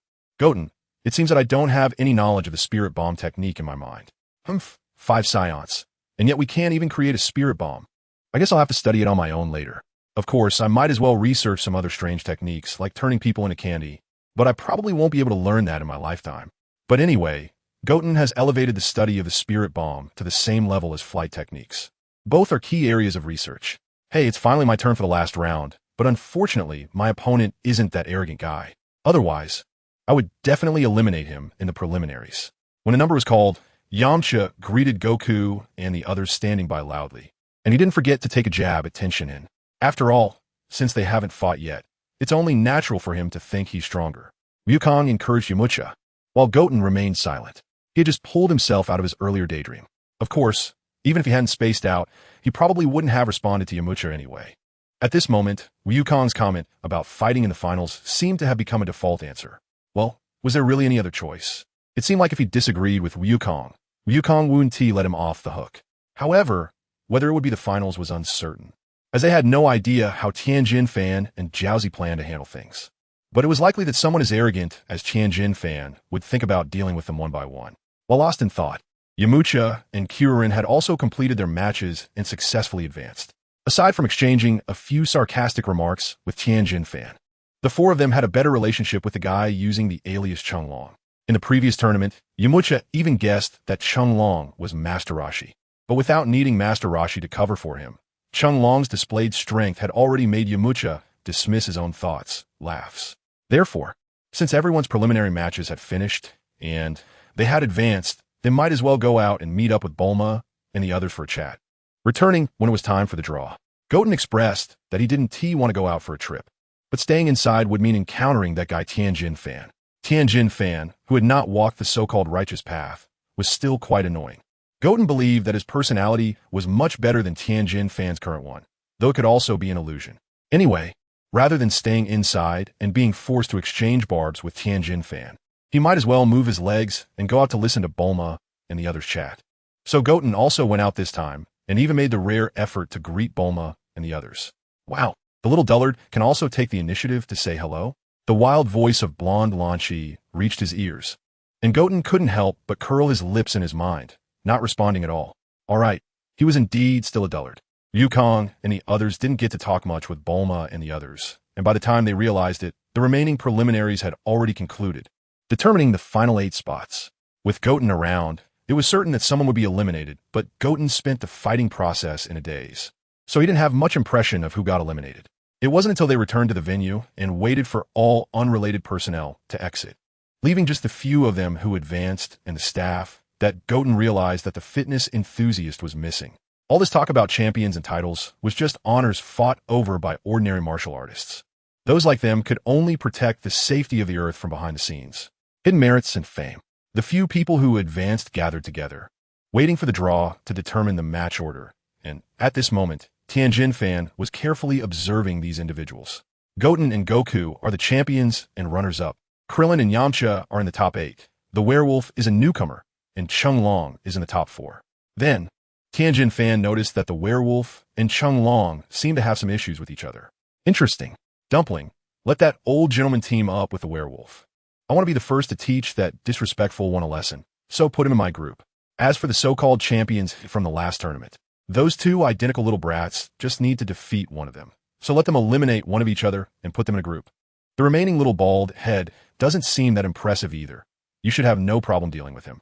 Okay, before the staff brought over the box containing the numbers, Lin Fan had already divided the groups for everyone present, but the order of the 4 groups had yet to be determined. Put me and that guy in the first group. I want him to realize the harshness of reality early on.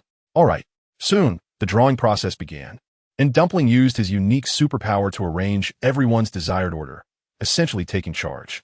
Wukong also specifically observed the dumplings, but he didn't notice anything. He could only understand that this superpower doesn't require any outward movements or techniques, as he didn't believe that Lin Fan wouldn't engage in any tricks. As for the order of the matches, aside from the first one where he had to fight Wukong, the rest didn't matter much. Wukong just said he wanted to have a good fight, but after the groupings were announced, Wu Tian regretted it. The first match is against Wukong, and it doesn't matter if he gets eliminated in the top 8. What if the fight is too intense and affects Wukong's chances of winning the championship later? From the perspective of a martial artist's pursuit of spirit, the honor of being the champion of the world's martial arts tournament is certainly something Wukong hopes to achieve. It's not just about having a good fight. Wukong wouldn't be satisfied with that. Just think about how hard he fought against Piccolo for the championship. How could he be happy letting someone else take it away? Sure enough, when Wukong saw the group results, he said to Wu Tian something akin to a challenge. Brother, give it your all. I want to give up the championship. Well, it sounds like he wants to compete with you for it. Besides Wukong, Kuririn and Yamcha also came over to say a few words, expressing their sympathy about having to eliminate one of them right at the start. Otherwise, it would definitely be the 2 of you competing for first and second place again. However, Yamcha spoke a bit more, saying that he would make that arrogant guy pay later. It's true that Tenshinhan can be arrogant, but you can't let the opponent realize their mistakes.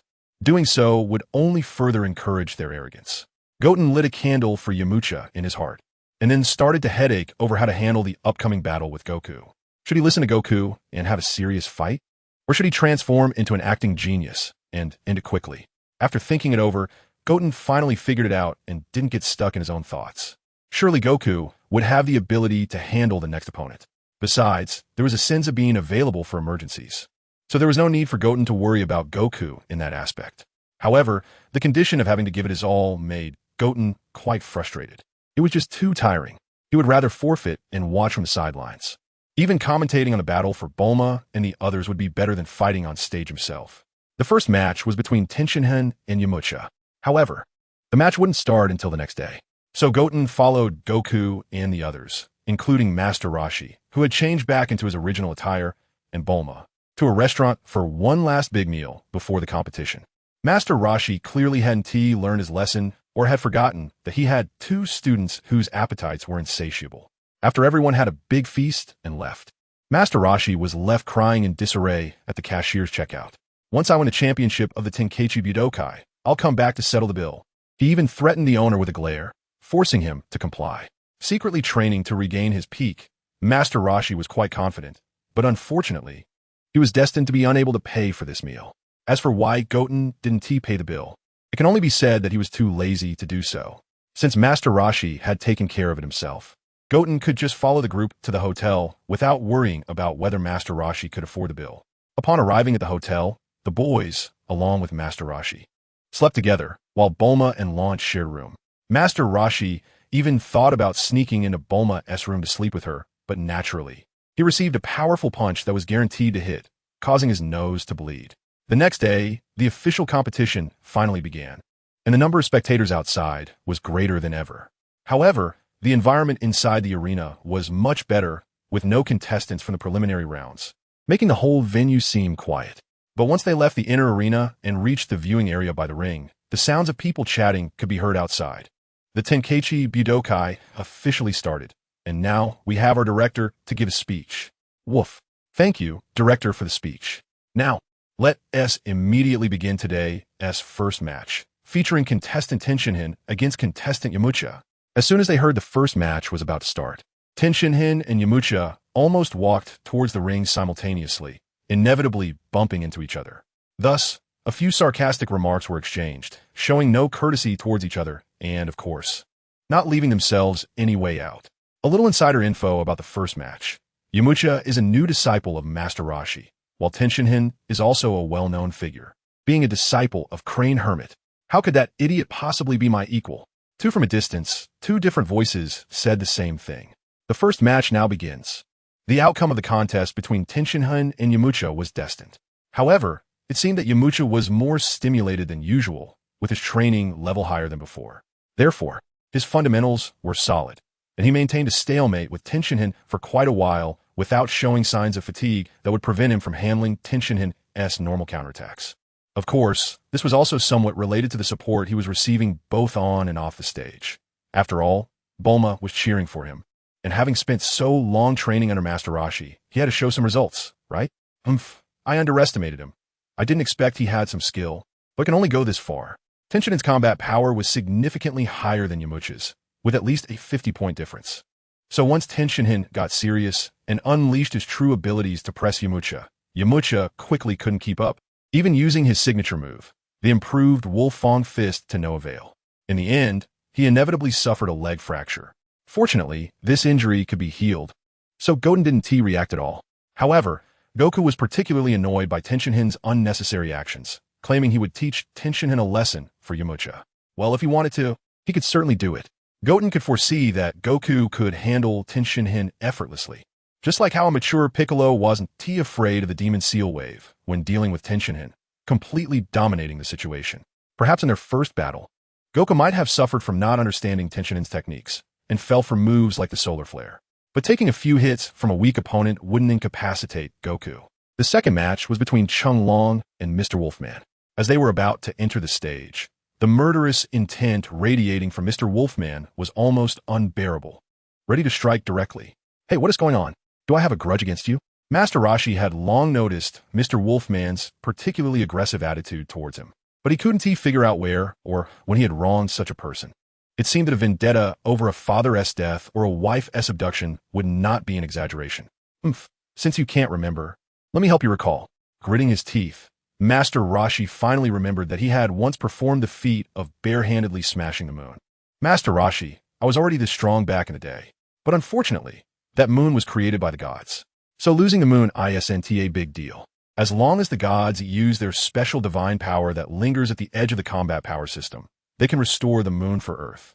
Perhaps the gods have been busy lately, or maybe they saw Goten, Goku, and the others with their tails and didn't want to meddle. Goten, there's no way I'm letting you pull off my tail, not even if it kills me. Life is precious.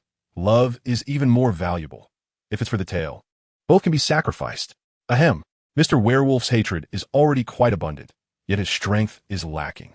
After the battle began, he attempted various initial strikes, but they were frequently countered, and he was even teased by Master Roshi several times.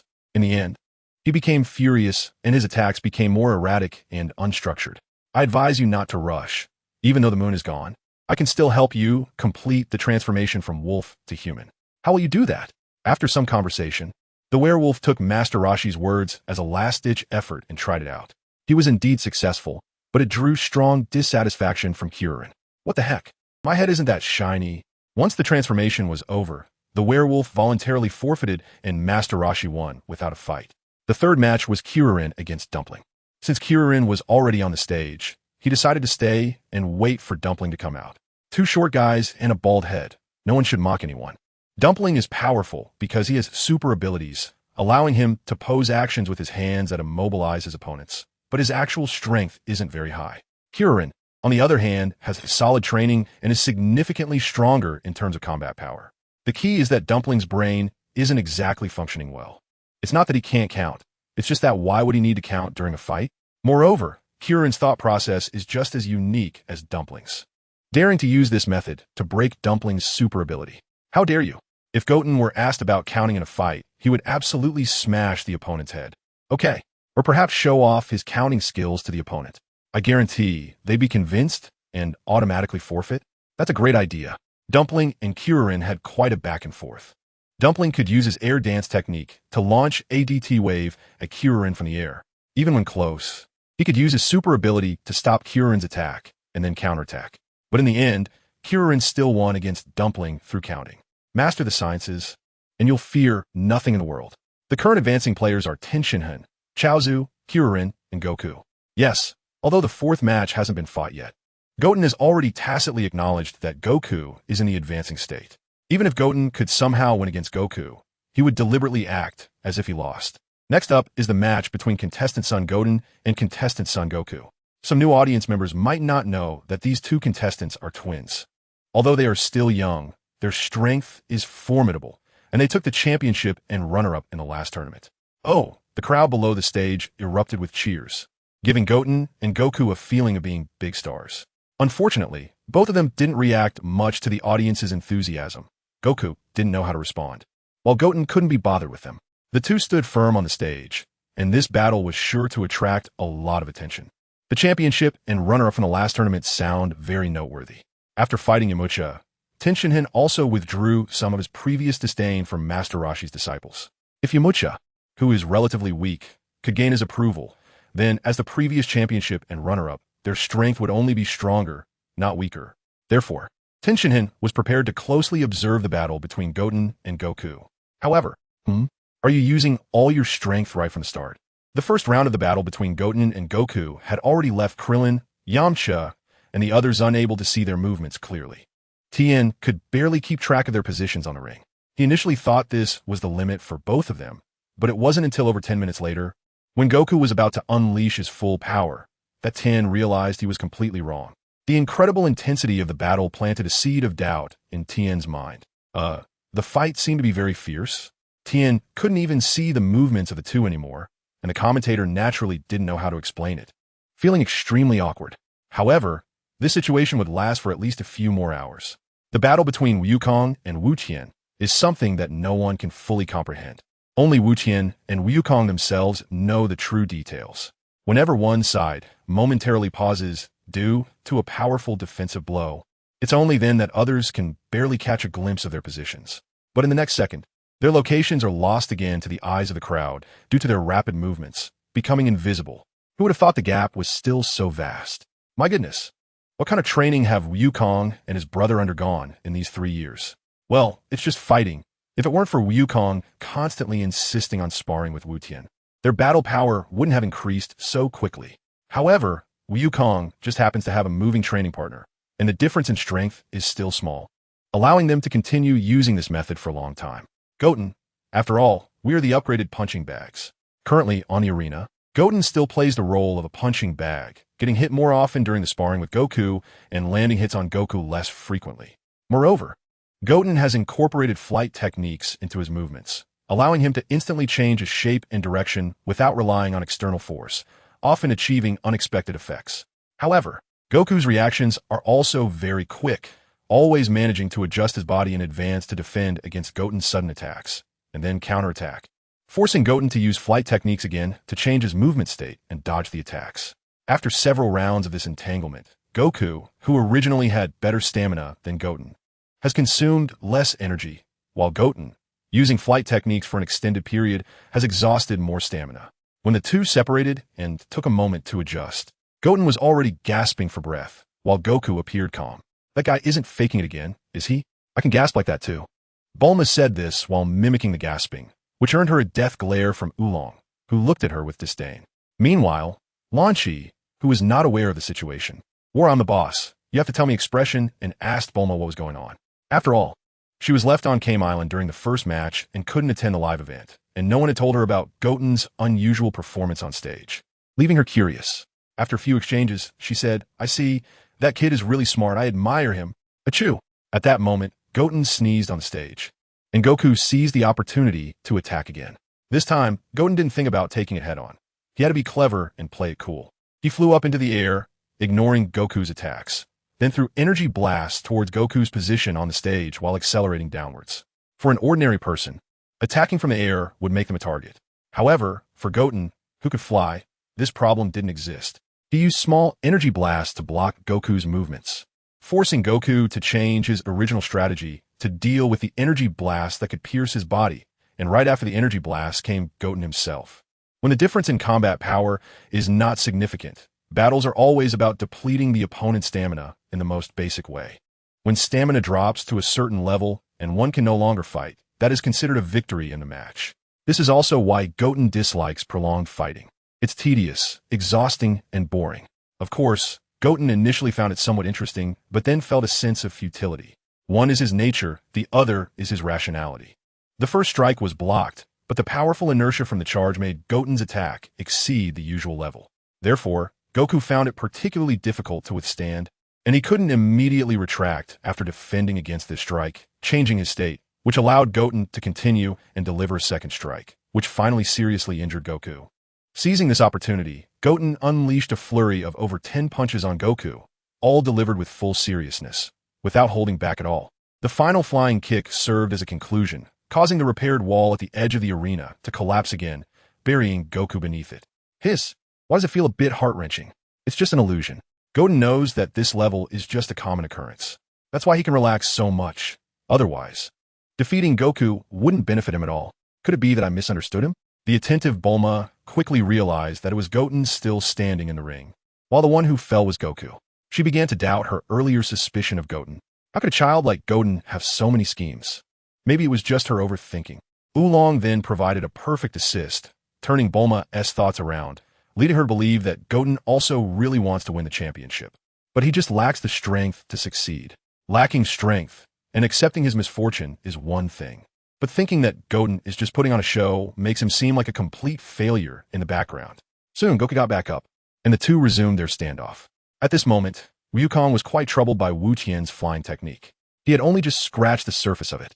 There was just one critical condition that he needed to master in order to truly take flight. Once he figured it out, he would be able to use it quite well. But since he hadn't mastered it yet, he could only watch Wu Tian flying around in the sky while he remained passive on the ground. He needed to come up with a solution. This was the downside of Wu Tian not using his flying technique regularly. When it came to a real fight, it ironically left Wukong without combat experience, putting him in a temporary passive position. But it was only temporary. Wukong took the initiative again, but the result was still Wu Tian flying into the air. At this rate, Wukong was very likely to be beaten up. Therefore, a person's potential often bursts forth at critical moments, surpassing their original strength. Wukong is one such person who gained enhancement under high-pressure circumstances. It wasn't that he suddenly learned to fly. Rather, he improved his speed and reaction, allowing him to successfully counter Wu Tian's attacks.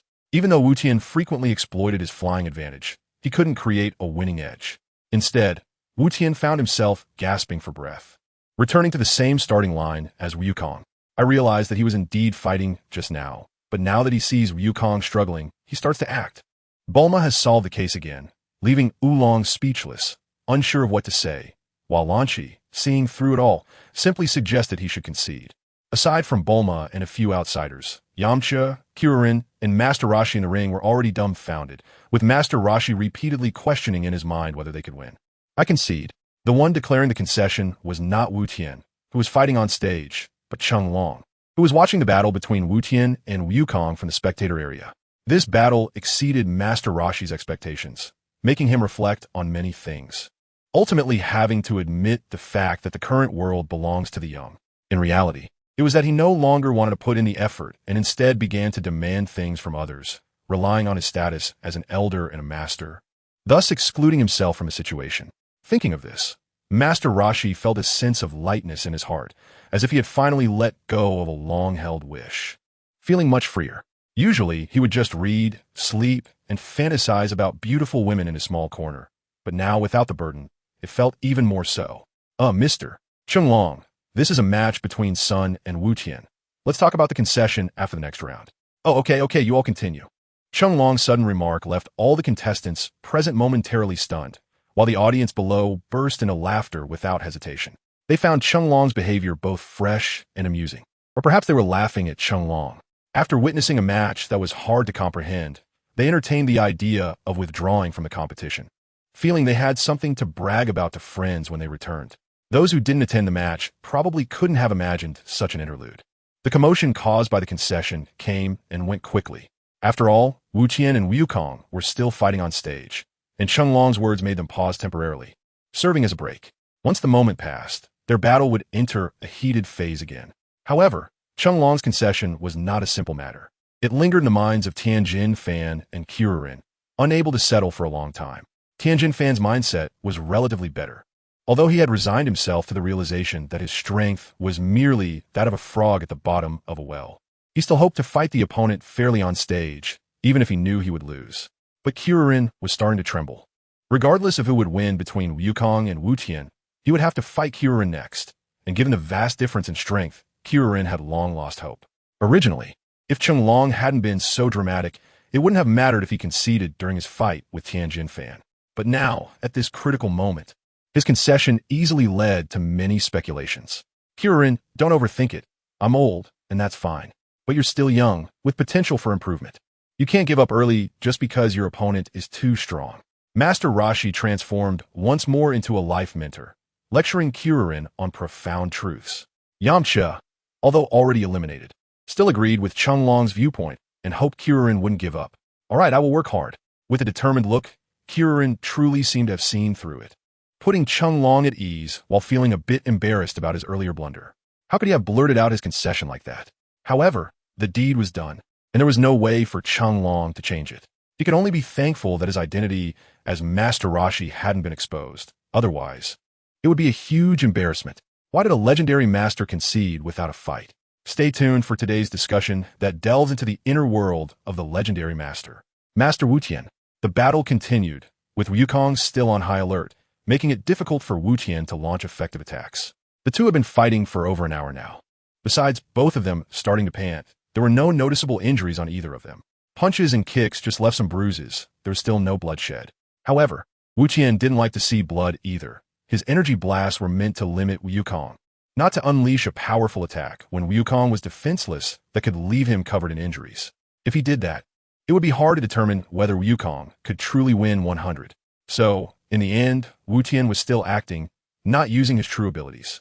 The result was that Wu Kong became increasingly familiar with Wu Tian's fighting style, gradually regaining the advantage and even managing to deceive Wu Tian with a feint, launching a strong counterattack. Ugh, I shouldn't have agreed to fight Wu Kong. It's just too exhausting. At this moment, Goten's arms felt numb, his face marked with several bruises, and his clothes were tattered. Goku looked almost the same, except his eyes remained steadfast, focused on winning the match, which gave him a more favorable impression compared to Goten's weary expression. When the two separated again, Krillin and the others sensed that the battle might be coming to an end, as both fighters seemed to be running low on energy. Bulma and the others, being outsiders, didn't say much meaningless chatter. They watched the two with serious expressions, waiting for the final outcome. At this point, Goten felt that everyone was low on strength, and if they were to determine the winner, it would depend on who could hold out longer. With that in mind, why not go for it?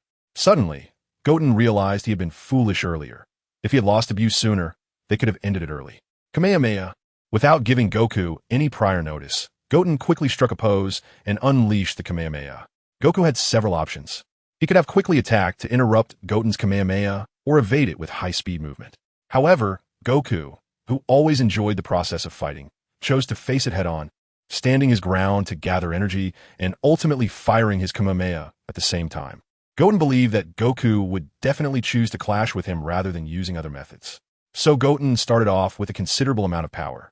But then not only did he stop using strength, he actually began to pull back.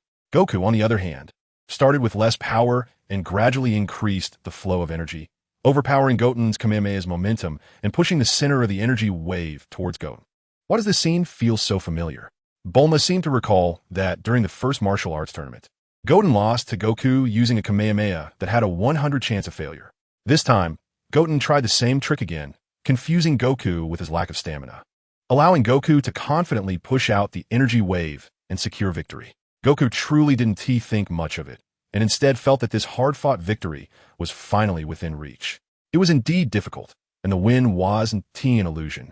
It was just that Goten had made a slight move behind the scenes. In the end, Goten was pushed out of the ring due to the failed clash. "May I ask, who are you?"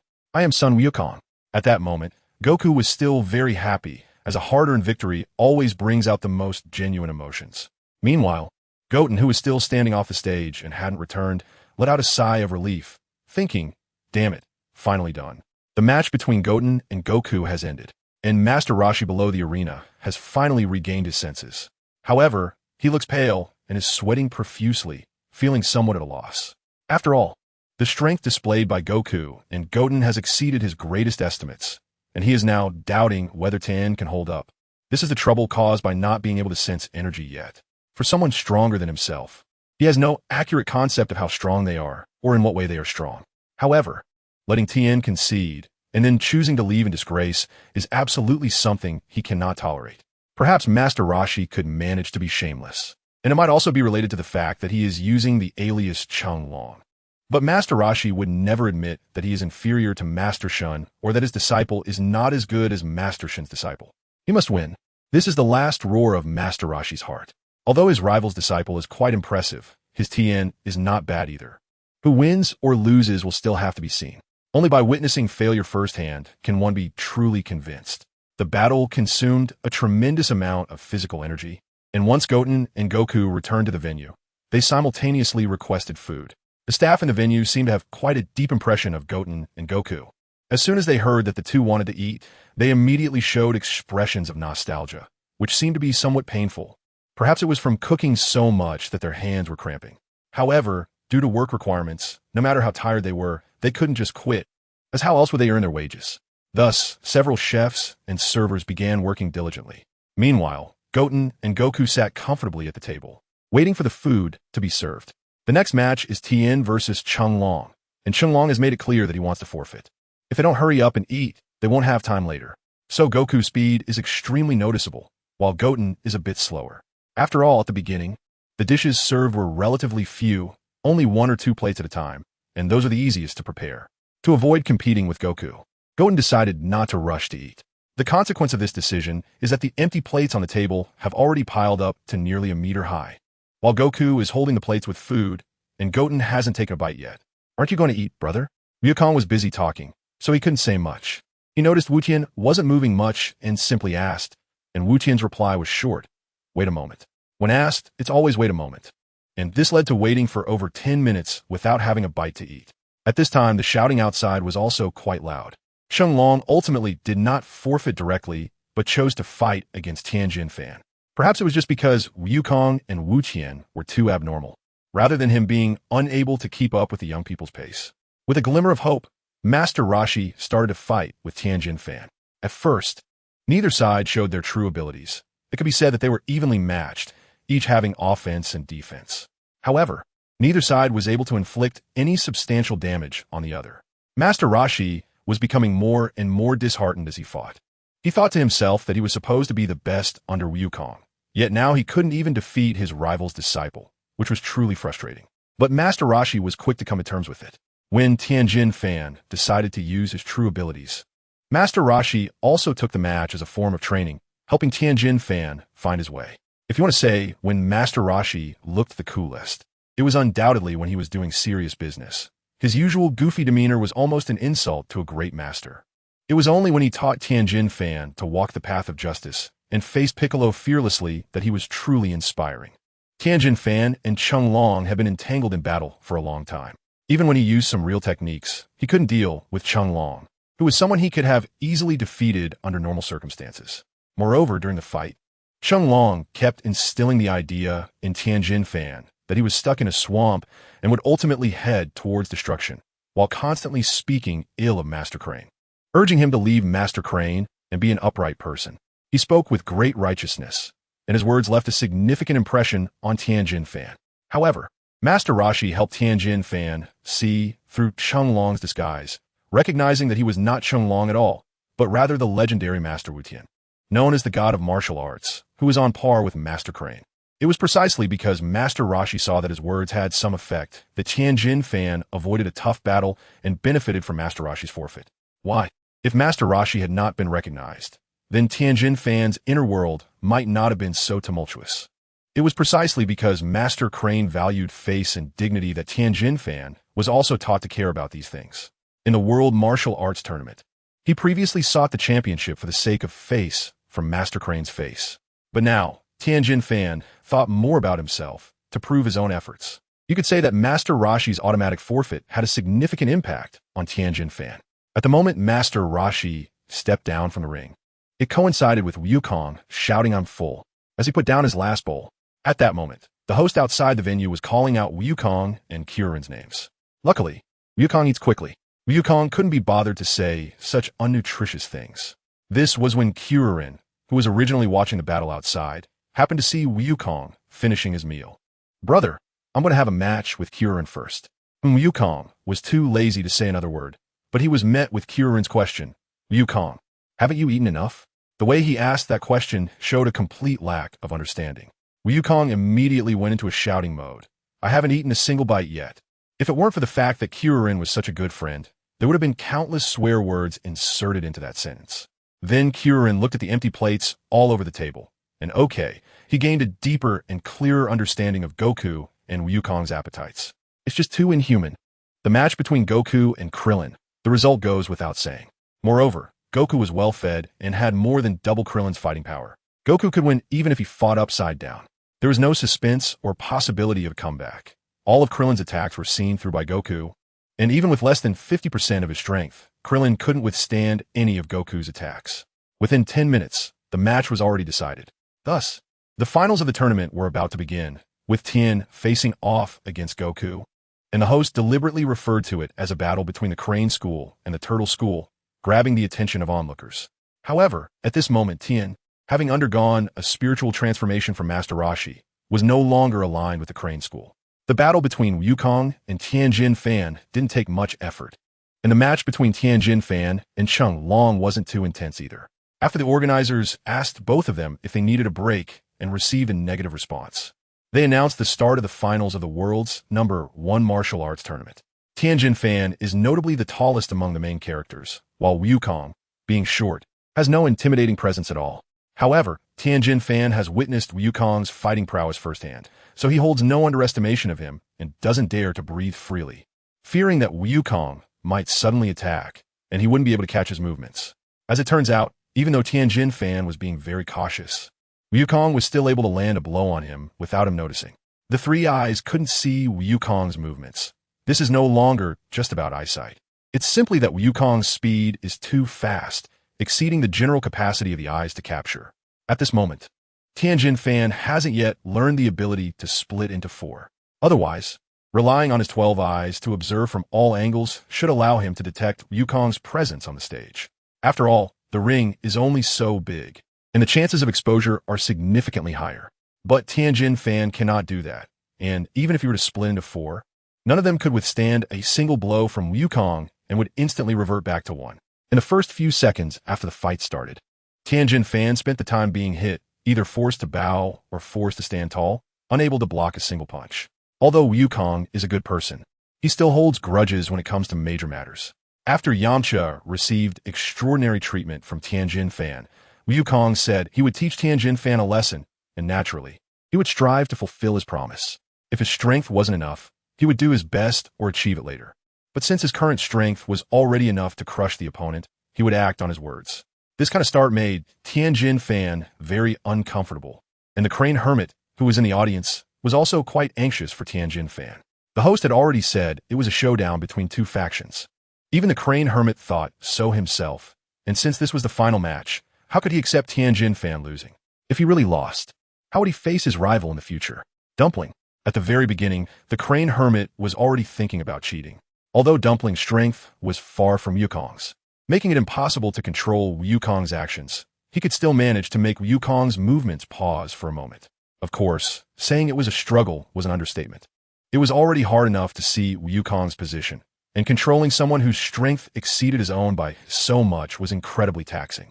After using his abilities twice, Dumpling was already out of breath and sweating profusely, unable to hit Wukong's energy again. Just 2 times, and they were the most basic level. The first time, Wukong was still unclear about what was happening, so taking a punch from Lin Fan didn't seem to matter. The second time, although he felt something was off, he didn't think it was Lin Fan's side cheating secretly, and then there was no after. Without Dumpling's assistance, Lin Fan couldn't gain any advantage under Wukong's hand. The Crane Hermit had said a lot to Dumpling under the stage, but unfortunately, Dumpling had already reached his limit and could no longer assist Lin Fan. The Crane Hermit's face turned pale with anger, and he directly left, telling Lin Fan and Dumpling to find him after the match ended. If he didn't leave now, he would run into his rival again later and be humiliated. Unfortunately, once he left, Lin Fan eloped with Dumpling and never returned to his sect. After the Crane Hermit left, Lin Fan's sense of recognition for him greatly diminished, and he could only carry Dumpling's hopes, continually resisting Wukong's oppression. During this, Lin Fan used the solar flare twice. The first time, he successfully tricked Wukong and gave him a good beating. However, he soon realized that his powerful attacks hadn't caused much damage to Wukong. It only seemed like he had knocked Wukong down temporarily. Once the effect of the solar flare faded, Wukong quickly adjusted and regained his advantage. When Lin Fan used the solar flare for the second time, Wukong had learned from the first and didn't directly face the attack, but instead went to grab the host's sunglasses. With the sunglasses on, Wukong was not affected by the bright light at all. Just when Lin Fan thought he had the upper hand again and was about to approach Wukong with a punch, Wukong struck Lin Fan right in the stomach. The previous attack from Lin Fan hadn't diminished Wukong's combat power much, but Wukong's punch sent Lin Fan to his knees, holding his stomach on the ring. His expression was conflicted, indicating that Wukong had hit hard. After all, using only half of his strength was enough. Wukong was ready to end the match and claim his second championship. However, Wukong still had the habit of waiting for others to unleash their ultimate moves. Watching Lin Fan demonstrate his moves while loudly explaining how powerful his next technique would be, Wukong couldn't help but want to see the actual effect after he finished.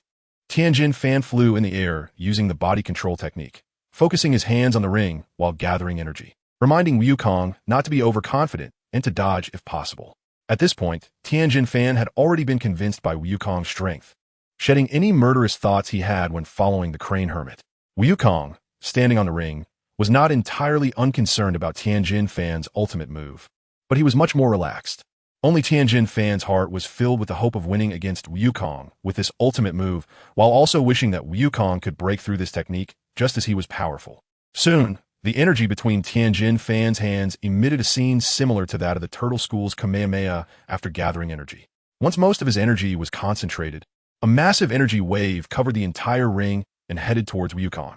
At that moment, everyone's eyes were as if they were witnessing the solar flare again. But only Wukong understood his position and what he should do. What was Goten doing at this time? Of course, he was eating snacks in the audience.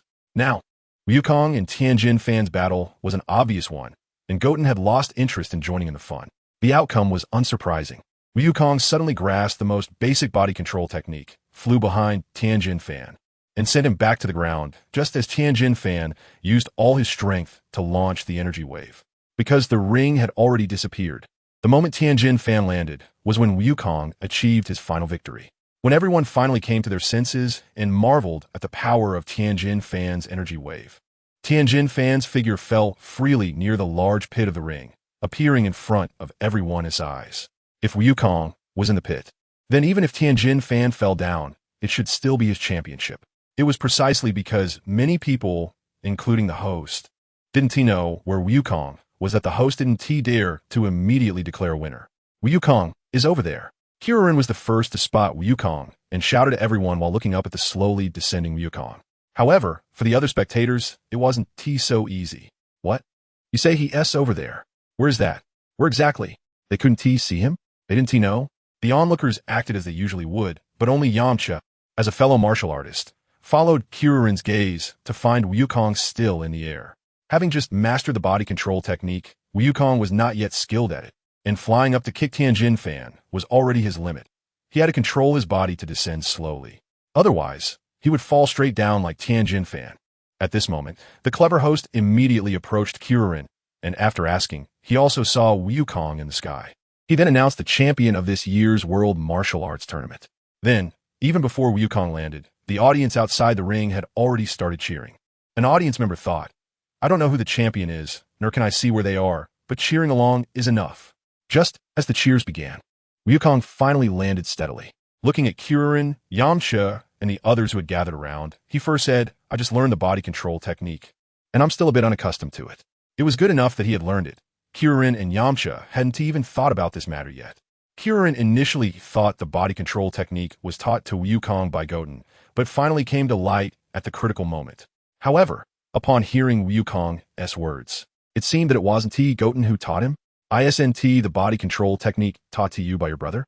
"No, I learned it myself." Kieran felt a pang of bitterness in his heart. Each brother was so talented, and he felt he was the weakest. However, for those who practiced martial arts, the most important thing was still a firm belief. So, after receiving much guidance from Master Roshi, Kieran did not feel discouraged. Instead, he was already thinking about how to work hard to close the gap between himself and Goku. At that moment, Goten also came out from the arena and first said happily, "Not bad." Then he started acting distant again. It felt like he was becoming more and more annoying. After that, Master Roshi, who had changed into his outfit, came over with Bulma and the others. They were chatting as they walked, planning to go for another meal. He didn't use much strength fighting Tien, but as soon as he heard about food, Goku's mouth started watering, while Goten, who had just eaten, showed no interest in food at all. After just finishing up at the venue, how could he have an appetite for hotel food? "My Rui Bang magic staff is left at the venue. I'll go get it." "Forget it, I'll go." "Goku, you just finished fighting, go eat. I'll catch up with you soon." With Krillin's help, Goku naturally wasn't picky and agreed to Krillin's kindness. But Goku's agreement didn't matter. Goten declared that he would take care of this task. Wu Tian's behavior left everyone present puzzled, apart from Wukong, who naturally agreed to his brother's good intentions. The others looked at Wu Tian's departure with confusion. Is Wu Tian in a bad mood? Is he unhappy about losing to Wukong for 2 consecutive tournaments? Even being diligent can attract criticism, such as life. Back in the venue, in the corner of the room was Wukong's Rui Bang. He hadn't noticed it while eating just now, and probably others also just treated it as a firewood stick, something they wouldn't even want if offered for free. So it was safely left aside, with no one paying attention to it. What about Damblin? Is it Damblin? Why hasn't he shown up yet? Wu Tian can barely remember the name of the little monster created by Piccolo, only that it was something like that. Its strength is neither low nor high, and it can only bully Goku, who just finished the ultimate battle, is almost out of energy, and hasn't eaten yet. Now Wu Tian is here, and he could easily defeat 100 Damblins. However, no one has shown up after waiting for a long time. Thinking about the date, it must be correct. So the match ended too quickly, and it's still not time for the opponent to appear. How long do they have to wait? Wukong and the others went out to eat. If they don't come back for a long time, Bulma and the others will definitely start thinking wildly. Hey, why hasn't Wukong left yet? The host suddenly appeared and greeted them, but mistook them for someone else. Sun Wukong. He said his name a bit impatiently, and the host quickly realized his mistake and corrected himself, saying Goten Kun instead. Can I take the list of participants for the martial arts tournament? I'll take a look and return it. It's still unlikely I'll come back just to return it. I'm saying this just to increase the chances of taking it. After all, It's impossible to just take it by force like Dambaran. Wukong is still willing to follow some discipline. If he ever doesn't, it would probably be out of necessity. Theoretically, it shouldn't be allowed, but I think lending it to Wukong shouldn't be a problem. After all, he is a disciple of Master Roshi, and his brother has been the champion for 2 consecutive years, which is quite a big deal. Even if something goes wrong after lending it out, I can still find him. Thank you then, I have to go to a dinner party, so please give it to me now. Fortunately, Wukong received the list of martial artists. With the list and the Rui Bang, Wukong chased after the direction where Goku and the others were heading. It took less than 2 minutes to catch up with the group, which was not moving fast, and there were also 2 more people, Tianjin Han and Jiaozi, in the team. With Master Roshi and Goku acting as intermediaries, Tianjin Han expressed remorse for his mistakes, and the rest of the group, no matter how reluctant, had nothing more to say. As for whether everyone's relationship can become harmonious, Tianjin Han would, of course, use practical actions to improve it gradually. Good and evil will be rewarded. After all, when Wukong returned, he was, of course, notified again to prevent any improper behavior from him. However, Wukong showed no reaction, simply saying, "Oh," indicating he understood and leaving at that. Cause trouble? Wukong couldn't be bothered, especially since he knew exactly what Tianjin Han was like. Things would be fine in the future. He handed the Rui Bang to Goku, who carried it on his back, while the extra list in his hand naturally drew the attention of the crowd. Unfortunately, Wukong displayed an indifferent attitude, seemingly unwilling to engage with others at the moment. Thus, no one dared to ask him what he was holding. Goten, what exactly are you holding in your hand? Because Goten has made a card for both Goku and himself. This time the championship prize money was not given to Master Roshi, but handed over to Goten. Although Goten still wanted Master Roshi to pay for the meal, he thought better of it in the end. Let's give the old man a bit of face. After all, they already owed the restaurant money from the previous meal, and if Master Roshi had to pay again, he might end up having to pawn his pants. This meal was eaten very slowly, resembling a farewell gathering among classmates. Everyone, except for Goten, but including Goku, was mainly chatting. Wukong didn't consume much during the previous meal, so his hunger wasn't like that of a ravenous ghost. Wu Qian also had just eaten, so he wasn't very interested in the delicious food on the table, merely listening to everyone chat in a detached manner. Time passed quickly, and by the time Wukong finished eating, 2 hours had already gone by. It was time for everyone to say their goodbyes. Bulma still hoped that Wukong could return to West City with them, along with Yamcha, as she considered him like a younger brother. Their bond was deep, being the first friend he made outside. Yamcha, Kirin, and the newly joined Tenshinhan were more interested in Wukong's training, eagerly asking him how he and Wu Tian trained. However, Wukong couldn't understand how he managed to grow into what he was now. Wasn't it just about carrying weights while traveling and training through battles? Whenever he passed by someone, he would spar with a local strongman. Besides that, he hadn't taken any miraculous pills, had he? Then Wukong remembered he had senza beans, which could keep him full for a long time, saving a lot of time for training. Yes, that must be it. You can go to Kirin Tower to find Master Kirin, the one I mentioned before.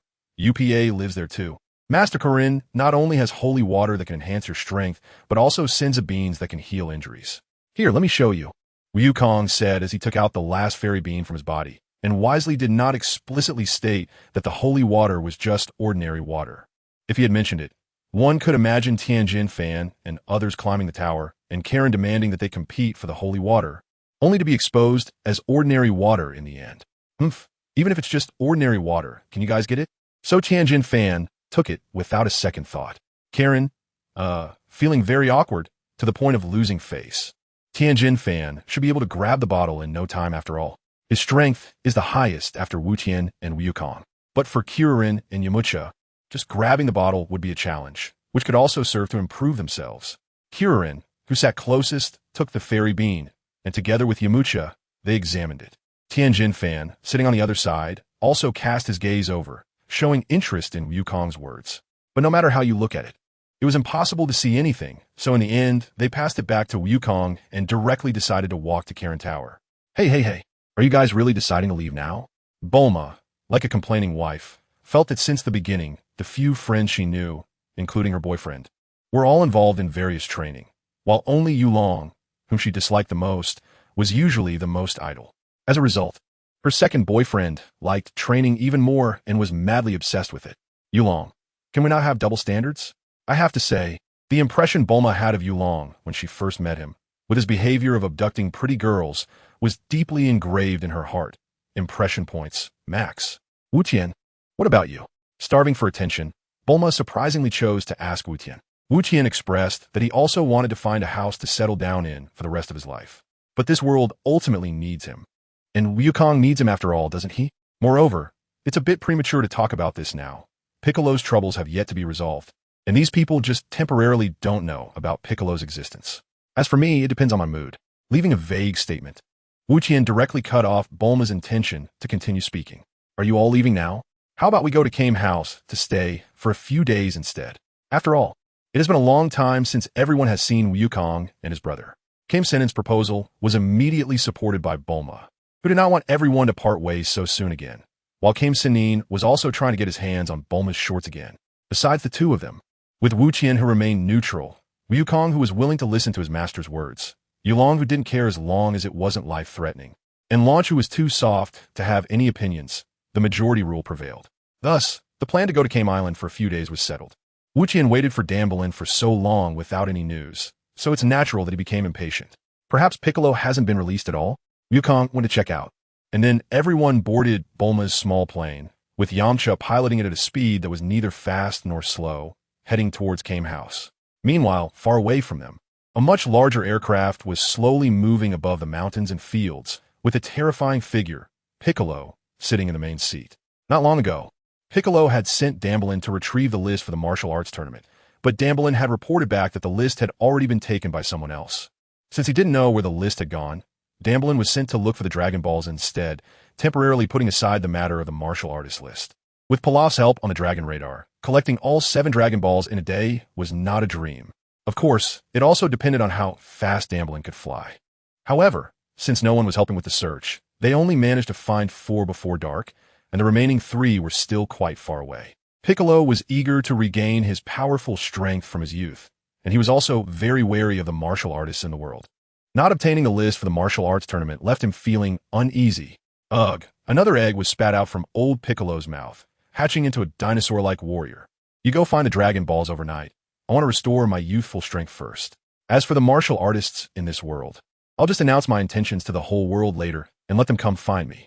Not all martial artists could use the evil containment wave, so Piccolo planned to take them all out once he regained his power. The dream of Piccolo ruling the world surged in his heart again. At night, everyone in Kame House was asleep, and some were drooling in their sleep, seemingly dreaming of something delicious. Meanwhile, far away, Damblin and Shiburu, the 2 kids, were busy searching for the Dragon Balls. The Dragon Balls were hidden in the wild and had not been collected by anyone, so there were no incidents of murder during their search. After finding the Dragon Balls, they hurried back, not daring to delay for even a moment. As a result, the martial artists who should have been killed by Damblin were spared, completely unaware of what had happened in the world. Of course, it wouldn't be long before Piccolo would go to the Dog King's palace the next day and announce his ambitions to the world via television. Good morning, brother. Morning. The people waking up in Kame House were not in a hurry like when training. Instead, they leisurely got dressed, washed their faces, and brushed their teeth. Finally, they took a cold drink out of the fridge, sitting on the sofa, sipping with straws while watching the others' movements, ready to say something to enhance the atmosphere at any moment. Get away. The one who could best stir the atmosphere was Master Roshi, who, right after getting up, began to peek at Bulma, mainly because Bulma was wearing very little after just waking up, making her an easy target. However, Bulma already had a boyfriend, and wearing just underwear and pajamas in front of everyone seemed a bit too avant-garde. Wu Qian watched Bulma move around so naturally, as if she were in her own room, and couldn't help but shake his head slightly. After Master Roshi's shameless behavior, everyone opened up, exchanging stories that they hadn't had time to share during the martial arts tournament. Meanwhile, in the distance, at the location where Piccolo was, a tall and majestic dragon of auspiciousness slowly appeared. Even in broad daylight, the sky within a radius of several dozen miles became incredibly dark. The one who was most troubled at this moment was the god of the Heaven Temple. Higher up than Karen Tower, he knew the situation with Piccolo better than anyone, as he was the starting point of the matter. Now that Piccolo had re-emerged and obtained the 7 Dragon Balls, the god was unsure of what wish Piccolo intended to make. If it were to rule the world, that wish would be somewhat pointless for Piccolo, so the god couldn't guess. However, if Wu Qian knew that the god was troubled, he would definitely complain about why he didn't cancel the dragon's powers. It was all something he created himself, yet he was watching Piccolo make a wish. The god must have felt that the peace in this world had lasted too long, and it was time to see some blood. If one were to think in terms of conspiracy theories, there might be even more hidden secrets. After the wish was granted, Piccolo blasted the dragon into pieces, and the Dragon Balls lost their original function, turning into ordinary stones. This could be the worst outcome. The god sighed in the Heaven Temple. It wouldn't matter if Piccolo wished to become the ruler of the world. However, regaining the power of his youth was particularly troubling for the god. After all, he knew Piccolo's strength when he was young. As for who could defeat Piccolo in the world now, aside from himself, it would only be Goku, and even that was uncertain. The others on Kame House had no inkling of Piccolo's actions. Everyone, except for Goku and Tien, was enjoying the beach, surfing, sunbathing, and indulging in delicious food and cold drinks. Wukong is indifferent to these matters, while Lin Fan does not wish to waste time. Although he agreed to take a few days off, he hopes that surpassing Wukong's strength won't come easily. As for Wuqian, since he finally has a few days to enjoy life, he naturally doesn't want to waste it, so he intends to do whatever feels comfortable. In the room, Master Roshi is watching a fitness program featuring beautiful women, but suddenly the screen changes to a young picture of Piccolo. This scares Master Roshi, causing him to fall back from in front of the TV. Kuririn, passing by, thinks about teasing his master, but upon seeing the unusual image on the screen, his expression changes from a smile to concern. Master Wuqian, who is this person? Why does he feel so powerful? It turns out to be Piccolo. Although over 100 years have passed, Piccolo still holds a significant place in Master Roshi's memory. Just showing an image can remind him of past events. Who is Piccolo? Seeing Master Roshi's expression shift from lewd enjoyment to serious concern, Kuririn senses that things are taking a turn for the worse. And indeed, they are already quite dire. Go call everyone in. I have something to say. Oh, okay. Kuririn doesn't dare to slack off, knowing from Master Roshi's serious tone that this matter is serious. What's wrong with that old man? Bulma expresses that her good mood has been ruined by Master Roshi. What's wrong, Grandpa? Wukong still wears a cluelessly cute expression. Meanwhile, Wuqian, maintaining a blank face, wonders if Piccolo has taken over the Dog King's palace and announced his ascension to the world. Otherwise, there's no reason for Master Roshi to look so grim, as if the sky is about to fall. For them, it might feel like the sky is falling. But for Piccolo, who has to face Wukong, it's more like Piccolo's sky has fallen. One moment, he is lost in dreams of world domination, and the next he is struck through the heart, forced to consider passing on his lineage. What I'm about to say is very serious. Master Roshi briefly explains the legend of Piccolo from over 200 years ago, which sounds impressive. However, to the ears of the young ones, it seems just so. Perhaps since no one has died, everyone feels relatively relaxed, unaware that the dragon has died and that anyone who perished in this incident cannot return to normal. In a known context, Wuqian deduces from the news Master Roshi saw on TV that the current Piccolo is indeed the strongest one. Even if Wukong goes, he must be fully alert. Otherwise, there's a chance of failure. Although the main character doesn't typically fail. Wukong, and I will handle him. After all, this is just a matter that can be solved with a Kamehameha wave, right? If one doesn't work, then two. Unfortunately, Master Roshi still cannot comprehend just how powerful Wukong is. No, we need to plan this carefully. We need a complete strategy. Here we go again. Master Roshi's reliance is on his somewhat unreliable sealing wave, which he learned from Master Mateto. However, after so many years without use, he suddenly finds himself lacking accuracy. If Master Roshi still intends to send his disciples to hide while he goes to face danger alone, Wuqian will definitely not agree. Things are not that complicated. Wuqian just needs to present Piccolo with a grand gift when they meet. And he believes Master Roshi will be dumbfounded and hand over the reins of the situation to Wuqian and Wukong. That way, even if Wuqian can't hold on, he can pass the battlefield to Wukong, allowing Wukong to effortlessly complete the harvest. Forget about that one-on-one dignity. Can it be eaten? If Wukong insists on giving Piccolo a senzu bean because he thinks Piccolo isn't at full power, then forget it. Brotherhood is severed. Cough. That might not be the case. But Wuqian will definitely be upset for a long time. Ultimately, after understanding Wukong's personality and principles, he would certainly choose to forgive him.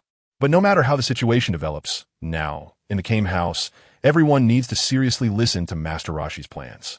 Should we find some Dragon Balls in advance? Otherwise, it's really unacceptable to let the villains gather the Dragon Balls without a sound. You're right, but let's resolve the issue with Piccolo first. We can only discuss the cities destroyed and the humans killed after the Dragon Balls are restored next year. At this moment, the group still doesn't know that the Dragon Balls have become useless and continues to hope for them, not only to restore the cities and the lives of the innocent, But Master Roshi is even thinking about having his disciples endure humiliation and not act impulsively, waiting until next year to use the Dragon Balls against Piccolo. As for Master Roshi himself, at this moment, he is thinking more about risking his life to confront Piccolo, hoping the sealing wave will succeed. If it does succeed, dealing with Piccolo would be a one-time solution. As long as the rice cooker is hidden better, even if Piccolo reappears in the future, there will be no need to fear him. At that time, anyone could easily handle Piccolo.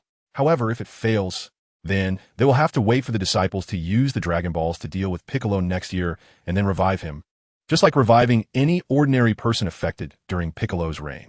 I must say, Master Roshi's approach shows a great sense of responsibility, perhaps because Piccolo was his enemy in his youth. This holds special significance for him. It is called not leaving the troubles of the predecessors for the successors to solve. It is his responsibility, and he cannot just push it on Wukong and the others. At that time, Master Roshi probably didn't think that the sealing wave could go awry, leading to a regrettable outcome. However, everything is different now. Wuqian estimates that Wukong's current strength is on par with Piccolo, and he himself is only slightly at a disadvantage in actual combat compared to Wukong. So even if the estimation is wrong, it can't stop the brothers from working together. Unless Wukong really gives the Senzu Bean to Piccolo, then it wouldn't be Brotherhood working together. It would be one person completely focused on how to win, while the other only thinks about how to show off. Just like Yasuo. While lost in thought, Wuqian seems to be not listening seriously, and Master Roshi catches this and uses his mind-reading technique. Although he doesn't quite understand the chaotic thoughts of Wuqian, it doesn't stop Master Roshi from sternly lecturing him. Thus, Master Roshi emphasizes the importance of this matter once again. Well, emphasize away. Anyway, Wuqian won't listen. Finally, Master Roshi finishes explaining the plan and decides to lead everyone to confront the enemy. Except for Bulma and the others who lack combat power and need to stay at Kame House to prepare for any potential bad situations. Everyone else is ready to go. Oolong is quite happy about this, as this is almost the first time he hasn't been called to join after an incident. But if the tall guy really can't hold on any longer, Oolong will inevitably suffer the consequences. Sitting in a small, flying vehicle, a group of people flew towards a city where Piccolo was located. A large area of land had already been flattened by Piccolo to intimidate civilians, and those who couldn't evacuate in time had turned into unfortunate souls. The television had just finished broadcasting about Piccolo's actions, and people like Wukong were deeply disgusted by Piccolo's behavior, wishing they could rush to that guy's face and land a heavy punch, completely ruining his mocking expression. However, this still didn't stop Wukong from wanting a one-on-one fair confrontation with the opponent. To expedite matters, this flight took less than an hour, which could be considered very rushed, and they arrived just in time as Piccolo was capturing the Dog King. Just as they expressed their intentions on TV, they didn't realize that the king had boarded the small flying vehicle, and now they were back looking for trouble. Piccolo expressed his displeasure. He needed to kill these self-righteous troublemakers. All right, tell the TV station that this battle must be broadcast live. Piccolo planned to show the world his strength again. But the moment he stepped out the door, Wu Tian's energy blasts were already in front of him. Piccolo hurriedly dodged and barely escaped, avoiding a tragedy. However, after dodging the first, there was a second, and after the second, there was a third. These were small energy blasts created by Wu Tian at the lowest energy cost, which should not cause harm to the Namekian race, but could definitely make someone look foolish. After several seconds, Piccolo's tattered figure appeared after the smoke cleared. His clothes were indeed in tatters, and he was covered in dust. However, he had not sustained any injuries at all, and his energy level had not decreased. You guys have really angered me. People with a bad temper are easily provoked. Is this just a little greeting and you can't handle it? Wu Tian. Master Roshi was anxious about Wu Tian not following the plan arrangements. But at this moment, there was no time for him to think of other methods. The only thing to do was to act. Just do it and get it done. You guys don't come along. With one sentence, he blocked the few bystanders who wanted to join, leaving the arena for Piccolo and Wu Tian. Just then, the person responsible for the television broadcast at the palace was nearby, and Wu Tian deliberately added a comment. Make sure to broadcast how I beat Piccolo. Naturally, Piccolo, who was already very angry, became even angrier upon hearing this and lost the thought of doing anything else. He let out a loud roar and charged directly at Wu Tian. The battle between Piccolo and Wu Tian began. Although Piccolo was furious at this moment, he had not yet revealed all of his power. Wu Tian did not sense that Piccolo was. After Piccolo took a hit from the Kamehameha, he finally unleashed all of his strength, saying, "You've angered me." and you're the first one to force me to use my full power. Wukong didn't say anything related to the egg, and Goten couldn't guess whether Piccolo had laid an egg or not, especially in front of so many people. It was also hard for Goten. Bulma wasn't very interested in school, but she was quite interested in adventures. However, she didn't want to bump along with Yamcha and the others since everyone had to walk. They didn't see Krillin and the others on the way. If they happened to be in the dense jungle, even if they did pass by, it would be hard to tell whether looking from the ground up or from the sky. Goten really couldn't see Bobo's movements clearly. They were so fast that they touched the blind spot of Goten's strength, which he couldn't comprehend at his current stage. Goten basically knew the details about the Supreme Kai and didn't react much when he heard the Supreme Kai say a lot. As for Wukong, due to his mental state, he just spoke in a very ordinary tone. "Brother, I can see you." Wukong said that to see is to see with the heart, to perceive the other's aura with the heart. Brother is indeed very impressive. The few people, including Kirin who were training on Korin Tower, also asked Korin if they could train with the gods like Wukong. Although this question is extremely unfriendly to Korin, after all, watching Jackalope, who only knows how to eat beans, is indeed too boring, and Korin has nothing to do. So Wu Tian took a nap at Korin's place. When he woke up, it was half. "Hello everyone, I'm a personal trainee with 2.5 years of experience. My name is Sun Wukong. I like eating, sleeping, getting beaten by my brother, and fighting Piccolo. As for the registration, Sun Wukong, Sun Wukong. The monk in charge of registration has not been replaced, and his memory is incredibly good." As soon as he heard Wukong's behavior has returned to that of a child who seems almost mentally challenged, staring blankly at Chi-Chi and talking to himself, pondering the word wife. If luck is on his side, the match should end quickly. If not, it could take a long time. Perhaps Master Rashi has arranged everything, and when he comes back, finally, the match groupings are announced. Wukong and Chi-Chi are in the first group. Tianjin, Fan, and Jackalope are in the second group. Dumpling and Kirin are in the third group. And the Magic Boy. The battle starts with a straightforward exchange of punches and kicks. Piccolo's strength is noticeably greater, and with both not using their full power, Wu Tian can feel that his strength should. This is too terrifying, right? After the energy blast rain ends, even though Kirin and the others have confidence in Wu Tian, they can't help but feel anxious for him in their hearts. What? Has Piccolo gone crazy? This will cause panic and riots among the public. Kirin shouted this thoughtlessly. In this battle, Wu Tian could be said to have given it his all, considering he fought against Piccolo, who is slightly stronger than him. It's already quite impressive. Wu Tian has. "Wukong, aren't you going to chase him? He is Piccolo, and if he causes trouble again, it would be a hassle, right?" Watching Wukong just look at Piccolo leave without any reaction. At someone else's wedding, the main character usually has no time to eat. They're either busy organizing various things or accompanying the female host to drink with the guests. However, Wukong, it's another morning, and Wu Tian originally planned to be lazy in bed for a while longer, but when he opened his eyes, he saw Wukong breaking in through the door. "Wu Tian, is there something you need?" Bulma is completely unconcerned about Wu Tian being in her room. It can only be said that she must have come back with Brilli. What? Seeing Bulma's expression, Wu Tian knew it couldn't be anything good, and he originally planned to decline directly. But thinking that Bulma knows he went to the universe, returning to the goal of 10 times gravity is still relatively easy. Otherwise, it wouldn't be called a small goal. Thanks to Wu Tian being a scion, his body strength is high and this planet is quite beautiful. It should be safe, right? Why not take a look with the detector? Is there any danger?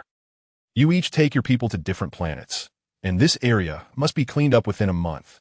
Yes. How is that possible? The intelligence clearly shows that the highest combat power on this planet is only over 400, right? Bring yours over too. We've changed 2 detectors. There are many tail-bearing creatures in the universe, and many have brown furry tails.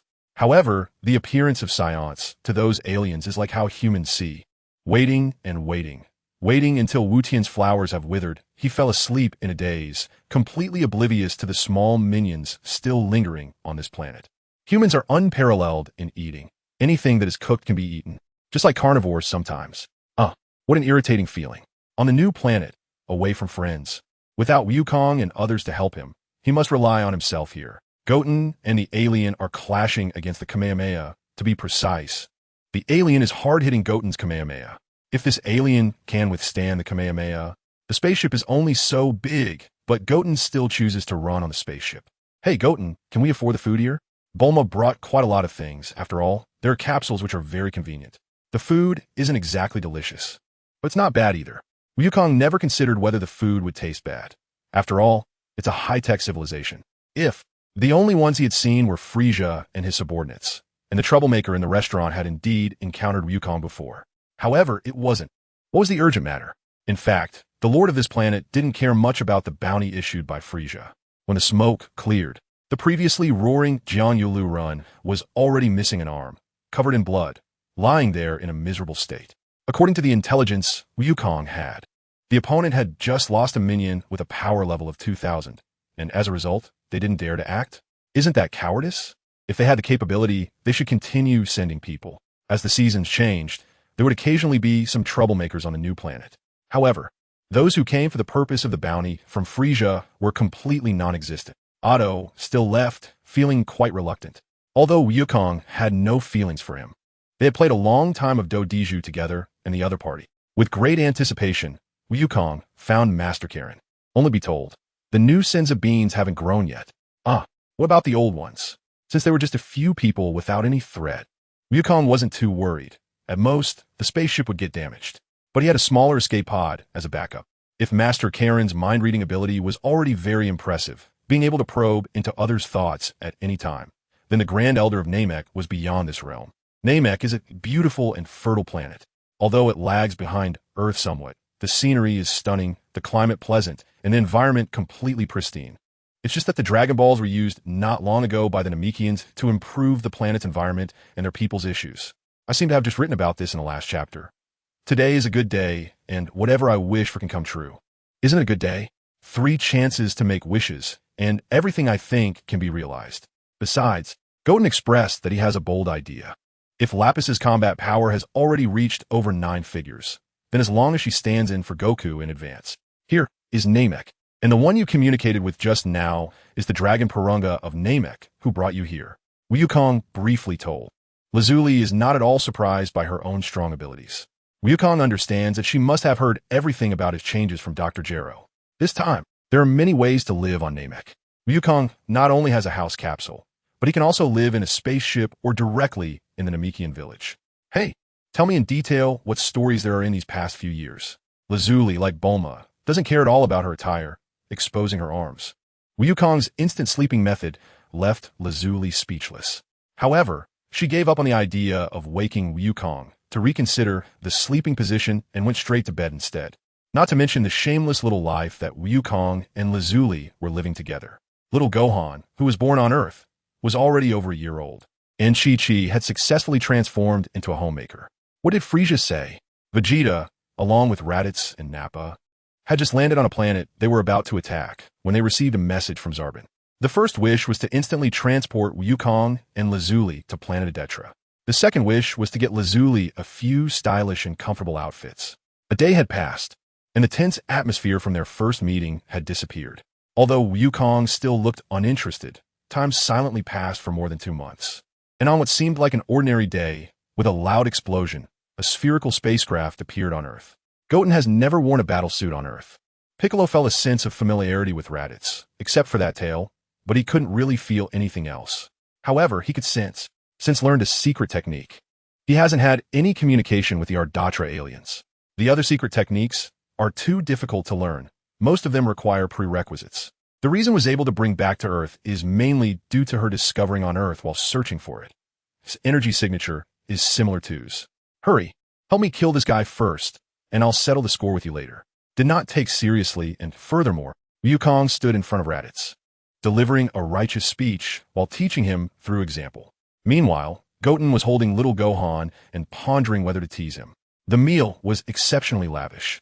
Chi-Chi was already accustomed to Goku and little Gohan's appetites. Now, with Goten joining, the amount of food surpassed any previous gatherings. When Goten was on planet Adatella, he learned a skill that was quite good for making a living. In fact, Goten learned it to prepare for Goku. However, Lord Kaioshin is very powerful, and following him for training will definitely lead to significant improvement. But obtaining the permission of King Enma is indeed a difficult task. Wukong doesn't really tell jokes. But the king of the world is such a magical being that the jokes that Wukong takes a long time to come up with, which aren't even called jokes, seem to be a specialty of the king. Naturally, the two with battle powers of tens of thousands no longer need to adapt to the gravity of King Kai's planet and can directly learn from the king's ultimate martial arts. King Kai teaches. Lazuli hasn't heard from Wu Qian in a long time, so this time she came directly to King Kai's planet, feeling Wukong's skills and giving a little boost. Although her energy, "What do you want from me?" "Just seeking your opinion." "I see." Wukong really didn't expect Lazuli to. The king of the world's principle is to hold the defense line tightly, to the death and never give in. After a few cries of despair, the king of the worlds flinched. "I teach, isn't that enough?" The king of the worlds had actually endured for a long time. After all, with his abilities, he could always know the exact location of Vegeta's team, right before they arrived on Earth. The people on the heavenly temple, including Kuririn, had not left yet. They had already heard from the Supreme Kai about Wukong's whereabouts, and at this moment, they felt a familiar presence suddenly appear on Earth. Why did the energy blast that was thrown out disappear for no reason? Why was the opponent's mindset always so stable? Why, just after landing on Earth? Did he encounter the person he was looking for on the ship? Goten said the battle was over.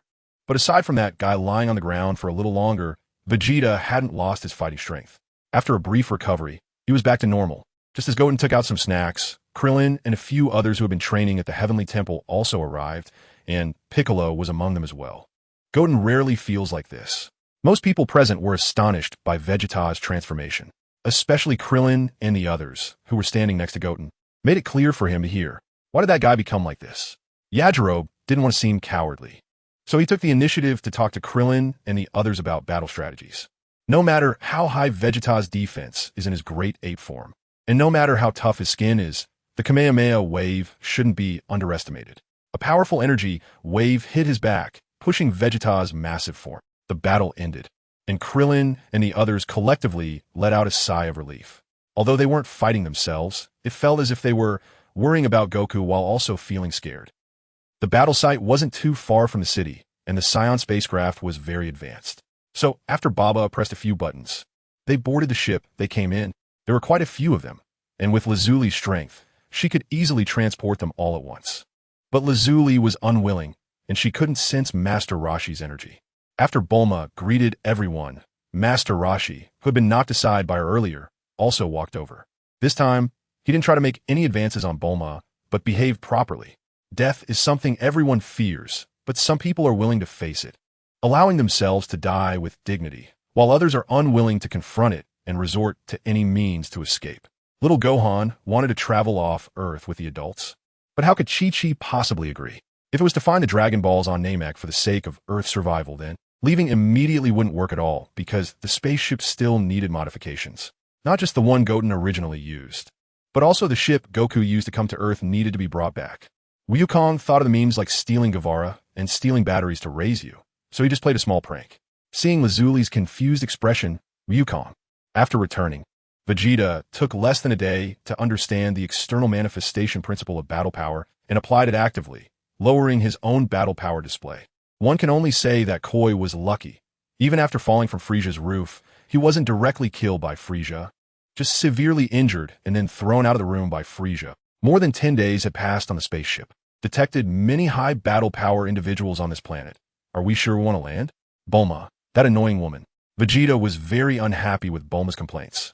In fact, even after marrying Bulma, he's still. The reason Koi gave Vegeta this information was just to see him get angry. Previously, Koi had almost died from Vegeta's sneak attack, so one could say Koi was taking advantage of Goku's inattention. Lazuli disappeared with Wukong on the spaceship. The reason Wukong dared to play like this was that he had confirmed multiple times that Lazuli could find her way back, otherwise. Utilizing Lazuli's innate aura searching ability after her transformation, Wukong easily found those few high-powered individuals in the vast sea of ordinary people. Without worrying about what the androids were discussing while hiding in the alley, Wukong followed Lazuli and walked directly on the street outside. Although Goten said that if the ninja's temper could improve, he might not have joined the Red Ribbon Army. While he can be funny at times, the sudden enhancement of his power might change things. Once the tenfold Kaioken is activated, a massive wave of energy rushes in. Of course, this is for those who understand energy and can perceive it.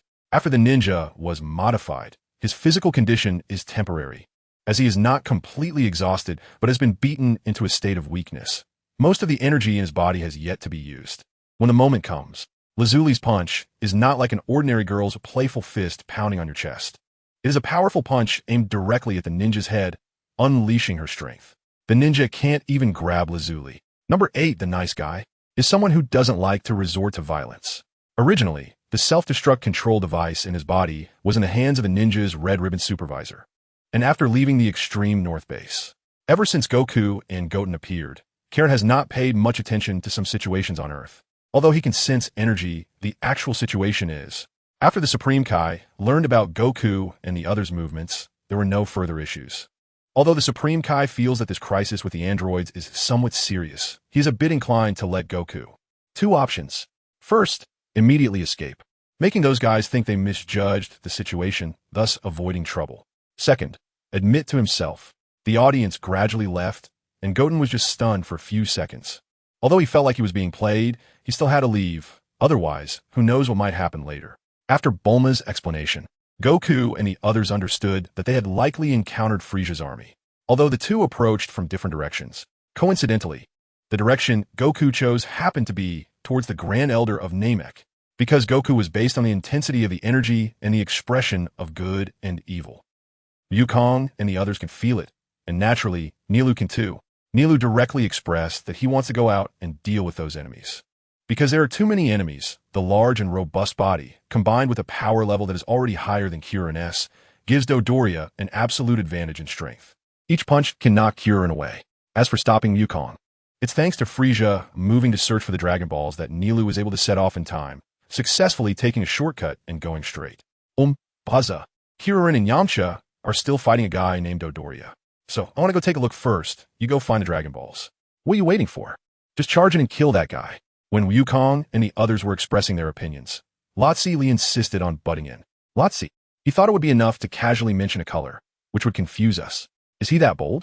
Goten still thought that there couldn't possibly be only one healing pod on such a large spaceship. Therefore, he worked hard to pull Bulma and Chi-Chi several times. In the next few hours, Goten and his group gradually. That's right, after a day and night, the Ginyu Force arrived as scheduled. At the same time, in another direction that no one knew about, Vegeta's small. Well, I need to give you all a heads up. Looking at everyone already having gathered the Dragon Balls, they just needed a native Namekian to perform the Earth's Kaioshin due to his own powers. Could almost see into any corner, which made his speed in searching for the Dragon Balls particularly fast. Of course, it wasn't he who was searching himself. As the battle began, Frieza and Goku started to play around beside Porunga. On one side were the Wishmakers, and on the other were the two fighters, as if they were in two different worlds. You give me a punch, I take a kick from you. That's right, there was no misrepresentation. Goku was really taking hits most of the time, although the Kaioken allowed Goku. And transforming, it was so hard to deal with. This time, Goku truly feels that it is a bit difficult. Previously, it was only because of the existence of the King Kai fist that Goku was able to do it. So, what do you want to say? Frieza has once again adopted a slow and playful attitude, as if he wants to have fun with others. If it weren't for the complete annihilation of his subordinates, would this guy have another transformation? During the fight, they take a break and separate. Frieza has a resentful expression, which makes Goku feel alert. Frieza also coincidentally discovers the spirit bomb above him. But at this moment, Goku has already completed the energy gathering process, and it is so vast that it can almost rival Namek. Frieza's reappearance adds a layer of suspense to the situation. Of course, it is just an apparent suspense. As long as Lazuli is willing, Frieza won't be able to move at all. Meanwhile, Frieza continues to mock Goku and Goten, throwing in a few taunts while fighting, knowing that science cannot survive a planet's explosion. Until all the people on Namek are properly arranged, nothing has happened on Earth, and now Dr. Gero's research subjects can be said to have increased. That's how things are. Starting from when Goten cleared the Red Ribbon Army, he ignored some unimportant details that could be imagined. Betting on anything was just a joke. Goten felt that there was no need to make things that hadn't happened exactly the same. This also gave him the confidence that Goku's second child might not necessarily. Raditz and Nappa's kind could not go out and harm civilians without consequence. They would get beaten up.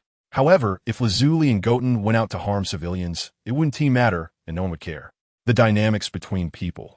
Why does that sound a bit familiar? Lazuli has always had a low presence, mainly because she hasn't taken action. At least she didn't when Raditz was around. People like Nappa bully the weak and fear the strong. Although they are scions who love to fight, they prefer to fight those weaker than themselves. And ordinary people are too weak for them to bother with.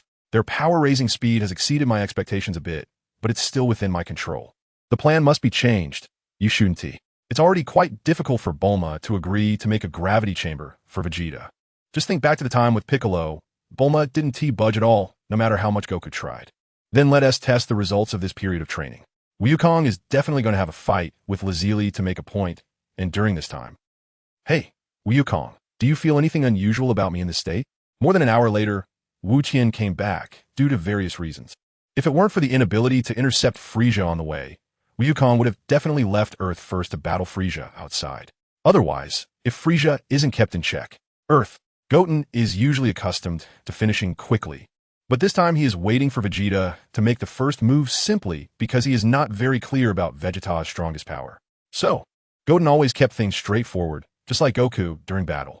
No matter what tricks the enemy had up their sleeve, he would simply wait until the end, anticipating their moves. Humph, a stinky monkey is still a stinky monkey. Last time was just my carelessness. Vegeta, do you really think your pathetic power can hurt me? The enraged Frieza had no intention of holding back. After all, with Goku and Goten, one was using the Spirit Bomb and the other the Spirit Slash, making it hard to tell which was which. Wukong has also encountered the Super Saiyan state, although he didn't successfully transform that time, and it seemed almost insignificant, to the point of being able to. Who dares to obstruct me? At this moment, Frieza has realized that there is a problem, and because he had previously been attacking people, the energy blast. Wukong's personality and way of thinking are like this. In Wukong's view, Wu Qian's combat power is about the same as his. Since he can enter the Super Saiyan state himself, then, Frieza's disappearance is not the main point for Gula. The familial relationships among these people are quite weak, and revenge is merely an excuse. In reality, what's happening outside? A voice with an old tone came from underground. The battle between Gula and Lazili is currently the most explosive one on Earth. Perhaps the battle scene is too shocking. Even those unrelated individuals watching the fight, no matter how much they fail to see the details, have never taken their eyes off it. Bang! Just as Wukong finished talking about his situation, Vegeta slammed the table. This prince does not allow you to die. The reason why Wukong can feel it is also because he had a warning in advance. Otherwise, even if Wukong feels uncomfortable in his body, he would just think it's a minor issue. That's right, Lord King Kai, because the celestial being said we can practice in the underworld. My brother and I came to find you. Not at all tactful, not at all. Wukong definitely doesn't like this kind of thing. What's the point of fighting back and forth? Yet these people still enjoy playing this, and almost everywhere they go, there are martial arts tournaments. Wukong naturally wouldn't let Lazili finish just one match. Anyway, these chaotic martial artists are really just like the king of the world. Besides being funny, they can't really do much. Dead people really don't need to eat. Look, the whole audience is watching you. The king of the world and Lazili have long seen the appetites of these two brothers. Lazili thinks, what do you take me for? To summon or dismiss at will. Oh, why were we having so much fun just now? And now it's not. Abandoning the match is something that should be discussed privately. Wukong didn't call out loudly from a distance to the king of the world. Instead, he ran over to him to talk. Lazili wants to know. I still remember that time when I had just asked Shenlong to bring you to my side. Wukong felt like he was getting into character. He not only didn't want to laugh, but even the audience present was quite unclear about what was happening. Although it was completely normal for little couples to have minor harmonious moments, the atmosphere was when an older brother beats his younger brother. That seems pretty normal, right? Why make things so complicated? Although it was decided just like that, Wukong actually still felt, although Wukong didn't like to shout out prompts like I'm going in before starting to fight, since the opponent was Goku, out of friendly relations. He still didn't twice or 10 times. That's the question. However, in the end, Wukong still steeled his heart. Wu Qian, just this once. Aside from the King of the West being very fearful of the accelerated strength of Goku and Wu Qian, old Sun Gohan is also quite pleased with their progress. But it's also thanks to a martial arts competition is not something that can just be done on a whim. If Riboku really comes over, Goku's current odds of winning are very low, possibly even less than 0. 1. Goku, you heard what the King of the West said just now, right? Yeah. Goku didn't understand, but he still acknowledged it. Back on the King's small planet, Goku is still fixated on what the issue is, and the King definitely won't tell him that they can't fight yet. Upon seeing Riboku, Wu Qian noticed that Riboku didn't seem very happy. He thought perhaps the battle on the King of the Universe didn't excite Riboku. The King had a good idea. Since Lotzi Li can hold her own against Riboku, if Lotzi Li can replace him in the Northern Galaxy, wouldn't that be much more secure? No matter how you dodge, The king can't keep avoiding the Great King forever. The Great King doesn't need to personally come to the King's planet to find him, as long as they use their special telepathy. Starting from now, a lottery will be held. On one side is Raboku, and on the other are Goku and his group. Whoever Raboku draws will be the special prize, as long as there's no infighting between the same factions. Brother, it's our turn. Oh, Wukong really doesn't want to fight anymore. If it weren't for Goku's experience, he would really want. Wukong has made another significant breakthrough in his combat power. Wu Qian was hit with a punch so hard that he couldn't even muster the strength to hold his stomach. However, Wukong doesn't want to end things so early. Even though the audience is extremely dissatisfied with the Great King of the world's decision to withhold rewards, there's nothing that can be done about it. As the highest-ranking deity in the underworld on the surface, the Great King of the worlds. When Wukong and Wu Qian were training, they each entered the Super Saiyan state and used their maximum weight-bearing capacity in that state to enhance their physical strength and ki. The day they returned to the light was supposed to be a happy occasion. However, the expressions and behaviors of Lazuli and Lapisai showed no signs of happiness at all, as their personalities were affected. Being forced to stop something like a joyride would surely dampen their spirits. Sometimes they were pulled over by the police, possibly for speeding or maybe because. Lapisai crawled out from the rubble, coughing up a significant amount of blood, and the pain in her body was unbearable. This sudden disparity was quite difficult to handle. Lazuli just wanted to tease Lapisai, but it seemed to have backfired a bit. However, Lapisai's advice to Lazuli also made her angry, and they both faced the consequences. After Wu Tian settled the disputes, Wukong no longer targeted Lapis, and instead, they behaved like newfound friends, showing their kindness to each other. Since Lapis did not escape on his own, but was reasonably released, Dr. Klo must have his own intentions, which indicates that Dr. Klo's actions will not. Lotzi Li's full power aura is still quite astonishing. This aura's transmission reached many places in the underworld, including. After pressing the button, the robot did not relax, still keeping an eye outside the cultivation capsule, waiting for the final result. However, after waiting for about 10 seconds, everyone took separate actions to address the problem. Lotzi Li returned to the underworld to explain the current situation on Earth to Wukong and Wu Tian, while Kirurin and the others went to the Heavenly Temple to find Dondi. If it were the original scenario, Piccolo had fused with Nail and then merged with the Supreme Kai, and Cell's combat power would also be extremely low upon appearing. In terms of combat power, Piccolo could. This was one of the few times fighting in the city. There were too many buildings in the urban area, and those that were not affected, as well as those destroyed, were piled up in place, creating various disturbances. What is the sure win treasure? Actually, it's nothing much. Just pay attention to Cell's tale. Although Goten is not aware of the specifics of Cell in principle, compared to Cell's calm demeanor, mixed with a hint of joy. The main characters are all looking at each other in confusion after learning about Satan declaring war, unsure of what to say. Wukong continues to prioritize preventing Cell from evolving and gives Lazuli some advice. It doesn't matter whether Lazuli pays attention or not, but currently, Lapis's situation.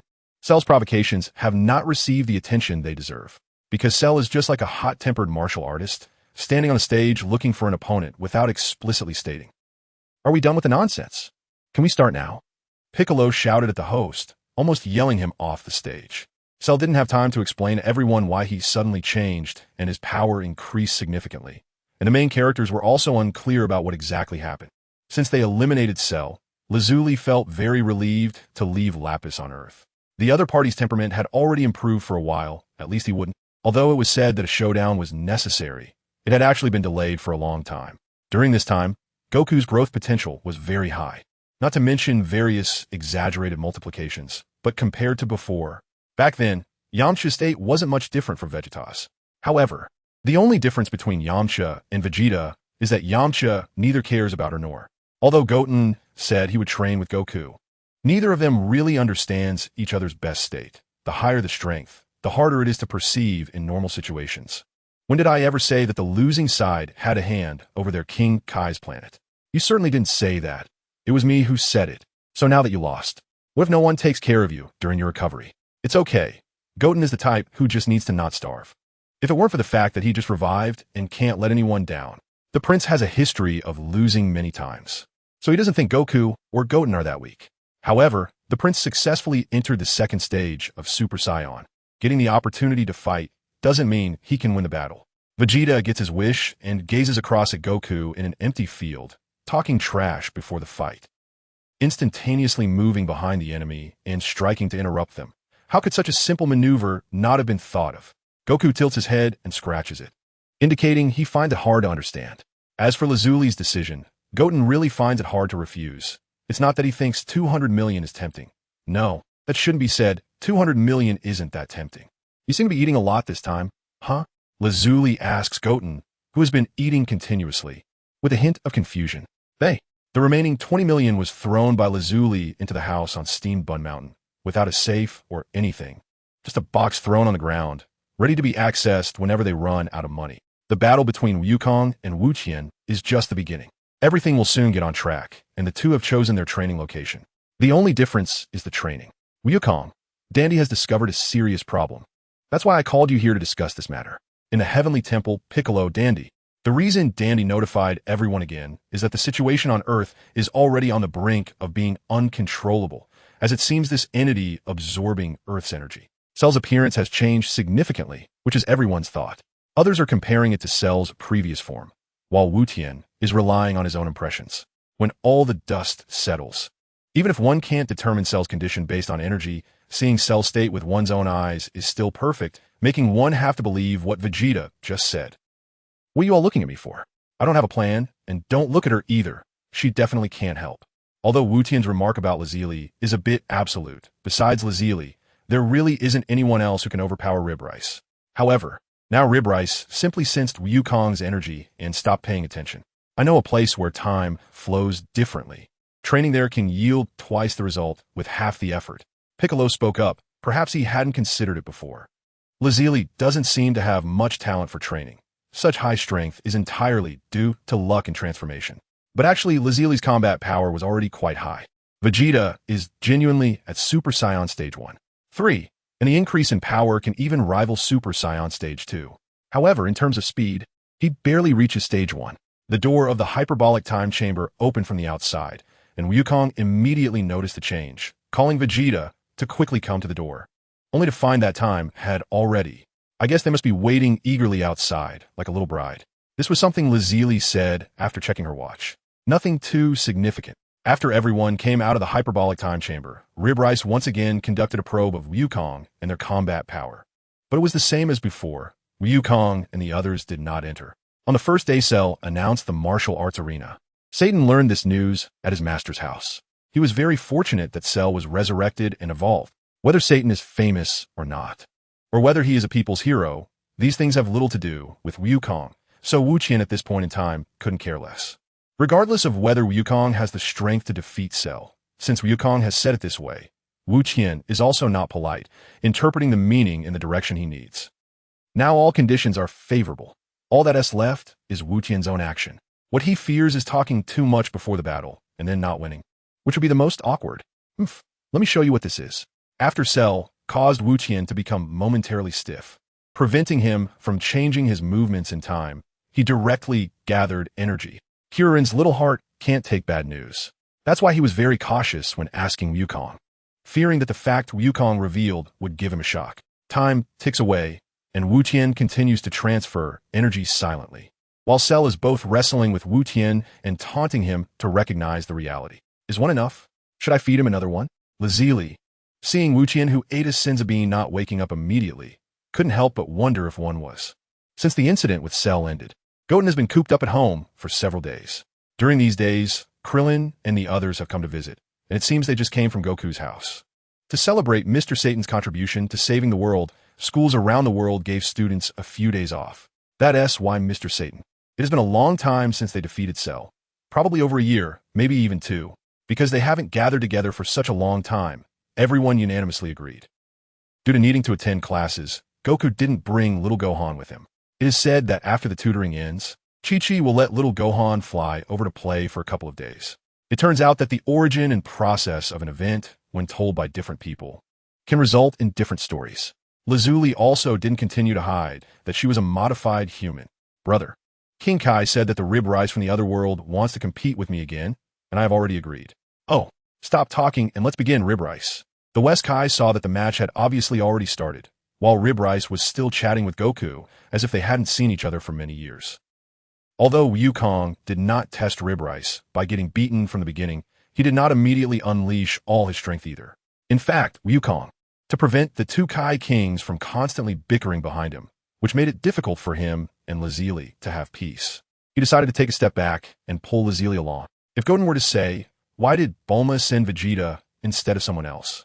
Vegeta has a personal agenda, aside from notifying Goten to discuss things later. One could say that someone as mentally developed as Goten would not have a chaotic plan for the future.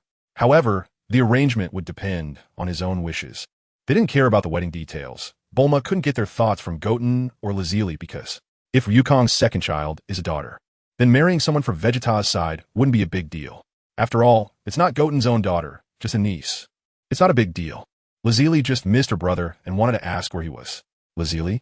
Although she said that, Wukong, after the naming was done, Goten felt like avoiding Wukong, because once Wukong came a train together, it would inevitably lead to the topic of the newborn's name. When the child is hungry, Lazili takes care of it. When not hungry, Goten takes care of it, with each having clear responsibilities. In fact, it's not an exaggeration to say that Lazili is just a tool for nursing the baby. Since Chi-Chi manages the household with discipline, little Gohan's sleeping time is very regular. He never saw the moon at night when he was small, so there was once an opportunity right in front of him, but Trunks did not seize it. Yet it wasn't over. So, who is stronger between you two? Earth has been stable for over 6 years, and basically, everyone in the main cast has been living quite comfortably during this time, balancing training and entertainment. When two people cannot be directly compared, there are often other indirect ways to compare, such as simply comparing the length of time. The children's group in the World Martial Arts Tournament was added by the organizers only in the last session. The champion of the last session was Biddy Lee, who is now in high school, although, what's going on? When Vegeta saw that the children's group consisted of Amy and little Chi-Chi, he couldn't help but get angry. In his view, his son Trunks still. The two who became Babidi henchmen are named Spabovich and Yamo. The objects they hold, which look a bit like teapots, are used to absorb and store energy. Lazili did not know about Kaioshin, Bu, and other matters. The reason for reminding Goten to check the adult group's battle chart was simply to alert him to many difficult opponents. As the world champion, Satan could not let a 6-year-old girl be easily knocked away, right? So, Mr. Satan must be doing it for the little girl. Does it matter? Lazili asked Goten while signaling with her eyes to the Kaioshin who was observing the match not far away because, although the outcome of the first battle was not very pleasing, as the daughter of the great hero Biddy, Lee did not achieve final victory. It must be admitted that that battle, after skipping 3 rounds in a row, people wondered why they even participated. This might be the true thoughts of the audience at that moment, but there was no need to, unlike before, where he had to face the high-pressure training like against Cell, and Goten didn't plan to use the fusion technique at that time. So that year day is Super Saiyan 2. It's over, it's all over, it's really them. Inside the martial arts venue, in Satan's exclusive small room, Satan was wearing a casual robe, looking to prevent the two little kids from competing loudly, which would not only affect the senses of the people outside, but also those nearby. Lazili. The solar flare technique was already used by Tenshinhan in the World Martial Arts Tournament he participated in during his youth, and Goten used it because after that, Tenshinhan's appearance. In the end, Goten narrowly won the fight, which made Amy very happy. Although she couldn't see clearly how the fight was going for a long time, the result was victory. The main cast was quite unhappy with the organizers who provided no food. Of course, Vegeta was particularly upset. Although they had just finished fighting, after a considerable amount of time, the main cast finally returned from eating out. Since the organizers bore the responsibility for not providing delicious food, the timing. When girls are arguing, boys should best not interrupt. Little Goten, after all, is a twin with little Chi-Chi. Although Dragon and Phoenix twins do not look very similar. Okay, brother, you actually ambushed me again. Wukong rubbed his body and stood up from a pile of ruins. At this moment, the arena around him was completely. It turns out that Uncle Wuqian is really that powerful.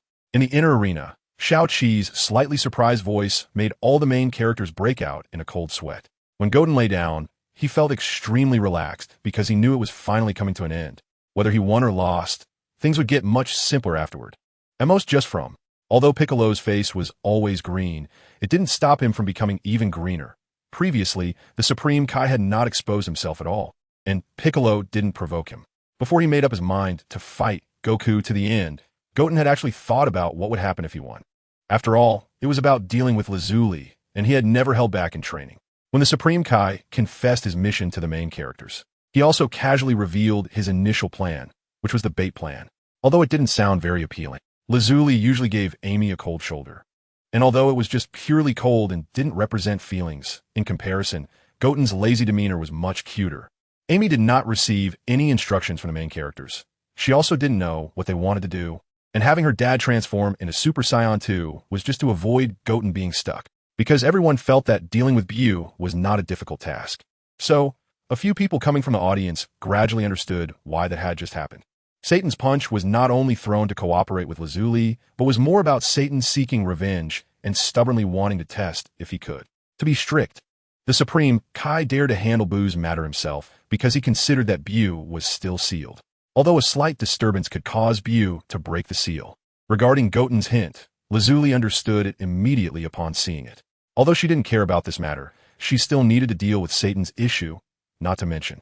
Babidi did not have the ability to peek into others' hearts. Similar to Dubra discovering Vegeta's evil heart, it was actually a lucky guess, after all, based on a few arguments. Hurry up. Accept my power. Unleash the potential that surpasses the limit. Since the Supreme Kai had already discovered that he was up to something then, after Vegeta made a hole, everyone's expressions were quite serious, because they discovered an awakening evil power. Although this evil, if you ask why Buu was so irritable from the very beginning, it was naturally because of Vegeta's series of actions that provoked him. First, he made a hole, preventing Buu from. The newly born Buu was like a blank slate in terms of combat experience, as if he had forgotten all his previous experiences. Vegeta kept pressing Buu down after attacking. This is impossible. The phrase most often said by villains after being slapped in the face popped out of Babidi's mouth. According to Babidi's thoughts, Majin Buu could, Dad, a series of different dad voices, regardless of whether Goku wanted to go to the Supreme Kai's realm. The state inspired by the old Supreme Kai could be chosen to take or not. Even if he took it, he could still switch to Super Saiyan. Just as he was saying it, in a flash, Goten was about to be knocked down by an unidentified flying object, and Goten used instant transmission, disappearing from the spot. While Buu's meat, no matter how urgent the task was, it was still necessary to sleep when it was time to sleep, especially for those who couldn't help. The little one's fusion skill didn't need to be rushed too much. The first to master the fusion skill were Trunks and Little Goten. The two buddies had pretty good chemistry and often played together, even forming mass fighters to participate. As a massive but not terrifying aura emanated from the inner temple of the Supreme Kai, Goten knew that Vegeta was out of luck. Originally wanted to. After practicing fusion skills for a day, Trunks and Little Goten could already perform the fusion skill proficiently on their own. Therefore, while Vegeta was still evenly matched with Buu, Goku is eager to obtain the method to enhance his power as mentioned by the old Kaishin, while Goten is in a hurry to achieve Super Saiyan 3 in the Room of Spirit and Time. Gotenks is anxious to defeat Buu. The numerous battles against Buu have completely destroyed everything in the vicinity of the battlefield. If at the beginning of the battle ordinary people were still unaware then, hey, don't shout. Actually, it doesn't matter if you shout or not. For Mr. Satan, it's not difficult for Buu to notice him. When a little dog barks, it just alerts Buu. Taking advantage of Gotenks still fighting Buu, Goku quickly chooses to have the old Kaishin develop his mystic state. Of course, the Potera earrings. The first to discover Wukong was Lazuli. She doesn't need to fight and can't see much of the battle between Buu and Aki, but she has always been paying attention to Wukong. As for the situation outside, Goten can only judge based on whether the door in the hyperbolic time chamber is still intact. Anyway, days go by in the door. Since Lazuli is not a Saiyan and doesn't have Saiyan genes, she cannot transform into a Super Saiyan. So Goten can only try to help Lazuli improve herself based on her existing abilities. Inside Buu's body, Buu himself cannot appear at will. At least for now. With Buu's low intelligence, he is completely unaware that he has swallowed. Satan is indeed a bold person, but that's only in specific situations, or rather when his bottom line is touched. Only then will he fight fearlessly to the end. Wukong could only watch as Buu was being beaten up, unable to intervene, and even forgot to gather energy in advance. The spirit bomb usually, when a spirit bomb encounters any evil energy, it seems to always have the upper hand. Not to mention that the size of a spirit bomb is still the super large one. Buu temporarily used. To be honest, it's been quite a while, and I've somewhat forgotten what I wrote before. Not just somewhat, I practically forgot everything, okay? At this time, the Dragon Balls of Namek must be summoned with the Namekian language password, and Purunga can only understand the Namekian language, so summoning the Dragon Balls is. The day before yesterday, I unexpectedly met an old friend who had obtained a method of cultivation, so I calmed my mind to practice and understand the Tao not concerning myself with mundane matters. Today, I finally attained enlightenment and ascended, breaking through the void and stepping into. Wukong and the others didn't set off early, as the earth was temporarily in a state of peace. Especially since ordinary people were no longer under the shadow of Bu, they made a wish to the dragon. It turns out you guys were here. I searched for you all around and couldn't find you. A party is meant to be lively, like Wukong and Lazuli, letting their daughter be free. What's wrong, Dandy? When everyone's attention was mostly on the two unexpected arrivals, Piccolo noticed Dandy's unusual behavior beside him. Ignoring the trivial matters, Wukong decided not to think too much. Things like spicy strips and instant noodles were really unnecessary. Perhaps even the senza beans were better than these things. The competition was in full swing and quite interesting, and Beerus and the others successfully found where Vegeta was located. They saw him lying alone on a sun lounger, shading himself. Vegeta vividly described how terrifying Beerus was in destroying countless planets. Goku's expression was serious, and Lazuli, who was listening alongside Piccolo, was equally astonished. Perhaps for many, this battle seemed quite baffling. But Beerus was originally a rather inexplicable god, who would act out if he was dissatisfied with food. The Beerus incident injected fresh motivation into the entire main cast. Vegeta once again dove into his gravity chamber and didn't come out, while Goku ensured the family income. On a certain spaceship in a control room, an unnamed extra in a brown combat suit with a power level detector on his head addressed the person sitting in the center of the controls. Where did you go to play without taking me along? Lazuli lazily nestled on the sofa, propping her head up with one hand and resting the other naturally on her leg. Ever since she got together with Wukong, Wu Qian is confident in his ability to break through this fiery area, as long as he transforms into Super Saiyan 3 and unleashes the strongest Kamehameha. Then this place will be. Oh, what a tiring job. Although he is already here, he still feels regret. After defeating all the second wave of fire spirits, Wu Qian couldn't help but sit down. It seems that the Dragon Ball is on top of this tall tower, and the spaceship's target is too big, so we'll go up ourselves next. Sol Bei, along with a few others, came out of the spaceship.